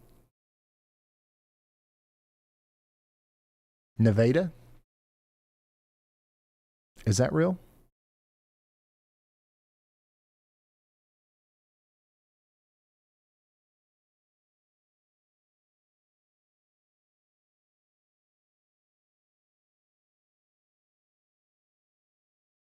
Yeah, so other radar apps are still good too. That you guys know that we've got, we've worked with other radar apps in the past and stuff. Nothing wrong with those.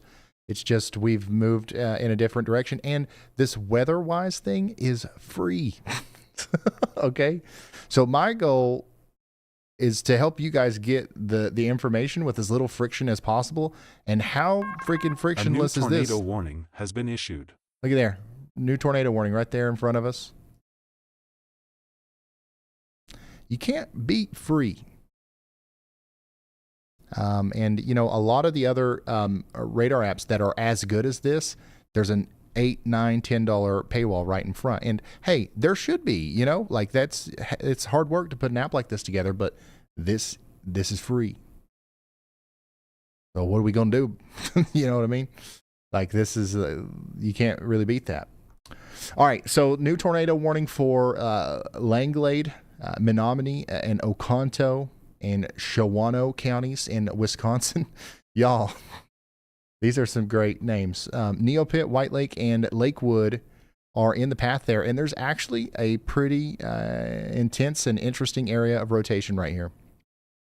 So we need to be taking shelter in Zor, Camp Blackhawk, and Markton. Shawano? Did I not say Shawano? It's not, okay, so it's not Shawano, it's Shawano. Okay. Yeah, I got to get a county thing too. I only have towns right now where I can save the thing.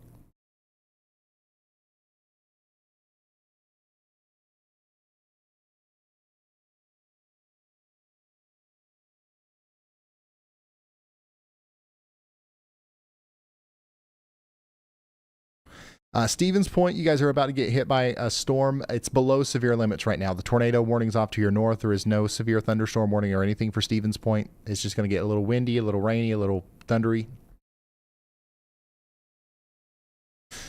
So we now have 2 tornado warnings, one up here in Langlade, Menominee, Oconto, and Shawano counties in Wisconsin, and the other one continues for Comanche County in Oklahoma for the next 7 minutes.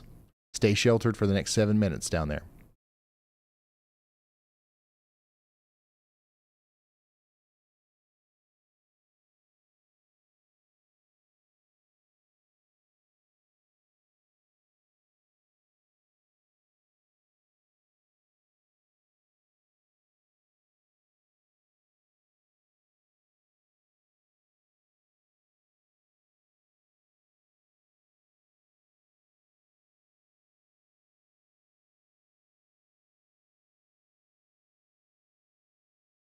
Adair, Iowa, yeah, that's fine. I haven't heard any damage reports or anything out of there. They had a strong storm go through earlier, but nothing too crazy.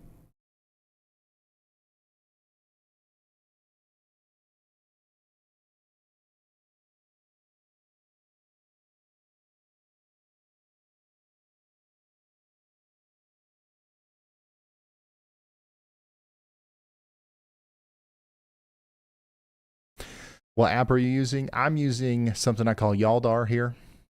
It's something I put together. It is powered by the engine behind it is WeatherWise. Okay, but all of the custom stuff on top, and being able to save my voice clips and the custom overlays, and a lot of the stuff that makes it good for broadcast and the way that I do it is we put that in there ourselves. But the app that you can use where it's pretty much going to be the same thing is WeatherWise. WeatherWise.app if you want to get on that on your browser. Completely free. And pretty soon, we're going to have the y'all mode button up here, and it'll look like this. Boom. It'll have our colors and our settings and stuff applied to your map so that it's more familiar to you if you like that. If you want to do your own thing, you can,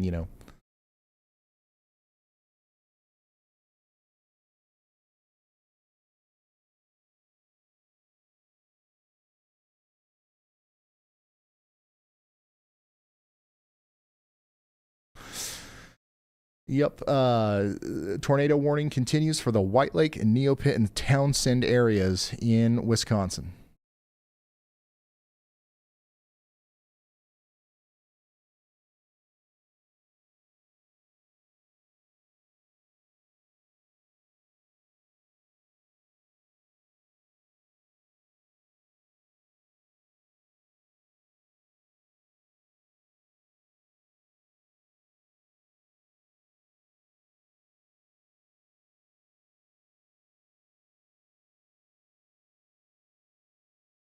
What are you guys talking about, a UFO?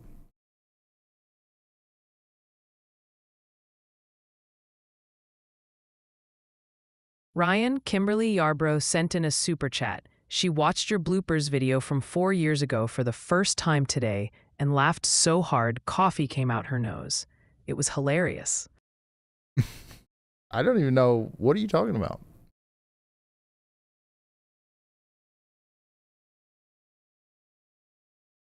I want to watch it.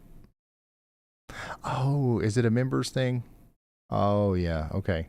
Very cool.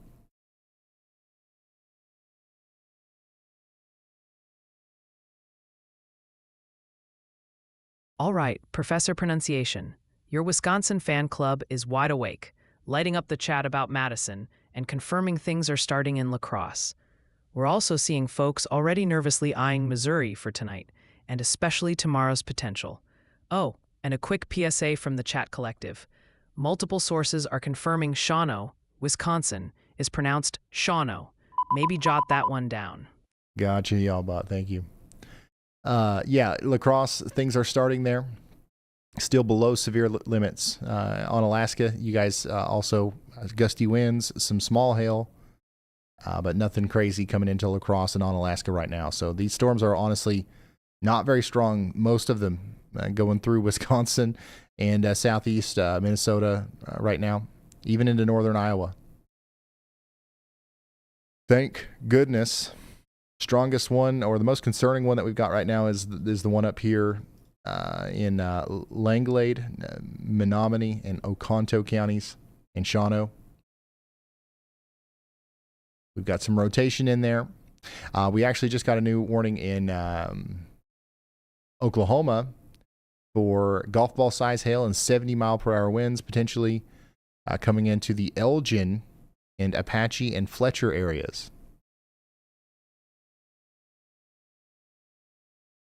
Tornado possible tag on this.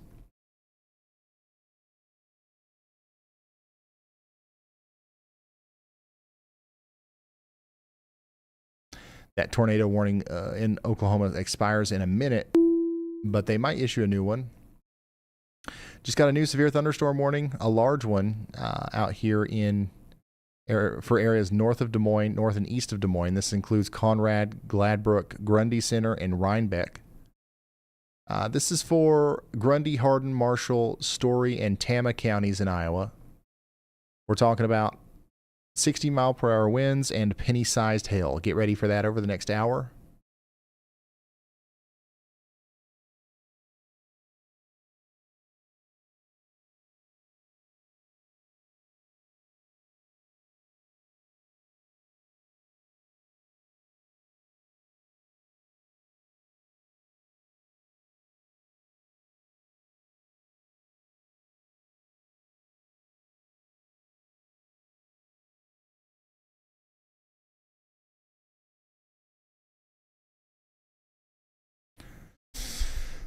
Dalton, anyone else on the team who needs to go? You're good to go.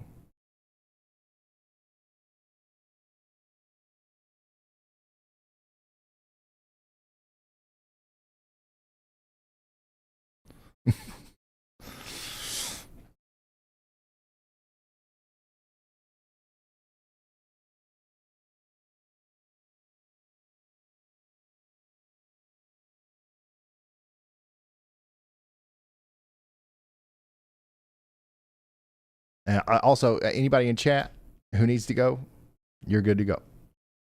You're dismissed.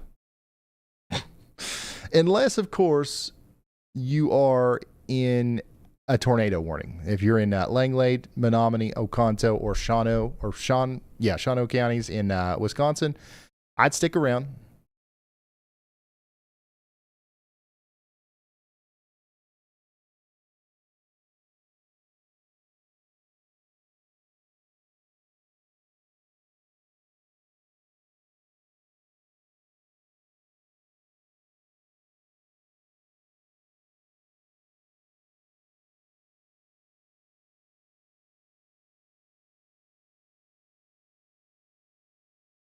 Central Wisconsin, these storms are working towards you, but they are quite weak right now. So hopefully they'll maintain that status as they move east. There will be some storms. There might even be some severe storms, but the vast majority of our big threat for the day is over. Go to sleep, y'all.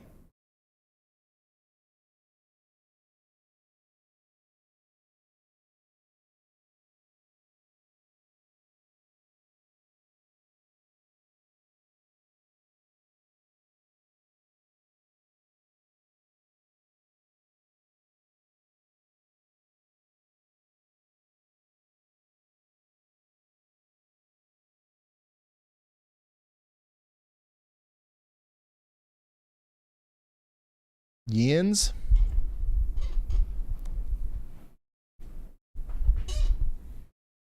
Y'allbot said sleep is for the week. Yeah, where is that, Y'allbot? All right, Professor Pronunciation. Quick check-in from the chat. He's just making fun Wisconsin of me now. is still the main event, with lots of eyes on Green Bay, Stevens Point, and folks still asking about Madison and La Crosse. We've also got a sleepy contingent in Iowa, especially near Des Moines and Cedar Rapids, asking if it's finally safe to dream about non-rotating clouds. Oh, and the pronunciation posse is gently suggesting Nevada, Iowa is Nevada, and Menominee is more like Menominee, just FYI. Yeah, thanks. That helped so much. Yeah, Des Moines, you guys are good. Cedar Rapids, you guys are fine. I think everybody's fine.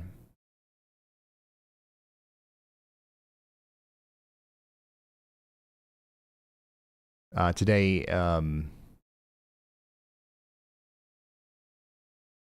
today did underperform quite a bit, and we're very thankful for that.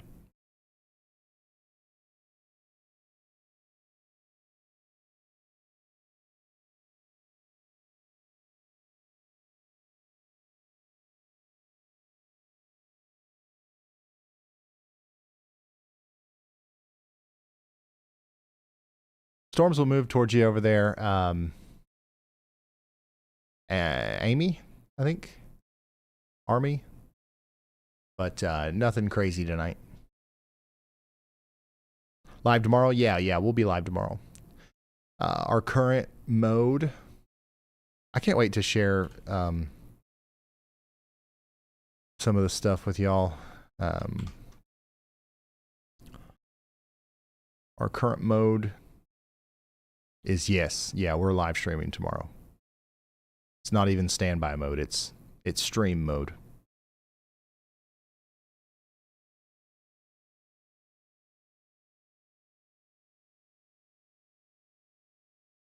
So yeah, we'll be live. Hold on, let me look at what time. What time will we be live tomorrow?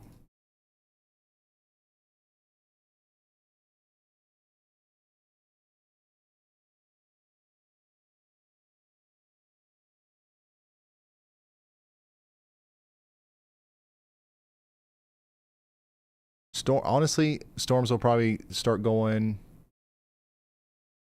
around 2 p.m. So we'll probably start around 8 a.m. I'm just joking.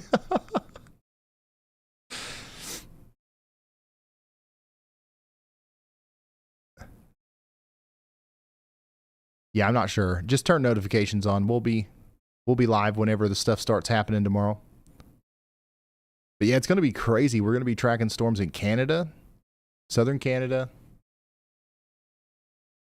We'll be tracking storms in New York, Pennsylvania, Ohio, Kentucky, Indiana, Illinois, a little bit of Tennessee, Missouri, Arkansas.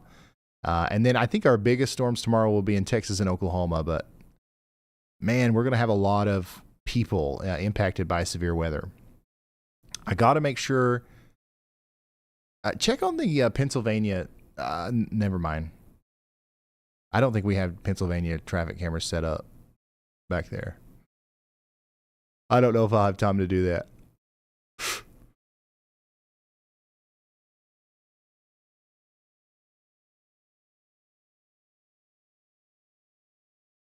But yeah, probably around 2 p.m. or so. And we'll stream all the way till 10 or so. Something like that.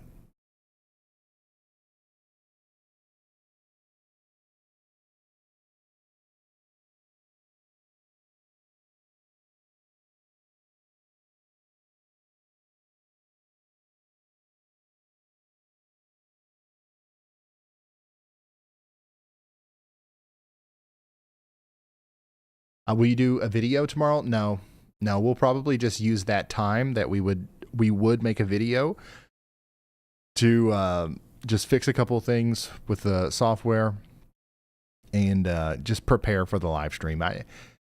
A lot of times it's kind of pointless to make a video in the mornings before a big live stream because so much stuff changes, and we can just cover that at the beginning of the live stream, which is my plan.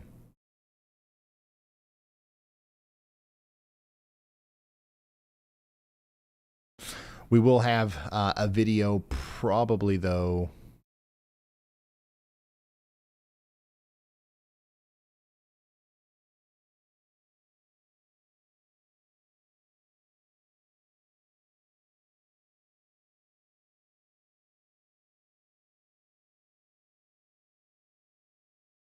Probably Wednesday. Definitely Wednesday. We'll have another video Wednesday.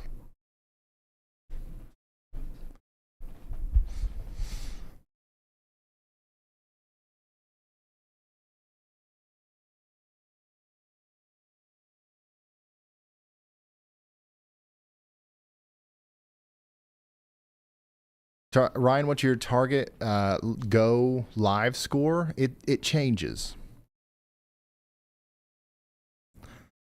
It changes. It would bore you. It depends on a lot of different stuff. But we do use the weather intensity score now to decide the correct moment to go live. But on a day where we don't plan on going live, a lot of times it's 150. If it goes over 150, we should do it an emergency live stream. And the weather intensity score did cross over 150 for a couple of seconds yesterday. But it was it was not timed very well.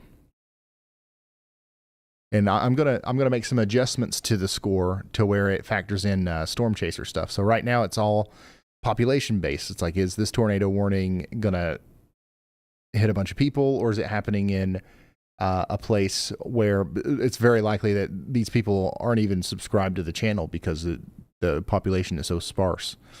But I think that situations like yesterday is even though the tornado didn't hit much of anything, it was still an incredible thing to cover because there were so many storm chasers that had a view of it.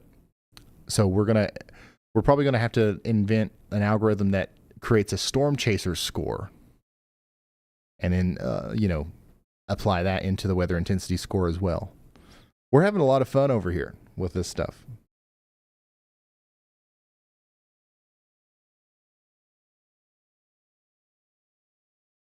Well, I am anyways. By the way, it's not just severe weather that we're concerned about. It's also rain. Weather Prediction Center has a day 2 moderate risk of excessive rainfall in Texas and Oklahoma. They mentioned a possible day 2 high risk. So that would be a pretty big deal if we got an upgrade to a high risk tomorrow. So flash flooding is probably going to be a big thing that we cover tomorrow as well.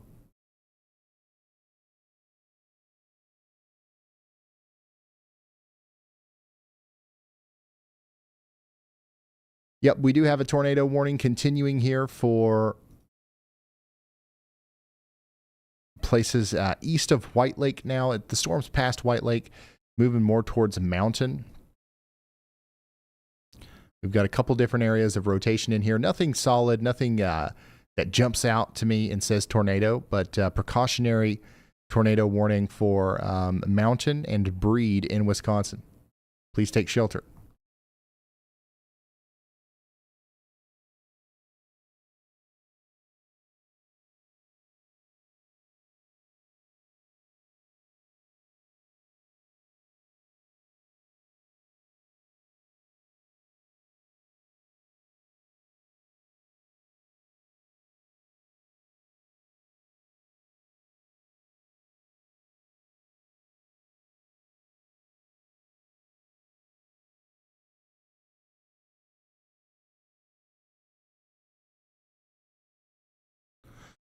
Yeah, that line of storms that's going through Wisconsin is not, it's nothing to balk at. I mean, it's going to be a loud line of storms. There's going to be some gusty winds and stuff, but there's no severe warnings associated with it or anything.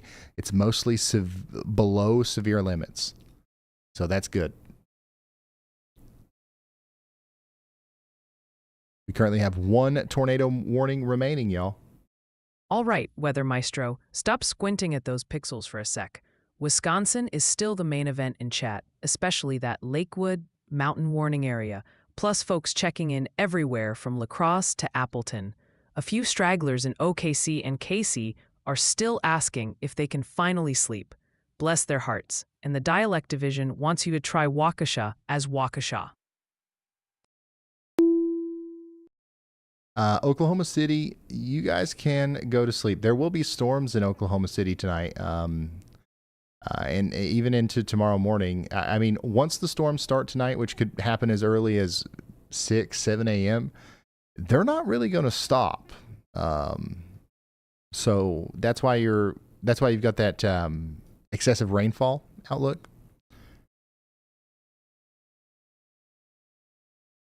Ryan, Justin Stewart sent in a super chat asking if folks in South E, Iowa can expect a lightning show tonight. Sounds like he'd love to stay up for it. He also mentioned he owns his own business, relates to the work-life balance, and really appreciates what you do. Bless your heart.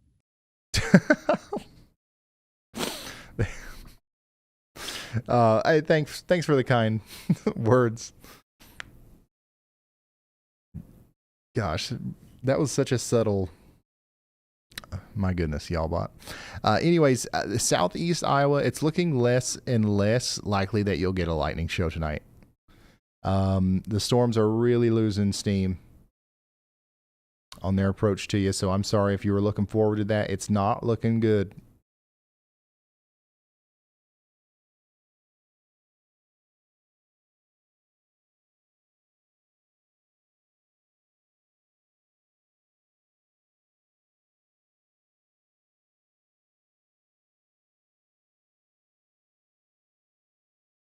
Bless your heart. Ryan, super chat from Brent K. They're asking for an update on the storms in Iowa, specifically Tiffin, near Iowa City, and wondering what the tornado risk looks like for the rest of the night. They say they really appreciate you here in Iowa. Tiffin, near Iowa City, you guys are probably good. The storms are likely not going to make it to you. If they do, it'll be after 1 or 2 a.m. and they will be a lot weaker than they are now.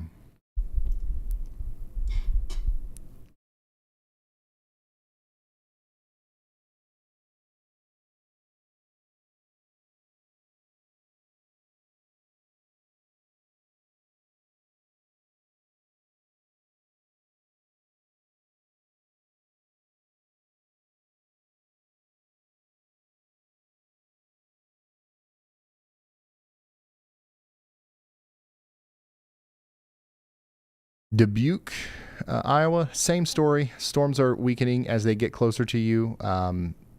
There will be some storms later, but they will be mostly below severe limits. Yeah, this today underperformed some, quite a bit actually. It's part of it.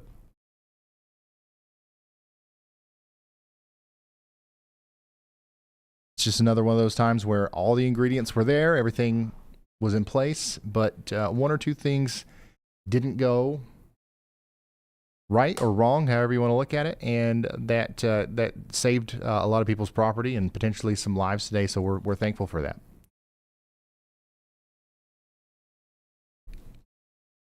It very easily could have went the other way. A couple of things went right, and we had a big tornado outbreak.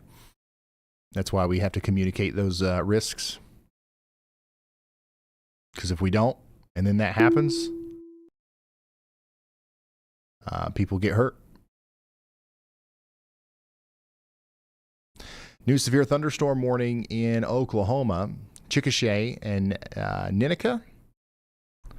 Down here in Caddo and Grady counties in Oklahoma, you're now under a severe thunderstorm warning for the next 28 minutes. 1-inch hail. Get ready for it. Is this Ninica?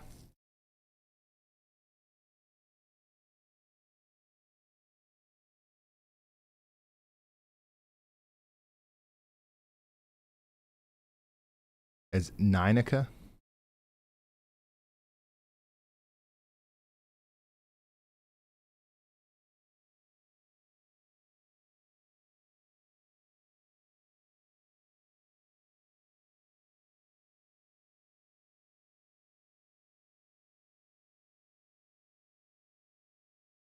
Ninica. Okay. Sweet.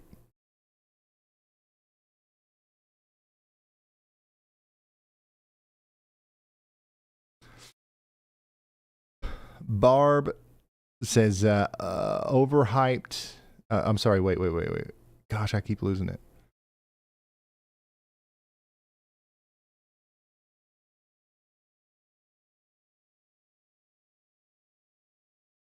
Underperformed is an understatement. Hyped this weather for over a week. Nothing. No wonder people don't pay attention. I'm headed to bed. Barb, I'm sorry. You sound disappointed. This is a good thing. This is a good thing.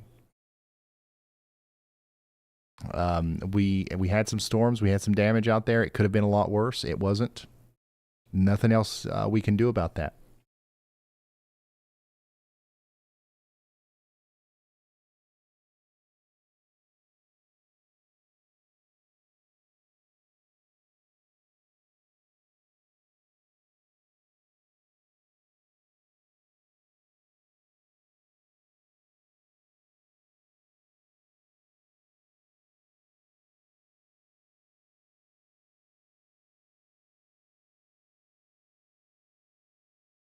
Yeah, Barb wanted to see a storm today.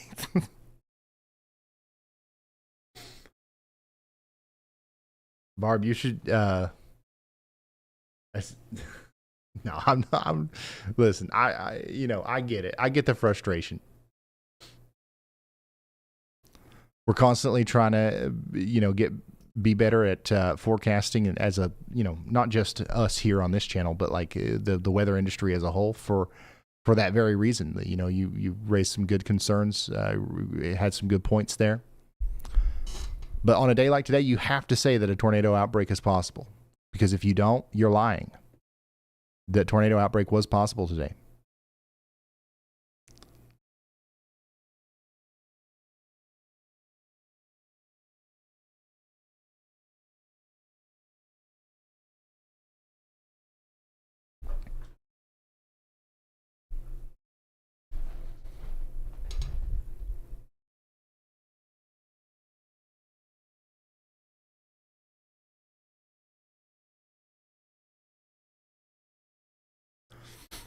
Ten minutes left on our tornado warning in Menominee and Oconto counties in Wisconsin.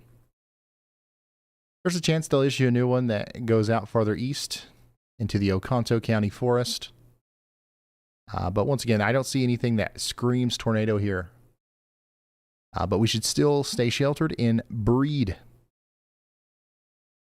in Wisconsin.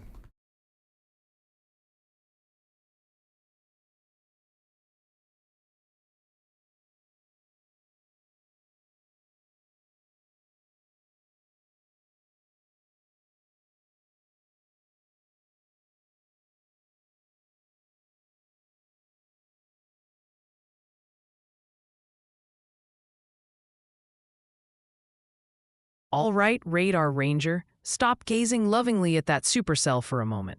Wisconsin is still blowing up the chat, especially near Marinette, Crivets, White Lake, while folks further south in Oshkosh, Green Bay, and Madison are basically asking for a lullaby so they can sleep.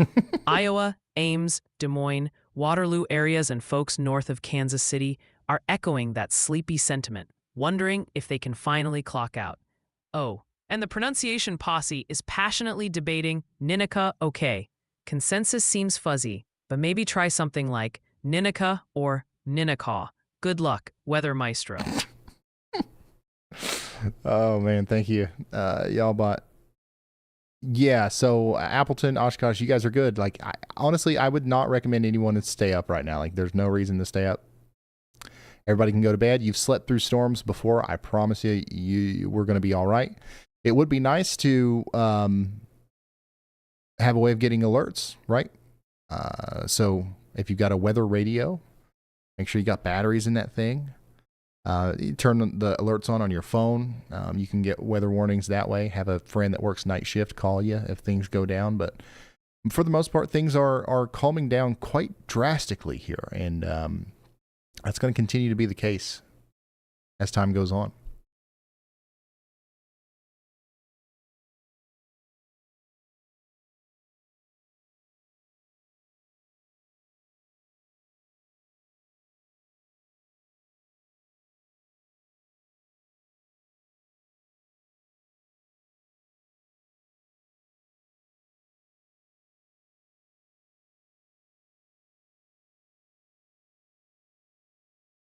Yeah, Adair, Iowa. You guys are good for the night, for sure.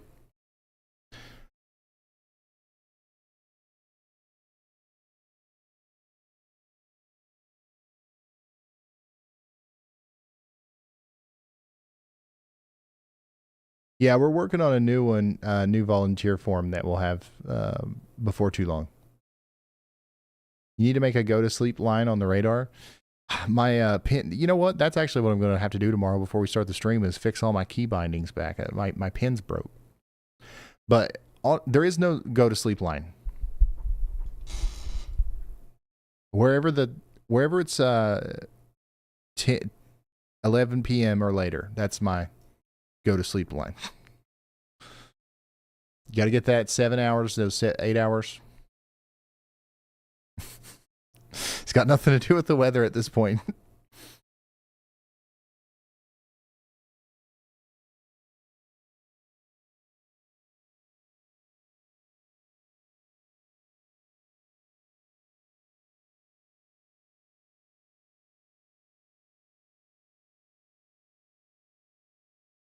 Click on your weather radio for a moment before you go to sleep. That way you know it's working and on the right station.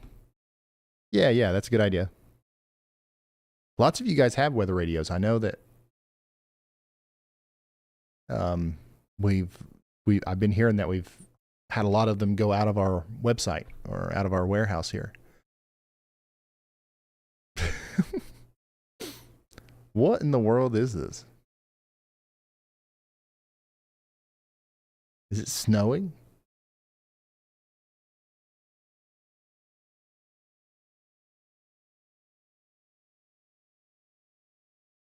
Pretty sure these are like bugs and maybe like pollen.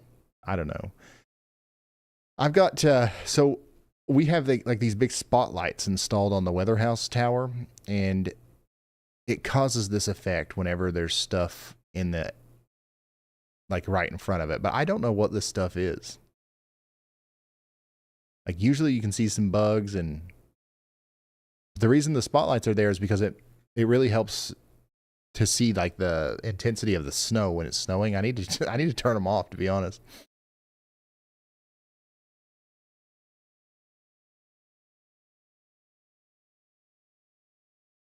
Yeah, it might be pollen.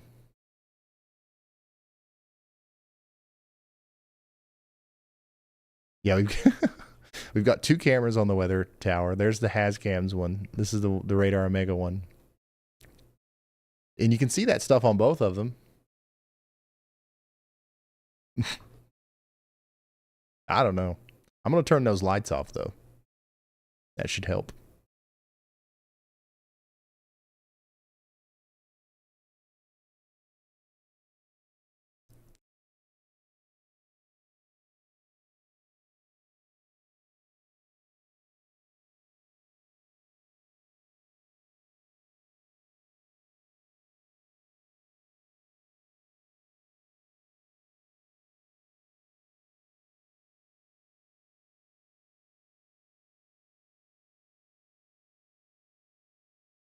Yeah, I don't think it's ash.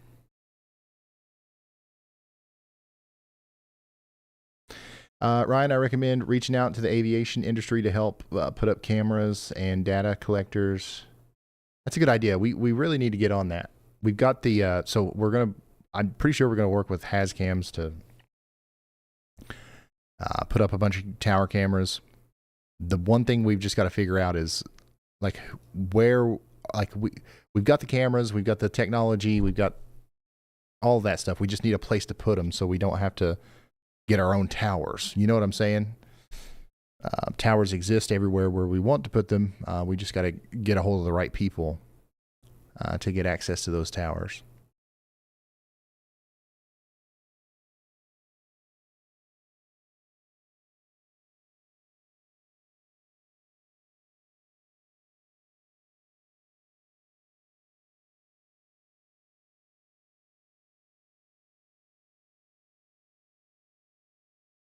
You need one for WeatherWise? There's one on there. If you go to the WeatherWise website right now, and you mosey plumb on over to Kentucky, do you have to turn something on for that? Yeah, go up here to this little pancake symbol and make sure Hascams is turned on. And then you can see our camera right here.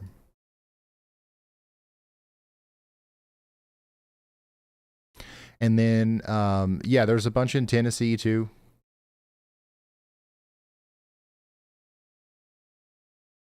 And there are some storm chasers in there as well. There's Jennifer.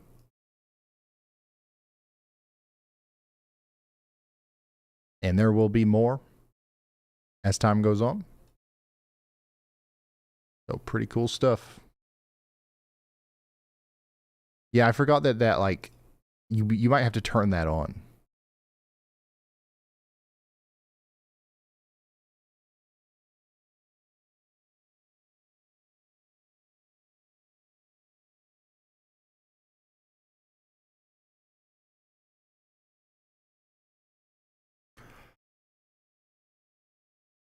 Put cameras on windmills? Yeah, Joseph.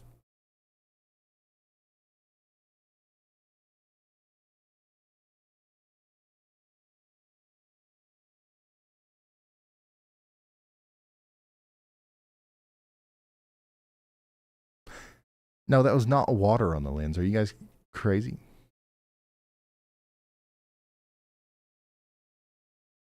Yeah, a lot of you are asking me to look at the storm in Oklahoma again. We will come check that out right now. We still have a considerable severe thunderstorm warning. 1.5-inch hail, 70-mile-per-hour winds down here near Apache. We do have some rotation on this storm, so that is why we have a tornado possible indicator on this. But there is no tornado warning. There is a storm chaser literally right where the rotation is, so if he sees anything, like, I'm sure we'll hear about it. Strongest part of the storm right now is over here towards Chickasha, where we have some larger than 1-inch hail likely falling right now too.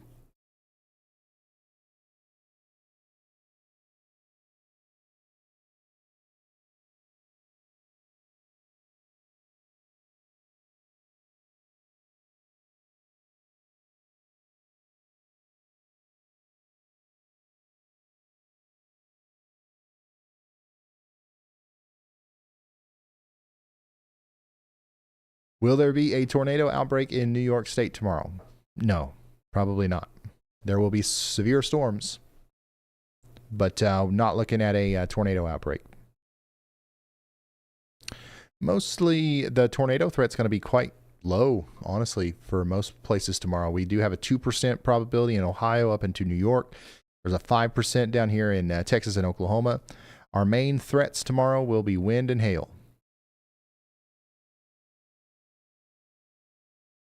Hail mostly farther to the south and west, in Texas and Oklahoma especially, and then wind mostly in the northeast, Ohio, Pennsylvania, and New York.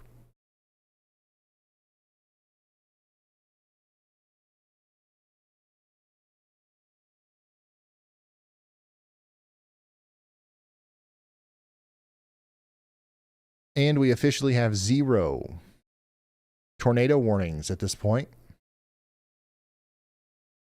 0 tornado warnings. So what are you guys still doing here? You gonna go sleep or what? No, but for real, if you have any questions or anything, we're about to wrap up.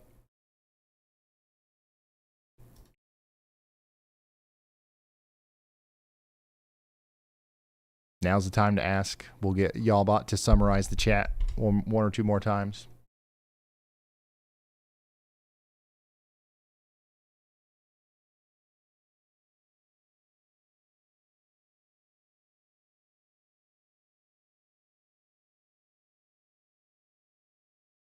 How long have you been live? We've been going for 9 hours, so. Honestly, we've done so many 12-hour ones. Like, it feels early to end, but like we're probably just going to have to end here soon, you know.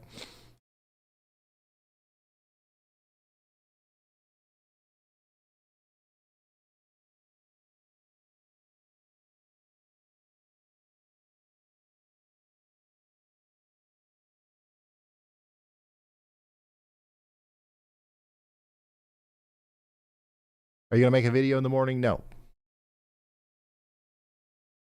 How do you publish a Hazcam? If you want a Hazcam, you can contact them at hazcams.com. I believe that's the best way to go about that.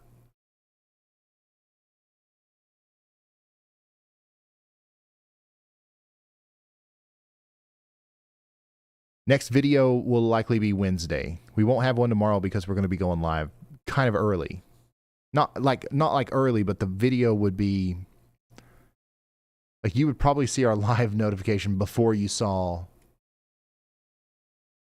the video, if that makes sense.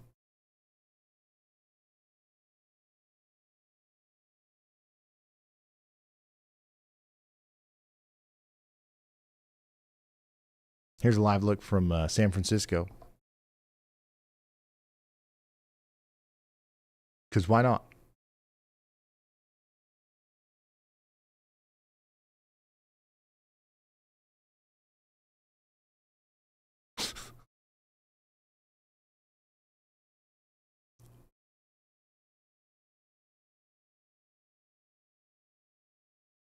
How do I work for you? Learn to code and come fix all my software.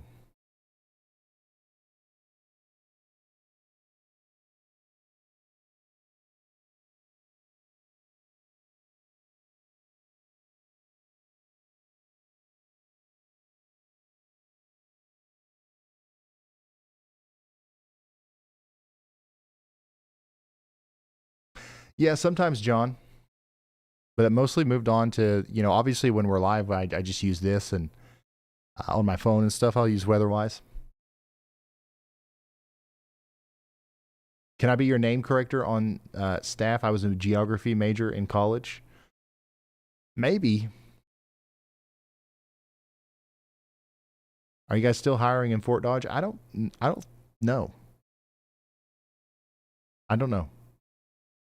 I'm sorry. I don't know.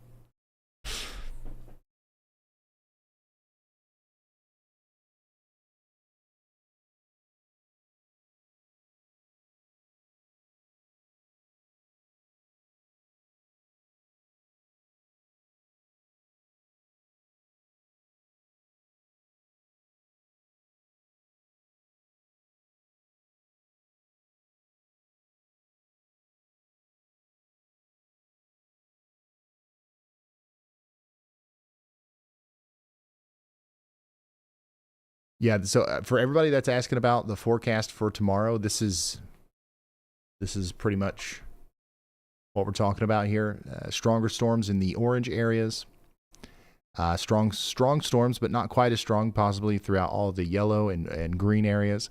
Storms will start, strong storms will start tomorrow around 2 p.m. and they're going to go all the way through 10 p.m. or so. That should answer pretty much everyone's questions. If you want more fine-tuned details than that, honestly, just check your local weather stuff. That's honestly going to be your best bet. Where we're going to shine here is tomorrow when a severe thunderstorm or tornado warning or something is issued for your area. We're going to be able to give you some pretty hyper-local information as it happens. But at this scale, trying to give everyone in this chat, there's still 21,000 of you here, by the way. If trying to give every single one of you a detailed forecast would just be completely pointless. That's why graphics like this are so powerful. Any question you have about tomorrow is answered by this. Enhanced risk of severe weather, that's where we have the best chance of severe tomorrow. Slight risk, there's going to be some storms. We're not too worried about it, but definitely need to be paying attention. Marginal risk, same thing, just slightly less intense. And 2 p.m. to 10 p.m. That's the time frame.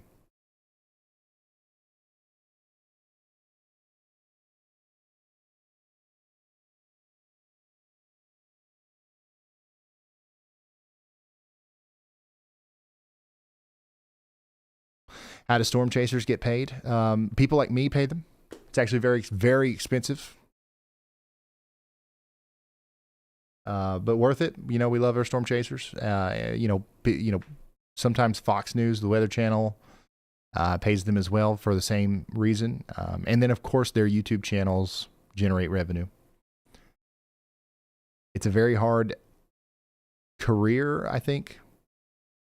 Not very many of them are able to do it full time.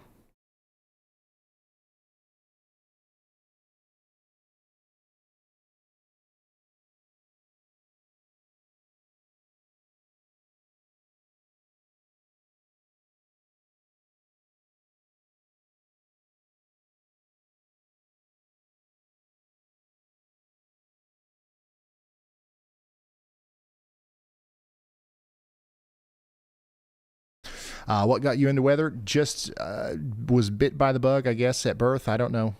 I don't remember not being into weather, so I really don't know what got me into it. Maybe it was, I have no idea. You can ask most people in this profession, though, like most people who do the weather or like are involved in this professionally, they all have the same answer. It's just, I don't know. How are you not into the weather? Like it's crazy to me that there's people who don't obsess over it. But yeah, I guess it's how stuff works.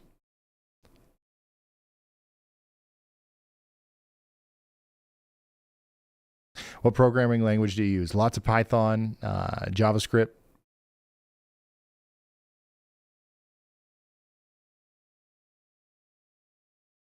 Lots of Python, lots of JavaScript.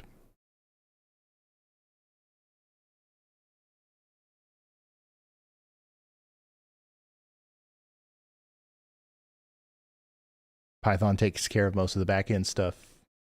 JavaScript is what you see mostly on the front end, obviously.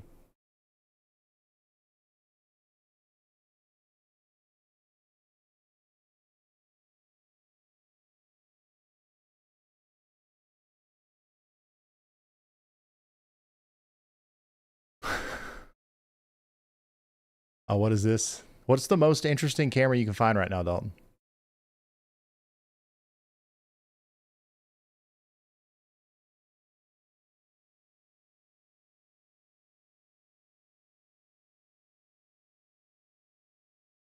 Oh, what's this?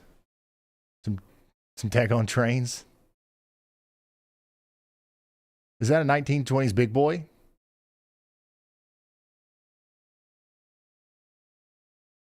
Tag on it. I like half know what I'm talking about, but I don't really. It's Ocean's Pacific, right? That's who makes the big boy. Gosh, train lovers are gonna hate me if I got that wrong.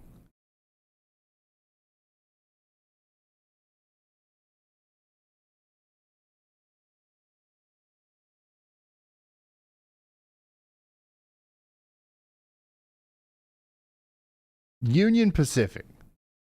Okay, my bad.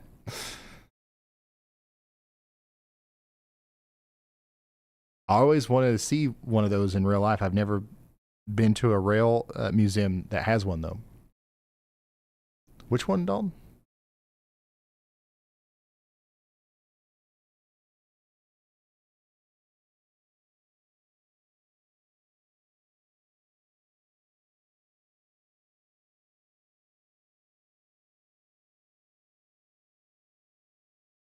Yeah, Norman, Oklahoma. You guys are about to get a storm.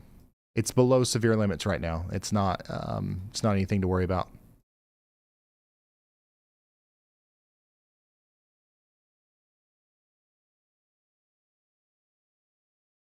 This one's creepy.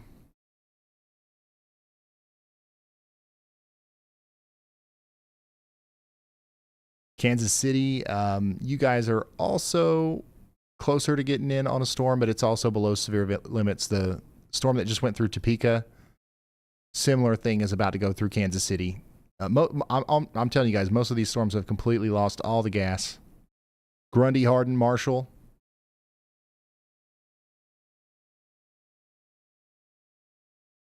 Gladbrook, you guys are about to get a decent little downpour here. Florence, Marinette, Oconto counties. Amberg, Crivets. These are some of the last places that will see severe weather tonight. I do think they'll extend this maybe out to Daggett and Stevenson.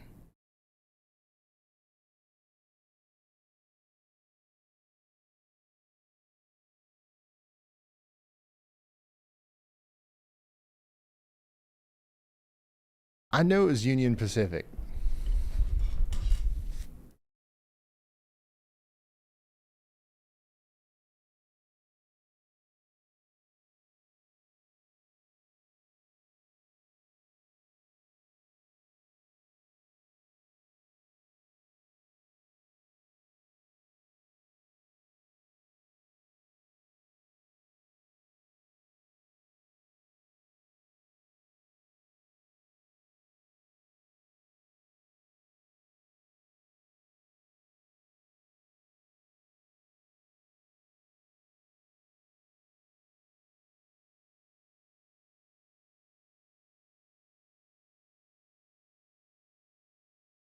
Ryan, Melissa sent in a super chat with a question about Chicago. Do you think Chicago will get hit? And hey, her 11-year-old son is a big fan and wants to chase storms one day. Thanks so much, Melissa. Yeah, thank you, Melissa, and shout out to your son. I don't think that Chicago will get hit. No, I think you guys are good. I think you'll completely miss it.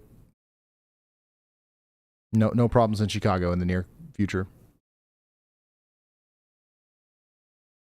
A Storm Commander, quick download from the chat. Kansas City is still practically vibrating with requests about that tornado watch. Seems like half the chat might spontaneously combust if you don't look soon. Folks across Wisconsin and Iowa are also persistently asking if they can finally trade their weather radios for pillows, while the worrywarts are already shifting focus to tomorrow, adding Missouri to the growing anxiety party alongside Ohio and Indiana. Kansas City, you guys are fine. The storm that's approaching you is below severe limits. Now, it's going to be a decent downpour. There's probably going to be a good lightning show. And there's a chance that on its final approach to the city, it might get upgraded to a severe thunderstorm warning. But, y'all, I think this is crazy. Right now, there is one severe thunderstorm warning. This is definitely the least amount of warnings that have been in effect while we've been live ever.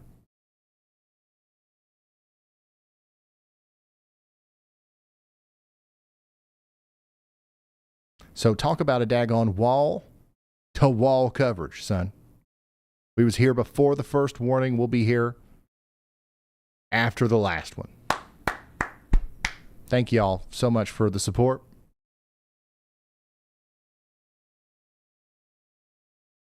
And, yeah, I'll see you tomorrow. I'm going to send y'all to Y'allbot. Thank you. Wait, hold on. I got to answer this question. Anna, I saw that right before I hit the end stream button. I'm going to answer it. Ryan, Anna sent in a super chat. If you could live anywhere in the U.S. and the only factor you had to consider was the weather, where would you move? To have like the best weather or the worst? Because if I had to pick for myself, I would want to be where there are storms. So I would probably pick Clarksville, Tennessee. But if I was thinking about good weather, if I wanted to have good weather all the time, Southern California probably. All right, that's it. I'm sending y'all to Y'allbot now. Y'allbot will continue to relay warnings through the rest of the night. Thank you so much for watching. I'll see you tomorrow. Goodbye.